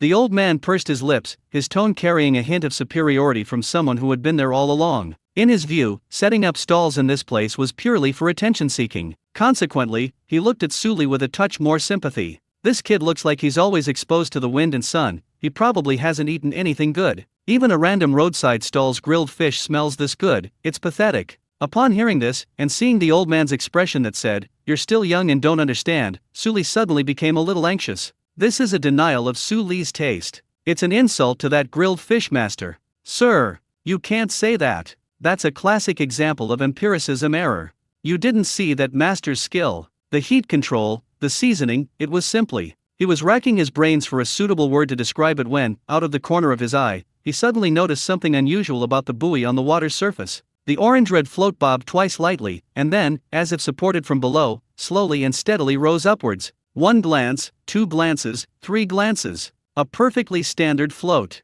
A signal from a big fish. They're here. Suli instantly forgot all about the old man, and his adrenaline began to surge wildly. He stared intently at the rising float, his heart pounding so hard it felt like it would jump out of his throat. Now! He flicked his wrist upwards with all his might, and set the hook for the fish. Buzz! The taut fishing line instantly made a sharp sound as it cut through the air. The next second, an irresistible, immense force surged wildly from underwater. The fishing rod was instantly pulled into a breathtaking full moon arc, with the tip almost plunging into the water. Middle! It's a big guy now. Suli was so excited that his voice changed tone. He quickly bent over, braced his legs, and strained his arm muscles to keep the fishing rod from slipping out of his hand. The drag system on the fishing reel emitted a screeching sound as the fishing line was being pulled out wildly. Holy crap! Holy crap! Family! It's tug of war! It's tug of war! He stared at the live stream camera, his face flushed red and veins bulging. It's definitely a big one. 10 pounds of mandarin fish, no doubt.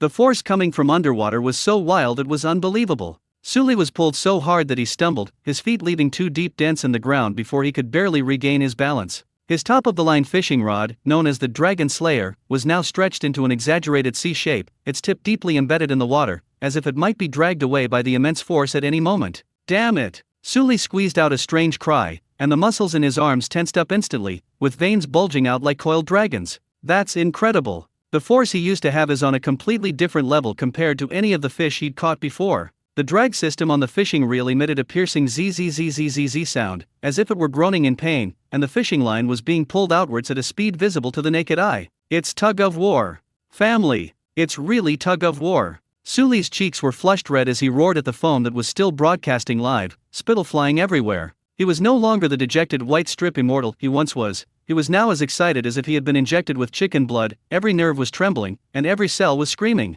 The chat room exploded at that moment. Holy crap! Holy crap! Holy crap! Look at that bow shape! Look at that speed as it moves out of bounds! This is absolutely a behemoth! Brother Lee's luck has turned around. A miracle has occurred. Something big is going to happen in Bipanjian today. With that kind of strength, 10-pound upturned beard is definitely in the bag. Brother Lee, your waist-length hair is saved. Quick! Hold on! Lee GE, hold on. Don't let it run towards the obstacle. If it cuts the line, I'll be heartbroken and won't be able to eat for 3 days. The viewers were even more nervous than Suli himself, each one wishing they could personally help him play the fish, even through the screen. The white-haired old man next to Suli, who had always looked down on him, was now so shocked that his mouth was agape and he forgot to put down the bamboo pole in his hand. He'd been fishing all his life and had seen all sorts of storms, but a scene like this, where a stiff rod could be pulled to its fullest extent and the drag system was going off like a siren, was absolutely rare. Good heavens! The old man couldn't help but take 2 steps forward, his eyes fixed on the water, his turbid eyes filled with shock. Is there a calf hanging down there? He had just thought this blonde kid was loud and unreliable, but now it seemed that the kid really had some skills. At least, their baiting skills are truly amazing. They managed to lure in such a large creature. Grandpa, please help me take a look. My landing net. My landing net. Suli felt like his arm was about to break, but the thing underwater was still desperately rushing towards the depths of the river, showing no signs of exhaustion. The old man seemed to wake from a dream, hurriedly dropped his own things, and frantically helped him assemble the huge net, ready for battle. Young man, don't rush. Take it slow. Wear it down. The old man commanded from his experience, holding up the net. Lead it left and right, don't let it exert force in one direction. Wear it down. Suli gritted his teeth, sweating profusely, and followed the old man's instructions, starting to swing the fishing rod left and right, using the rod's waist strength to play tai chi with the giant underwater creature. This struggle between man and fish lasted for a full 7 or 8 minutes. The force underwater finally began to show signs of weakening. It's out of power. It's out of power. Suli perked up and began carefully reeling the line in. 1 lap, 2 laps. As the fishing line was reeled in, a huge dark shadow began to be slowly pulled up from the deep water. It's coming. It's about to come out of the water. Suli, the old man, and hundreds of thousands of viewers in the live stream all held their breath, their eyes fixed on the approaching dark figure. Finally, a loud crash. A huge fish head suddenly leaped out of the water, vigorously shaking its head and splashing a large spray of water. The fish had a large head, a thick mouth, and 2 distinctive whiskers that swept through the air. The moment Suli saw the fish head clearly, he was stunned. The chat in the live stream paused for a second. This isn't a pouty mouth? Holy crap! That size! Is that a giant crucian carp? That's right, what Suli managed to lure up with great effort wasn't the chubby fish he'd been longing for, but a wild crucian carp of terrifying size. Its back is high and ridged, like a small mountain, and its whole body has a healthy golden color. Its scales shimmer with a metallic luster in the sunlight. My goodness! The old man gasped, almost dropping the net in his hand. Such a big crucian carp, it must weigh more than 3 pounds, right? It's practically a spirit. It's already very rare for a crucian carp to grow to more than a pound, so a giant crucian carp weighing more than 3 pounds is simply a legendary existence. Suli also recovered from his brief shock. Although it wasn't a mandarin fish, the excitement and joy of catching such a top-quality big crucian carp was no less. Who cares what kind of fish it is, as long as it's a big one? He roared, and taking advantage of the last bit of strength the big crucian carp had used up, he suddenly pulled it towards the shore. Copy. The old man was quick-witted and agile. With a precise and powerful dive, he scooped the large crucian carp into the net. We're up. When the heavy, large crucian carp was wriggling and jumping in the net, Suli was completely exhausted and sat down on the ground, panting heavily. The live stream room was already filled with jubilation. Awesome! Brotherly is awesome! Voice cracks. A 3-pound crucian carp. That's even rarer than a 10-pound mandarin fish. Brotherly, did you stir up a swarm of crucian carp? Today I'm not calling you the white-striped immortal, I'm calling you the carp god of war. Quick, weigh it. Let's see how much it weighs. After recovering, Suli shakily took out an electronic scale from the toolbox and hung the large crucian carp that was still struggling on it. The numbers on the scale fluctuated for a while before finally settling steadily at 1.64 kilograms. 3 pounds and 2 ounces. Suli roared victoriously at the camera, holding up the electronic scale. He succeeded. He finally caught a proper fish worthy of a master's skill. An old man standing nearby looked at the golden crucian carp with a mixture of envy and jealousy in his eyes, but he still couldn't hold back, saying sourly, "Hey, it's just a 3-pound crucian carp, look how happy you are. Back in the day, I caught a 20-pound grass carp at the sluice gate downstream. That was a real big one, it took me more than half an hour to fight it." Suli had no time to argue with him. He carefully took the fish out of the net and held it tightly in his arms like a newborn baby. As he looked at the fish, he could already picture it roasted to a golden brown, crispy perfection, sizzling with oil. That taste, just thinking about it makes my mouth water. Thanks, sir. Suli shouted to the old man, then grabbed his trophy and ran headlong toward Fang Yuan's stall not far away without looking back. Master! Master! I've come! I've brought you something big! His excited shouts carried far across the open riverbank. The old man watched his hurried figure, pursed his lips, and muttered under his breath, "It's just a fish, is it really that big of a deal? Will grilling it make it taste heavenly?" That's what he said, but his legs, which wouldn't obey him, inexplicably followed. He wanted to see if the young man's skills were really as amazing as the kid claimed. Master! Master! Look what wonderful things I've brought you! Suli rushed to Fang Yuan's stall like a gust of wind, and proudly presented the still lively big crucian carp in his arms to Fang Yuan. He ran so fast that his face turned bright red, and the yellow hair on his forehead was soaked with sweat, sticking to his face in clumps, making him look somewhat comical. But his eyes shone with an unprecedented light. Fang Yuan was resting with his eyes closed, leaning against a small stool after finishing a game, when he heard the excited shout and lazily opened his eyes. Wow, not bad. Fang Yuan's gaze fell on the indeed robust large crucian carp, and he casually praised it. He felt a little relieved. Finally, a decent-looking fish arrived. When that blonde-haired streamer caught a fish, the noise he made was huge, he could hear it from far away. He thought he would be able to close his second deal today, but after waiting for a long time, no one came. Instead, he heard a commotion over there, but he didn't know what they were arguing about. It seems the business is going to continue. Hee hee, that's right. With the master's affirmation, Suli grinned so wide his mouth almost reached his ears. Master, do you think this one is good enough? Not bad. Fang Yuan nodded, stood up, and reached out to catch the fish. To him, whether it's a small whitebait weighing 3 ounces or a large crucian carp weighing 3 pounds, they're all fish, and the steps for grilling them are the same, so there's no difference. But Suli pulled his hand back, his expression becoming extremely serious. Master, this fish is the culmination of my hard work. You must use all your strength to treat it. I beg you. As he spoke, he actually bowed deeply to Fang Yuan. His devout appearance made it seem as if he were worshipping Buddha. Fang Yuan was speechless at his actions. Why is this kid so dramatic? It's just a grilled fish. Why make it sound like you're entrusting your orphan to someone? Alright, I know. Fang Yuan waved his hand impatiently and took the heavy crucian carp from his hand. Put it there, I'll take care of it for you. Okay. Suli immediately and carefully placed the fish into the basin of water that Fang Yuan handed over, and then stood obediently to the side like a primary school student, looking on with expectant eyes. The live stream camera behind him faithfully recorded this scene. The viewers in the live stream were laughing hysterically. Brother Li, I can't stand your servile attitude anymore. You simp. Li Ge, you're just after his cooking. You're despicable. Master, okay, don't interrupt my game. Haha, why do I get the feeling that the master is a little disgusted with Li Ge? Just then, the white-haired old man who had followed them also walked up to the stall. With his hands behind his back, he first peeked into the basin at the indeed plump crucian carp, nodded, and then turned his gaze to Fang Yuan, looking him up and down. Young man, is your stall really just for grilling fish, not selling fish? The old man asked, his tone tinged with curiosity. Fang Yuan didn't even look up, taking out professional fish cleaning knives and a cutting board from the car, and responded with a faint Then how can your business be good?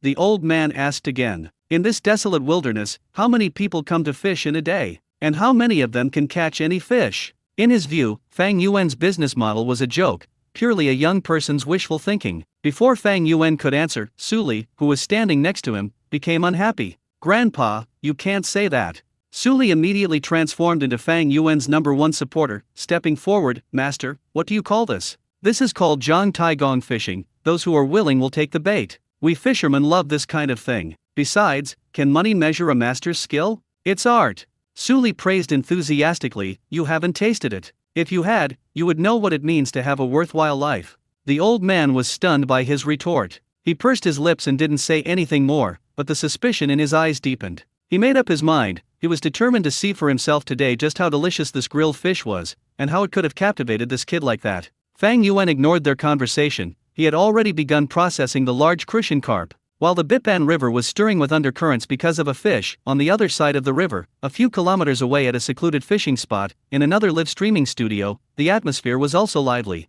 Dear godfathers and family members, little Tiger is here again. A dark-skinned, muscular young man with a buzz cut is facing the camera, flashing a bright smile and revealing a set of white teeth. His name is Diao Xiaohu, and he is also a well-known streamer in the wild fishing circle. He and Suli have a relationship that is both rival and friend. The two have different styles. Suli takes the funny and slovenly white strip immortal route, while Diao Xiaohu focuses on being a sweet talker who calls everyone he meets godfather. With his good fishing skills and affability, he has also won over many fans. Look, godfathers. With this weather and this water, it's definitely going to be a great day for a catch, Xiaohu said, interacting with his fans in the live stream while skillfully preparing the bait. Little Tiger feels like he's going to get a big one today. He has to show off his skills to all you godfathers. The chat in his live stream was also scrolling by very quickly. Why is Xiaohu so confident today? Stop talking the talk, where's your cargo? Little Tiger, did you know that Suli is also at Bipanjian today?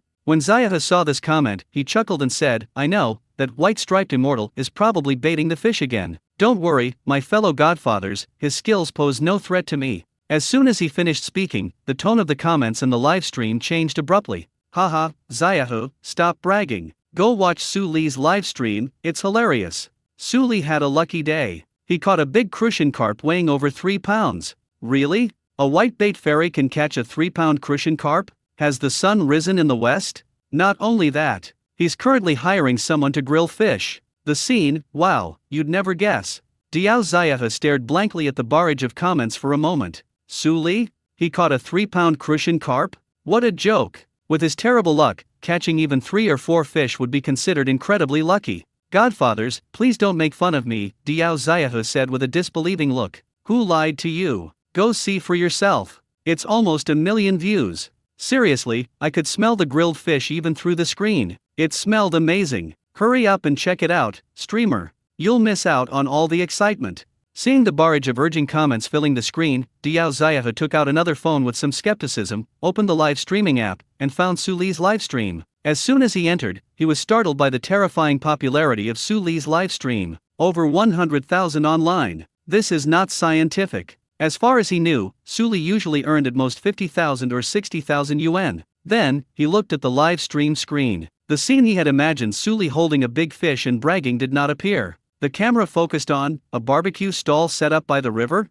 a very clean and professional-looking barbecue stand. The stall owner was a young man wearing a mask and a hat, so his face was obscured. Meanwhile, his good friend, Su Li, who was usually slovenly but acted like he was seeing his own father when he saw fish, was now standing next to the stall with an admiring look on his face, like a loyal bodyguard. On the stall's cutting board, there lay a huge, golden crucian carp. Xiao Hu's eyes widened instantly. It really is a big crucian carp weighing over 3 pounds. Did this bastard step in dog poop today? Immediately afterwards, he saw the mysterious stall owner pick up a knife. In the live stream, the young stall owner wearing a mask began to work. He gently pressed down on the head of the large crucian carp with his left hand, while holding a thin blade knife that looked exceptionally sharp in his right hand. With a flick of his wrist, the tip of the knife precisely pierced through the fish's gills. The blade cut along the center line of the fish's belly all the way down. The entire movement was fluid and seamless, without the slightest pause or hesitation. Fast, accurate, ruthless. Xiao Hu himself often handles fish, but his rough methods, which at most gut and gut, are nothing compared to what's happening now. It's like a kindergarten kid playing in the mud. Then, something even more astonishing happened, making Xiao Hu's eyes nearly pop out of their sockets. With a gentle flick of the knife, the vendor pulled out the fish's innards intact, leaving the cutting board spotless and without a drop of blood spilling out. The scraping motion was so fast that it left after images. The scaler in his hand seemed to come alive, moving across the large crucian carp. With a series of soft swish sounds, golden scales fell off like snowflakes. In just over 10 seconds, the 3-pound fish was cleaned up, revealing the delicate flesh underneath. Damn it! Diao Ziyahe couldn't help but swear, completely dumbfounded. That's some serious basic skill. The chat room behind him was completely in an uproar. Is this even humanly fast? Did I just see things? My mom asked me why I was kneeling and looking at my phone, and I said I was looking at God's. Did this boss graduate from New Oriental? No, I don't think even New Oriental teachers are this amazing. The white-haired old man who had been skeptical was now staring in disbelief at the stall. His eyes, which had been squinting from years of exposure to the wind and sun, were now wide open, his mouth slightly agape, and his expression one of utter shock. As a seasoned fisherman who has spent his entire life fishing and eating fish, he knows better than anyone how troublesome it is to prepare fish, especially small fish like crucian carp with many bones. But this young man handled this 3-pound crucian carp with even more ease than he usually did in the Air Force. This kind of skill can't be mastered in less than 10 or 20 years. However, this is just the beginning. Fang Yuan rinsed the cleaned crucian carp in clean water, then picked up another small knife. He began making cuts on both sides of the fish. With a light flick of his wrist, the blade swiftly sliced across the fish, each cut slicing through the flesh yet stopping precisely on the bones. Horizontal cut, vertical cut. In the blink of an eye, a series of diamond-shaped patterns, resembling ears of wheat, appeared on the thick back of the fish,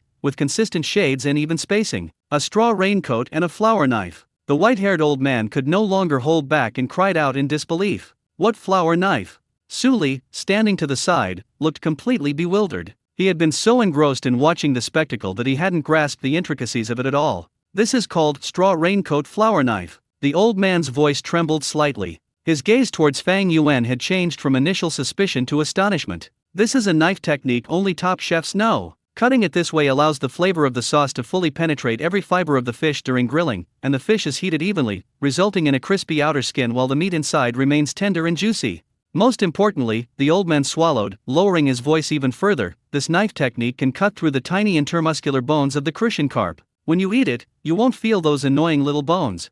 Su Li gasped. Is this even possible? Can it cut off the small bones of a crucian carp? The look in his eyes when he looked at Fang Yuan was one of disbelief. In Ziyahe's live stream, some knowledgeable viewers started explaining things to him. Holy crap! The old man upstairs is an expert. That's real, a type of traditional Chinese weaving technique. I've only ever seen it in food documentaries. Making crucian carp taste like it's boneless? Where did this state banquet chef come from? I'm completely numb, guys, I'm totally numb. Who on earth is this boss? Setting up a stall by the river is such a waste of his talent. Fang Yuan ignored the astonishment of those around him. He was simply following the muscle memory provided by the system, performing the most standard operations. After modifying the knife, he clamped the fish with a special iron clamp and then began to brush oil onto the fish. Instead of pouring the oil directly onto the fish, he used a small brush to apply a thin, even coat of clear oil to both sides of the fish. He meticulously cleaned every crevice of the decorative brush. After doing all this, he placed the fish on the glowing red-hot fruitwood charcoal. Sizzle. A soft, pleasant sound. As the fish touches the scorching hot grill, its skin instantly contracts, releasing a pure, subtly herbal aroma of fresh fish that begins to permeate the air. The aroma wasn't overpowering, it was quite mild, yet it felt like a gentle hand, softly caressing the hearts of everyone present. Suli couldn't help but take a deep breath, feeling as if the aroma had cleansed his internal organs. It feels so good. Fang Yuan held a fish grilling tong in one hand and a palm leaf fan in the other, fanning himself slowly to control the heat. His eyes were focused, and his wrists moved the fish grilling tong smoothly, ensuring that every inch of the fish's skin was evenly grilled by the charcoal fire. Soon, the fish skin began to turn golden, and the cut fish flesh began to turn slightly outward, revealing the snow-white flesh inside. The oil in the fish was forced out by the high temperature, dripping onto the charcoal fire, igniting small flames and bringing out an even richer aroma. The aroma began to grow richer and more alluring. The white-haired old man stood downwind, his Adam's apple bobbing uncontrollably. He felt his stomach rumbling with hunger. Just then, Fang Yuan began his performance of spreading ingredients. He first picked up a bottle containing a secret blend of spices and flicked his wrist slightly. The powder was sprinkled evenly on the fish, especially in the crevices of the cuts. Next up is cumin powder. Then, there's bright red chili powder. Each seasoning was sprinkled in just the right amount, not too much, not too little, as if it were the most precise calculation. Boom! When these dry powders come into contact with the scalding hot fish oil, a complex aroma that is 10 times more intense and domineering than when roasting whitebait explodes like a fragrance nuclear bomb. Numb, spicy, fresh, delicious. Several flavors, like a vast army, swept across the entire riverbank in an instant. This smell was aggressive, brutal, and unreasonable, drilling into everyone's nostrils and straight to the top of their head. My God! Suli froze, his mind blank. He had just eaten one, and the smell of the same one. His saliva flowed from the corner of his mouth like a burst dam. The white-haired old man swayed violently, almost losing his balance. His weathered old face was filled with disbelief. The fragrance drifted downstream with the wind. Several anglers fishing downstream from the windy riverbank were also startled by the sudden, overpowering aroma. Everyone stopped what they were doing, craned their necks, and sniffed hard toward the source of the fragrance. What's that smell? Who's cooking by the river? Wait, this smell, it's like barbecue? It smells amazing. In Xiaohu's live stream, the chat had completely disappeared. Everyone was so overwhelmed by the exquisite fragrance that seemed to penetrate the screen that they were speechless. Xiaohu himself was staring intently at the screen, unaware that the fishing rod in his hand had fallen to the ground. He kept swallowing, making gurgling sounds in his throat. He felt like he was going crazy. He never knew that the word fragrant could be so specific. He has only one thought in his mind right now. He wants to eat it. No matter what it takes, he has to eat this grilled fish today. He suddenly leaped to his feet and shouted at the live stream camera in an almost manic tone, "Godfathers! Family! I can't take it anymore. I'm fucking going there right now. I want to eat grilled fish." Xiaohu really couldn't sit still any longer. Even across several kilometers, separated by a phone screen, the aroma seemed to materialize, transforming into tiny hands that frantically scratched at his stomach and relentlessly teased his heart. He felt that if he didn't go over there soon, he would be tortured to death by this fragrance. Godfathers, little tiger isn't fishing today. He grabbed his fish basket from the side and waved it at the camera. See? Little tiger has a big base weighing over 2 pounds in here. I'm going to find that master chef right now. I'll have him grill one for me too. Just thinking about the taste of grilled sea bass makes Xiaohu's mouth water. Brothers, wait for my news. After saying that, he didn't even have time to pack up his huge pile of fishing gear. He just stuffed his phone into his pocket, grabbed his fish basket, and ran off in the direction shown in Suli's livestream. His fans in the livestream were stunned. Holy crap! Has Xiaohu gone mad? He doesn't even want the equipment anymore? Those are all his treasures. It's obvious she was really craving it, nothing could stop her. Quick, quick, quick, keep up. Dual line live stream. I want to see the iconic scene of 2 top streamers gathering at a grilled fish stall. I fucking want to go too. Any brothers in Zhongcheng? Is it still possible to drive there in time? At Fang Yuan's stall, the atmosphere had become extremely tense. That large, 3-pound crucian carp had been roasted to its perfect state. The fish skin is golden brown and crispy, covered with tempting sauces and spices, and still sizzling with oil. The cut fish fillets are slightly turned outwards, like a blooming snow lotus, each petal soaked in broth, shimmering with an enticing luster. Fang Yuan finally sprinkled on some bright green scallions and some fragrant roasted white sesame seeds. Red, yellow, green, white. This is no longer just a grilled fish, it's practically a perfect work of art. All right. Fang Yuan placed the grilled fish steadily on a large, long paper plate and handed it to Suli, who had been eagerly waiting. Suli stretched out his hands and, with an almost reverent gesture, tremblingly accepted the plate of grilled fish. It smells so good. It smells so good. The aroma, so close at hand, was like a heavy hammer, relentlessly bombarding his reason. He felt as if he was melting into the fragrance. He held the plate, reluctant to take a bite right away, but greedily inhaled deeply again and again, wanting to etch this heavenly flavor into his soul forever. The white-haired old man standing to the side had been staring wide-eyed for a long time.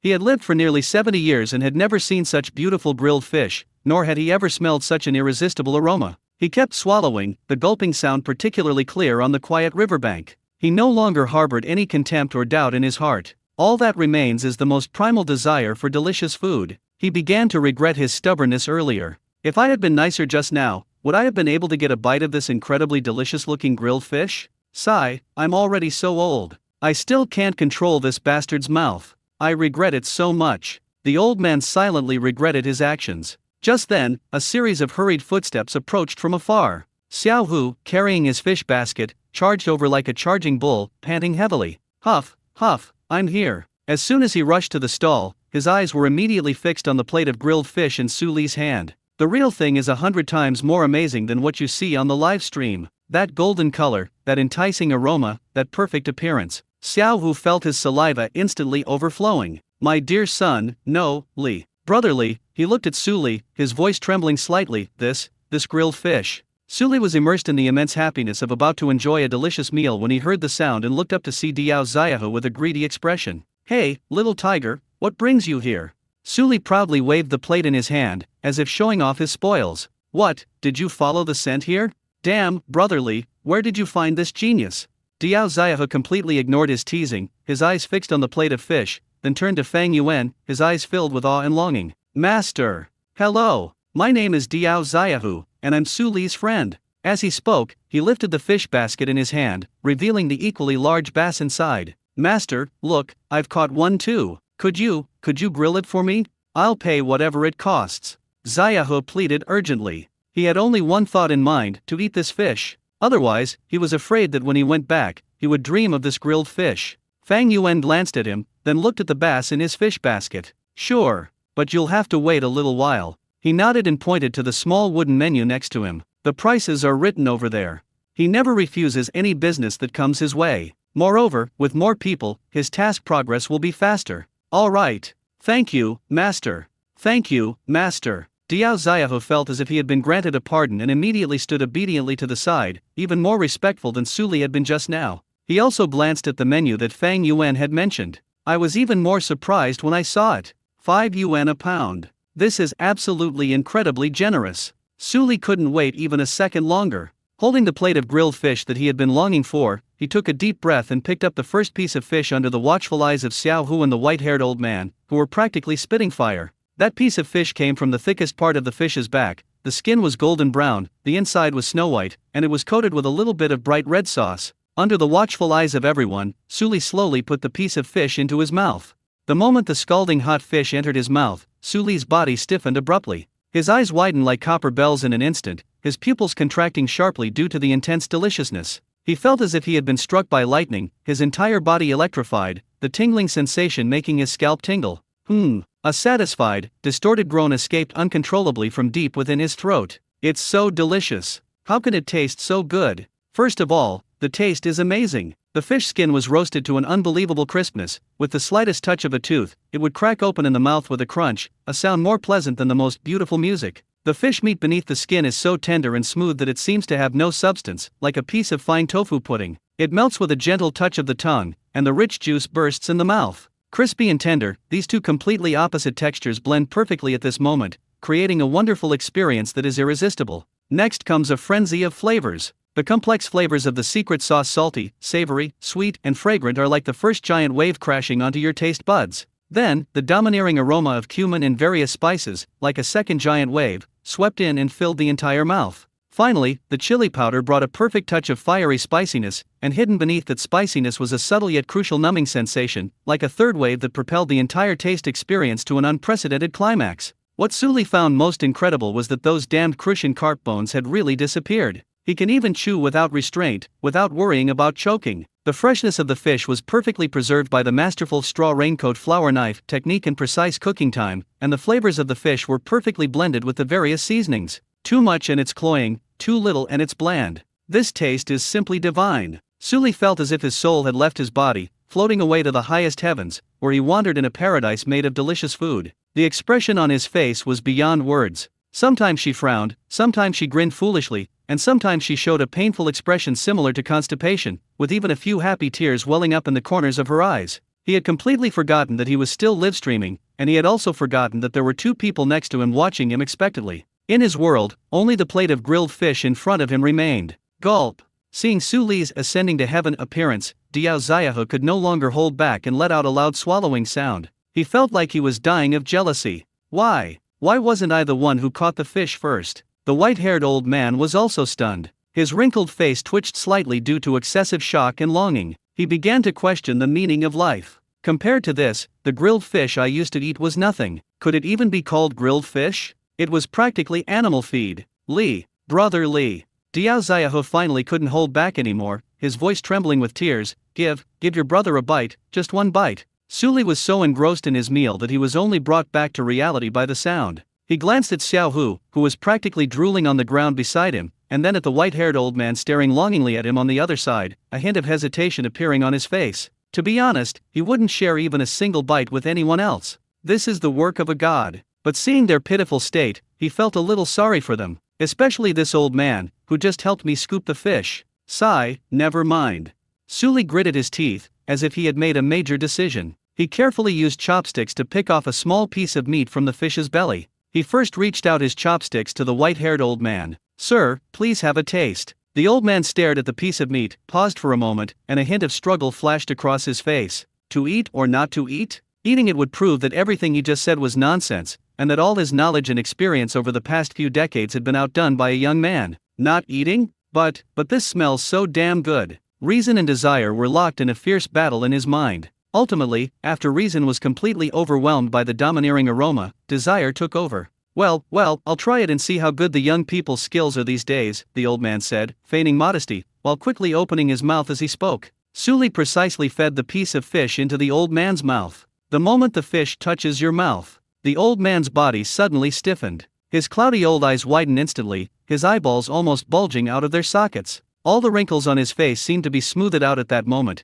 making him look 20 years younger. An unprecedented, exquisite flavor, like a flash flood or a mudslide, exploded in his mouth, in his mind, and deep in his soul. He spent his whole life fishing and eating fish, and he believed that he had mastered the art of understanding the taste of fish. But today, he realized just how wrong he had been. What he used to eat wasn't fish at all. He stood there blankly, his mouth chewing unconsciously, his expression shifting from shock to horror, then to confusion, and finally, to complete blankness. It was as if his worldview had been completely overturned and then collapsed at that moment. Suli felt a surge of secret pleasure as he looked at the old man's distraught appearance. That'll teach you to be stubborn. Now you know how amazing the master is. He snorted smugly, then picked up a small piece of fish of the same size and handed it to Xiaohu, who was fishing next to him. Here, yours. Thank you, brotherly. You're like a real brother to me. Xiaohu was so excited he almost cried. He didn't even care that it was hot and swallowed the fish in one gulp. The next second, his reaction was even more exaggerated than the old man's.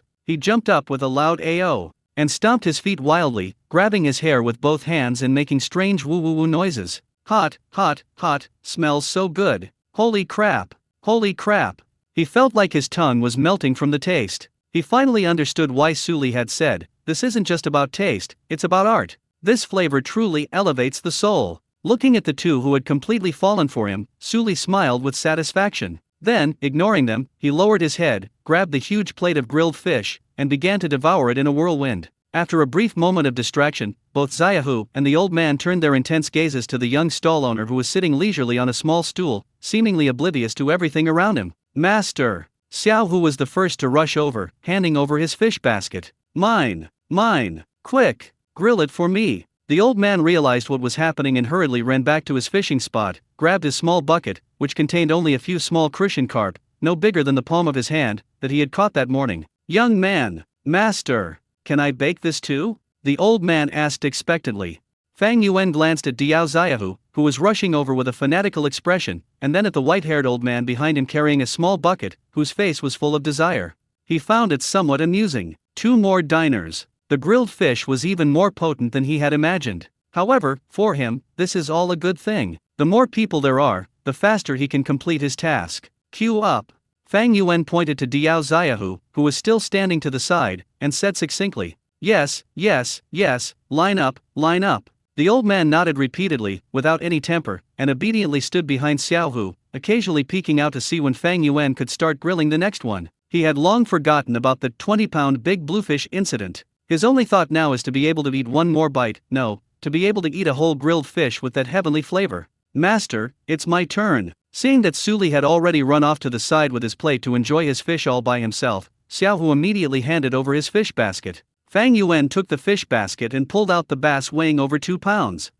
Sea bass, few bones and tender meat, perfect for grilling, Fang Yuan commented, then asked, "What flavor do you want? Spicy, cumin, or garlic? It has to be like brotherly." "That one," Diao Xiaohu blurted out without thinking. He wanted that flavor that could make someone's soul leave their body. "Secret spicy recipe, right? Okay." Fang Yuan nodded and began to repeat the smooth and effortless operation he had just performed. Kill the fish, scale it, gut it, cut it. Every movement is full of a pleasing sense of rhythm. Fishing Tiger and the white-haired old man, along with several other fishermen who had gathered behind them after smelling the aroma, all watched intently, afraid of missing a single detail. In Xiaohu's live stream, the number of viewers has exceeded 200,000, and the barrage of comments almost completely covers the screen. Dual perspective live stream. So exciting! One is eating, one is waiting to eat, and another is watching and drooling. The scene is too beautiful for me to bear. I hereby declare that the Bipan River is no longer called the Bipan River, but rather the paradise of grilled fish.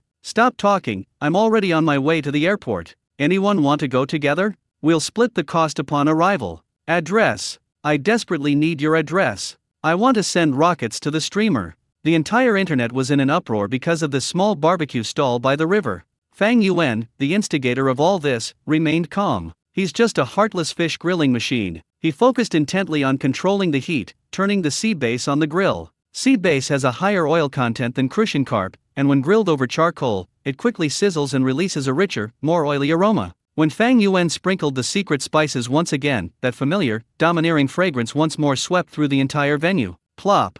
This time, the sound of swallowing saliva was no longer just 1 or 2 people, but a whole chorus of them. All the onlookers were subconsciously swallowing hard, their eyes fixed on the bass that was being sublimated, their faces filled with pain and torment. Soon, Xiaohu's grilled bass was freshly cooked. "Alright, here you go. The sea bass weighs 2 pounds and 3 ounces, I'll charge you 15 yuan.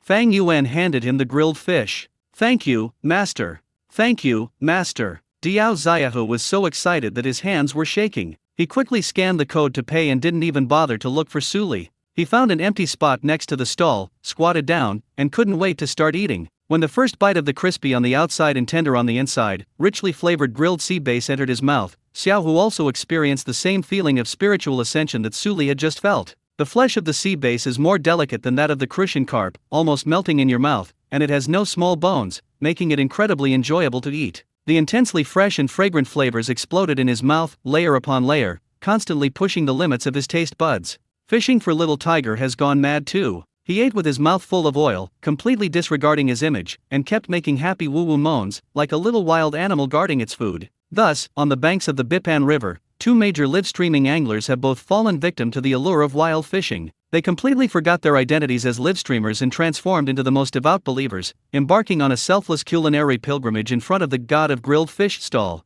My turn! My turn! The white-haired old man saw that Xiaohu had also started eating, and he couldn't wait to hand over his small bucket. "Young man, here are a few of my smaller ones. Why don't you grill them together?" Fang Yuan glanced at the few small crucian carp, each about the size of a palm, in the bucket. They probably weighed less than a pound in total. "Okay, 5 yuan.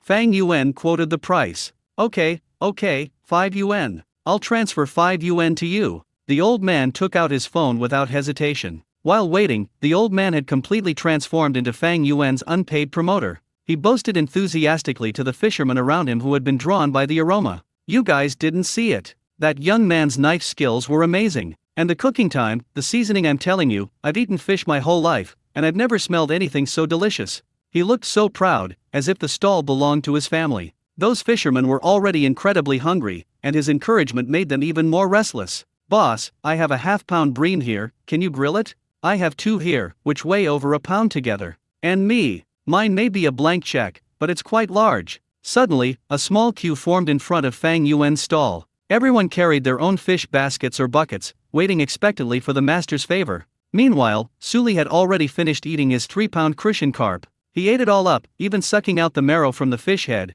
and then licked the plate clean, still wanting more. He leaned against his fishing box, burping from the effort, his face showing an expression of extreme satisfaction and happiness. However, when he saw Xiao Hu eating so heartily, and when he saw others lining up to eat grilled fish, a new and stronger sense of emptiness welled up inside him. He still wants to eat. His stomach was full, but his mouth and his soul were still hungry. He glanced subconsciously at the fish basket at his feet. Inside lay the dozens of small, trashy whitebait he had caught that morning, which he utterly despised. A deep sense of regret welled up in his heart. If he had known this grilled fish was so delicious, he shouldn't have only brought a few. He should bring all the fish over and have the master grill them. But these small white carcasses have almost no meat. Wouldn't it be beneath them to give them to a master chef to roast? Will the master dislike me?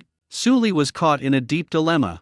In the small queue in front of Fang Yuan's stall, everyone's face was filled with the same anxiety and longing. At the front of the line was a middle-aged man wearing a camouflage vest. He carefully handed over his fish basket, which contained a bream weighing about half a pound. His voice was somewhat ingratiating. "Boss, master, do you think this one can be grilled?" Fang Yuan glanced at it and nodded. "Okay, spicy, cumin, or garlic?" "Spicy. I want it spicy," the middle-aged man said without hesitation. He had just witnessed how that big crucian carp had made the 2 grown men lose their composure. "Good." Fang Yuan's hand moved swiftly and decisively, executing another series of fluid movements. Scaling, gutting, and refining the blade, each step seemed to have been honed through countless trials, brimming with power and beauty. The middle-aged man stared wide-eyed, muttering repeatedly, "My God, this skill is absolutely amazing." The fishermen behind him were also watching with great interest, their mouths watering. Soon, the bream was also placed on the grill. When the secret spices were sprinkled on, that familiar aroma that could make one's sanity collapse exploded once again, and everyone present felt as if an invisible hand was gripping their stomachs, causing them to convulse wildly.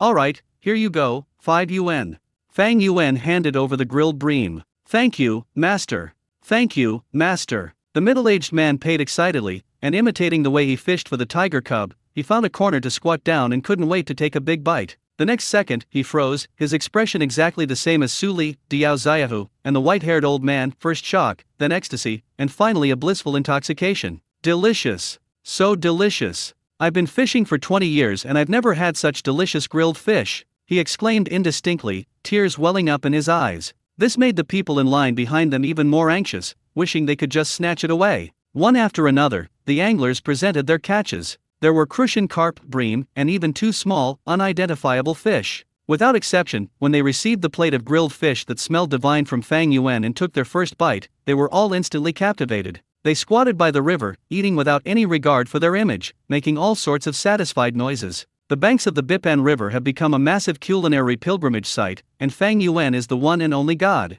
While mechanically grilling the fish, Fang Yuan glanced at his system panel in between. Currently sold grilled fish 18/200. Looking at the slow progress, Fang Yuan felt a little worried. At this rate, grilling them one by one, even if these fishermen are efficient, they won't sell many in a day. The task requires 200 fish in a week, which doesn't sound like much, but in practice, the efficiency is too low. His gaze inadvertently swept over a spot not far away. The anchor, Suli, was leaning against his fishing box, burping contentedly. His 3-pound crucian carp had been gnawed down to just a skeleton, and the plate was cleaner than his face. And at his feet, the fish basket he had spent half the morning fishing in, the one he himself disliked, lay there quietly. Fang Yuan remembered that this guy had caught a whole bunch of small whitebait that morning, muttering curses and saying he'd stirred up a whitebait nest. Small white strip. Fang Yuan touched his chin. "It's a bit small, but it's still a fish." The system didn't specify the size of the fish. With this in mind, Fang Yuan had an idea. He called out to Suli, who was still savoring the moment, "Hey, you, that boss with the long, dyed yellow hair. Suli jolted awake from his reverie of the delicious food. Seeing everyone looking at him, he realized it was Fang Yuan calling him. He quickly ran over, his face beaming with a fawning smile. "Master, you called me? What are your orders?" He now holds Fang Yuan in a deep and heartfelt reverence. "Do you still want those little white bait you caught this morning?" Fang Yuan pointed to the fish basket at his feet and asked bluntly. Suli was stunned for a moment, then a look of embarrassment and difficulty appeared on his face. "Master, why are you asking this?" He scratched his messy blonde hair. "Those are just small pieces of trash, no meat, lots of thorns. I was thinking of dumping them back into the river later." He felt it was an insult to the master chef to present those insignificant little white strips of food. Using such divine culinary skills to roast white strips? Wasn't that using a sledgehammer to crack a nut? No, it was using an aircraft carrier to bomb a fish pond. It was outrageous. "I'll grill it for you," Fang Yuan said succinctly, his tone flat, as if he were talking about something trivial. "Ha!" Suli was stunned again, wondering if he had misheard. "Master, you said you were going to help me grill those little white strips?" "Yes." Fang Yuan nodded. "It can be grilled too." In Suli's livestream, hundreds of thousands of viewers heard Fang Yuan's words, and the chat exploded instantly. "Holy crap! What did I just hear? The master chef said even small white strips can be grilled. Really? Those tiny white strips, about the size of a thumb, can be deep-fried or grilled? A master is a master. Everything can be baked. I'm starting to look forward to it. Brotherly, don't just stand there. Say yes. I want to see grilled whitebait." Looking at Fang Yuan's calm gaze and then at the frantically scrolling comments in the live stream, Suli began to have an internal struggle. Reason told him that he couldn't let a master use his divine skills to deal with those trash fish. That would be a desecration of art. But his mouth started watering uncontrollably when he heard the words, "I'll grill it for you." He remembered the taste of the grilled fish he had just eaten. The crispy fish skin, the tender fish meat, the irresistible aroma of the sauce. If those little white strips could be grilled to that flavor too, what would that be like? Chew on a whole, crispy, roasted white strip, meat and bones alike, and savor the crunchy texture, paired with the master chef's divine sauce. Gulp. Suli swallowed hard, feeling his willpower crumbling at a visible speed. Master. His voice trembled slightly. You're serious? That thing can really be baked?" "Yes." Fang Yuan's answer was still just one word, but it carried an undeniable confidence. Suli looked at Fang Yuan, then looked down at his fish basket. Ultimately, the desire for delicious food completely triumphed over that ridiculous artistic insistence.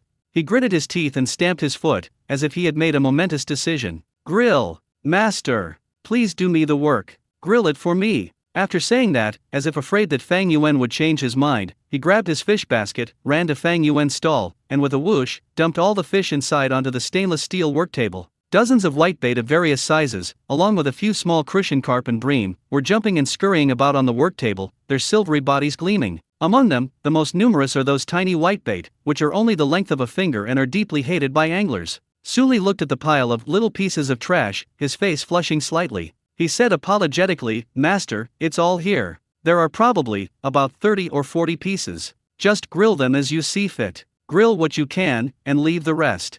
Fang Yuan looked at the pile of fish, a hint of satisfaction flashing in his eyes. "Good, there's enough of it. Okay, wait a moment." Without saying much, he picked up a few long bamboo skewers and began his performance. With his left hand he held a lively little white catfish, and with his right hand he held a bamboo skewer. Without even looking, he flicked his wrist, and the bamboo skewer went through the little white catfish's mouth and came out near its tail. The whole process took less than a second. 1, 2, 3. His movements were so fast that they left after images. In the blink of an eye, 5 or 6 small white strips of uniform size were strung onto a bamboo skewer, with roughly the same spacing between each strip, like a string of silver wind chimes. The onlookers, including Xiao Hu who was busy fishing, were all dumbfounded. "Wow! This skewering technique is professional. Is this speed even possible for a human? Master Chef, please accept my deepest respect." Suli was completely stunned. He felt that he had been more shocked today than in the past 20 years combined. He now finally understands what it means to be there are always people better than you, and there is always something beyond your understanding. Soon, dozens of small whitebait, along with other small miscellaneous fish, were all skewered by Fang Yuan and neatly arranged on the grill. Sizzle. The moment the skewered fish were placed on the charcoal fire, a dense burst of oil sizzled, and an even richer, more direct fish aroma than when grilling larger fish rose instantly. Fang Yuan held a brush in one hand, brushing a thin layer of oil onto the small fish, while constantly turning the skewers with his other hand to ensure that each fish was heated evenly. As the temperature rises, the skin of those small white fish begins to slowly turn golden and crispy. It's time to add the seasoning. Suli clenched his fists nervously, his eyes fixed on the scene. It's here. Fang Yuan grabbed the bottle of secret spices, flicked his wrist, and sprinkled it evenly over the spices. Boom! An unprecedented, complex fragrance bomb, a blend of fish, oil, charcoal, and spices once again swept across the entire riverbank with overwhelming force. My goodness! This flavor is so intense. I can't resist. I feel like I'm going to die from the smell. Brother Lee, what the hell kind of luck did you get? The surrounding fishermen went crazy, craning their necks and sniffing the deadly aroma in the air, their faces filled with pain and torment. Fang Yuan remained unfazed, continuing to brush on the secret sauce, sprinkle with cumin powder and chili powder, and finally add the finishing touch of chopped green onions and white sesame seeds. When the last pinch of sesame seeds was sprinkled on top, the large bunch of golden brown, crispy, glistening, and fragrant fish skewers were finally finished. Fang Yuan arranged all the grilled fish skewers on a large paper plate and handed it to Suli, who had been eagerly waiting. Alright, that's 41 in total, I'll give you 40. 5 yuan a pound, these weigh about 3 pounds in total, so I'll charge you 15 yuan. With trembling hands, Suli accepted the plate of grilled fish skewers as if receiving a royal decree. His eyes instantly welled up with tears as he looked at the golden, fragrant little things on the plate. Happiness. An unprecedented sense of happiness overwhelmed him like a tidal wave. He felt like the happiest person in the world. Everyone around stared wide-eyed at the large plate of golden, fragrant grilled small fish in Suli's hand. Especially those fishermen who had just eaten their only fish were now filled with regret. If only they had known. If they had known that these little whitebait could be grilled so deliciously, they would never have thrown those they caught this morning back. Brother Lee, no, Master Lee. A man who had just finished eating a half-pound bream approached Suli with a fawning smile on his face, rubbing his hands together and said, "Look, you have so much, you can't finish it all by yourself. How about sharing a skewer with your brother?" Yeah, Brother Lee, everyone gets a share. Just one skewer. We're not greedy. Several people quickly surrounded Suli, staring longingly at the plate in his hand, their eyes like those of a pack of wolves that hadn't eaten for 3 days. Suli cautiously hugged the plate to his chest, glaring at him as he said, "Go away. What are you thinking? This was grilled for me by the master himself. Not a single skewer can be missing." Just kidding. This is his treasure. He doesn't even have enough for himself, how could he possibly share it with others? Don't be so stingy, Brother Lee. Yeah, we just cheered for you with 666. The crowd persisted. Just then, a fisherman who hadn't spoken suddenly slapped his thigh and exclaimed in surprise, "I remember now. I think I still have a few in my fish basket. I didn't throw them away this morning because I thought they were too small." After saying that, he turned around and ran towards his fishing spot. His shout reminded another person. "Oh yeah, I think I kept a few big ones too, planning to take them back to feed the cats." The man's eyes lit up, and he took off running. The remaining 3 people exchanged glances, their faces simultaneously displaying expressions of immense pain and regret. I caught more than a dozen this morning, and I threw them all away. I threw in more than 20 of them. I was cursing and swearing, saying how come this damn river is full of these things. Oh no, I feel like I missed out on a fortune. The 3 men beat their chests and stamped their feet in regret, their expressions even more heartbroken than if they had just broken up with their girlfriends. Fang Yuan found the comical scene before him amusing, but said nothing, simply staring silently at his system panel. Currently sold grilled fish, 59/200. That's right, there are 41 more now. This is much more efficient than before. It seems that developing the Xiao Beitiao product line was the right decision. Just then, the 2 fishermen who had run back to get their fish returned, beaming with joy as they carried their fish baskets. Master! I have 8 here. I have 12 here. Master, please roast them for me." The 2 of them eagerly handed over their stock. "Line up." Fang Yuan pointed to the first person who ran back. "Okay." The 3 fishermen who had thrown away their white bait could only watch helplessly as others handed over their fish, filled with envy, jealousy, and resentment, their guts nearly twisted into a pretzel. At this moment, Suli, the focus of the entire audience, was completely oblivious to everyone else. He carried the plate of divine grilled skewers and found a spot furthest from the crowd, afraid someone would try to take it from him. He first picked up the largest skewer, which had 5 small crucian carp roasted until golden brown and oozing oil. He took a deep breath, inhaling the overpowering aroma into his lungs, then opened his mouth and took a bite. Snap! The crisp sound was particularly clear on the quiet riverbank. Suli's eyes widened instantly. It's so damn crispy. The fish was grilled so well that even the bones were crispy. When you bite down, you can't feel the fish bone at all you feel is a crispy, caramelized texture that bursts in your mouth. The crispy fish skin, the tender fish meat, the salty and savory sauce, the bold cumin, and the fiery chili blend together in your mouth to create a magnificent symphony.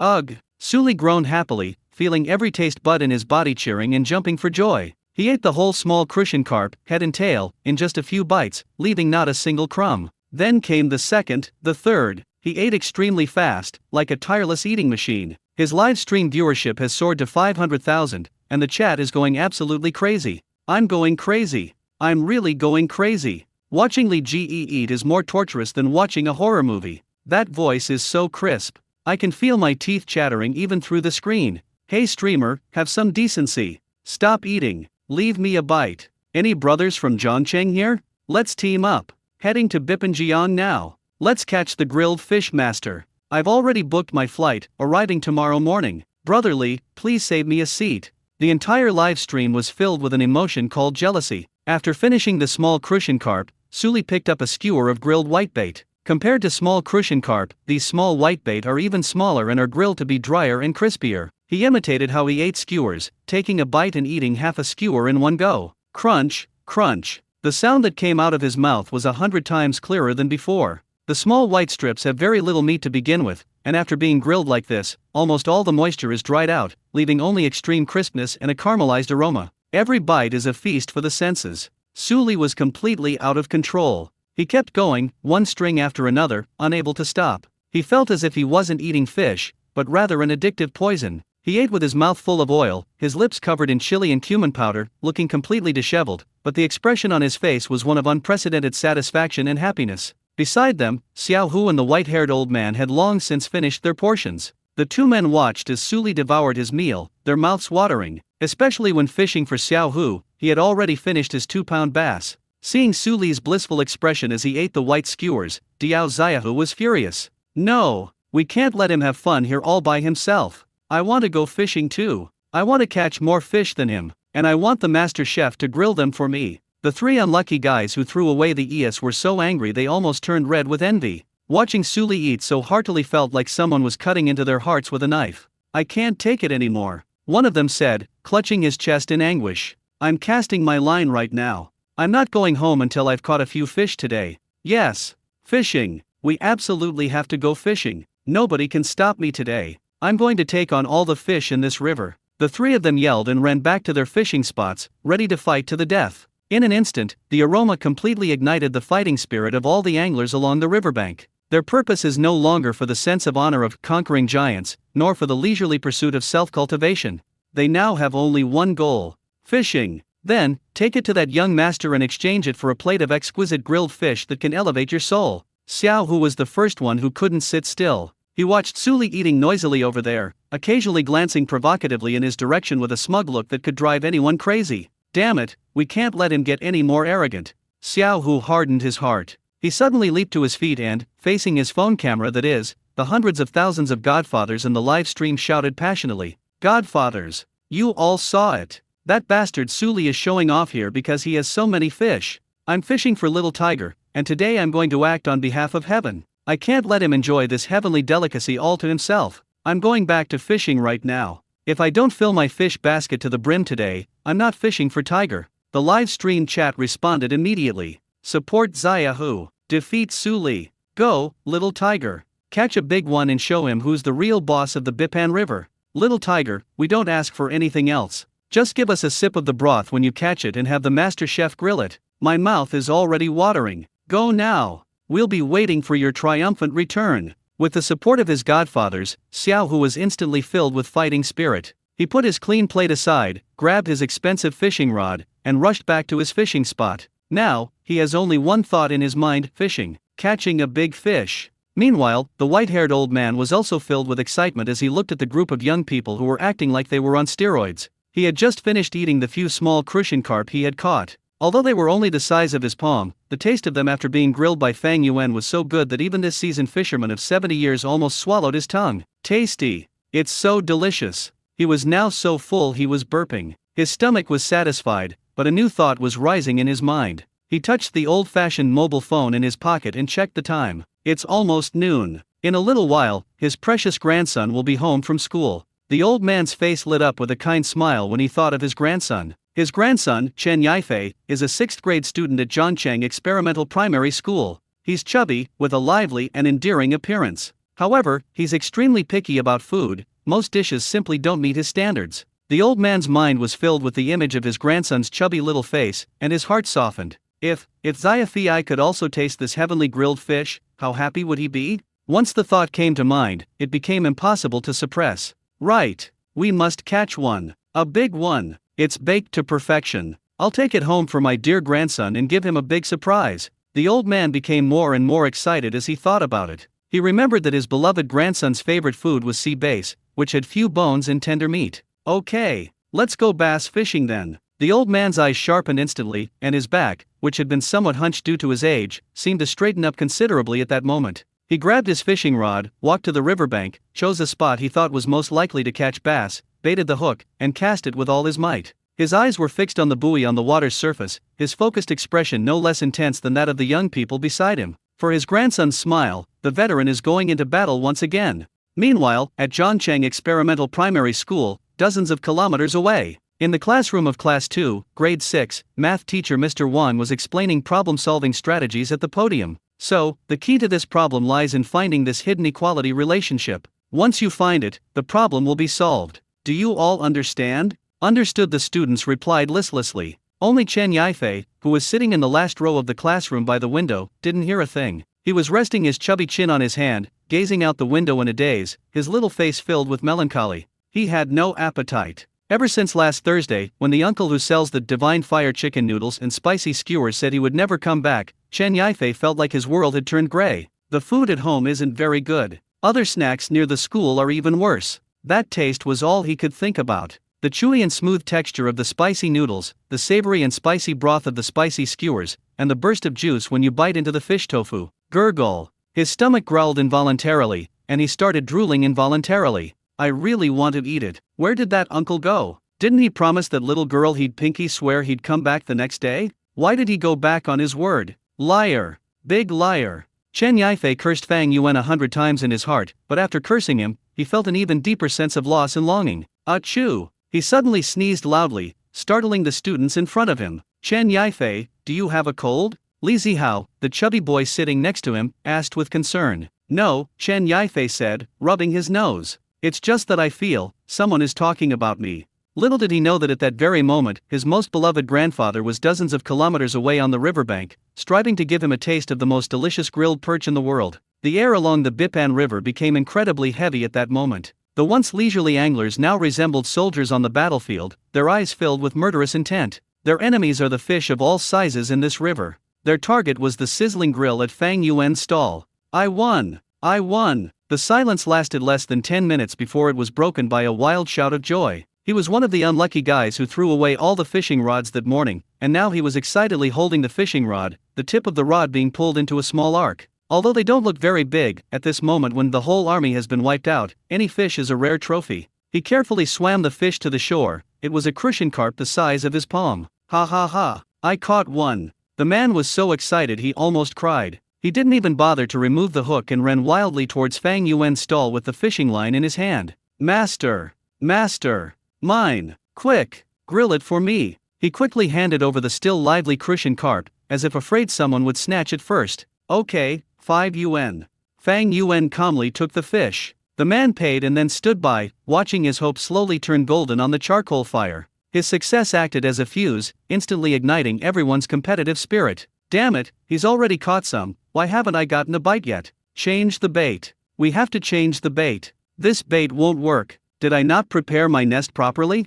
No, I need to add more. The anglers began to show off their skills, using all their best techniques. They were busy changing fishing lines, changing bait, and replenishing the bait area. The entire riverbank was bustling with activity. Not long after, another cheer rang out. I won too. It was a bream. Another lucky person has been born. He followed the example of the first person, carrying the fish and running towards Fang Yuan. Thus, this extraordinary scene appeared on the riverbank. Every few minutes, a fisherman would shout excitedly or ecstatically, I caught one, and then rush out of his fishing spot like a gust of wind, heading straight for that flashy yellow tricycle. Before they knew it, a small queue had formed in front of Fang Yuan's stall. Each person carried 1 or 2 fish, their faces showing a mixture of pride and anxiety, like soldiers queuing up for inspection. Fang Yuan remained as unhurried as ever. 1. Grill 1. Kill the fish, scale it, cut it, put it on a rack, brush it with oil, sprinkle it with feed. His movements were precise and efficient, like a machine with a pre-programmed sequence, methodically transforming ordinary river fish into works of art that could make one's soul tremble.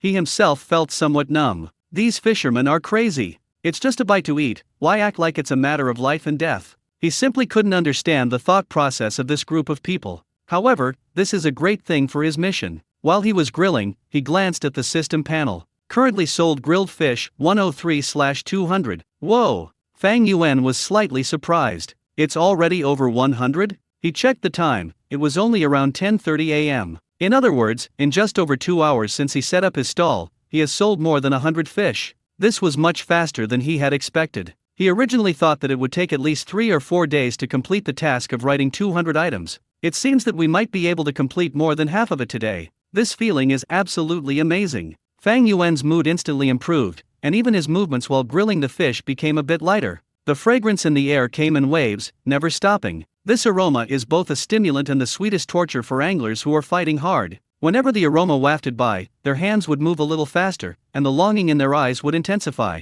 Those who had already started eating grilled fish were now happily munching on their plates, their mouths dripping with oil. Those queuing for grilled fish craned their necks, staring intently at the grill, constantly swallowing their saliva. Those who hadn't caught a fish yet were red-eyed, struggling with the fish in the water, muttering to themselves, whether in prayer or curse, it was hard to tell. The entire Bipanjiang River region was engulfed in a strange, frenzied atmosphere because of Fang Yuan alone. The popularity of the two main streamers' live broadcast rooms continued to rise. In Su Li's and Diao Xiaohu's live streams, the number of online viewers both exceeded 300,000, and the barrage of comments was so numerous that the phones started to get hot. This isn't a fishing live stream, it's clearly a survival food show. I'm dying of laughter. Look at those guys who didn't catch any fish, their faces are all green, like they're constipated. I'm tired of watching the streamer. Can the camera just keep focusing on the master craftsman? I want to learn his skills. Upstairs, don't even think about it. Do you think you can even learn that kind of divine knife skill just by watching it once?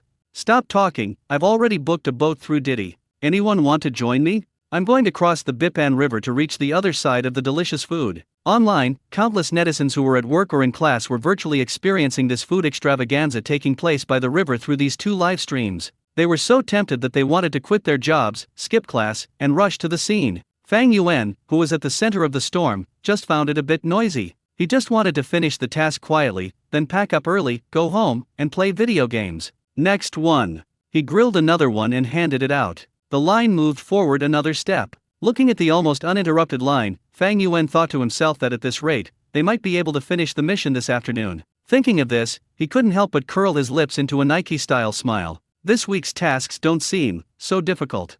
I won! A joyous shout, like a thunderclap from a clear sky, resounded along the riverbank. Another angler, waving his arms and legs excitedly, grabbed his fishing basket and scrambled towards the stall that exuded an ethereal atmosphere. Su Li's eye twitched slightly. He numbly turned his head and looked at his float, which was stuck in the water and seemed to have taken root. The whole world seemed to stand still, except for him. Why? Why is that? He, Su Li, the renowned baiting master, spent a fortune using 2 large bags of his secret recipe aged corn to personally create a prime VIP fishing spot, which has now become a public canteen on the Bipan River. The anglers around them were all eating with their mouths full of oil. As the canteen owner, he can't even get a sip of soup. Is this reasonable? This is fucking illogical. That doesn't make sense. Su Li grabbed his long, dry, curly hair in frustration, feeling like he was pulling his scalp off. My fish pond should have attracted fish from all around, so why isn't there a single one? He turned his head and glanced at the dog that was dozing at his feet. 10 catties, do you think I've been blacklisted by the fish in this river?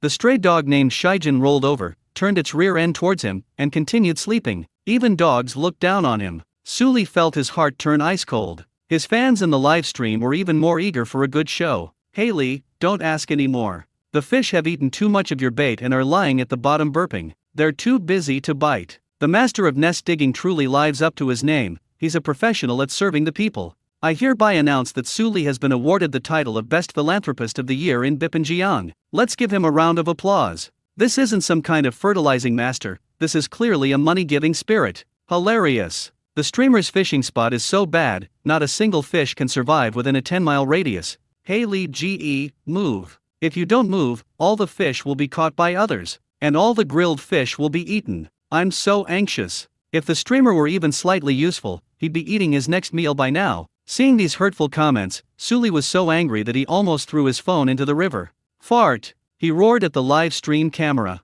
The word admit defeat does not exist in my dictionary, Suli's dictionary. Today, I'll fight these fish in the river to the death. He refused to believe it. He suddenly lifted the fishing rod, the movement so forceful that it almost knocked over the chair behind him. A man can bend and stretch. He muttered to himself as he pulled a brand new pair of sleeve hooks from his fishing tackle bag. I changed to a hook that was 3 sizes smaller than the previous one. Then, I carefully kneaded a small ball of fishy smelling bait from the bait box and meticulously hooked it onto the hook tip. He decided to change his strategy. He gave up on the idea of a big fish. Right now, all he wants to do is catch a few small whitebait to satisfy his craving. Keep an eye on your family. He forced a confident smile at the camera. Next, I'll show you what a dimensional reduction attack really is. I'm no good at catching big fish, but I'm the master at catching small whitebait. After saying that, he flicked his wrist and accurately cast the fishing line back to the fishing spot. The float stood still on the water's surface. Suli stared intently. A minute passed. 2 minutes passed. 10 minutes have passed. The float seemed to be glued to the water's surface with superglue, without even the slightest sway. Suli. The chat room was filled with laughter. A dimensional reduction attack? I think it's more like a self-destructive attack. Even your white-chained immortal has abandoned you today. Haley, how about we chat instead? Fishing might really not be for you. Stop talking, I'm already starting to feel sorry for the streamer, it's so tragic, really. Suli felt his cheeks burning. Just then, an old man with a mouth full of grease, carrying an empty plate, strolled past him. The old man stopped and glanced at Suli's motionless float. Young man, don't wait any longer. The old man smacked his lips, and a rich aroma of grilled fish wafted over. Suli swallowed hard and turned his head away. Ha! Sir, what did you say? The old man pointed to his hut, speaking with the air of someone who had been through it all. You've really gone all out with this planting, you're dumping corn down like it's free. The fish in the water are already stuffed from eating the corn you scattered, how could they possibly have room for the bait on your hook? After saying that, the old man shook his head, put his hands behind his back, hummed a little tune, and walked away contentedly. Hiccup! A loud burp drifted from afar. Suli felt as if he had been hit hard in the chest with a heavy hammer. He froze on the spot. 20 minutes have passed. The float remained as steady as ever. 30 minutes have passed. Forget about small white bars, not even a shrimp dared to touch his hook. Suli was completely broken down. He felt like a clown who erected a magnificent stage by the river, invited the whole village to watch the play with gongs and drums, only to forget his lines on stage. He watched helplessly as others caught fish one after another. Then, those people went to the stall that smelled divine and exchanged it for plates of grilled fish that they longed for. The overwhelming fragrance filled the air, rising in waves. The aroma of garlic, the freshness of fermented black beans, the spiciness of chili peppers, and the wildness of cumin. Countless flavors mingled together, forming an invisible hand that gripped his throat and scratched his stomach. Gurgle. His stomach started growling again, much to his dismay. The dozens of small fish I ate earlier have long been digested. Right now, he was hungry and craving, jealous and angry. He wants to eat grilled fish. Right now, he desperately wants to eat grilled fish. Just when he was almost in despair and began to consider whether he should shamelessly ask Fang Yuan for a loan, the chat in the livestream suddenly changed its tone. Holy crap! Guys, check out Xiaohu's livestream. Something terrible has happened. Little Tiger is awesome. Little Tiger caught a giant fish. I just came from over there. Little Tiger's fish, I'd estimate at least 6 pounds. It's a big grass carp. Is this for real? Is it really that powerful? Absolutely true. He's carrying fish and running towards the master right now. He'll probably be there soon. Ha ha ha, Li Ge is in danger. Xiao Hu is coming to overpower him. High energy warning ahead. This is not a drill. Repeat, this is not a drill. Seeing these comments, Suli's heart skipped a beat. Fishing for a tiger cub? That bastard caught another big fish? He frantically switched to his own live streaming app and opened Diao Xiaohu's live stream. As soon as the video loaded, Suli saw that Diao Xiaohu was beaming with joy, holding up a huge fish basket and roaring at the camera. Inside the fish trap, which was almost stretched to its deformity, a huge grass carp was uneasily wagging its fat tail. Godfathers, do you see this? Xiaohu's arrogant voice boomed into Suli's ears through the phone's receiver. 6.5 pounds. A wild-caught grass carp. Today, I'm fishing for a small tiger, and I'm going to have the master grill the biggest one for me. No, 2 ways to cook the fish. Grill half and stew the other half. The live stream started shaking violently, and Xiao Hu, already carrying the fish, started running. Suli looked at the background in his live stream. That familiar reed bed. That big rock with a crooked neck. He was rushing towards me in this direction. It's over. Only those two words remained in Su Li's mind. He watched as Xiaohu, carrying his victorious prize, beamed with undisguised smugness on the live stream screen. Those arrogant strides seemed to pound on his heart with every step. Su Li felt his blood pressure suddenly spike to the top of his head. He can accept that someone else catches the fish. He can even accept others catching big fish. But what he couldn't accept was fishing for little Tiger, his good brother, caught such a big one when he couldn't catch any fish at all. I'm not afraid of my brother's hardships, I'm just afraid of my brother driving a Land Rover. Oh shit. Su Li was trembling with anger. He gripped his fishing rod tightly, and the veins on the back of his hand bulged. He panicked. He was genuinely panicked. He stared intently at the water, his eyes almost popping out of their sockets, and began muttering to himself. Just one bite, please, just one bite. Fish god, fish immortal, dragon king. Any kind of fish will do, even small whitebait will be fine. Please give me a chance, I'll kowtow to you. Just as Su Li was in a daze, feeling like he was about to be driven mad by jealousy and hunger, a joyful yet slightly aged but confident shout suddenly came from his right side. Ouch! It hit! It hit! Everyone! Su Li jolted awake and abruptly turned his head. The white-haired old man at the next fishing spot was gripping his fishing rod with all his might. The seemingly ordinary bamboo fishing rod had been stretched into a breathtaking full moon shape by the giant creature underwater, and it looked as if it could break at any moment. The old man's face was flushed, veins bulged on his forehead, and his teeth were clenched so tightly they were making a crunching sound. He was clearly engaged in a fierce tug-of-war with something underwater. Holy crap! Grandpa 1-2. Look how bent this pole is, it's definitely not small. Wow, Grandpa, at your age, your back is still so strong. The surrounding anglers were instantly drawn to the commotion and gathered around, craning their necks to watch the spectacle. Su Li was also dumbfounded. He stared blankly at the old man's desperate efforts, feeling a mix of emotions. Envy, jealousy, but more than anything, a kind of indescribable shock. He never expected that this seemingly frail old man would possess such immense energy. Young man, that blonde-haired young man. The old man was clearly also reaching his limit. He turned around and shouted loudly at Su Li, who was still standing there in a daze. Quick, come and help me. My landing net. My landing net. Coming. Su Li suddenly realized what was happening and forgot about his jealousy. The instinct of mutual help among fishermen made him take immediate action. He threw down his fishing rod and rushed to the old man's fishing spot, hurriedly helping him assemble the large landing net. Grandpa, hold on. Take it slow. Don't rush. Su Li said anxiously while holding up the net. He has now fully embraced the role of assistant. I know, the old man shouted, but his hands moved quickly. With decades of experience, he sometimes reeled in the line and sometimes let it out, steadily controlling the big guy underwater and constantly wearing it down. This struggle between man and fish was even more thrilling than when Su Li caught that big crucian carp. The thing underwater was incredibly strong, it almost dragged the old man underwater several times. The onlookers were also terrified, not daring to breathe. It's coming, the water's about to come out.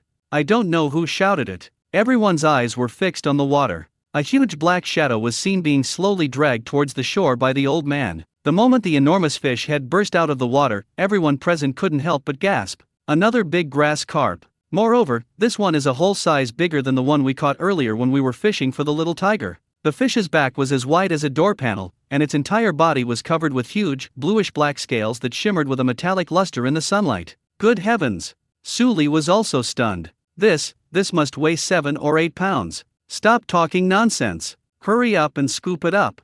The old man was almost exhausted. He used the last bit of strength to guide the fish's head toward the net. They're here. Su Li seized the opportunity, and with quick reflexes, he scooped the net into the water and then lifted it up with all his might. Rise! With a loud shout, the huge grass carp was scooped steadily into the net. It's a success! Awesome! A burst of enthusiastic cheers and applause erupted from the crowd. The old man was completely exhausted the moment the fish was brought ashore. He plopped down on the ground, panting heavily. Su Li dragged the large grass carp, which was still struggling desperately in the net, ashore. Looking at this enormous creature, he was also filled with excitement. He took the fish out of the net and weighed it on an electronic scale. 3.8 kilograms. 7 pounds and 6 ounces. My God! When Su Li announced this number, his own voice was trembling. A grass carp weighing 7 pounds and 6 ounces. In wild fishing, this is an extremely rare and highly sought-after find. When the old man recovered, he looked at the big fish he had caught and his face lit up with a big smile.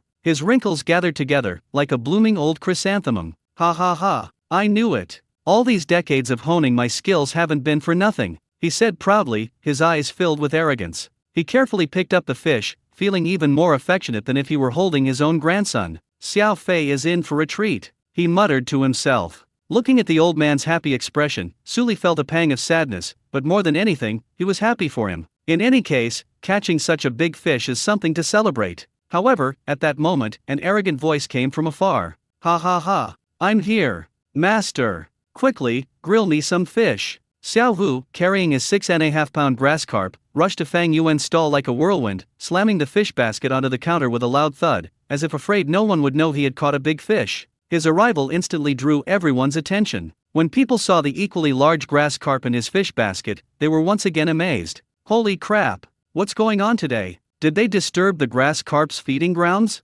Two big grass carp. The old man saw the fisherman fishing for tiger fish and, carrying his own fish, went over to join him. Thus, this scene unfolded in front of Fang Yuan's stall. Fishing Tiger and the white-haired old man, each holding a huge grass carp, stood side by side like two victorious generals showing off their spoils. Between the two of them was a distraught Suli. His hands were empty. Looking at the heavy harvest in the hands of others, and then at his own empty fish basket, his face fell, looking more miserable than a bitter gourd. Without comparison, there is no harm. At this moment, Suli felt that he had lost completely. His heart was broken. Master, grill mine first. I was here first. When Xiaohu put his big grass carp on the work table, he looked just like a bandit who ruled the mountain. Not to be outdone, the old man, clutching his even larger grass carp, squeezed through and said in a loud voice, "Young man, let's talk about first come, first served. I caught mine before you. You should grill mine first." "Hey, Grandpa, you can't say that," Little Tiger protested. "You caught it before me, but I got here before you. It's first come, first served.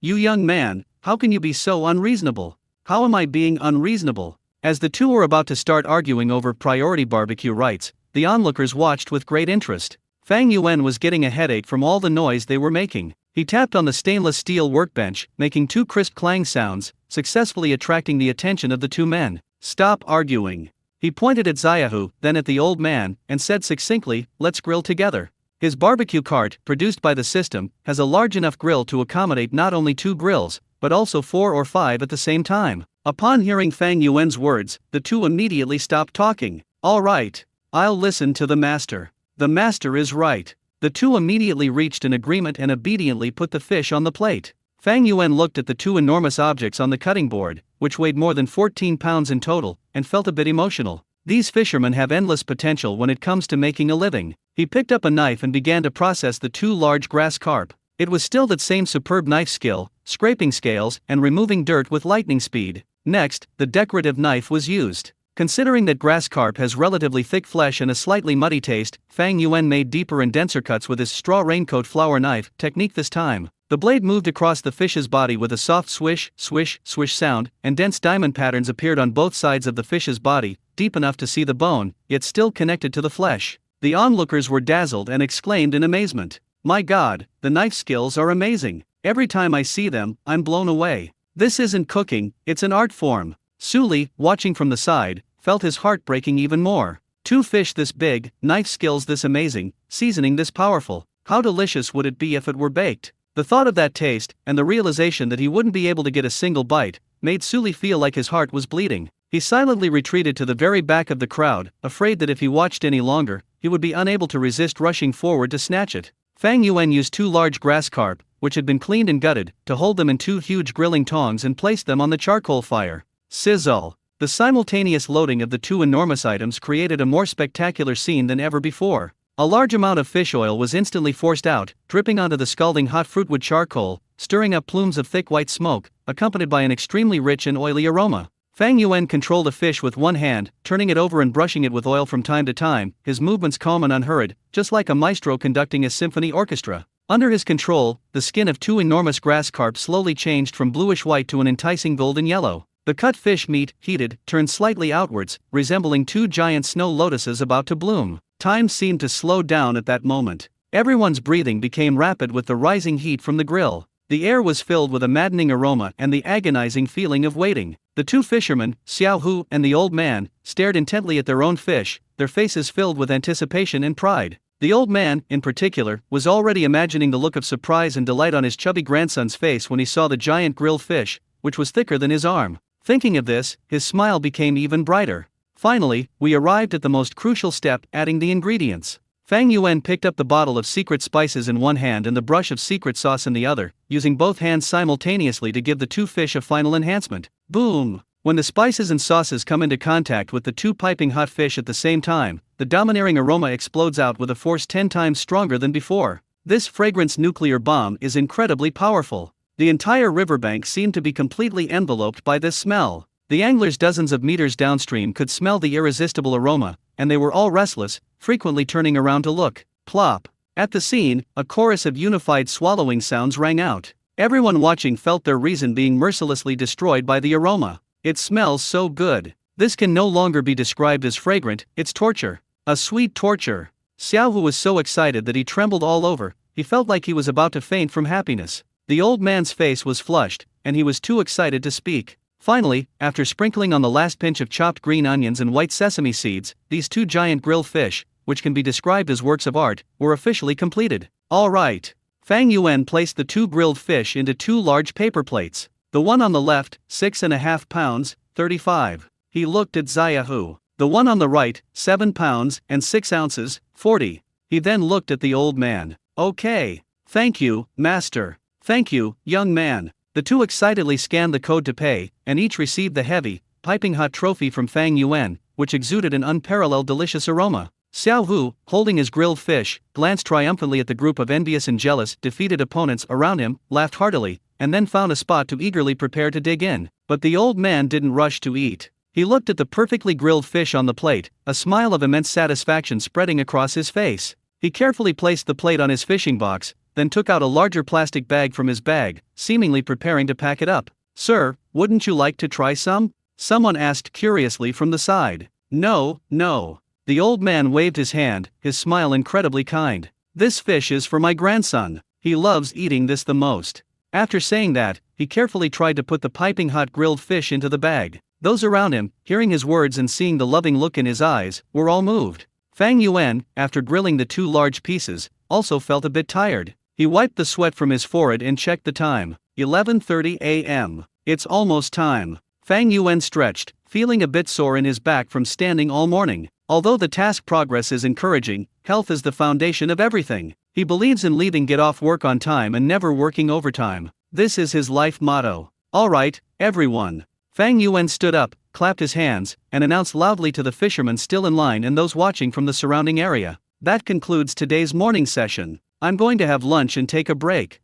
The moment he said that, the scene exploded as if a bucket of cold water had been poured into hot oil. Ah, no way, officer. You're closing up shop already? It's over? A young man who had just rushed over from a fishing spot downstream was carrying a thrashing crucian carp in his hand. The fish wasn't big, maybe half a pound at most, but in his eyes at that moment, it was no less than missing out on a fortune. He cried out in despair, "Master, don't go. My fish just came out of the water, it's still warm. Please grill it. Otherwise, it won't rest in peace." The guy at the very front of the line got impatient and his voice cracked. "Master, I've been waiting in line for 40 minutes. A full 40 minutes. I didn't even dare answer my wife's checkup calls, all for this one thing. You can't walk like this." "Yes, Master Chef, could you grill 2 more? We'll pay you extra. How about 10 yuan more per one?"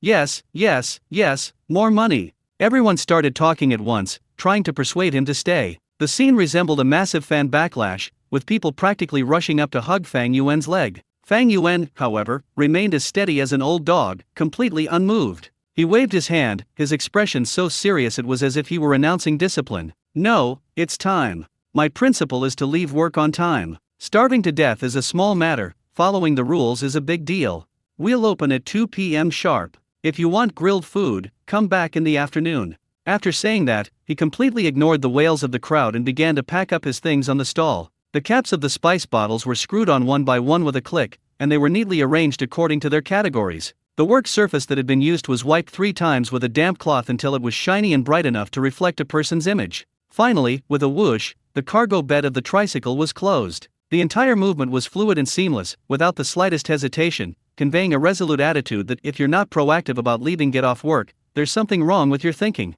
Seeing his unyielding attitude, everyone knew they really couldn't persuade him to stay today, and their faces were filled with great disappointment and regret. It's over, the barbecue is dead. The young man who had just caught a fish looked at the crucian carp in his hand, which was gradually losing its vitality, and was on the verge of tears. If I come back this afternoon, the fish will be rotten and not fresh anymore.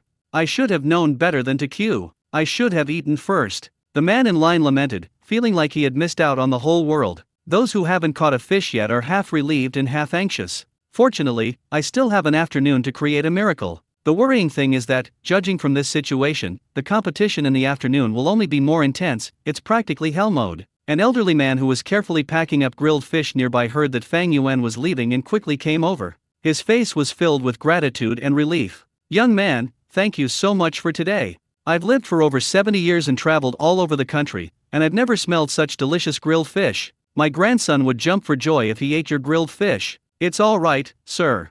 Fang Yuan smiled. Take this and be careful on the road. There's a lot of oil in it, don't spill it. Yes, yes, yes. The old man nodded repeatedly. He looked at Fang Yuan with admiration in his eyes and couldn't help but ask curiously, young man, which state banquet chef did you learn your skills from? They're amazing. It's an heirloom, Fang Yuan casually made up without changing his expression. Oh, it's a family heirloom. The old man suddenly realized, his face showing an expression of I see, I knew it. He felt that only the explanation of ancestral secret recipe, a reason imbued with the mystique of the ancient East, could explain the young man's incredible skill. No wonder, no wonder. Without 3 generations of craftsmanship, you can't get this flavor. On the other side, Xiao Hu, who was engrossed in his grilled fish, stopped caring about his image as soon as he heard that Fang Yuan was packing up. He quickly grabbed the plate and rushed over like a wild boar guarding its food. With his mouth stuffed full of fish, he mumbled indistinctly, Master, are you coming again this afternoon? Come on. Fang Yuan nodded. That's good, that's good. Xiao Hu breathed a sigh of relief, almost choking on the fish. He slapped his thigh and pointed to Suli, who was huddled in a corner at the back of the crowd, exuding an aura of self-isolation. Hey, look at my brother, he's got a white stripe. He didn't catch a single fish that could be served today. He's already changed his name to Commander-in-Chief of the Air Force. He's so pitiful. You'll have to wait for him this afternoon. Give him a chance to reform. Otherwise, I'm afraid he might do something rash and cut off his beautiful hair when he gets back. Fang Yuan looked in the direction he was pointing. Suli was squatting on the ground, holding his little mongrel named Shi Jin in his arms. The man and the dog, their heads drooping, had surprisingly identical expressions. They all looked like they were questioning the meaning of life and had no will to live. The dog named Shijin seemed to sense its owner's sadness, and raised its paw to gently pat Suli's arm, as if to comfort him. Fang Yuan almost burst out laughing, but he still nodded coolly, which was considered his agreement. All right, I'm leaving. He hopped onto his flashy yellow tricycle and, under the watchful eyes of the group of fishermen who seemed to be waiting for their husbands, turned on the ignition. The tricycle disappeared into the end of the road in a flash. All that was left was a mess of drool and a lingering, overpowering aroma in the air. The old man watched Fang Yuan's departing figure and shook his head with a sigh. Then, like a precious treasure, she carefully placed the grilled fish, wrapped in layers upon layers, into her backpack and zipped it up. He took out his old-fashioned mobile phone and squinted at the time. Oh dear, it's 11:40. If we don't leave now, there will be traffic on the way, and we won't make it to Zia Fiai's house after school. Thinking of this, he didn't bother to pack up his expensive fishing gear. He just put the fishing rod on the grass, slung his backpack over his shoulder, and hurriedly ran towards the parking lot. He wanted to deliver this surprise, filled with love and deliciousness, to his beloved grandson as quickly as possible. At the gate of Zhangcheng Experimental Primary School, the school bell rang on time for the end of the school term. As soon as the school gates opened, a dark mass of students surged out like a tide, chattering and full of energy. Chen Yifei, carrying his school bag, mingled in the crowd, but looked like a deflated balloon, listlessly walking towards home. As he passed by the stall that used to sell spicy chicken noodles, he subconsciously stopped and took a look. The place was empty, except for a few vendors selling stationery and pirated cards. Chen Yifei sighed heavily, feeling even more choked up. Where did the boss go? Could it be that he's made enough money to go back to Gaolazhuang and get married? He dragged his heavy steps and slowly made his way home. As soon as you enter, you can smell the rich aroma of braised pork. Zia Fiai's back. A mother's gentle voice came from the kitchen. Go wash your hands quickly. Today, Mom made your favorite braised pork. In the past, Chen Yifei would have cheered and rushed into the kitchen to steal a piece as soon as he heard the words braised pork, but today, he just gave a weak "oh." He threw his school bag on the sofa and sat down listlessly, with no appetite at all. His mind was still filled with the spicy skewers and sizzling noodles from that boss. That taste was like something etched into his DNA, he could never forget it. Just as he was sighing and contemplating life, the door to his house suddenly clicked open from the outside. It's Grandpa who's back from fishing. Chen Yifei subconsciously raised his head, preparing to call out Grandpa as usual. Before he could even finish speaking, his nose twitched twice. A smell, an incredibly powerful, rich, familiar, and alluring aroma surged in as the door was opened. This aroma instantly overwhelmed the smell of braised pork wafting from the kitchen, utterly destroying it. This taste. Chen Yifei's eyes lit up instantly. He seemed to have been put on a whirlwind, suddenly jumping up from the sofa. What a familiar yet unfamiliar taste.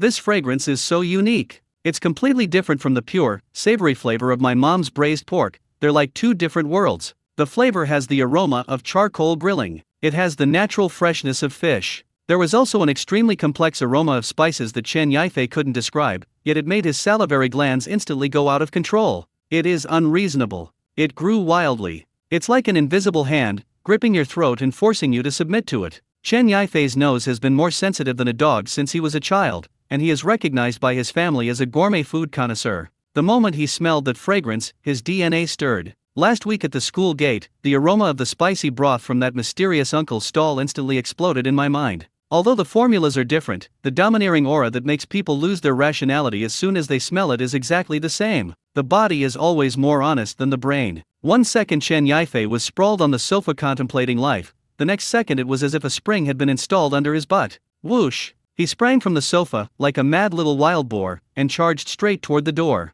Grandfather! He charged forward, letting out excited roars. The old man had just shakily changed into his slippers and hadn't even had a chance to catch his breath. Looking up, she saw her beloved grandson charging towards her with shining eyes and a flushed face. Oh dear! My good grandson! Slow down! Slow down! The old man was knocked back 3 steps by him, almost falling on his bottom, but his face was all smiles. Grandpa! What delicious food did you bring? Hand it over. Chen Yifei didn't hear what his grandfather was saying at all. His little nose was like a high-precision radar, frantically scanning his grandfather. Ultimately, the target was identified. The bulging backpack on Grandpa's back. That's it. The source of the fragrance. What's that smell? It's so strong. In the kitchen, Chen Yifei's mother was also startled by the overpowering aroma. Wearing an apron, she poked her head out, puzzled. Dad, you're back. She sniffed, her eyes filled with confusion. Where did you pack some fancy dishes from? Hey. The old man's face was filled with mystery and pride.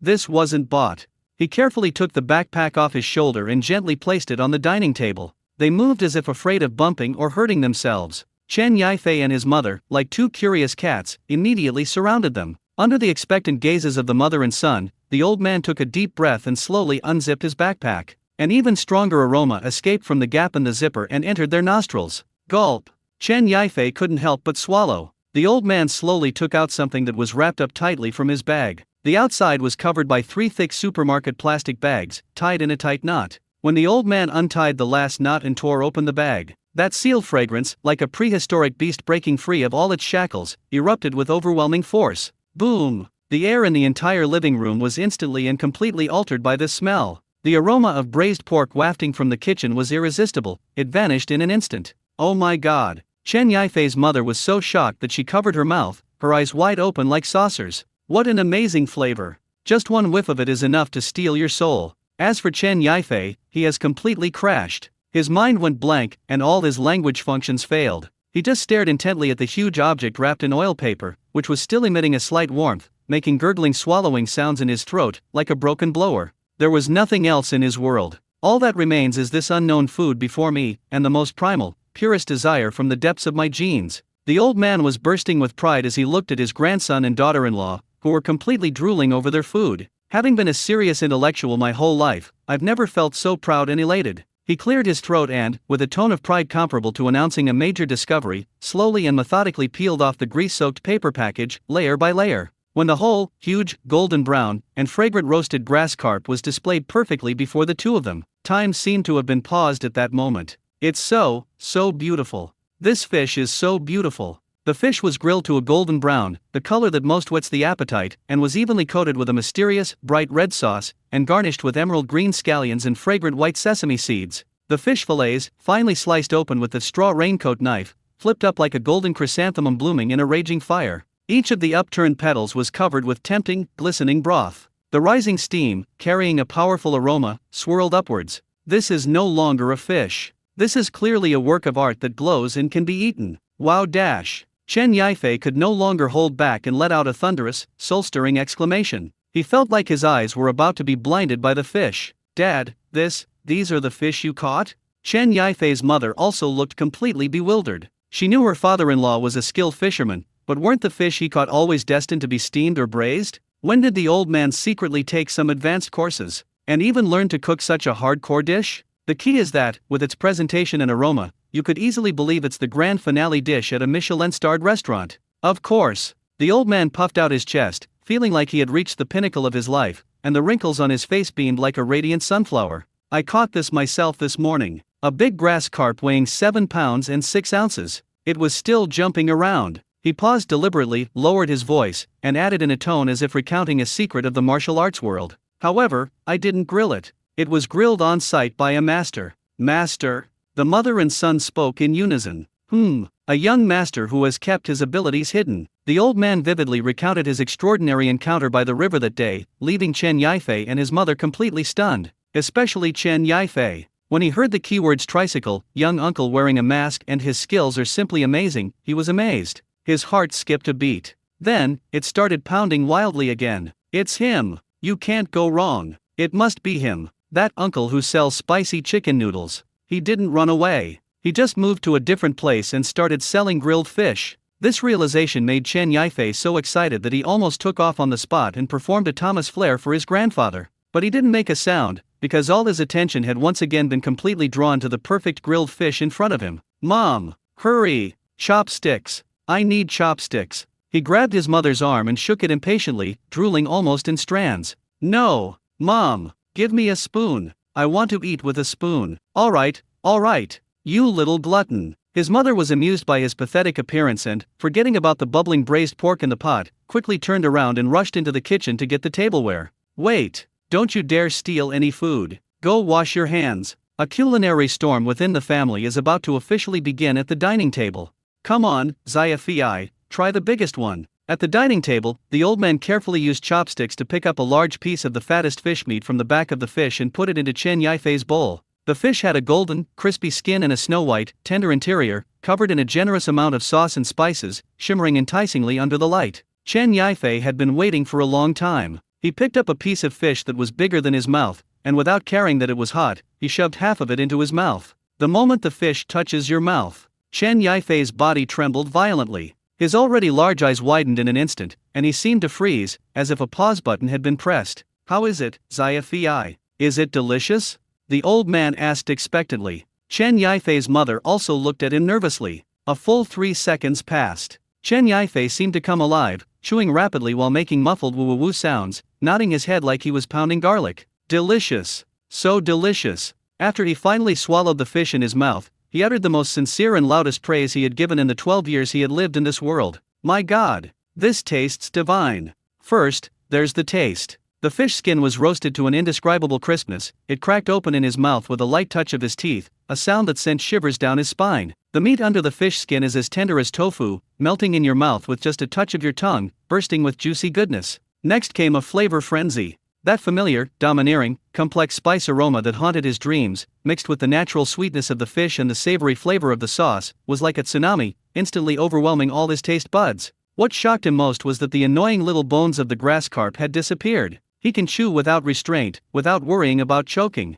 Every bite is an ultimate pleasure. Is it really that delicious? Chen Yifei's father, a bespectacled, middle-aged man who looked refined, was also skeptical as he looked at his son's ascending to heaven expression. He picked up his chopsticks and took a small piece as well. The moment the fish entered his mouth, the expression on his face froze. His eyes, hidden behind his glasses, were filled with shock and horror. As a seasoned foodie, he considers himself to have eaten at every restaurant in Zhongcheng, big and small, but none of the dishes have given him such a huge taste sensation. This taste. He adjusted his glasses, unable to utter a complete sentence for a long time. How is it? delicious, isn't it? The old man looked at his son and grandson with pride, feeling even happier than if he had eaten it himself. Wife, you should try some too. Chen Yifei's father quickly put a piece of food on his wife's plate. Soon, the atmosphere at the Chen family's dining table completely changed. The braised pork, which was originally intended as the main dish, was left to languish on the sidelines, ignored by everyone. A family of 3, plus an elderly man, 4 people in total, ate chopsticks, all focused on the enormous grilled fish on the plate. Dad, this piece of fish belly is tender, please have some. Honey, this piece of meat on your back is thick, you can have it. Zaya Fi, eat slowly, no one's going to take it from you. Grandpa, I want more. I want that crispy piece too. The dining table was filled with the sounds of happy chewing and exclamations of praise. Chen Yifei ate like crazy. He felt like a beast that had been starving for 3 days and 3 nights, finally finding its prey. He ate with grease dripping from his mouth, his face flushed, and fine beads of sweat appearing on his forehead, but his chopsticks never stopped moving. It's so delicious. This tastes 100 times better than the spicy skewers that Uncle sold last time. A large grass carp weighing 7 pounds and 6 ounces disappeared visibly as the 4 people swept it away like a whirlwind. In less than 20 minutes, only a clean fish skeleton remained on the plate. Chen Yifei licked his lips with lingering satisfaction, then used his chopsticks to scrape all the remaining sauce and minced meat from the plate into his own bowl, mixed it with rice, and ate it in large mouthfuls. The whole family ate until they were stuffed. Chen Yifei's father leaned back in his chair, patting his round belly with satisfaction, and exclaimed, Dad, that master you mentioned is truly amazing. His skills are absolutely incredible. You must take me to see him sometime. Yes, Dad, even a chef at a 5-star hotel couldn't make this taste. Chen Yifei's mother exclaimed in admiration. The old man was overjoyed to hear his daughter-in-law and son praising him. He looked at his beloved grandson, Chen Yifei, who was holding his little bowl and licking the last grain of rice clean. Xiao Fei, are you full? The old man asked kindly.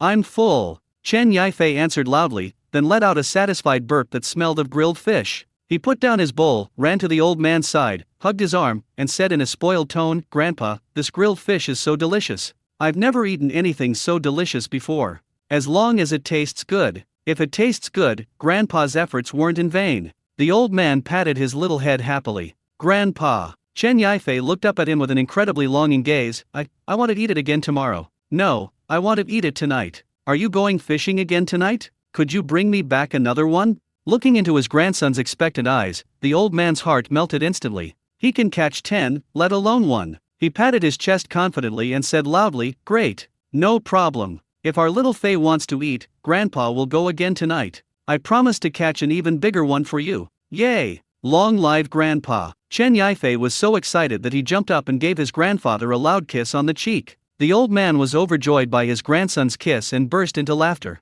He looked out the window, it was still early. He decided to rest for a while and then go to the riverbank again in the afternoon. He felt full of energy again because of his grandson's smile. Unbeknownst to him, an even greater storm was quietly brewing on the banks of the Bipan River. 1:45 p.m. The banks of the Bipan River, which should be the most drowsy and quiet time of the afternoon, are now filled with an eerie atmosphere of restlessness and anticipation. A dozen or so fishermen, like statues waiting for their husbands, stood or sat, their eyes all fixed on the end of the only dirt road leading to the river. No one was playing cards, no one was bragging, and no one was even fiddling with their fishing gear. Everyone was tacitly waiting for that man, the man who rides a tricycle and grills fish so well. Suli was the most anxious of them all. He leaned against his fishing box, a nearly chewed grass root dangling from his mouth, his eyes filled with emptiness and loneliness. He didn't eat lunch. It's not that I don't want to eat, it's that I can't eat. My stomach was empty, but as soon as I closed my eyes, all I could think about was the crunchy sound and smell of those dozens of grilled small fish from that morning. The sensation was even more intoxicating than the strongest liquor, making him restless and anxious. What broke his spirit even more was that during his lunch break, he used the thinnest line, the smallest hook, and his most treasured fishy bait, and fished desperately for 2 hours. As a result, he got 5 tiny white strips, smaller than his thumb. His carefully crafted golden den with 2 large bags of aged corn is now utterly useless, as if it has become a no-go zone for fish. Not to mention big fish, even small whitebait refused to patronize it. On the other hand, Xiao Hu, who was fishing not far away, finished eating the 6.5-pound grass carp, took a satisfying nap, and woke up feeling refreshed. He was humming a little tune, holding his phone and live streaming, bragging and joking with his godfathers. Seeing that happy look made Suli feel uncomfortable. And that white-haired old man also returned early after lunch. The old man was full of energy today, with a ruddy complexion and a straight back. He showed no signs of old age whatsoever. He rearranged his fishing gear, sat on a small stool, closed his eyes to rest, but a smile remained on his lips, clearly indicating that he had just experienced something joyful. Suli felt isolated from the whole world. Damn it, I can't live like this anymore. He spat out the grass root in his mouth and scratched his hair in frustration. Just then, the roar of a car engine came from afar. Two SUVs, one black and one white, came to a stop in an open space not far away, kicking up a trail of dust. The car door opened, and two men got out. One was tall and thin, wearing black-rimmed glasses, and looked very refined. The other was a dark-skinned, muscular man in outdoor camouflage clothing, who looked much more intimidating. "Brother Tiger. Brother Lee." The tall, thin man shouted as soon as he got out of the car. When Diao Xiaohe saw who it was, he immediately grinned and went to greet them. "Hey, Xiao Song, Agan, what brings you two here? Aren't you the boss at the reservoir in the next city?" Suli listlessly raised his eyelids and greeted them weakly. The visitors were two other fishing streamers who were just as famous as them, Xiao Song Fishing and Agan Outdoor. These four people are jokingly called the four hungries of Zhangcheng fishing community by netizens because they always end up starving to death after participating in any wilderness survival challenge. Don't even mention it. The tall, thin man named Xiao Song looked sullen. The reservoir owner is a jerk. He promised 100 yuan a day for fishing, but the fish in there were cleaner than my face. I fished all morning and only caught a few small crucian carp, not even enough to fill a tooth gap. "We figured we'd come and join in the fun since your live stream is so popular," said the burly man, Agan, in a deep voice. His gaze swept across the riverbank before finally settling on Suli. He asked, puzzled, "Brotherly, why are you looking so listless today? Did your wife make you kneel on the washboard again? Get lost." Suli cursed irritably. "Wait, what's going on here?" Xiao Song asked curiously, looking at the strange atmosphere by the river. "Why are you all acting like you're waiting for the emperor to die? And what's that smell in the air? It smells kind of weirdly sweet." From the moment they got off the bus, they could smell a faint, yet unmistakable, fragrance. The scent was incredibly strong, relentlessly wafting into their noses, making them feel all tingly and alluring. "Hee, you guys are late," Diao Xiaohe said with a mysterious smile. "The scene this morning was absolutely amazing." He immediately recounted, with embellishment, how Fang Yuan had used his divine skills to transform ordinary river fish into unparalleled delicacies that morning, captivating all the anglers on the spot, and even grilling a grass carp weighing over 7 pounds until its aroma wafted for miles. Xiao Song and Agan were stunned. "No way, Tiger, are you kidding me?" Agan looked incredulous. "In this desolate wilderness, there are really people like this? Riding a tricycle to sell grilled fish, and having to fish for it themselves? Isn't that ridiculous?" "Exactly. What kind of divine skill is this? Do you think we're 3-year-olds? Xiao Song shook his head, feeling that Diao Xiaohe was making fun of them. Xiao Hu didn't argue with them. He just pointed to the end of the dirt road and laughed. "Don't worry, it'll be 2 o'clock in 3 minutes. You'll see for yourselves then." Seeing his confident demeanor, Xiao Song and Agan were skeptical, but they also found a place to see for themselves. Time passed, second by second. The moment the time on Xiao Song's phone jumped from 13:59 to 1400 hours, an electric tricycle appeared right on time at the end of the dirt road. "They're here. The master has arrived. The stalls are open. The stalls are open." The once quiet riverbank instantly erupted in excitement. All the anglers seemed to have been injected with adrenaline, and they all swarmed around it in a flash. The scene was even more intimate than seeing their own father. Xiao Song and Agan were completely dumbfounded by this outrageous scene. "Holy crap, this is way too big." Agan stared in disbelief. Surrounded by the crowd, the tricycle slowly made its way to the open space from that morning. "Everyone, please line up."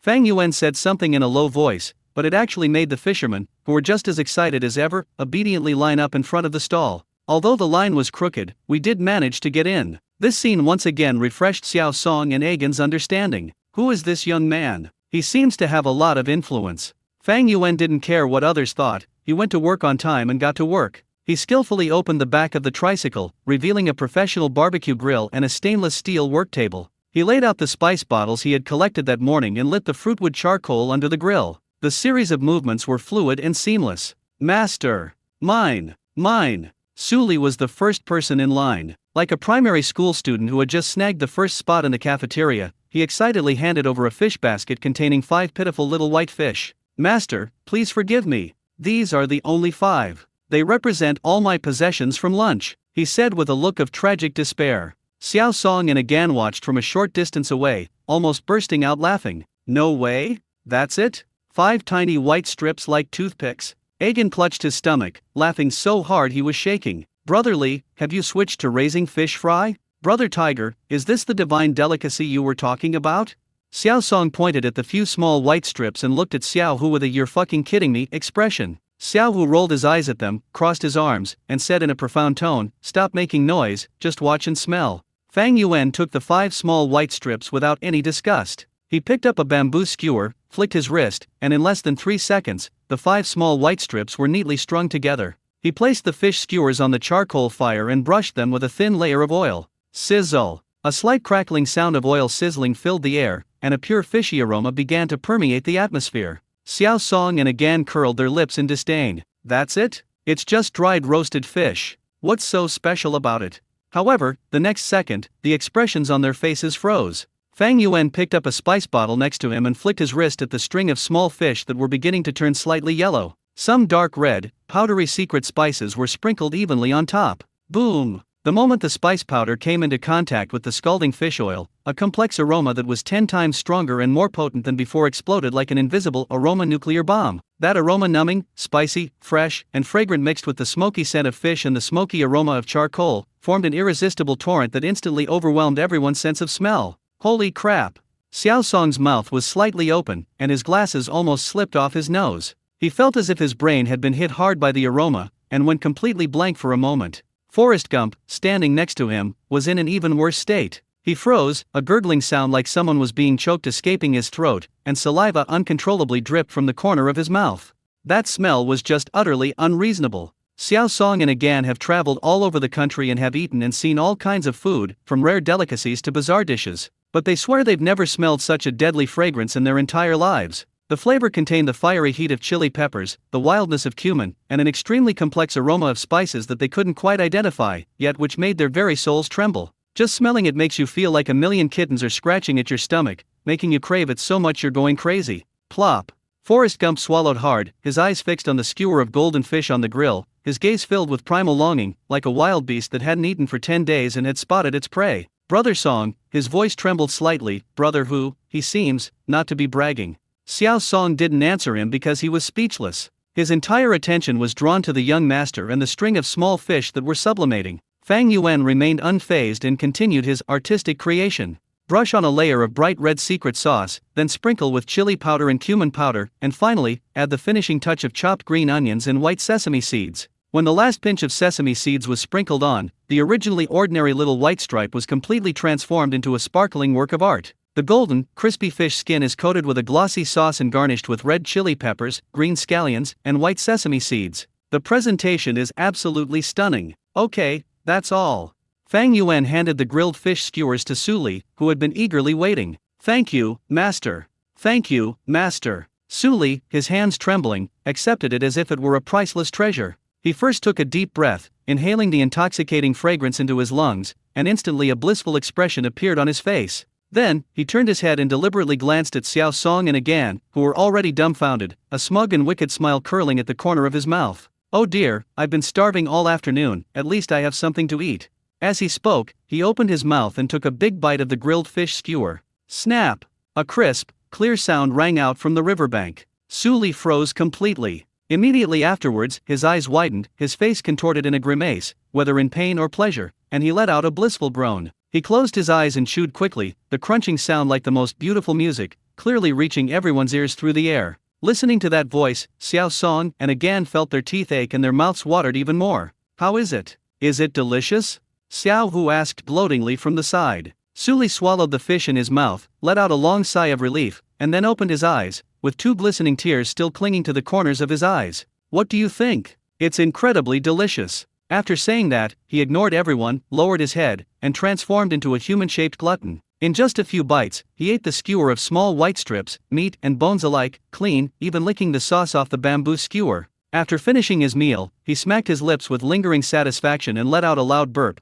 filled with the rich aroma of grilled fish. Burp that feels so good. This smooth and effortless operation left Xiao Song and Agan completely dumbfounded. Gurgle. Forrest Gump's stomach, unfortunately, started growling loudly, like thunder. He felt like he was being driven crazy by the smell and sound. He slapped his thigh, pointed at Su Li who was still savoring the moment, and yelled at Xiao Song, "I can't take it anymore. I can't stand it. I fucking need to eat this right now. Immediately. Right now." Xiao Song also wore a pained expression. He pushed up his glasses and said through gritted teeth, "Fishing. We have to go fishing. I'm not going home until I catch a few fish today and have the master chef grill them for me." The two of them seemed to have been injected with adrenaline, and their defenses were instantly broken. They no longer had any doubts, and no longer cared about arguing with Diao Xiaohu and Suli. They turned around and sped towards their car. "Quick, quick, get the equipment. Where's my dragon-slaying staff? And my heirloom potion? I have to use them today." The two frantically unloaded fishing gear from the car, looking as if they were about to fight someone. The surrounding fishermen, seeing the two new starving fishermen's immediate and embarrassed state, all let out good-natured laughter.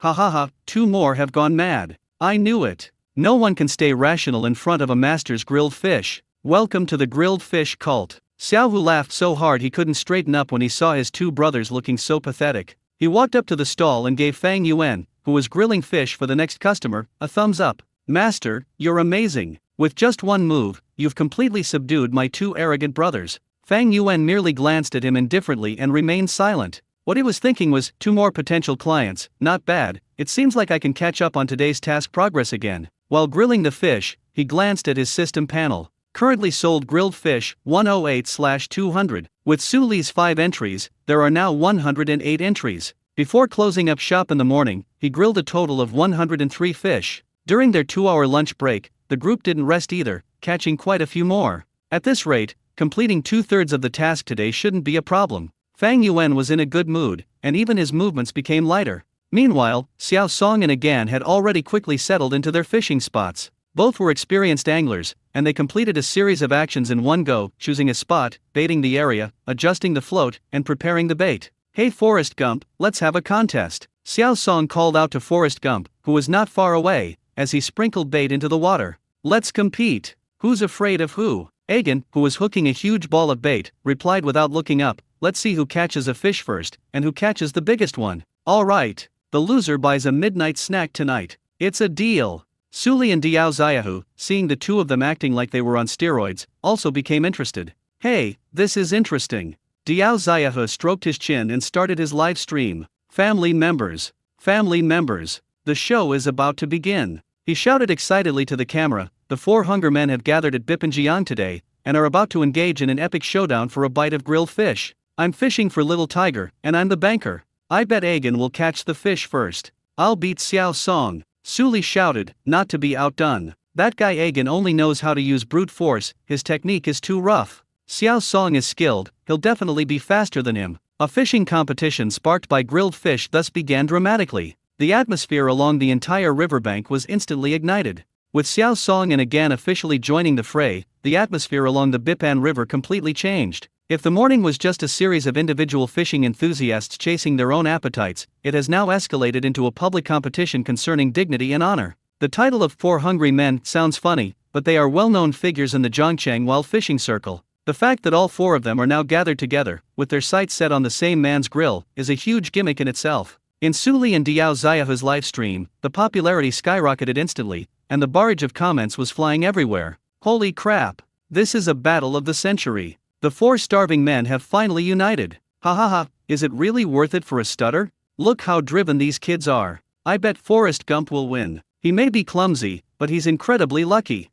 He's known as the big guy killer. I'm betting on Xiao Song. Technical skill is key. Fishing is all about brains. Have you guys forgotten about Li Ji? Even though he's in the Air Force now, he's a master at spawning. What if his spawning array suddenly comes into play this afternoon? Stop nagging upstairs. Even the dog won't eat from Brother Li's food stall. Didn't you see Ten Jin running under the master chef's stall and lying down?" Suli was so angry when he saw this comment that he almost fainted. He turned his head and saw that, sure enough, his loyal dog named Shaijin was lying comfortably under Fang Yuan's tricycle, less than 3 meters away from the grill. Every now and then, it would raise its nose and sniff the aroma wafting in the air with relish, its tail wagging like a rattle. "Traitor! You traitor!" Suli cursed Shaijin 100 times in his heart. But he doesn't have time to argue with a dog right now. He stared intently at his float, with only one thought in his mind: catch a fish. He had to catch a fish. He can no longer serve in the Air Force. If he, the dignified white strip immortal, fails to catch any fish today, he will truly have no standing in the hungry man group from now on.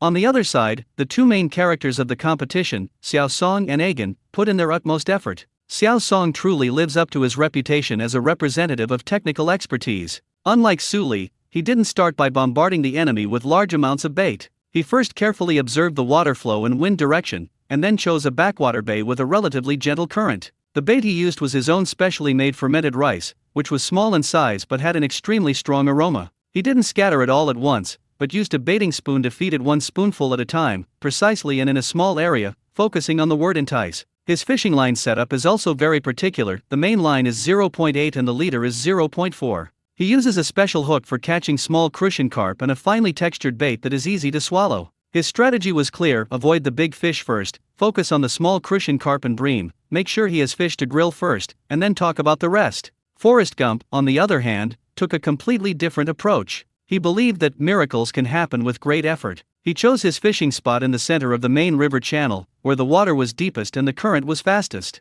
The fishing rod he used was a giant rod, even thicker than Su Li's Dragon Slayer rod, and it looked like a boat oar. The line setup is even more extravagant: a 5.0 main line and a 3.0 subline, and the hook is a massive ISENI hook that can easily hook a brick. His fodder consisted of several large fodder bricks made from a mixture of fermented soybean cake, rapeseed cake, and cornmeal. Each brick was as big as a wash basin and emitted a strong, sour smell. He threw the material bricks directly into the river, making a sound like a depth charge. From the very beginning, his target was the giant grass carp and silver carp weighing 10 or 20 kilograms in the river. These two distinct styles represent two different fishing philosophies. The surrounding anglers were also watching with great interest, occasionally offering their comments. "I'm rooting for that tall guy, his fishing technique is so steady." "Not necessarily. That burly man may look rough, but that spot is where a big fish hides." "Stop arguing, the old man might catch all the fish today." Everyone looked in the direction of the sound and saw the white-haired old man staring intently at his float. He also changed his fishing method today. Instead of staying in one fixed spot, he took a short pole, hooked a live shrimp on it, and walked along the riverbank, specifically looking for places with aquatic plants or rock obstacles to cast his line. This is a fishing method specifically designed for predatory fish such as bass, called wandering fishing. Clearly, the old man was determined to catch the freshest bass for his beloved grandson today. The entire riverbank was bustling with activity. Everyone was like a wound-up machine, frantically repeating the actions of casting, waiting, and reeling in the rod. An atmosphere of involution permeated the air. Fang Yuan, the instigator of this involution storm, appeared remarkably calm. There was always a small queue of 3 or 4 people in front of his stall. These people were either those who maintained their composure during the morning's frenzy, or those who were lucky enough to catch a fish during their lunch break. Fang Yuan remained as unhurried as ever. 1. Grill 1. Kill the fish, scale it, cut it, put it on a rack, brush it with oil, sprinkle it with feed. As he grilled the food with the machine, he was making plans in his mind.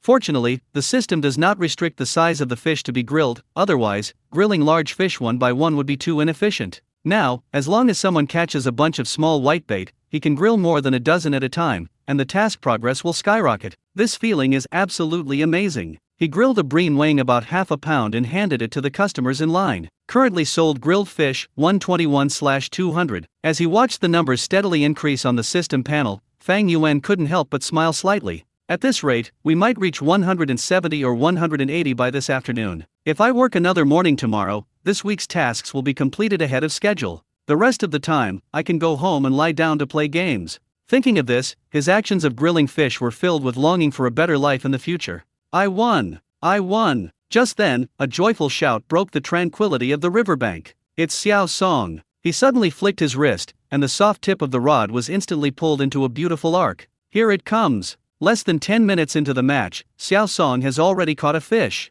Xiao Hu immediately grabbed his phone and rushed over to provide live commentary. Everyone's attention was drawn to it. As expected of a skilled fisherman, Xiao Song didn't rush to pull the fish ashore. Instead, he gently flicked his wrist, using the elasticity of the fishing rod to slowly and steadily play the fish in the water. A few seconds later, he seized the opportunity, raised his arm, and steadily flew a palm-sized, snow-white crucian carp onto the shore. Pretty! A round of cheers erupted from the crowd. Ha ha ha ha! Xiao Song excitedly picked up the fish, held it high, and shouted triumphantly in Agen's direction, "Agen, did you see that? I got the first one. You're buying me supper tonight." Forrest Gump sighed. The buoy was still as a rock. He glanced at the crucian carp in Xiao Song's hand and scoffed, "A tiny crucian carp, and you're all smug about it. If you're so capable, try catching a bigger one." "Hey, I'll fish for the big fish later. I'm going to enjoy my grilled fish now." Xiao Song didn't have time to argue with him. Holding the still lively crucian carp, she ran towards Fang Yuan's stall. He looked just like a general who had won a battle and was eager to claim his reward. Master! Master! Mine! Quick! Grill it for me! He handed over the fish, his face full of impatience. Q. Fang Yuan pointed to the two people in front of Xiao Song and said calmly, "Ha, we have to queue?" Xiao Song's smile froze. Absolutely. The guy at the front of the line gave him a "you trying to cut in line" look. Here at the master's place, everyone is equal. No matter what kind of starving person or evil person you are, you have to follow the rules. Exactly. We've been waiting for ages. Xiao Song had no choice but to grimace and obediently join the last place in line. He looked at the two people in front of him, then at the sizzling fish on Fang Yuan's grill, and scratched his head in frustration, feeling like every second was torture. Meanwhile, his opponent, Forrest Gump, saw his humiliated state and let out a loud, mocking laugh from a short distance away. Ha ha ha ha. Little Song, you idiot. Serves you right for being so smug. Just wait and see. By the time you get to the front of the line, I'll probably have already hauled the giant ashore. You just wait. Xiao Song was so angry that he jumped up and down, but he was helpless. Time passed by, second by second. Fang Yuan slowly finished grilling the two fish, and it was finally Xiao Song's turn. Master, make it spicy. Extra spicy. Xiao Song excitedly handed over his precious crucian carp. Fang Yuan took the fish, and with a swift and skillful cut, he performed another series of fluid and efficient movements. When that familiar, irresistible aroma exploded once again, Xiao Song felt his mouth watering. Okay, here you go, 5 yuan. Finally, the grilled crucian carp that carried all his hopes was placed in front of him. Xiao Song excitedly paid the money, and following Su Li's example, he found a corner to squat down and took a big bite without waiting. The next second, he froze completely. The expression on his face was exactly the same as that of everyone who had eaten grilled fish for the first time before. First came shock, then ecstasy, and finally, a blissful, intoxicating feeling. I was wrong. He mumbled incoherently, I was really wrong. Tiger didn't lie to me. Is this even something a human could make? With tears of happiness streaming down his face, he devoured the palm-sized crucian carp in a whirlwind, leaving not even a bone fragment. After finishing his meal, he licked the plate clean. This scene was completely captured by Diao Xiaohu's live stream camera. Ha ha ha. Another one gone mad. Welcome, Xiao Song, to the plate-licking cult. I knew this would happen. No one can resist the charm of a master. Forrest Gump is in danger. After eating this, Xiao Song is probably going to explode with power. Sure enough, after finishing the grilled fish, Xiao Song seemed to have unlocked his full potential, and his entire demeanor changed. He suddenly leaped to his feet, his eyes bloodshot, grabbed his fishing rod, and rushed back to his fishing spot. No, one isn't enough. Today, I'm going to have the master bake me until I'm bankrupt. He roared like a wild beast. With the help of divine delicacies, Xiao Song's fighting spirit was completely ignited. He cast his line faster, watched the float more intently, and entered a state of perfect harmony between man and rod. Meanwhile, Forrest Gump, who had been constantly ridiculed, was starting to get a little anxious. He's been shooting at the giant spot for almost half an hour, and he hasn't caught a single fish, let alone a giant one. Damn it, this is weird, he cursed irritably. Just as he was getting impatient and was about to lift his rod to change the bait, the little bell hanging from the tip of his fishing rod suddenly jingled softly. Immediately afterwards, the tip of the rod, which had been stationary, suddenly sank downwards. They're here. Forrest Gump perked up, and his eyes widened instantly like saucers. He didn't immediately lift the rod, but stared intently at the tip. Then, the tip of the pole tapped slightly a few more times. This is a typical example of a large fish entering the feeding area and tentatively touching the bait. Forrest Gump's heart jumped into his throat instantly. He held his breath, his hand already gripping the handle of the fishing rod. Sudden. The thick, massive pole was suddenly pulled downwards by an irresistible force. Buzz. The drag system on the fishing reel suddenly emitted a piercing shriek. The fishing line was being pulled outwards wildly. It's a hit. It's a big one. Forrest let out an extremely excited roar and suddenly jerked the rod to hook the fish. A force as heavy as a mountain came from underwater, almost pulling him into the river. Holy crap! Forrest Gump has been hit by a giant. Look at that pole. It's almost turned into a U shape. That force is definitely from a big guy. The commotion instantly attracted everyone's attention. Su Li, Diao Xiaohu, and Xiao Song all dropped their fishing rods and gathered around. At this moment, Agen had completely stood up, his legs planted in a horse stance, his upper body slightly leaning back, all his muscles tense, veins bulging, using all his strength to engage in a most primitive tug-of-war with the behemoth underwater. Quick! Tie the safety rope on for me. Agen shouted at the person next to him while gripping the fishing rod tightly. Xiaohu hurriedly and clumsily helped him tie the safety rope to his belt. With this layer of insurance, Forrest Gump finally breathed a sigh of relief. "This guy is incredibly strong," he said through gritted teeth. "It's probably a big bluefish." This mermaid wrestling match lasted for a full 7 or 8 minutes. Forrest Gump was exhausted, covered in sweat, and panting heavily. The big guy underwater was finally starting to get a little exhausted. "Quick! Use the net!" Agen shouted. Suli and Xiao Song worked together to assemble the enormous landing net and then stood guard nervously by the water. "It's coming! The water's about to come out!" Under the tense gaze of everyone, a huge dark shadow was slowly dragged by Agen towards the shore. The moment that huge, flat fish head with 2 long whiskers burst out of the water, everyone present couldn't help but gasp in surprise. "Holy crap! It's a catfish! Such a huge wild catfish! It must weigh over 10 pounds!" It was a terrifyingly large wild catfish, entirely black with smooth, scaleless skin. Its head alone was as big as 2 basketballs. "Stop talking nonsense! Hurry up and copy it!"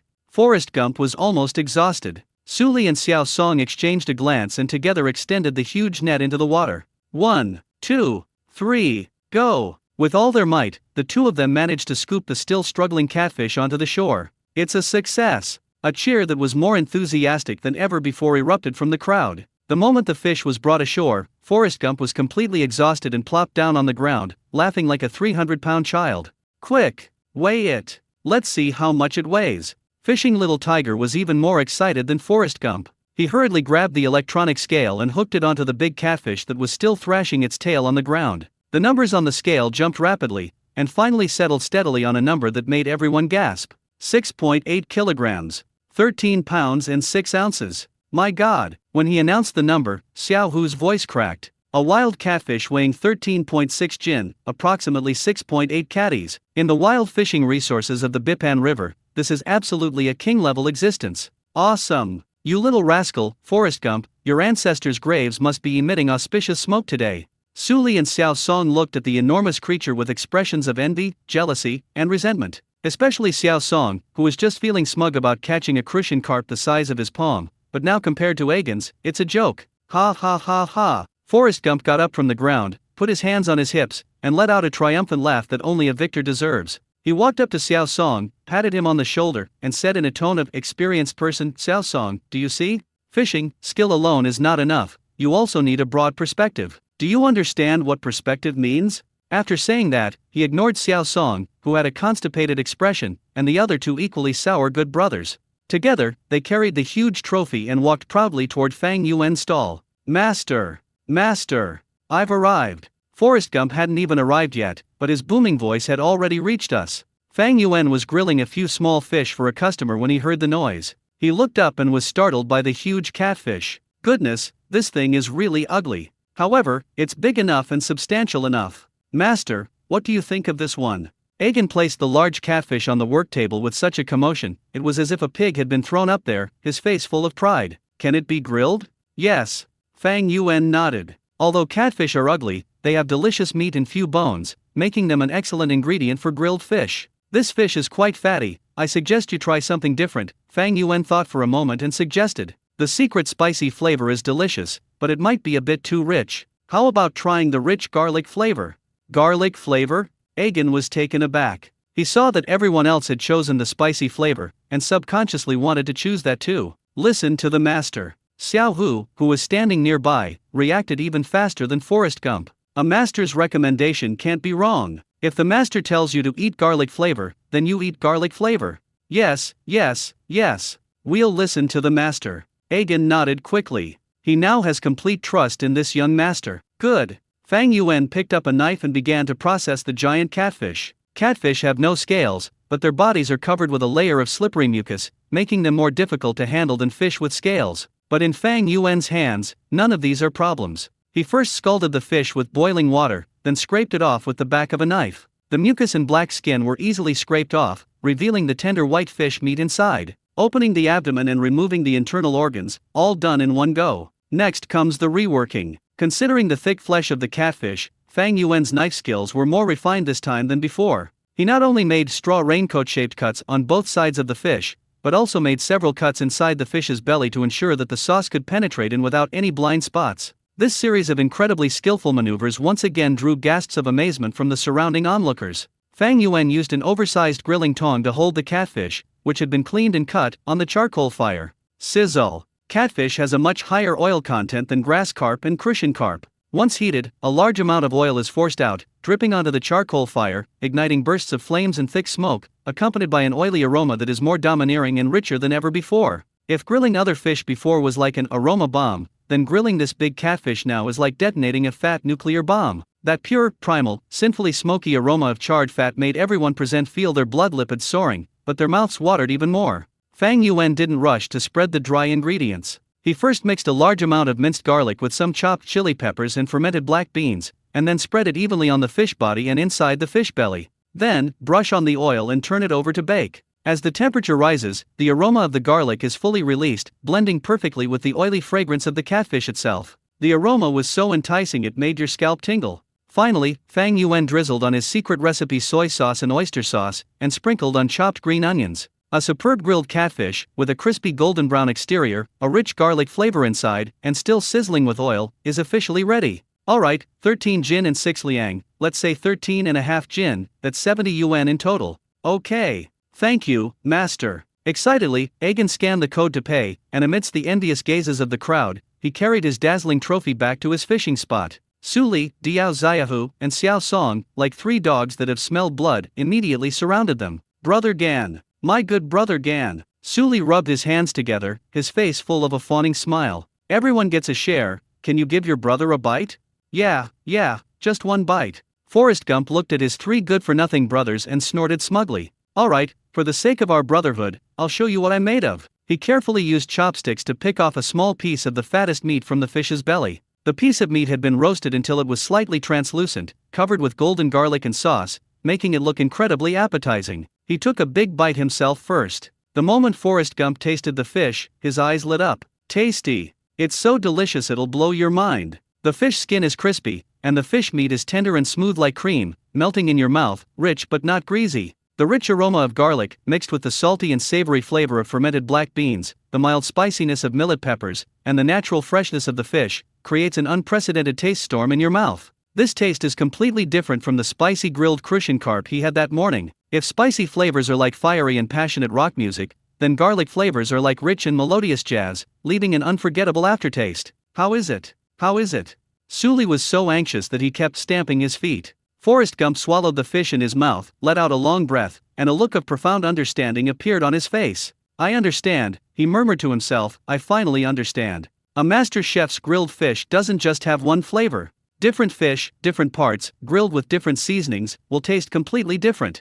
This is true gastronomy. This is true art. After saying that, he divided the remaining small piece among his three eager brothers. The three of them took a bite, and their reactions were even more exaggerated than Forrest Gump's. Holy crap! This catfish can taste this good. This garlic flavor is absolutely amazing. No way. I want to go fishing too. I want to catch a different kind of fish. I want the master chef to grill it for me in a different flavor. This discovery drove the four hungry people completely mad. They finally realized that this game was no longer just about filling their stomachs. This is more like a culinary exploration journey. They are now desperately eager to catch all sorts of different fish in order to unlock the master's endless hidden menu. Just as the three of them were yelling and preparing to rush back to their fishing spots to continue their desperate fishing, Su Li, who had been silent all along, suddenly, without warning, jerked downwards like a float welded to the surface of the water. That sharp, quick strike was short and urgent, but full of force. It felt like someone underwater had given the fishing line a hard tug.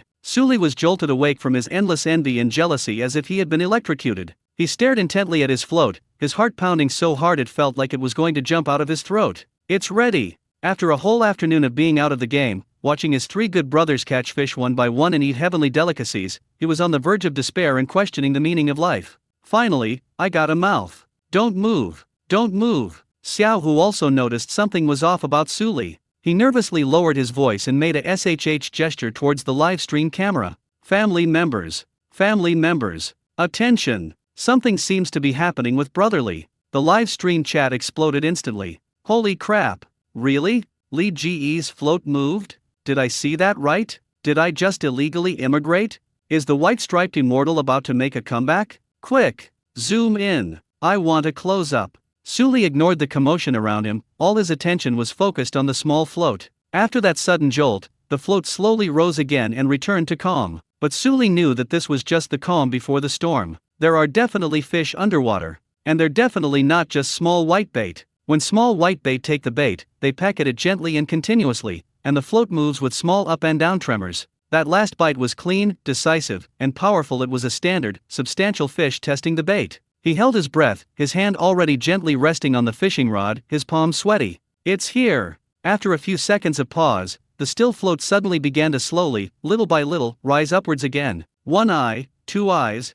3 eyes. The float was being pushed higher and higher. The float is bobbing. It's a classic big fish bite. Suli shouted with wild joy in his heart. Now! He flicked his wrist and set the hook. Middle. A heavy, powerful force came from the tip of the rod. The fishing rod was instantly pulled into a beautiful full moon. I won! I won! Ha ha ha ha! The emotions that had been suppressed all day finally erupted at this moment. Suli let out a deafening burst of laughter, a laugh filled with grievance, resentment, and the ecstatic joy of rain after a long drought.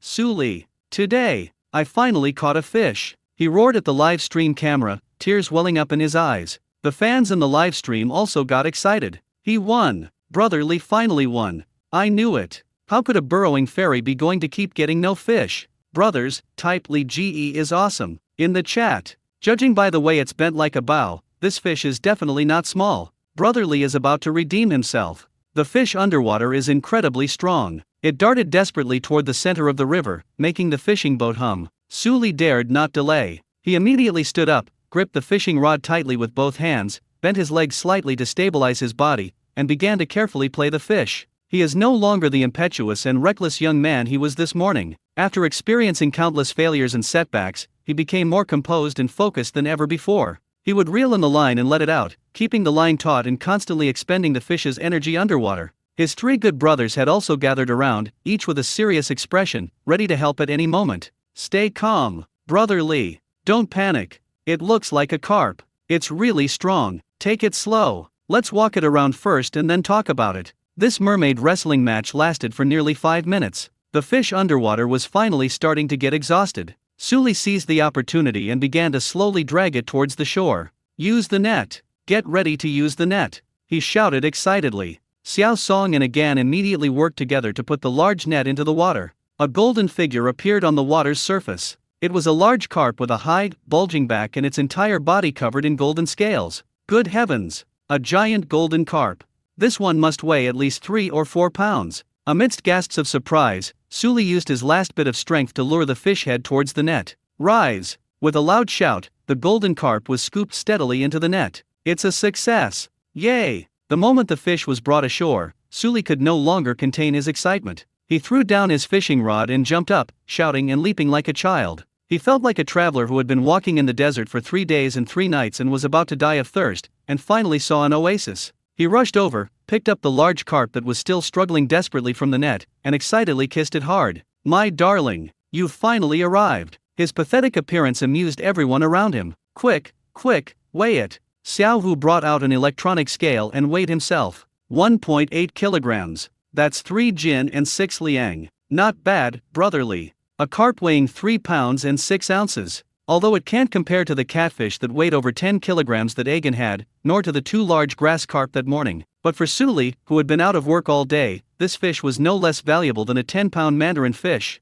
This is his fish of salvation. Ha ha ha ha. Suli held his fish of salvation and roared to the sky. He felt that all the grievances and ridicule he had suffered before had vanished at this moment. He, Suli, the white-striped immortal, the commander-in-chief of the Air Force, can finally stand tall and be a man today. Holding the fish, he strode confidently and proudly toward the stall he had been longing for. Master! Master! My turn! Quick! Grill it for me! He placed the fish on the counter, his voice loud and clear, full of confidence. Fang Yuan found it somewhat amusing to see him looking so smug. It's just fishing for a fish, why compare it to Fan Jin passing the imperial examination? He shook his head, picked up the knife, and prepared to process the carp. Just then, squeak dash! A screeching sound of brakes suddenly rang out from the road not far away. A black minivan parked arrogantly on the side of the road. The car door was flung open with a bang, and a young man dressed in a suit and tie, who looked like a white-collar worker, tumbled and crawled out of the car. As he ran, he pointed at Fang Yuan's stall and shouted into his phone in an almost manic tone. Brothers! I'm here! I've finally made it! This is it! I smell it! It's that smell. Exactly the same smell as in the live stream. The sudden appearance of the man in the suit stunned everyone present. Everyone looked at each other, wondering what was going on. The man in the suit ran to the stall, first glancing at the grilled fish on the grill that was emitting a deadly aroma, then at the large, lively carp on the counter, and finally, his gaze fell on Fang Yuan, who was wearing a mask. His eyes changed instantly. It was a complex look in his eyes, a mixture of worship, fanaticism, and intense longing. Master! Master! He almost knelt down before Fang Yuan with a thud. I came here from watching the live stream. I drove 2 hours from the city. Please, grill me a fish. I'll pay any price. As he spoke, he pulled a thick wad of 100 yuan bills from his pocket. Judging by the thickness, it must have been at least 10 or 20,000 yuan. I didn't bring any fishing gear, and I don't know how to fish, but I have money. I'll buy. Who caught a fish? Sell it to me. I'll pay 500. No, 1,000. He waved the banknotes in his hand and shouted loudly at the fishermen around him. Now everyone understood. Another victim who was driven crazy by the aroma in the live stream. However, this victim seems to be extremely wealthy. The fisherman stared wide-eyed at the wad of cash in his hand. One fish, $1,000? This is way faster than robbing a bank. Several anglers who had just caught small fish and were about to join the queue were instantly tempted. They looked at the palm-sized crucian carp in their hands, then at the money in the man in the suit's hand, and began to have an internal struggle. Choose to satisfy your appetite, or choose the fragrance of RMB. However, before they could make a decision, squeak dash. Another screech of brakes. A taxi followed closely behind and also stopped on the side of the road. Two young men wearing plaid shirts and glasses got off the bus. They looked like programmers. As soon as they got off the bus, they rushed towards the stall like madmen. Found it. Finally found it. Holy crap. The smell here is 1,000,000 times stronger than in the live stream. I can't stand it. The two ran to the stall and saw the man in the suit. They were stunned for a moment, but then they realized what was going on. Bro, you're here to watch the live stream too? Nonsense. If we weren't watching the live stream, who would know that a god was hiding in this godforsaken place? The man in the suit said excitedly. Master, we're here too. Please grill one for us. We didn't bring any fishing gear either. We'll buy 2,000 for one fish. Anyone selling? One of the men in the plaid shirt immediately doubled the price. Holy crap. This made all the anglers restless. 2,000 yuan for a fish? This isn't just robbing a bank, this is a money printing machine. I have a half-pound bream here. A fisherman shakily raised his fish basket. I want it. The man in the suit and the two men in plaid shirts shouted in unison. I'll offer 2,000. I'll offer 2,500. 3,000. This fish is mine. The man in the suit raised the price to an unbelievable level. The fisherman was completely dumbfounded. He looked at the bream in his hand, which was worth no more than 10 yuan on the market, and felt like he was dreaming. 3,000 yuan. His monthly pension is less than 3,000 yuan. Without hesitation, he handed the fish over. Here you go, brother. This is yours. The man in the suit excitedly took the fish, then, as if it were a precious treasure, held the mullet and handed it to Fang Yuan. Master. Mine. Quick. Grill it for me. Fang Yuan was speechless at the comical scene before him. This world is becoming increasingly incomprehensible. He ignored the farce, simply pointed to the carp still jumping on the cutting board and said calmly, line up, one at a time. Okay. I'll line up. The man in the suit nodded repeatedly and obediently stood behind Suli. This dramatic scene opened a new world for the four hungry people present. Xiao Hu's eyes darted around, and a brilliant idea formed in his mind. He cleared his throat, held up his phone, and walked over to the group of wealthy diners who had parachuted in. Ahem, gentlemen, seeing how sincere you are and how much you want to eat the master's grilled fish, we, as local enthusiastic anglers, can't just sit idly by. He had a I'm a living Lei Feng expression on his face. How about this? We brothers are pretty good at fishing. If you trust us, you can cooperate with us. Cooperation? The man in the suit and the two men in plaid shirts were all stunned. Yes, cooperation. Xiao Hu explained, as you've seen, the master's rule is that you have to catch the fish yourself. You don't know how to fish, but we do. You can invest in us. We'll be responsible for the fishing, and the fish we catch will be split 50-50. It's between us. Then you can take your half of the fish to a master chef to grill. Wouldn't that be perfectly reasonable and in accordance with the rules? Holy crap, that's a great idea. The three wealthy men instantly understood what it meant to lure Xiao Hu. Isn't this just a shareholding system fishing scheme? Okay. How do you plan to invest? The man in the suit asked. Well, Diao Ziyahe stroked his chin, revealing a shrewd businessman smile. It all depends on the sincerity of you bosses. I am Xiaohu, the Prince of Wild Fishing in Zhangcheng. Starting price, 1,000 yuan. Guaranteed to catch a fish weighing over 2 pounds. If you don't catch it, full refund. Damn it, Tiger, you're taking advantage of the situation. Su Li shouted from the side. What do you mean by taking advantage of someone's misfortune? This is called business model innovation. Diao Xiaohu rolled his eyes at him. I'll bet, the man in the suit said without hesitation. 1,000, right? I'll give you 2,000. You catch me a big one. No problem. Boss is so generous. Diao Xiaohu's face immediately lit up with a smile. What about me? What about me? The two plaid shirts were getting anxious too. Su Li, Xiao Song, and Agan immediately realized what was happening. Ahem, I, the white-striped immortal, no, the carp war god Su Li, am also open to investment. I, Xiao Song, a tech whiz, guarantee a job within half an hour. I, Forrest Gump, the giant killer, only catch fish weighing over 10 pounds. The three of them also began their own investment promotion. A grand angel round of financing centered around grilled fish unfolded on the banks of the Bipan River. Fang Yuan watched from the side, with only one thought in his mind. City people, they really know how to have fun. However, this is a good thing for him. The more people there are, the fiercer the competition, and the faster he can complete the task. He glanced down at the system panel. After grilling Su Li's carp and that rich man's 3,000 yuan bream, currently sold grilled fish, 142/200, the progress has taken another big step forward. With the support of angel investment, the four hungry men instantly transformed from miserable people struggling to satisfy their hunger into entrepreneurial elites responsible to investors. Their enthusiasm is greater than ever before. Xiaohu accepted the 2,000 yuan investment from the man in the suit and patted his chest, guaranteeing that he would catch a decent fish for the boss within an hour. He put on his most expensive equipment, used his most potent bait, and stared intently at the water's surface, looking even more serious than if he were participating in a fishing competition. Su Li also successfully raised 1,000 yuan. The investor was one of the two plaid shirt programmers. He had just washed away the shame of being the commander-in-chief of the Air Force with a 3-pound, 6-ounce carp, and was brimming with confidence. He made a solemn pledge to his investors and the viewers in the live stream, family members. Bosses, watch closely. I, Su Li, am going to show you today what it means to look at someone with new eyes after 3 days. Xiao Song and Agan have each found their own sugar daddy. For a time, the four most central fishing spots along the riverbank were bustling with activity. Meanwhile, the few wealthy investors who successfully invested acted like overseers, each bringing a small stool and sitting behind the streamer they invested in, their expressions tense and muttering to themselves. Bite the hook. Bite the hook. My 2,000 yuan worth of fish is all up to you, brother. This scene is as ridiculous as it gets. Those around who failed to secure an investment spot, as well as other parachute diners who arrived later after hearing the news, were all kicking themselves and regretting that they had come too late. They looked at those nouveau riches with envy in their eyes. Soon, someone came up with a new solution. Since they can't invest in live streamers, they can invest in ordinary fishermen. Thus began a massive hidden master excavation plan. Those parachute diners began to roam the entire riverbank. Whenever they saw a fisherman catching a fish, no matter how big or small, they would swarm around it like sharks smelling blood. Brother, are you selling this fish? I'll offer 500.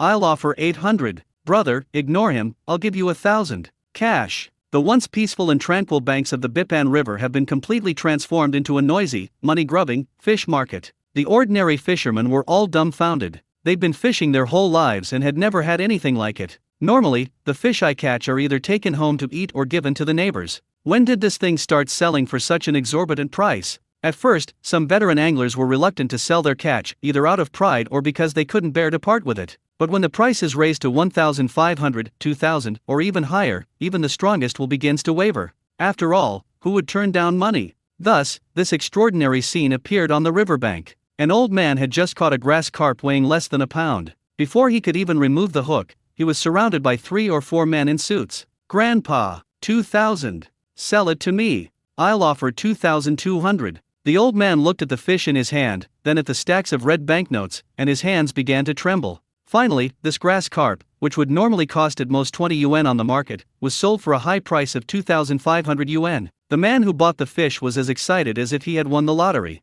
He held the fish and rushed towards Fang Yuan's stall. Fang Yuan looked at the increasingly chaotic scene before him and was both amused and exasperated. He felt as if he had inadvertently boosted Jiangxin's GDP. He's not just setting up a stall to sell grilled fish, he's practically running a money printing factory. However, he didn't care about any of that. He only cares about the progress of his own tasks. They accept all comers, they'll grill anything for a fee. 1, 2, 3. The fire on the grill never stopped. The fragrance in the air grew stronger and stronger. On his system panel, the number representing the task progress was also jumping rapidly. Currently sold grilled fish, 158/200. Whoa! Fang Yuan was slightly surprised. It's only a little past 4 in the afternoon, and today's sales are already almost equal to yesterday's total. These nouveau riche who parachuted in have incredibly strong spending power. At this rate, we might be able to finish the task today. Thinking of this, Fang Yuan felt much better. He wiped the sweat from his forehead and looked at the sky. The sun was already starting to set in the west. It was almost time to close up shop. He's not the kind of person who would risk his life for money. His motto in life is to leave work on time and never work overtime. All right, everyone. Fang Yuan stood up, clapped his hands, and announced loudly to the crowd still queuing and watching from the surrounding area. That concludes today's business. I'm packing up now. His words immediately caused an uproar in the room. Ah, no, master. What time is it? I just bought fish for 3,000 yuan. It's not my turn yet. You can't leave. A nouveau riche who had just completed a sky-high order became anxious on the spot. Yes, Master Chef, we still have a lot of people in line. Could you bake it a little longer? We'll give you extra money. Double the processing fee. No, triple it. Yes, yes, yes. We're not short of money. Everyone was clamoring for them to stay, and the scene was even more exaggerated than when they closed up shop in the morning. But Fang Yuan remained unmoved by reason. No, it's time. He waved his hand, his expression as serious as a headmaster. You know my principles. If you want it baked, please come early tomorrow. After saying that, he completely ignored the wails of the crowd and began to pack his things on his own. Seeing his resolute expression, everyone knew they really couldn't keep him today, and their faces were filled with immense disappointment and regret. Those wealthy people who spent a lot of money but still couldn't get in line were even more heartbroken, feeling that the fish in their hands suddenly didn't taste so good anymore. Just as Fang Yuan was about to close the cargo bed and get on his beloved tricycle to go home, the white-haired old man who had been fishing quietly on the side suddenly jerked his rod. I got it. He let out a deep, resonant shout. That seemingly ordinary bamboo pole was instantly stretched into an astonishing arc. The force was even stronger than when he caught that 7.6-pound grass carp that morning. The old man is riding the giant again. Everyone's attention was instantly drawn to it. The old man remained calm and composed, steadily controlling his fishing rod and, relying on his decades of experience, engaging in a battle of wits with the large creature underwater. His eyes were sharp and focused. His movements were steady and powerful. At this moment, he didn't seem like a man in his 70s, but rather like a battle-hardened, experienced general. Everyone held their breath. They all wanted to see what kind of miracle the seemingly unassuming old man could create this time. The old man had only one thought in his mind. Sea base. It must be sea base. For my precious grandson. The thing underwater was even more powerful than the old man had imagined. Unlike grass carp, which charges and crashes wildly, or carp, which likes to burrow into the bottom of the water, its power is explosive and cunning. It would dart to the left and turn sharply to the right at times, and several times it tried to squeeze into the crevices of the rocks at the bottom of the water, hoping to use the obstacles to cut the fishing line. It's a predatory fish. Definitely a bass or a mandarin fish. Experienced anglers can spot the trick at a glance. Fine beads of sweat also appeared on the old man's forehead. He dared not be careless in the slightest, concentrating intently on feeling every tremor from the tip of the rod. His arm swayed with the movement of the fish, always keeping the fishing rod in a perfect arc, controlling the tension on the fishing line at a delicate balance. Even a fraction more and the connection might be lost. Even a fraction less could lead to a breakdown in the deal. This is entirely a contest of experience and patience. Those around them were also terrified. Even Fang Yuan stopped packing and started watching with great interest. He could tell that this old man was a true master. He fishes not for money, nor to show off. It's a genuine passion and dedication ingrained in his very being. Time ticked by second, amidst the tense standoff. The stalemate lasted for a full 7 or 8 minutes. The big guy underwater finally lost his temper and was slowly dragged towards the shore by the old man. It's coming. The water's about to come out. Everyone's heart was in their throat. A silvery white, spindle-shaped figure could be seen, appearing and disappearing in the murky river water. The moment that iconic, enormous mouth burst out of the water, a thunderous cheer erupted from the crowd. It's a sea bass. Holy crap! What a huge wild river perch. This must weigh 5 or 6 pounds. That's incredible. It was a wild bass with an exceptionally perfect body shape, its back bluish-gray, its belly silvery white, and its body covered with black spots, shimmering with a captivating luster in the afterglow of the setting sun. Quick! Use the net! Su Lian again quickly carried the net and rushed over. The old man used the last of his strength to lure the base into the landing net. Rise! With a loud shout, the huge perch was scooped up and safely brought ashore. It's a success! Wow, that's awesome, Grandpa. The old man breathed a long sigh of relief the moment the fish was brought ashore, and his face broke into a wide smile. He didn't even bother to wipe his sweat as he ran to the net, looking at the large base still wriggling inside, his eyes filled with love and satisfaction. Xiao Fei is in for a treat, he murmured to himself. He carefully lifted the fish out of the net and weighed it on an electronic scale. 2.9 kilograms, 5 pounds and 8 ounces. A wild Yangtze perch weighing 5.8 jin, approximately 240 grams. In the world of wild fishing resources, this is absolutely the best of the best. The wealthy diners around them stared in disbelief. Grandpa, are you selling this fish? I'll offer 10,000. The man in the suit was the first to rush up. I'll offer 15,000. The plaid shirt shouted. 20,000. Sir, sell it to me. Prices skyrocketed to an astonishing level. However, the old man just smiled and shook his head. He held his precious base in his arms, not even glancing at the nouveau riche waving banknotes. He walked up to Fang Yuan, who was packing up his stall, with a pleading and embarrassed look on his face. Young man, look, I just caught this. I know you're supposed to leave work on time, which is against the rules. But, could you go a little over once and grill this for me? My grandson loves this flavor. I promised him I'd bring him an even bigger one tonight. His voice sounded hesitant, as if he were afraid of being rejected. The people around him also quieted down and looked at Fang Yuan. They all knew that this master was extremely principled, and would leave work whenever he wanted, and was completely unyielding. Fang Yuan looked at the old man's expectant eyes, and then at the beautiful base in his arms. He remained silent for a moment. Then, he nodded. Okay. He only said one word. Then, he put down what he was tidying up and picked up the gleaming kitchen knife again. Wow dash! Those around gasped in disbelief. The master actually made an exception for the old man. The old man was so moved he couldn't speak, repeatedly expressing his gratitude. Thank you, young man. You're such a good person. Fang Yuan didn't say anything, but began to focus on processing the base. Sea base has delicate flesh and is not suitable for overly complicated knife skills. He simply made a few diagonal cuts on the back of the fish to help it absorb the flavors. Then, put it on the shelf and start baking. This time, he didn't use a strong spicy flavor or a heavy garlic aroma.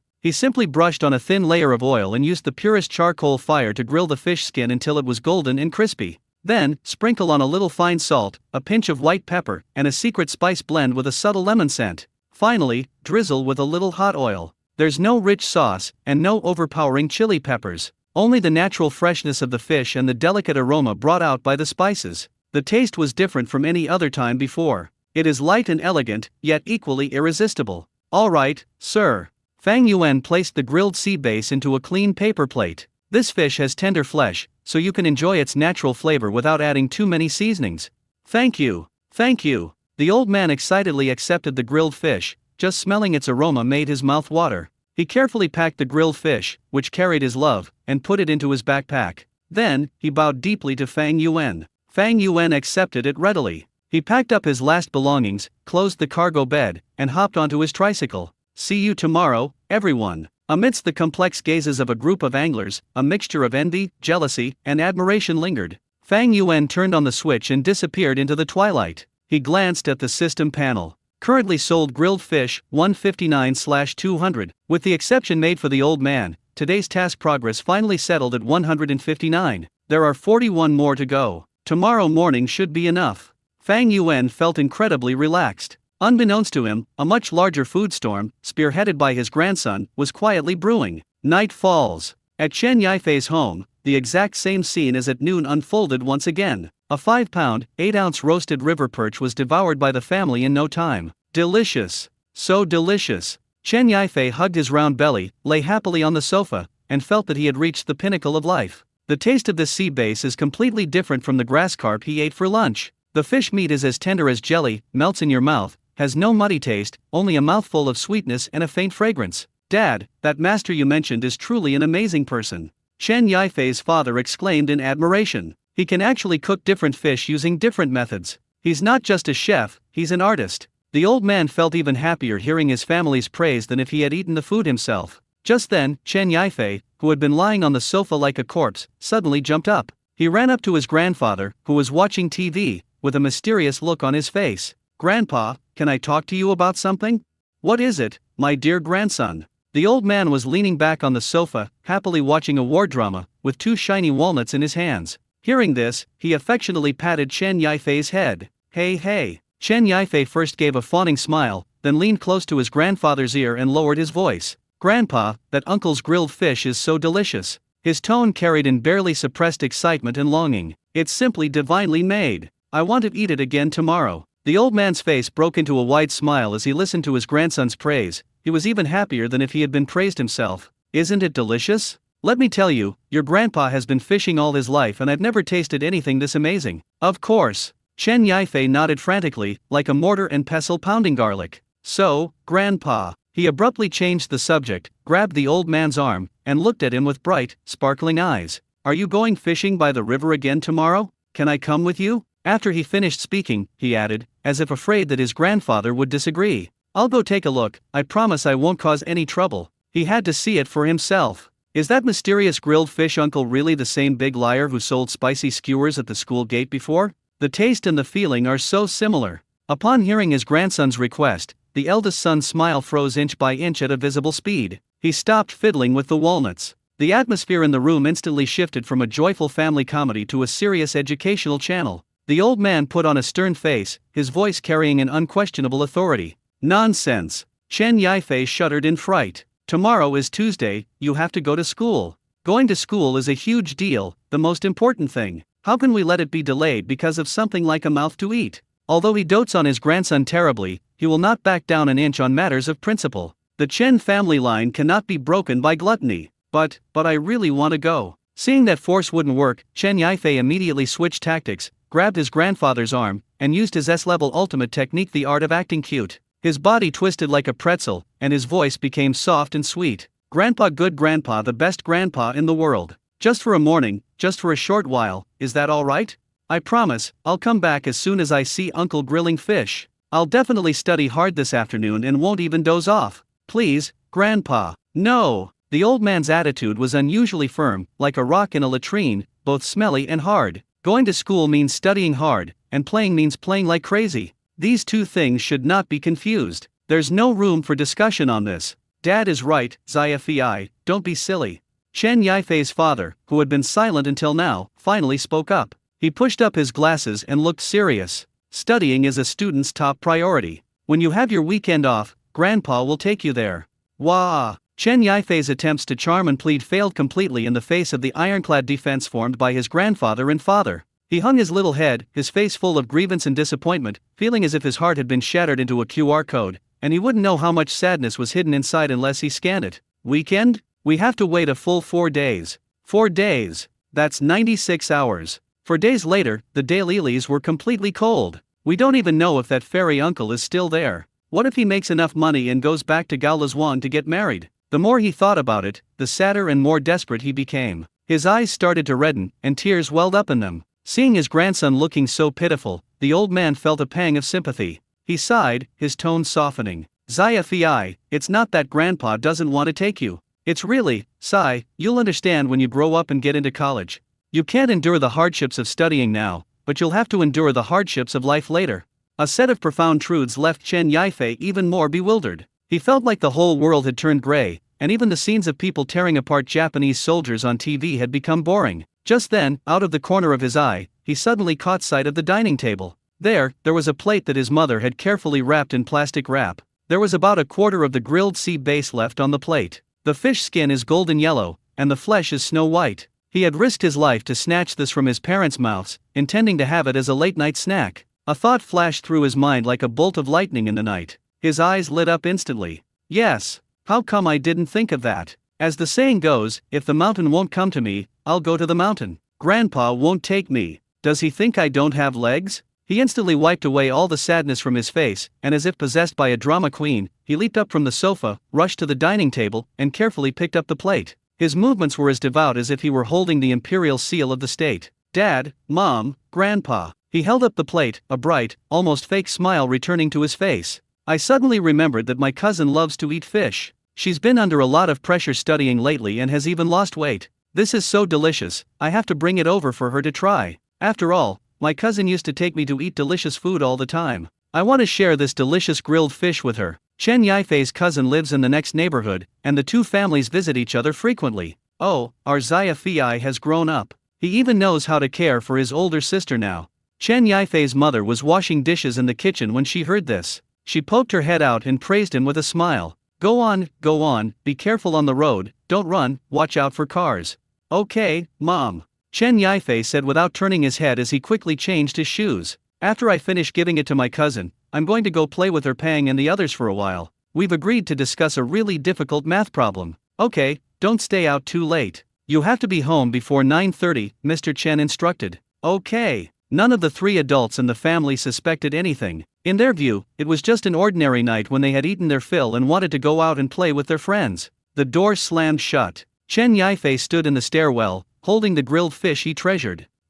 You're not taking me with you? I'll figure it out myself. Do you really think I'm still a 3-year-old? The motion-activated lights in the corridor turned on in response, casting his small shadow long. His eyes, darting around, revealed that he was full of mischievous ideas.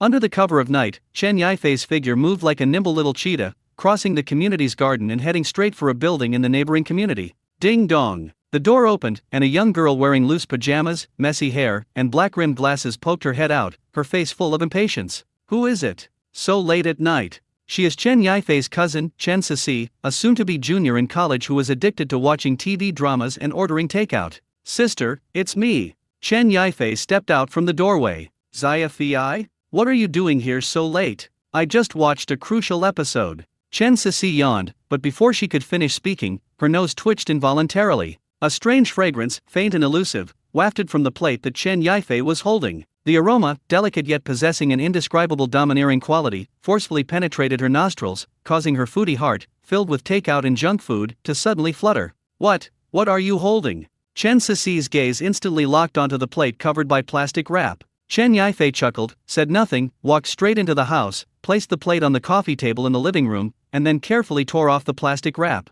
Boom dash. Like a sealed aroma bomb, it suddenly exploded. The complex aroma, a blend of the sweetness of fish, the smoky fragrance of charcoal, and the refreshing scent of lemon, instantly filled the entire living room. Oh my god. Chen Sisi's eyes widened instantly. She froze on the spot, her mouth slightly open, and a loud gulp sound came from her throat as she swallowed. As a seasoned foodie, she considers herself to have eaten her way through every street and alley in Zhongcheng. From trendy restaurants to private eateries, there's no place she hasn't been. But she swore that she had never smelled such a fragrance that could make one's soul tremble. Just smelling it made her feel like an invisible hand was gripping her stomach, making her mouth water. Sis, want to try some? Chen Yifei handed over a pair of chopsticks, a hint of smugness on his face. Chen Sisi was speechless. She mechanically took the chopsticks, her hands trembling, picked up a small piece of fish, and put it in her mouth. The moment the fish touches your mouth, Chen Sisi's body trembled violently. Her eyes, which had been somewhat dull from staying up all night, suddenly flashed with a terrifying light. She froze completely, as if the pause button had been pressed. A full 5 seconds passed. Wah-ah-ah. She suddenly let out a whimper that was hard to understand, then jumped up and started stomping her feet in the living room while chewing rapidly, muttering incoherently, delicious. Hot. Fragrant. Oh my god. Delicious. That reaction was 10 times more exaggerated than when Xiaohu ate grilled fish for the first time by the river at noon. After she finally managed to swallow the fish in her mouth, she grabbed Chen Yifei's shoulder and shook him violently, her voice trembling. Chen Yifei, what is this? Incredibly magical thing. Where did you get this? Chen Yifei was so dizzy from being shaken that he quickly cried out, Sis, calm down. If you keep shaking me, my brains are going to come out. Seeing his cousin's crazy state, Chen Yifei knew that his plan was already half successful. He cleared his throat and recounted his grandfather's extraordinary encounter on the Bipan River, as well as the story of the mysterious grilled fish master, embellishing the details. So, Chen Yifei looked at his cousin, who had completely fallen for him, and revealed his ultimate goal. I want to go see that uncle tomorrow, but grandpa won't let me go because I have to go to school. Sis, could you do me a favor tomorrow? What kind of help? Chen Sisi asked absent-mindedly, her eyes still fixed on the few pieces of fish left on the plate. Please ask my homeroom teacher for leave for me. Chen Sisi paused, looked up at Chen Yifei, and a hint of hesitation flashed in her eyes. Help you ask for leave? Skip school? Isn't that a bit inappropriate? As long as you help me get leave, Chen Yifei whispered in her ear in a devilish voice, I'll take you to that place and find that uncle. Then you can eat as much as you want. You can eat whatever flavor you want. Chen Sisi's throat made another gulp sound. A picture instantly flashed into her mind. On a sunny riverbank, she sat on a small stool, a whole golden and crispy grilled fish in front of her, while the mysterious master was grilling a second and a third. Is there anything happier than this in the world? Skipping school? What is that? Is it edible? Make a deal. Chen Sisi slapped her thigh, her face showing an unprecedentedly determined expression. It's just asking for leave, no big deal. Leave it to me. Yeah. Chen Yifei excitedly pumped his fist. Having secured the most crucial element, he immediately pulled out his children's smartwatch and opened a chat group called Brother Fei and His Little Brothers. He sent a message in the group. All members. Emergency assembly. Meet us at the usual spot in the central garden in 10 minutes. Something amazing is happening. Receive. Brother Fei is here. What are your instructions, Brother Fei? The group members responded instantly. Chen Yifei put away his watch and said to his cousin, who was still struggling with the pieces of fish, Sis, I'm going out for a bit. See you at the school gate tomorrow morning. After saying that, he rushed out of the house like a gust of wind. 10 minutes later, in the central garden of the community, Chen Yifei, along with 4 other boys of similar age, huddled furtively behind a rockery. These guys were Chen Yifei's best friends at school, known as the 4 Heavenly Kings of Experimental Primary School, plus a substitute. Brother Fei, what's wrong? Why the rush? A chubby boy nicknamed Second Fatty asked curiously. Chen Yifei cleared his throat, lowered his voice, and said in an extremely mysterious tone, Brothers, I've discovered a treasure. He immediately gave a vivid description of the story of the immortal grilled fish. The other 4 little boys were practically drooling as they listened. Really, Fei Ge? It's even better than the fried chicken outside the school gate? Nonsense. That fried chicken isn't even worthy of carrying the shoes of a god-level grilled fish. Chen Yifei said with a look of disdain. Then, how can we get some? That's why I called you all here. Chen Yifei's eyes gleamed with intelligence. Tomorrow, we're organizing an off-campus practical activity. Our target, Bipan River. To capture the master of grilled fish. But, I have to go to school tomorrow. So, we need a little help. Chen Yifei revealed a shrewd smile that belied his age. You guys, go home now and do everything you can to get your older siblings to ask for leave from school tomorrow morning. Just say you need half a day. Only those who successfully obtain leave are eligible to join this expeditionary force. And I will take you to taste the most exquisite delicacies in the world. The 4 little boys looked at each other, their eyes burning with a fierce fire. For delicious food. Rush. The next day, early morning. The sun had not yet fully risen above the horizon, and only a pale, fish-belly white light shone on the horizon. Fang Yuan rode his tricycle slowly towards the Bipan River. However, as he rounded the last bend and his view suddenly opened up, his footing abruptly froze. The wheels screeched and came to a stop. He stared at the scene before him, his mouth slightly agape, unable to close for a long time. The Wuling van, costing tens of thousands of yuan, and the Mercedes-Benz S-Class and BMW 7 Series, costing millions of yuan, are parked side by side, their front ends facing each other, neither giving way to the other. Next to the Porsche Cayenne, there was a small blue truck used for hauling goods, with 2 people standing in the truck bed, craning their necks to look at the riverbank. A quick glance suggests there are at least 50 or 60 cars, completely blocking the road. And the sight on the riverbank made his eyelids twitch even more. It was a dark mass of heads. The number of anglers has more than doubled since yesterday. Yesterday, there was a spot every 5 or 6 meters, but today the rods are practically touching, and the fishing lines are practically touching. If your technique is a bit off, you might accidentally hit the guy on the other side's ear with the rod. But fishermen aren't the most numerous. More often, there are those diners who are empty-handed, without any fishing gear, and only have a pair of eyes that gleam green as they weave back and forth in the crowd. They moved in small groups, browsing between fishing spots as if they were picking out cabbages at their own local market. A middle-aged man in a Berbera trench coat, holding a phone, shouted at a young man who had just set up his fishing rod. Hey bro, new here. I'll give you a price. The first fish you catch today, no matter its size, I'll pay you 1,500. The young man was stunned on the spot, and he stopped hanging earthworms in his hand. Immediately, a man wearing a gold chain nearby became unhappy. Oldly, that's not fair. This young man hasn't even made his first sale yet, and you're already trying to drive down the price. He turned to the young man and said, Don't listen to him. I'll pay 2,000. Give it to me directly after you catch it. I'll add another 500. I'll give you 3,000. The 4 hungry men who were the first to eat fish yesterday, Su Li, Diao Ziahe, Xiao Song, and Agan, are now receiving treatment comparable to that of top-tier celebrities. Their fishing spot was surrounded by layers of people, so much so that you had to squeeze through the gaps in the crowd to pass someone a cigarette. Brother Lee, look at me. How's it going today? I've taken out all my savings and bet it all on you. A man in a suit and tie, holding 2 bottles of iced cola, had a fawning smile on his face. Brother Tiger. Go for it, Brother Tiger. Catch a big one. I'll arrange it for tonight. The best spot in the whole city, pick any spot you like. Another pot-bellied boss patted his chest and guaranteed it. Next to Forrest Gump, there was even a girl in sportswear standing there, holding a thermos and a small towel. Teacher Agan, are you thirsty? I've brewed you some of the finest Da Hong Pao tea. Mr. Forrest Gump, would you like to wipe your sweat? It's a bit stuffy today. Xiao Song's side is even more outrageous. A man who looked like a company executive was standing cautiously behind him, massaging his shoulders. Master Song, is this pressure okay? I've specially studied Thai massage. I guarantee you'll feel comfortable, and you'll have more energy when you cast the rod. The scene was beyond outrageous. It's practically magical realism. Fang Yuan looked at the scene, which resembled a train station ticket hall during the Spring Festival travel rush, and his lips twitched involuntarily. Is it really necessary?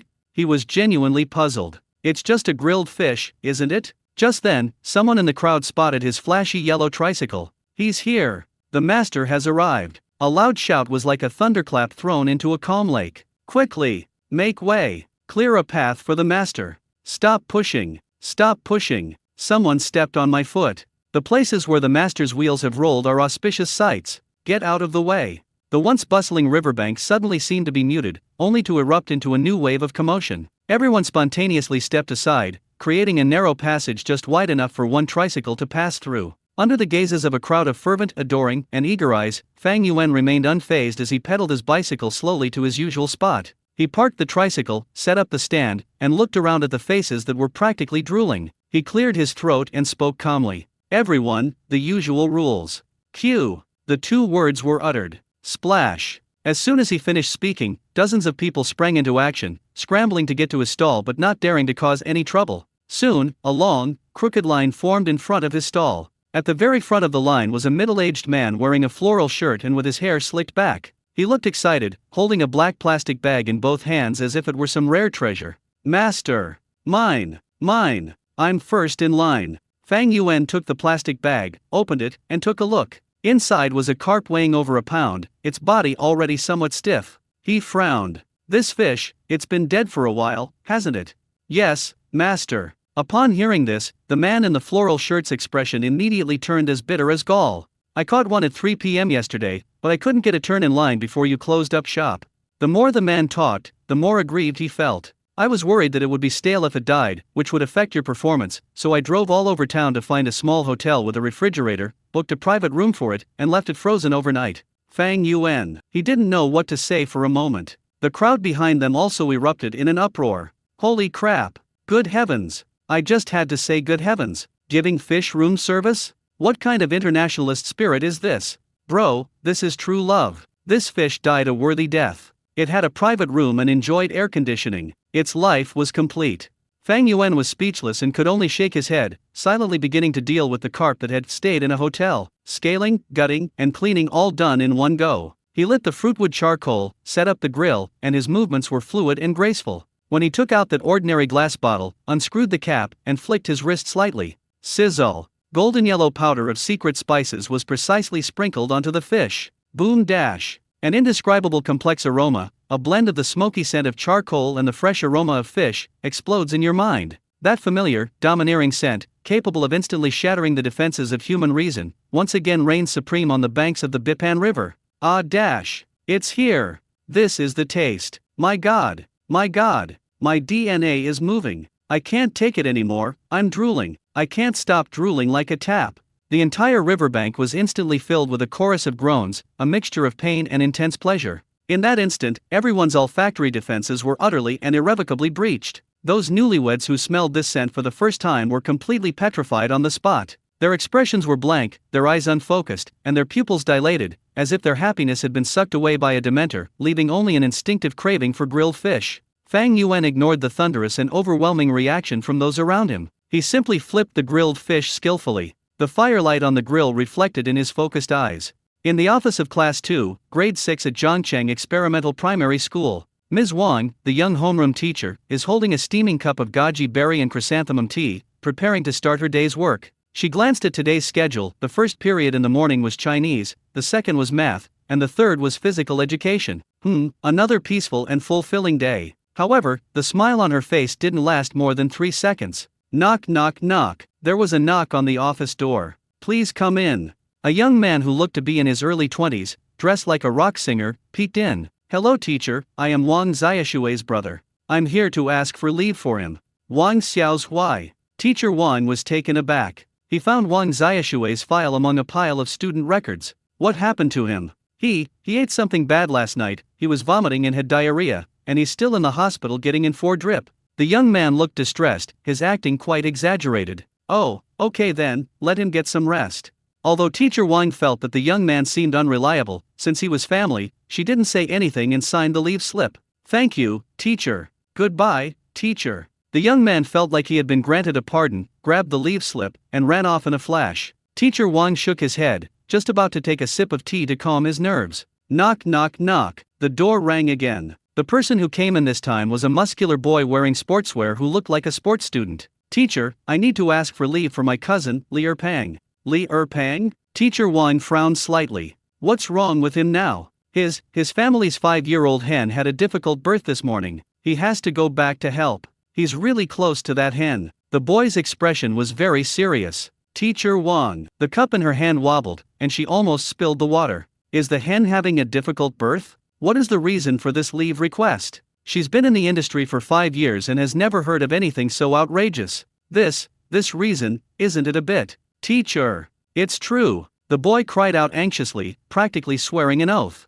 Our family depends on that hen for laying eggs. This is a matter of life and death. No, a matter of life and death for the hen. Teacher Wang was taken aback by his confident demeanor. Looking at the other person's arms, which were thicker than her own thighs, she felt that if she didn't give her permission soon, the other person might resort to violence. Fine, half a day, I have to be back for class this afternoon. She gritted her teeth and signed another leave slip. For the next half hour, Teacher Wang felt as if she had experienced a catastrophe in her life. Knock, knock, knock. Teacher, I'm asking for leave for my nephew Zhao Taizu. His water pipe burst and his house is flooded. He needs to go back and help bail out the water. Knock, knock, knock. Teacher, I'm asking for leave for my nephew Sun Wukong. He suddenly had an epiphany and wants to stay home and cultivate in seclusion to try and reach the pinnacle of martial arts. Teacher Wang's expression changed from initial confusion to shock, then to numbness, and finally to a detached indifference as if she had seen through the illusions of the world. She felt that her worldview was being ruthlessly trampled and reshaped time and time again. When the office door was knocked on for the 5th time, she didn't even look up, but said weakly, "Please come in. Speak, what's the reason this time?"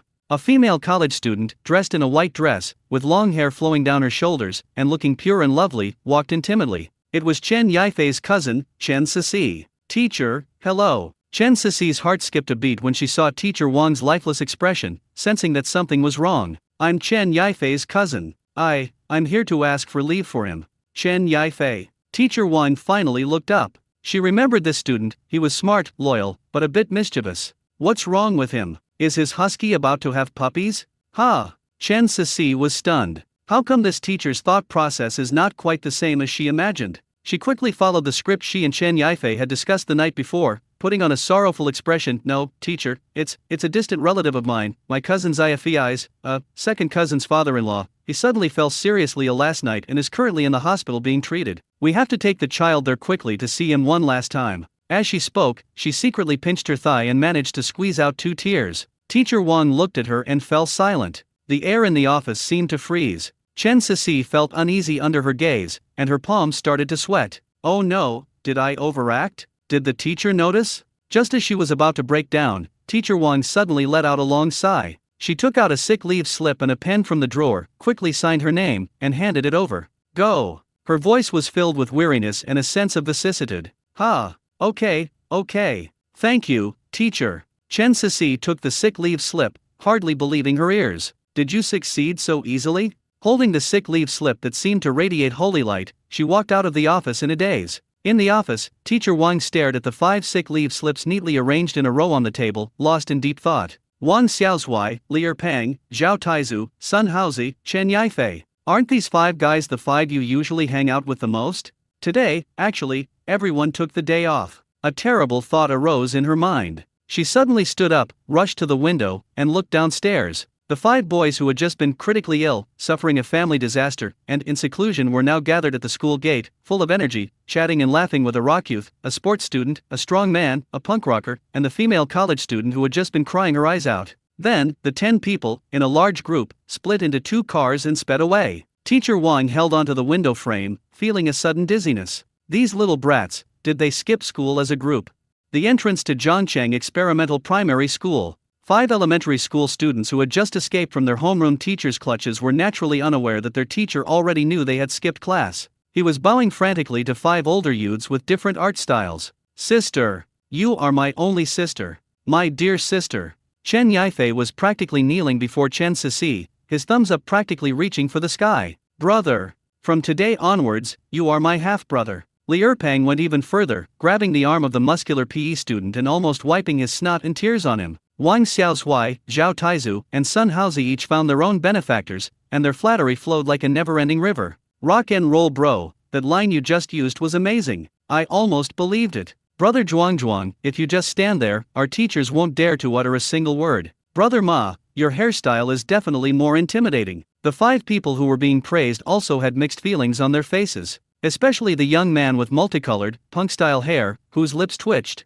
"Don't call me Brother Ma, my surname is Lu." Chen Sisi was amused by her brother's fawning manner, but she quickly put on a serious face. She slowly took out the leave slip, still bearing the teacher's signature, from her small bag and waved it in front of Chen Yifei. All right, that's enough with the flattery."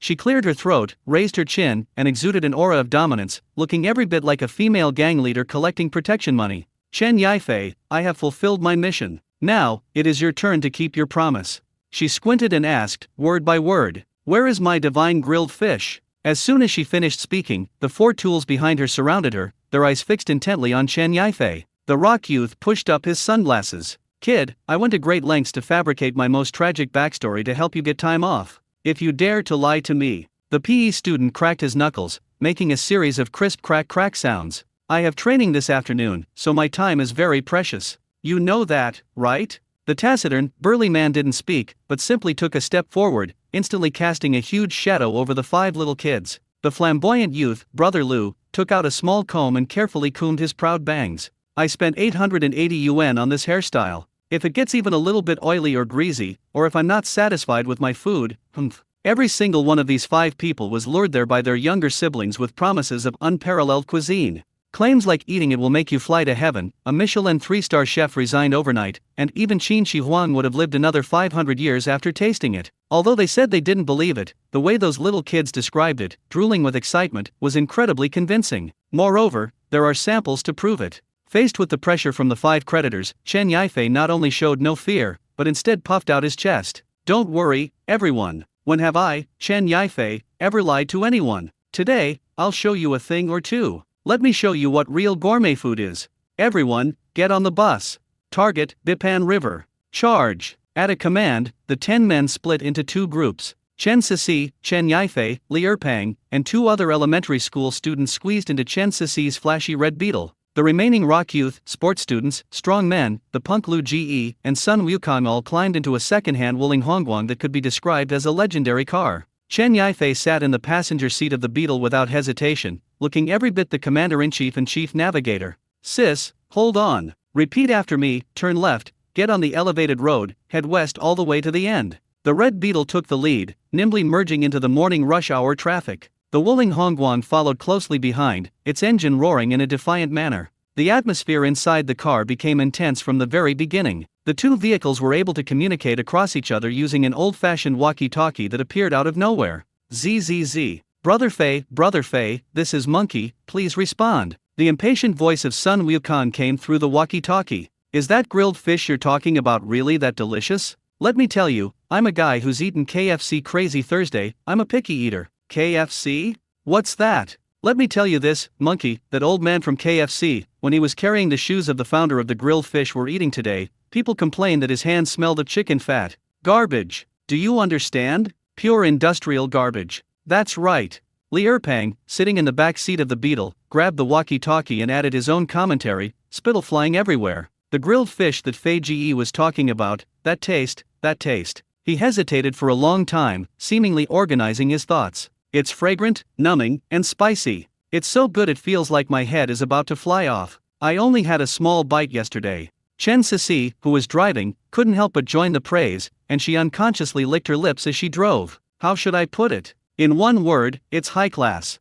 After eating that fish, I feel like all the Western, Japanese, and French food I've ever eaten before, including Michelin-starred and Black Pearl restaurants, has turned into, well, pig feed. And it was the kind that wasn't mixed properly. Sizzle. There was a few seconds of silence on the other end of the walkie-talkie, followed by the sound of several older young men in the Wuling Hongguang swallowing hard. No, is it really that exaggerated? The rock youth said skeptically. I feel like you guys have been pulled into some kind of food pyramid scheme, and you've all been brainwashed. Exactly, the PE student grumbled. I skipped today's extra training for this meal. If it's not as good as you guys say, all 5 of you will have your butts beaten raw today. I don't care, said Lu Ji, a member of the punk subculture, with a hint of arrogance in his voice. Anyway, if this meal disappoints me today, Xiao Fei, you'll have to use all your allowance for next semester to buy me hairspray. Amidst a bizarre atmosphere of noise, threats, and anticipation, the small convoy of 2 cars headed west, gradually leaving behind the concrete jungle of the city. The scenery along the road changed from high-rise buildings to low-rise bungalows, and finally to rolling fields and hills. More than an hour later, when Chen Sisi drove the Beetle carefully onto a bumpy dirt road where a single press of the accelerator could kick up 3 feet of dust, all the conversations in both cars came to an abrupt halt. It was as if someone had pressed the mute button. A smell, a faint yet incredibly powerful fragrance, as if hooked and able to pierce one's nostrils, drifted slowly in through the open car window. Inside the Beetle, the potato chips in Li Erpang's hand fell onto the floor mat with a thud. Inside the Wuling Hongguang van, Lu, a member of the Shamate subculture, had just taken out a small mirror to touch up his makeup when it crashed to the ground with a loud bang. Dead silence. An eerie silence fell over the car. At this moment, everyone's noses seemed to have a mind of their own, twitching uncontrollably and desperately trying to capture the deadly fragrance in the air. The aroma was complex. It has the aroma of charcoal, the freshness of fish, and a mixture of various spices that, when combined and stimulated by high temperatures, produce a unique fragrance that makes your mouth water and your stomach feel like it's being scratched by countless kittens. Yes, this is the taste. Chen Sisi's voice was trembling, and the veins on her hands, gripping the steering wheel, were bulging. That's right, it's it. Chen Yifei closed his eyes, his face showing an expression of almost pilgrimage-like devotion. Sizzle, holy crap. Holy crap. Holy crap. Suddenly, a thunderous roar erupted from the walkie-talkie, like a rock youth had been struck by lightning. All doubts, all disdain, all restraint. At that moment, everything vanished into thin air. All that remains is humanity's most primal, purest, and most surging instinct, the appetite. Quick, drive faster. Over the walkie-talkie, the physical education student's voice became urgent, even carrying a hint of pleading. I can't take it anymore. I need to eat it now. Right now. Immediately. Right now. Charge. There was no need for Chen Yifei to give any further instructions. Chen Sisi stepped on the gas and floored it. The Red Beetle's engine let out a painful groan, like an enraged Red Bull, completely ignoring the bumpy road, and charged wildly toward the end of the dirt road. The Wuling Hongguang that followed was even more outrageous. The rock youth, with some unknown primal force, drove the second-hand car with the ferocity of a race car, kicking up clouds of dust as it relentlessly chased after the Beetle's rear end. 2 cars, one in front of the other, were engaged in a reckless race on a country dirt road. Everyone in the car, adults and children alike, stuck their heads out of the windows, facing the wind, mouths agape, and howled like wild beasts toward the direction from which the aroma was coming. On the banks of the Bipan River, the battle raged on. The fishing competition among the 4 hungry men has escalated to the point of being cut off. The little prince of wild fishing caught a small tiger cub in less than half an hour. He pulled a large carp weighing over 3 pounds out of the river, and it was now struggling unwillingly in the fish basket.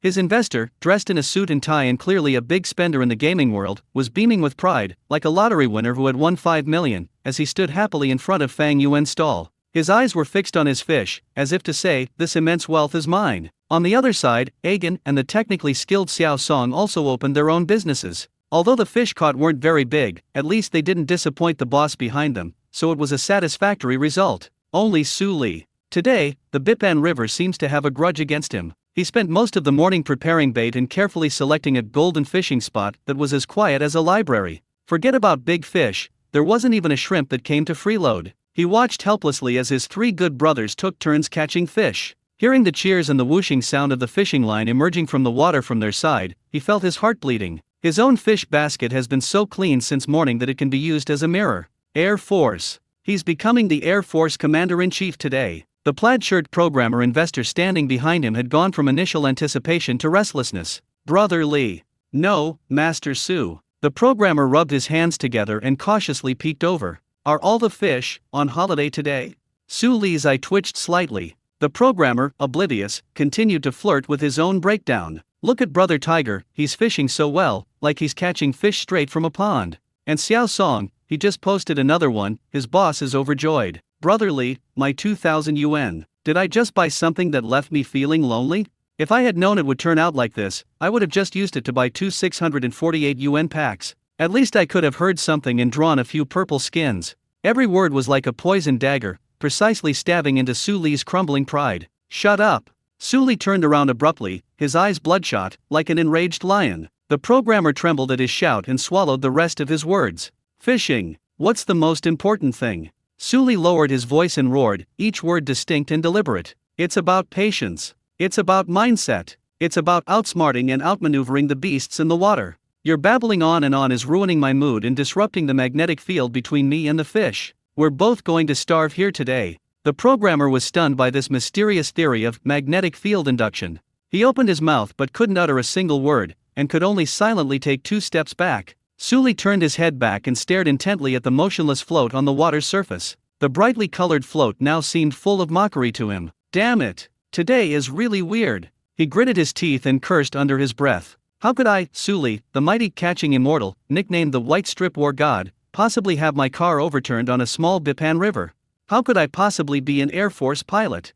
I don't believe it. I will never admit defeat. A surge of evil fire shot from the solace of his feet straight to the top of his head. He jerked the rod sharply and reeled in the fishing line. He stared at the empty fishhook, a flash of madness and desperation in his eyes. The big fish isn't giving us any face, is it? Okay. I'm not putting up with this anymore. Without hesitation, he rummaged through his fishing gear bag, which was practically an arsenal, and pulled out his most treasured equipment. A pocket-sized thread set specifically designed to deal with small, insignificant bills. The main line is 0.4, paired with a subline of 0.2, as thin as a hair. The hook was as small as an embroidery needle used by ancient girls. He also changed the bait to his own white bait killer bait, which he made himself using Antarctic krill powder and a secret medicinal wine, and had a strong fishy and fragrant smell. He spoke coldly to the programmer behind him without turning his head. Didn't you want to eat fish? Open your 24K titanium alloy dog eyes and look carefully. Today, I'll show you what true professionalism is. What do you mean by dimensional reduction attack? After saying that, he ignored the bewildered programmer behind him. With a flick of his wrist, he accurately tossed a small ball of bait, about the size of a fingernail, into the water in front of him. He will use his best skills and the techniques that made him famous to defend the last dignity of his white bar god of war. However, 5 minutes passed. The water was calm and still. The float is as steady as a rock. Su Lee, he cast his line again. 10 minutes have passed. The buoy, like a stabilizing anchor, was welded to the surface of the water. Even little white bar has abandoned him? At this moment, Su Lee's mentality completely collapsed. He felt like a naked clown standing in the center of a stage, with the whole world watching him make a fool of himself. Despair, helplessness, and absurdity. Another cheer came from not far away. Holy crap! Forrest Gump is on a big truck too. This one must weigh 4 or 5 pounds. The boss is so generous. He transferred 5,000 to Agan right away. These sounds were like resounding slaps to his face. The fishing rod in his hand suddenly felt incredibly heavy. He wanted to throw it away. He wanted to pack his things, sheepishly announce that his investment had failed and his company was bankrupt, and then flee this place that had made him lose face. Just when he was in despair and ready to give up the struggle, the welded-on float suddenly, very slightly, sank down. Just like that. The magnitude was so small as to be almost negligible. If he hadn't kept his eyes fixed on it with murderous intent, he wouldn't have noticed it at all. Su Lee's breath caught in his throat. My heart was pounding wildly in my chest. He thought he was seeing things and blinked hard at his sore eyes. The float returned to calm. No, it's not an illusion. Absolutely not. He shouted with wild joy in his heart. This is the opening. With a sudden flick of his wrist, he lifted the rod with lightning speed. A very slight, but definitely present force came from the tip of the rod. A shimmering silver object flew out of the water with a whoosh. It traced a beautiful parabola and landed on the grass at his feet. An eerie silence instantly descended upon the surroundings. All eyes were focused on the trophy that was hopping around frantically on the grass. Immediately afterwards, puff dash. I don't know who couldn't help but laugh out loud first. Then, a deafening burst of laughter erupted. Ha ha ha ha, Li Ge is awesome. Li Ge broke through the turtle. He finally caught a fish. Holy crap, is this a fish? Or is this the silver needle that someone dropped while sewing? Congratulations to the Air Force Commander-in-Chief on acquiring a silver needle. Congratulations. Brotherly, is this fish enough for Master Fang to pick his teeth? Suli stiffly lowered his head, looking at the pitiful little white strip in his hand, thinner than his little finger. His face instantly turned a deep liver color. He wished he could dig a hole in the ground right now and bury himself in it. But amidst this endless shame and embarrassment, as he looked at the struggling little life in his hands, it felt like a bolt of lightning had struck his mind. Yes. Who says you can't bake a whole one? Who says you can't eat small fish? Even the smallest mosquito is still meat. He ignored the harsh laughter around him. As if his Ren and Du meridians had been opened, he entered a state of unprecedented focus.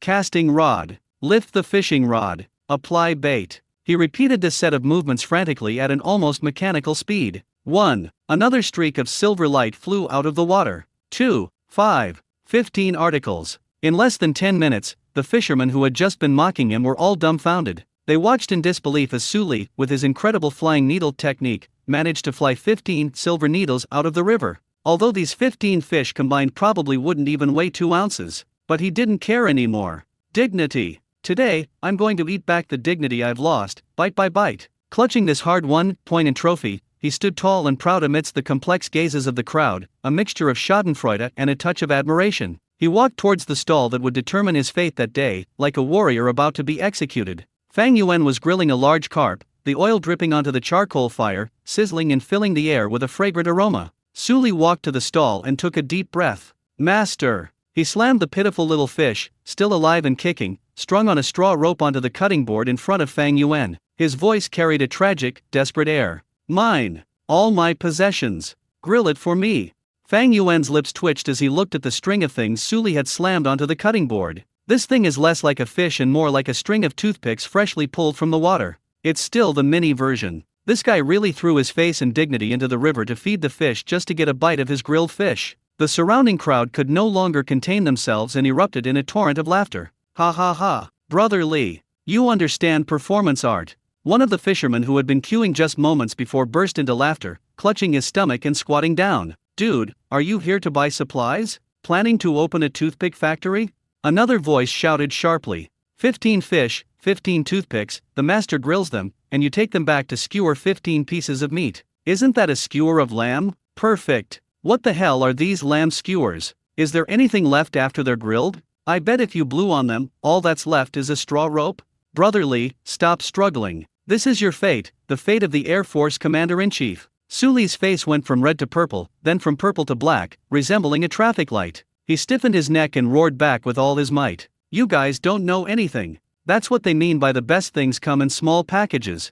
Small white strips are only flavorful and delicious when grilled. Ha ha ha. I'm afraid it'll be roasted to a crisp and then disappear before it's even fully cooked. One of the fishermen continued to mock. Fang Yuan was too lazy to listen to their charade. He reached out and took the string of small white strips that were still twitching slightly. It's extremely light, almost weightless. He silently made a decision in his mind. Before he opened his stall today, the task progress on the system panel was 159/200. From morning until now, in about an hour and a half, I have grilled 35 fish. 159 plus 35 equals 194. 194/200. Only 6 are missing. He looked down at the string of toothpicks in his hand. 1, 2, 3, 15. A total of 15. That's enough. Not only is it enough, it's exceeded. Fang Yuan's mood instantly brightened. The mission is about to be completed. He picked up the string of small white strips, his expression showing no sign of perfunctoriness. In his eyes, these 15 toothpicks were no different from the large bluefish weighing dozens of kilograms. These are all experience points that allow him to complete the task. Apply oil. Available now. Turn over and bake. The surrounding laughter gradually subsided. Everyone craned their necks to watch this unbelievable scene. Use the knife meant for slaughtering cattle to kill a chicken. No, that's even more exaggerated than using a sledgehammer to crack a nut. This is like using a dragon slaying technique to polish a needle. Sizzle. An extremely faint popping sound of oil rang out. The moment Fang Yuan evenly sprinkled the secret spices on, a miniature fragrance bomb detonated precisely in the air. It doesn't spread out like a large grilled fish, sweeping everything away. It's more like a sniper bullet with a sense of smell. It precisely drills into each person's nasal cavity, and then explodes with a bang. Gulp. Someone swallowed a large mouthful of saliva. The sound was exceptionally clear in the relatively quiet environment. Immediately afterwards, another person's stomach protested with a rumbling sound, like thunder. Holy crap, who is it? It wasn't me. I didn't call out. The domineering yet alluring fragrance made those who had just been mocking Suli look like they'd seen a ghost. This is not scientific. How could such a small amount of dried fish possibly emit such a deadly aroma? Soon, a skewer of golden, crispy, and glistening grilled white strips, each one exuding an irresistible allure, came fresh out of the oven. They are no longer toothpicks, but 15 golden little arrows that radiate a precious light. Okay, that's all. Fang Yuan handed the skewers to Suli. Suli's hands were trembling. He reached out, and the moment his fingertips touched the straw rope, in Fang Yuan's mind, the cold yet pleasant mechanical voice that he had been looking forward to for a whole week rang out right on time. Bite. Weekly task, sold 200 servings of grilled fish. Completed. Current progress, 209/200. Mission reward, master level barbecue skills, 10 million RMB in cash, has been deposited into the host's bank account. Please check your account. It's here. Fang Yuan was overjoyed. It's finally finished. Go home. Enjoy life. That's the ultimate goal he's been striving for. However, before he could even finish his sentence, he looked up and froze. Before me was a dense, dark crowd. His stall was crowded with fishermen and diners who had come from far and wide to try his food. For words were written all over everyone's face. Anxious, eager, especially the guys at the very front of the line. They were obviously tycoons who had spent a fortune to buy the king of fish. They all stared at him expectantly, their anticipation so strong they were practically ready to kowtow to him on the spot. Fang Yuan silently took out his phone and glanced at the time. 10:30 a.m. He follows the rules he sets for himself. He leaves work at midnight. There's still an hour and a half left. Are you just going to leave like this? It seems a bit unsportsmanlike. Oh well, I'm just killing time anyway. Fang Yuan quickly convinced himself. Consider it working overtime to give back to our customers.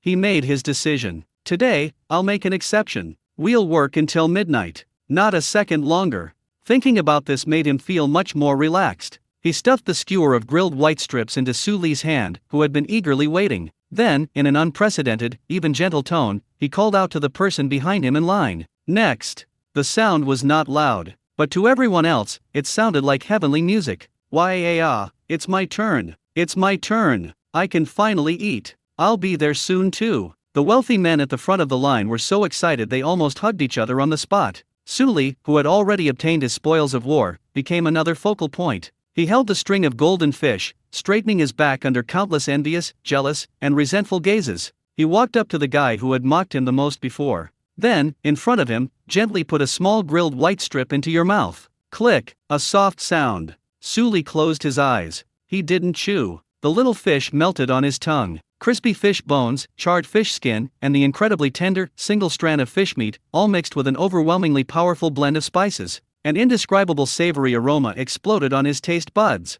A tear slid down Suli's cheek. It was worth it. This humiliation was well worth it. Fang Yuan had no interest in what was happening behind him. He just smiled faintly and continued his great grilled fish business. He didn't know. At the same time he made this decision to work overtime, 2 cars with extremely bizarre appearances had already turned onto the bumpy dirt road leading to the river, one after the other. One of them was a huge, bright pink van covered in stickers of various cute anime girls, making it look like a mobile attaché, decorated car, exhibition hall. The other car was a black supercar with its chassis so low it was almost touching the ground. With every bump, the bottom of the car would make intimate contact with the ground, producing a screeching sound that made your teeth ache. Fei Ge's team is on their way to the scene. Boom boom. The huge, bright pink van roared like a wild beast. The car body was covered with cute anime girls, and with the violent shaking of the vehicle, they seemed to be twisting and screaming. Holy crap. Fei Ge. Slow down. My ass is about to split into 8 pieces. Inside the car, a young man with dyed green hair held his head, feeling as if his soul was about to be thrown out. On the other side, a black supercar with its chassis lowered to the extreme emitted a series of teeth-grinding scraping sounds. With each bump, the bottom of the car made intimate contact with the ground, sparks flying everywhere. Sis, your car is no good. It's not even as fast as the van behind us. Chen Sisi gripped the steering wheel, the veins on the back of her hands bulging. She pressed the accelerator hard, feeling her sports car spirit being mercilessly crushed by a beat-up van covered in anime and manga characters. Shut up. If you yell again, I'll throw you down. The 10 people in the car were already driven almost crazy by the increasingly strong and domineering aroma. I smell it. It's right ahead. It smells so good. I can't take it anymore. My mouth is watering. What kind of divine skill is this? Just smelling it makes me feel like I'm ascending to heaven. Finally, after turning a corner, the view suddenly opened up. Then, everyone in both cars was stunned. Squeak! The green-haired young man driving the van instinctively slammed on the brakes. The people in the car who weren't wearing seatbelts immediately rolled around in a heap. Damn it. What the hell is going on? Everyone craned their necks, staring at the scene before them, and fell silent. All I could see on the riverbank ahead was a dense mass of people. The scene was a vast, unbroken expanse of people, stretching as far as the eye could see. It was 10 times more extravagant than the most popular music festival in their city. All sorts of cars, from cheap commuter cars to luxury cars worth millions, were parked haphazardly in a large area, almost filling up the entire open space along the river. The crowd was packed in layers, completely surrounding a small area along the river. The noise, shouts, and haggling mingled together, soaring into the sky as if to rip the heavens apart. What is going on here? An illegal assembly? A pyramid scheme? Wait a minute, I can smell it, it's coming from the crowd. The several older young people in the car were all stunned, their worldviews were severely impacted. That's it. This is the place. Only Chen Yifei's face turned bright red, and he was unusually determined. He pointed to the densest part of the crowd and shouted excitedly, "The smell is coming from there. That uncle must be at the very back." Then what are we waiting for? Chen Cici's eyes were red. Charge! For the grilled fish. She casually tossed her supercar to the side of the road, didn't even lock the doors, and was the first to rush out. Rush! Charge in! Nobody can stop me from eating fish. The people in the van behind also went crazy, jumping out of the van and following behind. 10 people, like a pack of wolves that hadn't eaten for 3 days, formed a commando squad and launched a deadly charge toward the center of the crowd. "Excuse me, please make way. Excuse me, could you please let me pass?" Taking advantage of their numbers, they forcefully pushed their way in from the periphery of the crowd. "Hey, why are you pushing?" A burly man got annoyed and shoved it back. "Don't you know the rules? Get in line at the back."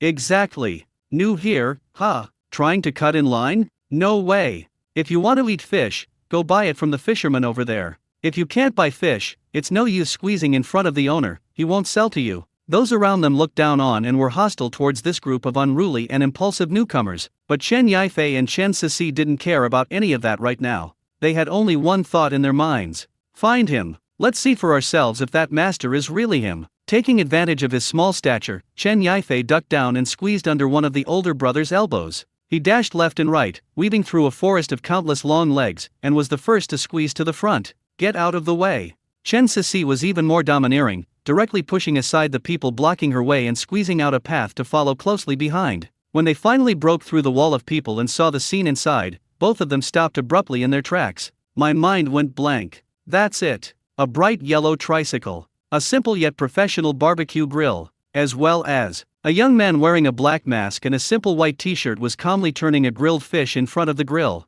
It's him. It really is him. Chen Yifei's heart was pounding wildly. Although he was wearing a mask, and although he had switched from selling spicy skewers to selling grilled fish, but that figure, that posture, that nonchalant air, that as if the whole world had nothing to do with me. You absolutely can't be wrong. That's the handsome uncle who sells amazing spicy skewers at the school gate. Meanwhile, Chen Cici's mind went completely blank with a buzz. She recognized her too. The man who captivated her with just a skewer of fried food at Singguang Sports Park. That mysterious stall owner who was so handsome she wanted to ask for his WeChat on the spot. It was also incredibly cool. It really is him. In that instant, all the clues came together. That familiar taste. That same delicious food is so good it can make you lose your mind. No wonder the grilled fish tasted so familiar to her. It turns out that the fried skewers and grilled fish were both made by the same person. The immense shock and elation instantly overwhelmed their reason. They shouted it out uncontrollably at almost the same time. "Uncle Spicy Skewers,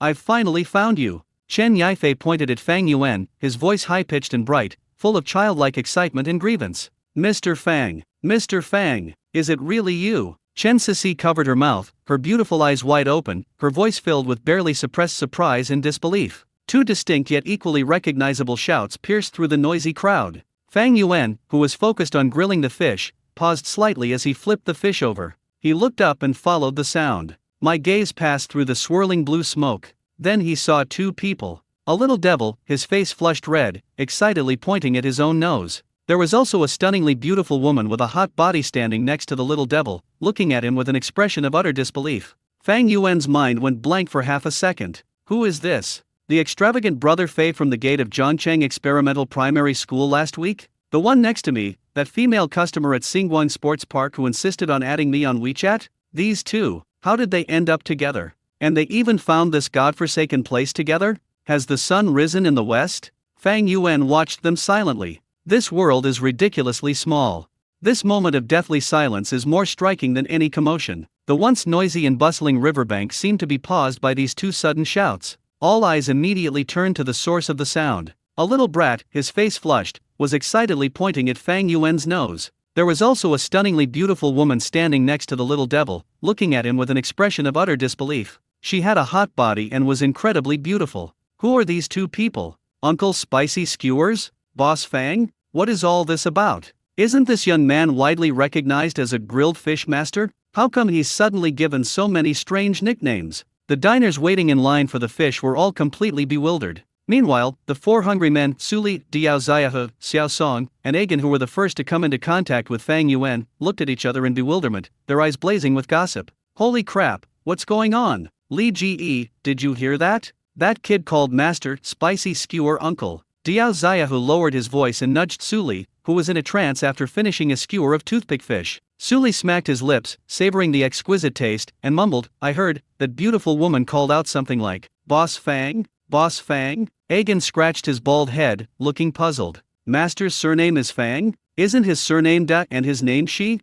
Get lost. What kind of pig brain do you have? Xiao Song pushed up his glasses and looked at him like he was an idiot. The key point is spicy skewers. Think about it, if someone who can make grilled fish to such a divine level suddenly decided to sell spicy skewers, what would they taste like? As soon as the question was asked, all four of them swallowed hard. Just thinking about the scene made their stomachs churn uncontrollably. As the focus of everyone's attention, Fang Yuan's inner world was far from as calm as he appeared on the surface. He looked at the two people in front of him, one big and one small, and his mind was indeed a little confused. This world is so small. Last week at the gate of Experimental Primary School, there was the generous primary school student nicknamed Brother Fei who would pay for everything at the drop of a hat. And then there was that beautiful woman at Xinguang Sports Park the week before last, who seemed addicted to her fried skewers and insisted on adding her on WeChat. How did these two completely unrelated people end up together? And with such precision, they managed to find their way from the city center, dozens of kilometers away, to this godforsaken riverside. Is this reasonable?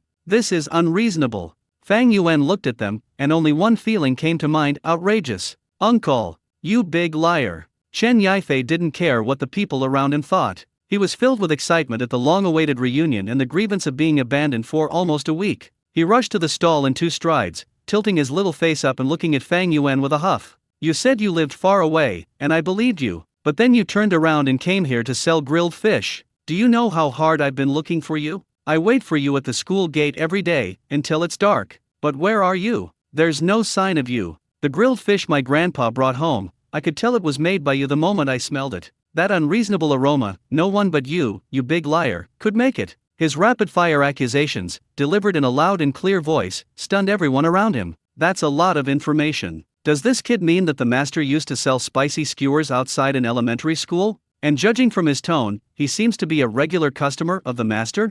Mr. Fang, it really is you. Chen Sisi followed, her beautiful big eyes fixed on Fang Yuan, her gaze filled with surprise and disbelief. She never imagined that the handsome guy selling fried skewers she had been longing for and searching for so long would reappear in front of her in this way. Moreover, he even changed his identity and became the legendary grilled fish master. No wonder she felt an inexplicable sense of familiarity when she ate that grilled sea bass last night. It turns out, the fried skewers and grilled fish were both made by the same person. Chen Sisi's heart pounded wildly, and an overwhelming joy instantly filled her chest. Mr. Fang, do you remember me? The week before last, at Xinguang Sports Park, I ate your fried skewers. I was even thinking of adding you on WeChat.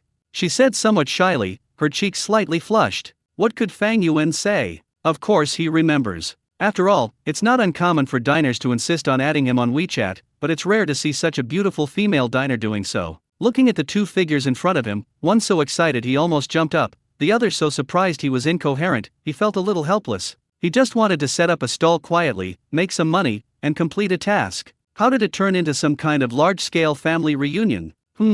He uttered a single syllable through his nose as a response. Then, he lowered his head and continued turning the fish on the grill, giving off an "I'm busy, don't bother me" vibe. This extremely cold attitude only made Chen Sisi more certain. That's right. That's the taste. He's handsome and cool, with a touch of mystery that keeps strangers at bay. So cool. Uncle. Look at me. Look at me. Chen Yifei got anxious when Fang Yuan ignored him. He grabbed the stainless steel countertop in front of the stall and kept jumping around. I skipped school today. Do you know how hard it was for me to get a bite of your grilled fish? The moment he shouted those words, the surrounding crowd erupted in chaos. Holy crap! Skipping school? Are all elementary school kids this brave these days? To give up school just to have a bite to eat? What kind of spirit is that? This child has potential. He's destined for greatness. The older brothers and sisters who were Chen Yifei's accomplices turned green when they heard this. My little darling, how could you shout something like that out in front of so many people?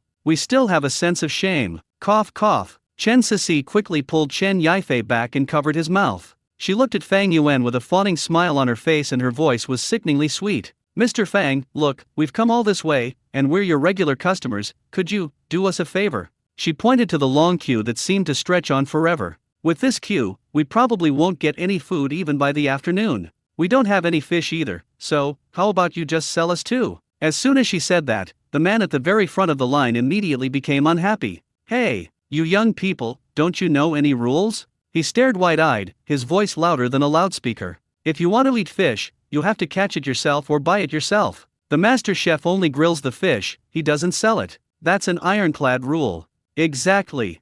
The people around him echoed. We've been waiting in line for over 2 hours. You think you can cut in line as soon as you arrive? Dream on. You want grilled fish when there's no fish? What a pipe dream. Hurry up and go buy some from the fisherman behind us. If you're too late, you won't even be able to get any fish scales. A powerful wave of hostility emanating from the natives instantly surrounded Chen Sisi and her team. Chen Sisi was a little confused. She never imagined that the ecological environment here would be so terrible. Want to eat some fish, but do I have to follow so many rules? She glanced at the menacing eyes around her, then at Fang Yuan's cold profile that seemed to say don't touch me, and her heart sank instantly. Oh no, what do we do now? The helpers she brought also looked pale and sickly. The rock youth lowered his voice and complained to Chen Sisi, seriously, sis? After all this time, we don't even qualify for food? I practically dragged my entire family line into this to help your brother get leave from school, and now you're telling me this? The PE student clenched his fists, his eyes gleaming with hostility. I skipped this afternoon's practice.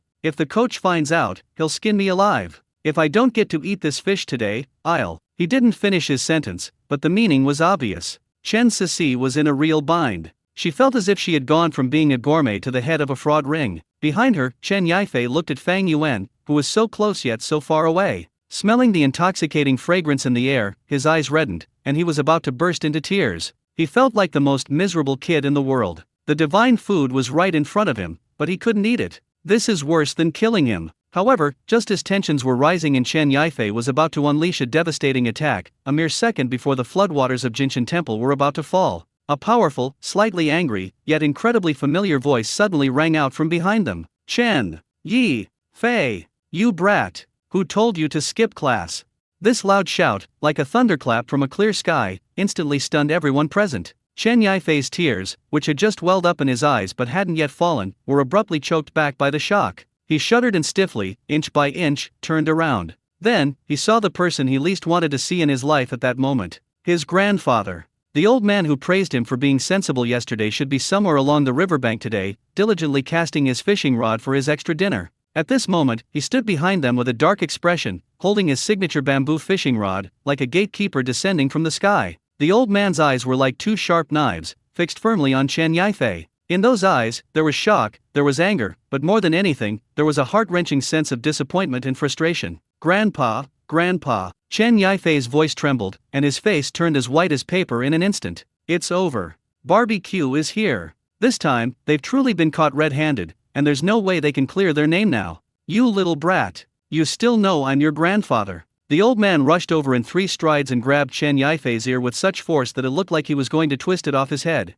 Ouch. It hurts. Grandpa, I was wrong. Be gentle. Chen Yifei grimaced in pain, and tears streamed down his face. What did you do wrong? The old man was furious. He got up before dawn this morning. Knowing that his grandson loved to eat fish, he brought extra bait, ready to make a big catch. When they arrived at the riverbank, they discovered that their usual spot, considered auspicious, had been taken over by someone else. He had no choice but to settle for a new fishing spot downstream. But today, the fish, as if it had all planned it, refused to bite. He's been fishing since 6 in the morning and has only caught a few small catfish, not even enough to fill a tooth gap. Just as he was feeling agitated and preparing to move to another place, he overheard people talking nearby. Hey, did you hear? Several truant elementary school students came to the master chef's stall today. Really? Kids these days are so wild? That's right. I just went over and took a look. There was a pretty female college student with them, and they were all like little wolf cubs, insisting on rushing in, saying they were looking for some spicy skewer uncle.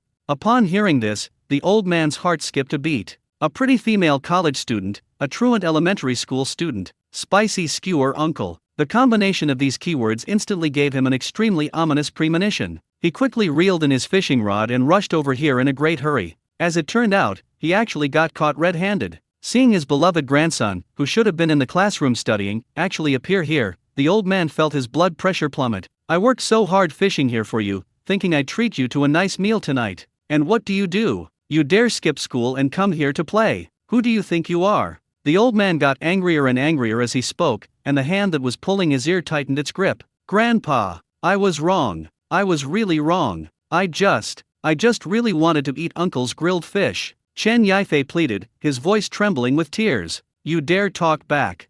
It looked like a full-blown brawl was about to break out within the family. Chen Sisi couldn't stand it anymore and quickly stepped in to break up the fight. Grandpa, please don't be angry. Please calm down. While trying to pry the old man's hands off, she took the blame upon herself. This isn't Zaya Fiai's fault. It's all my fault. It's me. I couldn't resist the temptation of the food and dragged him here. Only then did the old man notice the incredibly beautiful girl next to him. He paused for a moment, then said, You are. Grandpa, it's me, Sisi. You've forgotten? I'm my second aunt's daughter. Chen Sisi said quickly. Oh, it's Sisi. The old man finally remembered. He let go of Chen Yifei's ear, but his face remained as stiff as an iron plate. Sisi, how could you go along with his nonsense? How old are you? Taking your younger brother to skip school? Is that even right? Chen Sisi lowered her head after being scolded, not daring to utter a single word. The accomplices behind her didn't dare to breathe, standing ramrod straight as if they were facing the headmaster.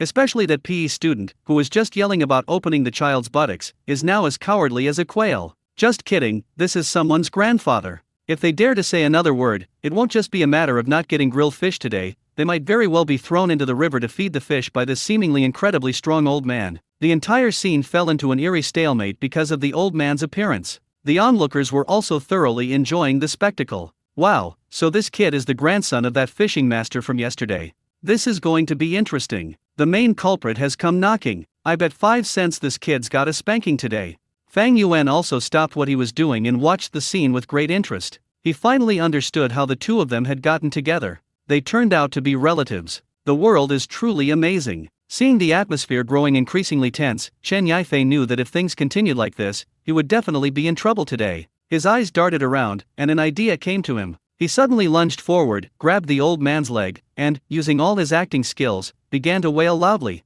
Wah-ah, Grandpa, I really know I was wrong. I'll never do it again. I promise. This is the last time. But I really want to eat grilled fish. I dream about it all the time. When I'm in class, all the words written on the blackboard look like grilled fish to me. I only had a tiny bite last night, just a tiny bite. I'll never forget the taste. Wah-ah. His crying was so heart-wrenching that it moved all who heard it to tears. The old man, who was originally hard-hearted, softened instantly when he saw his beloved grandson crying like this. He couldn't stand this. This is the only son of the Chen family, the only son in 3 generations. He let out a long sigh, and his stern face finally softened. Sigh, you little glutton. I just can't do anything with you. He squatted down and used his rough hands to wipe away Chen Yifei's tears and snot, his tone full of helplessness and doting. All right, stop crying. How old are you? Stop crying like that. What kind of behavior is that? Stop crying? Chen Yifei sobbed, raising her head to look at him with her large, watery, rabbit-red eyes. Don't cry, don't cry. The old man patted his back tenderly. It's just that you want to eat grilled fish, is it really that big of a deal? As he spoke, he untied a huge, bulging fish basket that he had been carrying on his back. Look! He zipped up the fish basket with a whoosh and showed it to Chen Yifei. Grandpa wasn't lucky today and didn't catch any bass, but it wasn't a complete loss. Look what this is. Inside the fish basket, a huge, still lively grass carp suddenly appeared before everyone. That grass carp was bluish-black all over, its scales shimmering in the sunlight, and it wasn't much smaller than the 7-pound, 6-ounce one from yesterday. Wow dash! Chen Yifei's crying stopped abruptly. His eyes lit up instantly. Chen Sisi and her friends were also stunned. Holy crap! What a huge grass carp!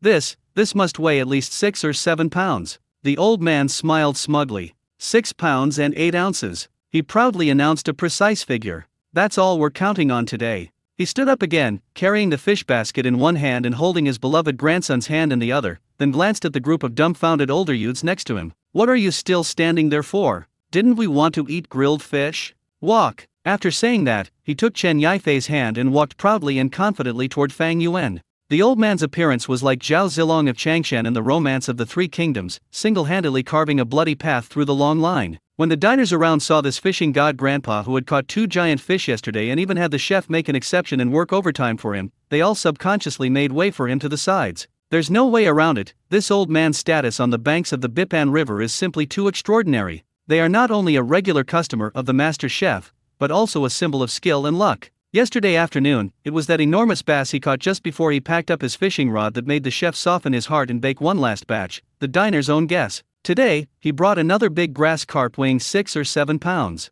Who would dare to stop them? Who dares to object? If we upset the old man and he turns around and leaves, and the chef sees that he's not interested and also closes up shop, then everyone will be left to starve. And so, under the complex gazes of the crowd, the old man, with his group of burdens, walked unimpeded to Fang Yuan's stall. Young man, we meet again. The old man looked at Fang Yuan with a slightly embarrassed smile on his face. I'm so sorry to trouble you again. He pointed to the large grass carp still jumping around in his fish basket, and then to the group of young people behind him who were staring longingly at the grill, their mouths practically watering the ground. Look, my grandson brought his classmate and his sister all the way here, just to have a bite of your food. This fish, do you think we could? Before Fang Yuan could speak, the guy at the very front of the line got impatient. He spent a lot of money today to buy a bream weighing over 3 pounds from someone else. He's been waiting in line for almost an hour, and it's almost his turn. If he gets cut in line again, he'll go crazy today. No, sir, isn't this against the rules? He said, mustering his courage. We've been waiting in line for so long. It's not appropriate for you to just cut in line like that. That's right. Someone behind chimed in. We made an exception for you yesterday, that was a favor. And now you're doing this again? Shouldn't there be a proper order to things? We even have a boss here who spent several thousand yuan to buy fish. And they still lined up patiently. Immediately, public sentiment was agitated. The old man blushed slightly, feeling a bit embarrassed by their comments. He knew he hadn't done the right thing, but looking at his grandson's pitiful state, he couldn't bring himself to be cruel. Just when he was in a dilemma, Fang Yuan spoke. He pointed to the big grass carp in the old man's hand, then to the bream in the hand of the man at the front of the line, and the fish in the fish baskets of the people behind him. Then, in an unquestionable tone, he said it calmly. Bring them all over.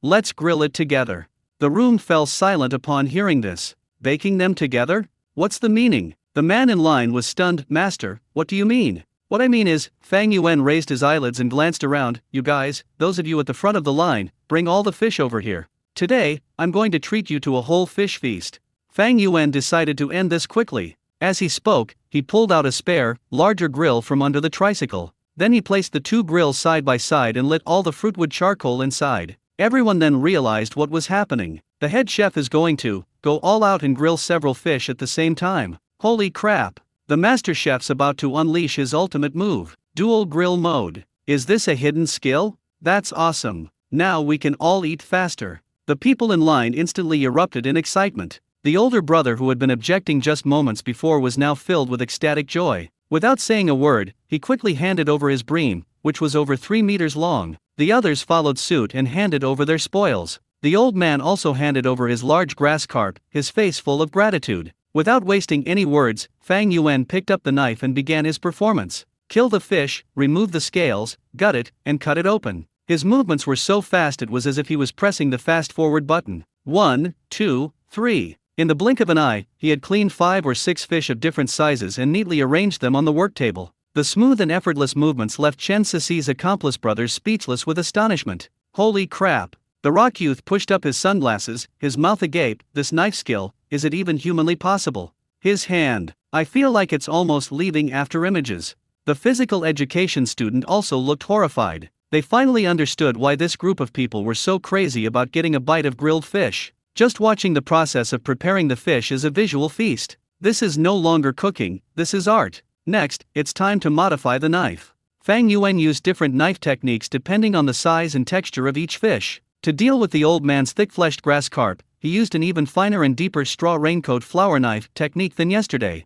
As the knife sliced through the fish, the pieces of fish turned up, resembling a snow lotus about to bloom. As for the bream with relatively firm flesh, he made several even centipede-like cuts on its back, deep enough to reach the bone, yet the bones remained connected. As for the other smaller crucian carp, he handled them with ease, cutting them into diamond-shaped grids with a few strokes. After he finished performing a set of sword techniques, a collective gasp of astonishment rippled through the surrounding area. Incredible! Absolutely incredible! I've really seen something new today. This isn't a cook. This is clearly a reclusive swordsman. Fang Yuan ignored the astonishment of those around him. He carefully clamped all the fish, which had been cleaned and prepared, with tongs of different sizes, and then placed them on the 2 blazing grills. Sizzle! When more than a dozen fish are put on the shelf at the same time, what a spectacular sight that is. A large amount of grease was instantly forced out, dripping onto the scorching charcoal fire, igniting bursts of flames and thick smoke. An aroma of charred fat, stronger and more domineering than ever before, mixed with the freshness of the fish itself, exploded like a super-powerful aroma nuclear bomb. Boom! The entire Bipanjiang riverbank was instantly enveloped by this terrifying aroma. I can't take it anymore. I can't take it. My God! This smell is absolutely awful. Help! I feel like my soul is being sucked away by this fragrance. Everyone has gone mad. They covered their noses, yet couldn't help opening their mouths wide, greedily inhaling the deadly fragrance in the air. Their expressions were contorted, and they were drooling, as if they had stumbled into some kind of paradise, or as if they were enduring the sweetest torture. Chen Yifei and his friends were completely stunned. They just stared intently at the dozen or so fish on the grill that were slowly turning golden brown, swallowing with gurgling sounds, their minds blank. There is nothing else in their world. All that remains is this vibrant and delicious whole fish feast before me, and the most primal and pure desires from the depths of my genes. Even the usually composed old man was swaying slightly, his eyes wide open like copper bells, his face full of disbelief. He lived to be over 70, traveled all over the country, and ate more fish than most people have ever seen. But he swears he's never seen grilled fish like this in his entire life. This is terrifying. Fang Yuan used both hands, holding an oil brush in one hand and a spice bottle in the other, like a general strategizing and controlling the battle on both grills at the same time. Brush with oil, flip, sprinkle with secret spices, and drizzle with a bright red sauce. His every movement was as precise as a machine, yet full of an indescribable sense of rhythm. Under his control, a dozen or so fish seemed to come alive, dancing the most alluring dance on the charcoal fire. The fish skin gradually turned golden brown and crispy. The fish meat was grilled until it turned outwards, revealing its snow-white interior. The rich broth bubbled and simmered in the crevices of the slits, releasing delightful bubbles. This scene completely shattered the psychological defenses of everyone present. Boss Fang is really thinking of them. Fang Yuan, of course, was unaware of the diner's self-pity. He just wanted to finish grilling quickly so he could go home and lie down like a corpse. His entire being is now immersed in this grand grilled fish symphony. Since receiving the master-level barbecue skills reward from the system, he felt that his understanding of heat, ingredients, and seasoning had reached a whole new level. In the past, he grilled fish by relying on the precision and process provided by the system, like a perfect craftsman. Now, he feels more like an artist. He could clearly feel the wondrous changes taking place in each fish as it was roasted over the charcoal fire. The fish skin in those areas needs a higher temperature to become crispy. The fish there needs a gentler flame to keep it tender. When to sprinkle cumin can make the aroma more complex and layered. When to drizzle the sauce will allow the flavors to meld perfectly. All of this seemed to have become an instinct for him. He doesn't even need to think, his body can react in the most correct way. This feeling is wonderful. Like a peerless master who has opened up his Ren and Du meridians, everything in the world can be used as a sword. All right. Under the expectant gazes of everyone, Fang Yuan stopped what he was doing. The first batch of whole fish banquets has been officially launched. Sir, your grass carp weighs 6 pounds and 8 ounces, and costs 35. Brother, your bream, 3 pounds and 2 ounces, 20. And your crucian carp, 2 of them, 10 yuan. Fang Yuan held a plate in one hand and a QR code for payment in the other, and began to deliver the goods one by one. The old man excitedly paid the bill, his hands trembling as he accepted the plate of grilled grass carp that was bigger than his face. The fish had been grilled to a tempting golden brown, evenly coated with a bright red sauce, and garnished with emerald green scallions and fragrant white sesame seeds. The fish fillets, sliced open by the straw raincoat knife, flip up like a golden chrysanthemum blooming in a raging fire. The rich broth clung to each petal, glistening with an enticing sheen. That overwhelmingly powerful fragrance assaulted everyone's olfactory senses up close. Gulp! Chen Yifei and his group of friends all swallowed hard. Their eyes had turned into hearts, glued tightly to the plate of grilled fish, impossible to pull off. Let's go! Quick! Let's find a place. Let's eat! Chen Sisi was even more anxious than they were. She snatched the plate from her grandfather's hand and, like a fierce tigress protecting her food, dragged Chen Yifei and ran to an empty space where no one was around. The brothers who were accomplices immediately surrounded them, just like dogs that had smelled blood. Grandpa, come on, you eat too. Chen Yifei didn't forget to call out to his grandfather. The old man looked at the group of young people who looked like hungry wolves and a kind smile appeared on his face. Without any hesitation, he found a small stool and sat down, and a lavish feast centered around the divine grilled fish officially began. Wow dash! When the first piece of fish, crispy on the outside and tender on the inside, covered in sauce, was put into your mouth, the rock youth with dyed green hair was the first to break down. He let out a thunderous, soul-stirring exclamation. Then, he froze completely. Immediately afterwards, 2 lines of clear tears streamed down his cheeks. Wah, it's so delicious. He was crying as he chewed frantically, mumbling incoherently. I was wrong. I was really wrong. I shouldn't have doubted Fei Ji. This taste is simply otherworldly. His exaggerated reaction left his friend speechless. Really? Is it that exaggerated? The muscular PE student, half believing and half doubting, also picked up a large piece of fish and stuffed it into his mouth. The next second, bang! He slapped his thigh suddenly, launched himself off the stool, and stomped his feet wildly in place. Holy shit! Holy shit! Holy shit! He could only repeat those 2 words, and the expression on his face was as distorted as a Picasso painting. Shock, ecstasy, intoxication, pain, happiness. All the emotions were intertwined. How can the fish skin be so crispy? How can this fish be so tender? The most outrageous thing is, where are those annoying little bones of grass carp? How come I can't find a single one?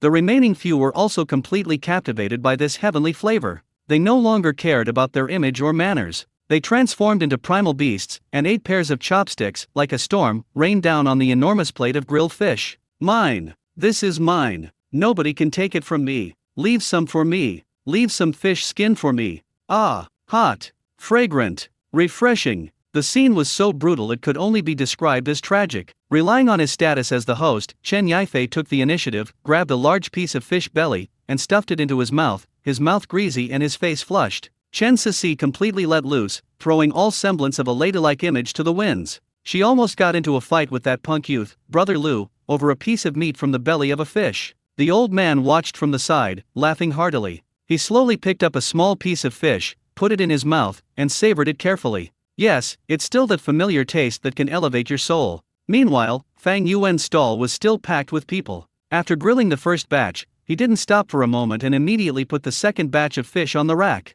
Next, my turn, master, my fish. A middle-aged man wearing a Berbera trench coat excitedly handed over his fish. Master, this one weighs 3.5 pounds. You can grill it however you like. Any flavor is fine. I'll love anything you make.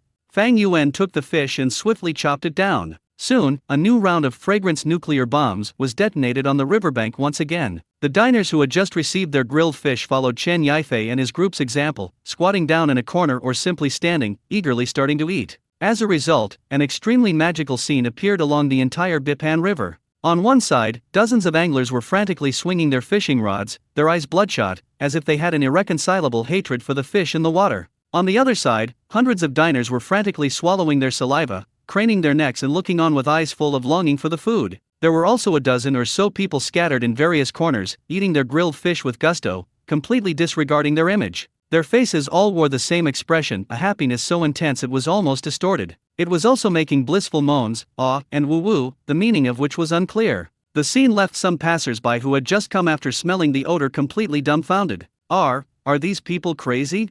An older man riding by on a motorcycle stopped and looked at the scene, which resembled a large-scale cult event, muttering to himself, "It's just grilled fish, is it really that big of a deal?" He had barely finished speaking. A powerful and irresistible aroma, a complex blend of numbing, spicy, fresh, and fragrant notes, traveled on the wind and precisely entered his nostrils. The man's body trembled violently. Gulp. He swallowed hard. Then, he silently turned off the motorcycle, set up the kickstand, and walked towards the crowd. Fang Yuan was completely unaware of all of this. He has now completely entered a state of flow. In his world, there is only the grill, the charcoal fire, and the fish.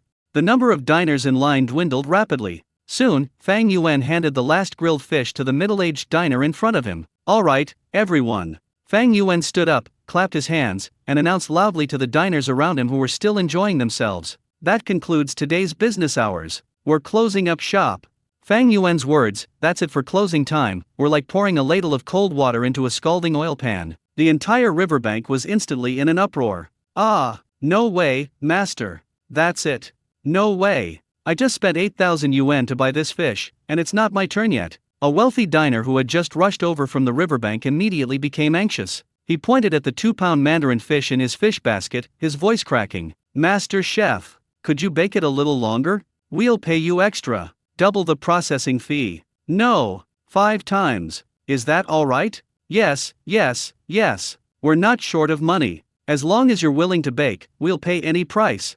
A group of diners, who had just recovered from the delicious taste of grilled fish, also joined in the groans. The scene was even more frenzied than a large-scale fan meeting. They were practically rushing up to hug Fang Yuan's leg. The Expeditionary Force team, who had just finished eating the divine grilled fish and were still in a state of euphoria, were also awakened by this sudden change. "What? Uncle is leaving?" Chen Yifei was the first to spring up from the grass, his little face filled with panic. "No, Mr. Fang," Chen Sisi exclaimed anxiously, rushing to the stall in a few strides. "What time is it? Why are you closing up shop already?" Fang Yuan glanced at his phone. 11:59 a.m. "Okay, that's about it." He waved his hand, his expression as serious as that of a retired senior official. "No, it's time." He has done his best to ensure that every customer in line gets to eat a grilled fish. It's already 12 o'clock. He should leave. After saying that, he completely ignored the wails of the crowd, climbed onto his flashy yellow tricycle, and turned on the ignition under the watchful eyes of the fishermen and diners who were waiting for him like waiting for husband stones. The tricycle disappeared in a flash at the end of the dirt road.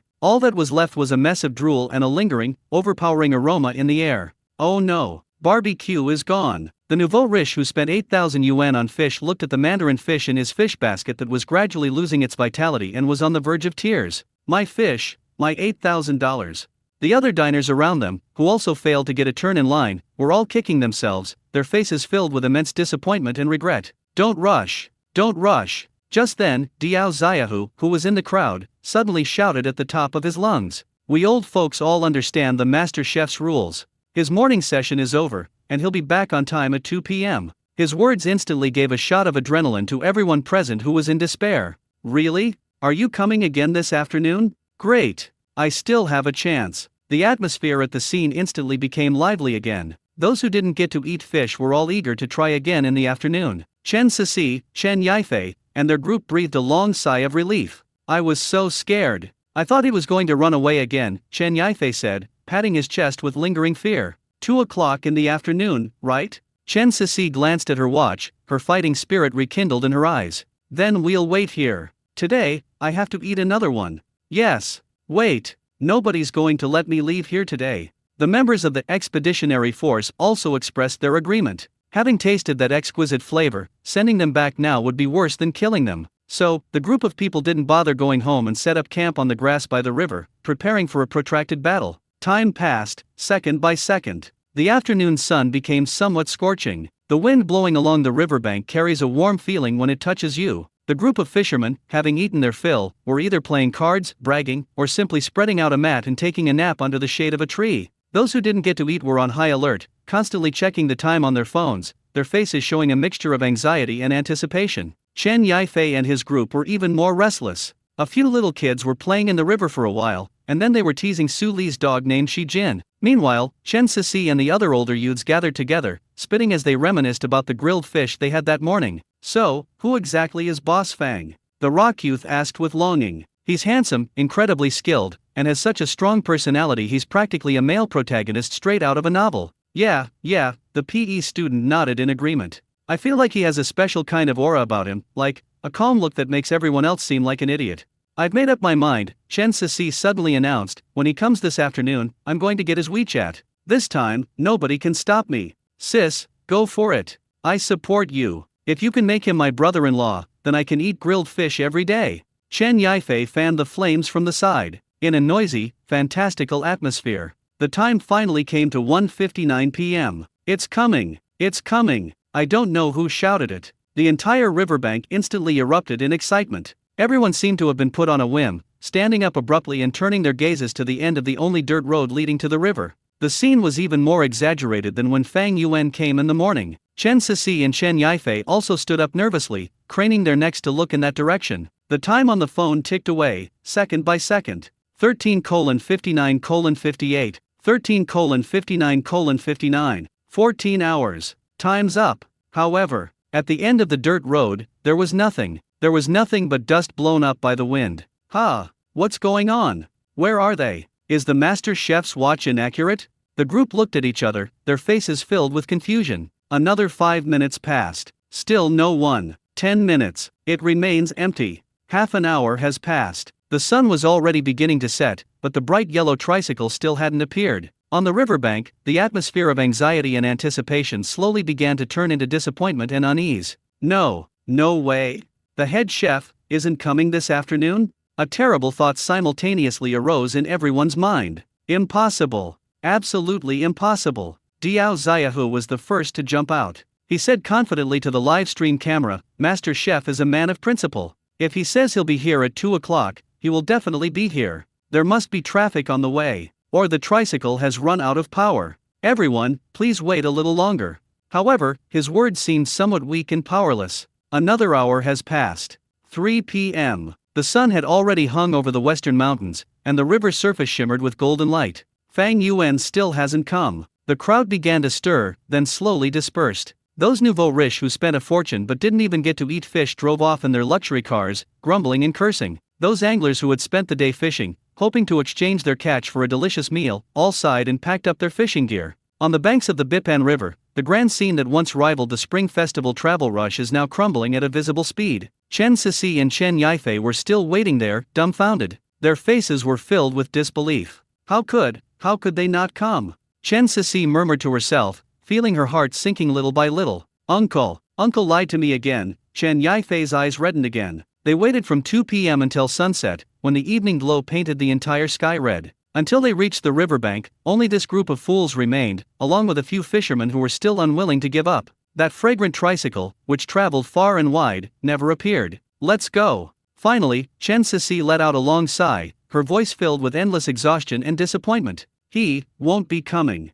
Wednesday. Early in the morning, Chen Sisi was woken up by Chen Yifei's barrage of calls, sporting huge dark circles under her eyes. Sis, get up. Let's go to the riverbank again. On the other end of the phone, Chen Yifei's voice was full of reluctance and determination. Go again? Chen Sisi said weakly. I waited all day yesterday and he didn't come. How could I possibly go today? Forget about it. Just focus on your studies. What if Uncle just had something come up yesterday?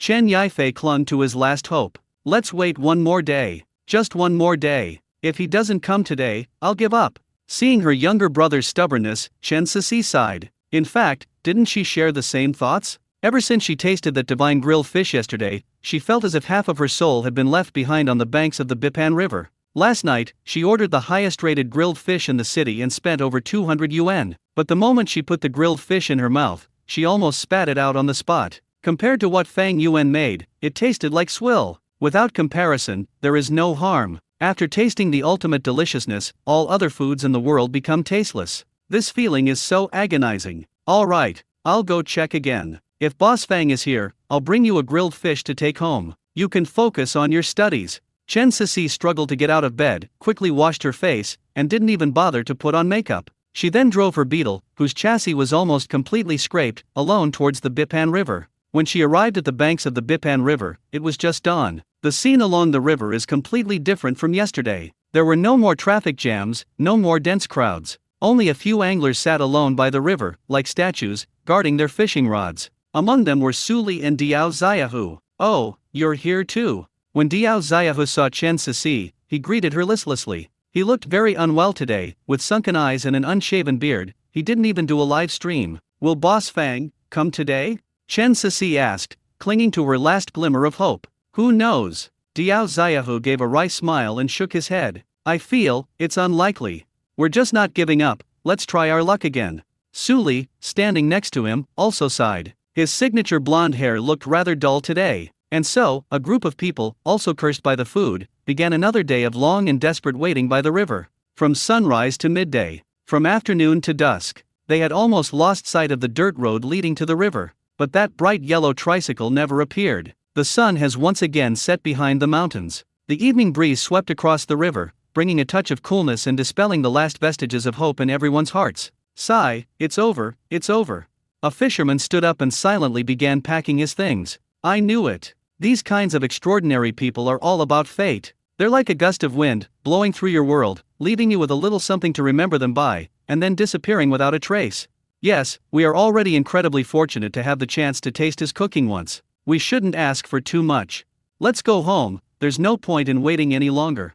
The anglers, one by one, all left. Although they were disappointed, they felt more relieved. For them, the past 2 days have been like a bizarre and fantastical dream. The dream is over, but life goes on. In the end, only the 4 hungry men and Chen Sisi remained by the river. Damn it! Suli slammed his fishing rod down to the ground, letting out a furious roar of resentment. I haven't even asked him to grill the 10-pound mandarin fish I caught yet. He just ran off like that. No sportsmanship at all. Alright, Li Ge, stop howling. Diao Xiaohu patted his shoulder and comforted him. This is fate. Our connection with the master has come to an end. Both Agan and Xiao Song looked dejected. They felt as if they had just experienced paradise, and then someone had kicked them back to earth. This immense sense of loss caused them unbearable pain. Seeing the group's agitated state, Chen Sisi felt extremely distressed. She walked to the riverbank, looked at the calm surface of the river, and felt her heart sink to the bottom of the river. She took out her phone and found the photo of Fang Yuan's profile that she had secretly taken that day at Xinguang Sports Park.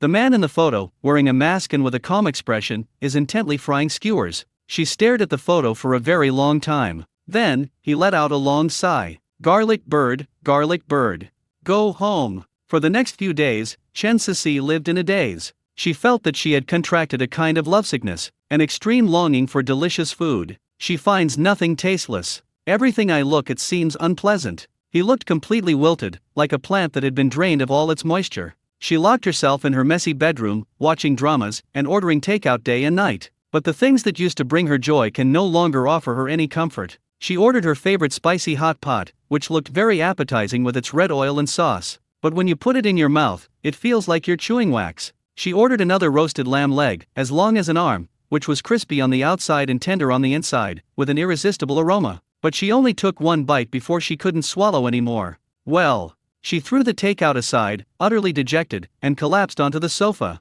Fang Yuan was all she could think about. It was his focused gaze when he was roasting sweet potatoes. It was his dashing movements when he fried skewers. It was his incredible knife skills when grilling fish, and the irresistible aroma that made one's soul leave the house. This man is like a drug. Once you're hooked, you can never quit. I really want to eat grilled fish. She hugged a cushion and rolled around on the sofa like a child who couldn't get candy. Why won't you give me a chance? I haven't even gotten his WeChat yet. The more she thought about it, the angrier and more resentful she became. Suddenly, a brilliant idea flashed into her mind. She thought of her cousin, Chen Yifei. Didn't that little brat call that man spicy skewer uncle when they were by the river? This means that he must have set up his stall at the entrance of the experimental primary school for a long time. Perhaps someone near the school knows his whereabouts. This thought instantly brought her back to life. But soon, she lost heart again. Chen Yifei also said that the man disappeared at the school gate. This lead has also gone cold.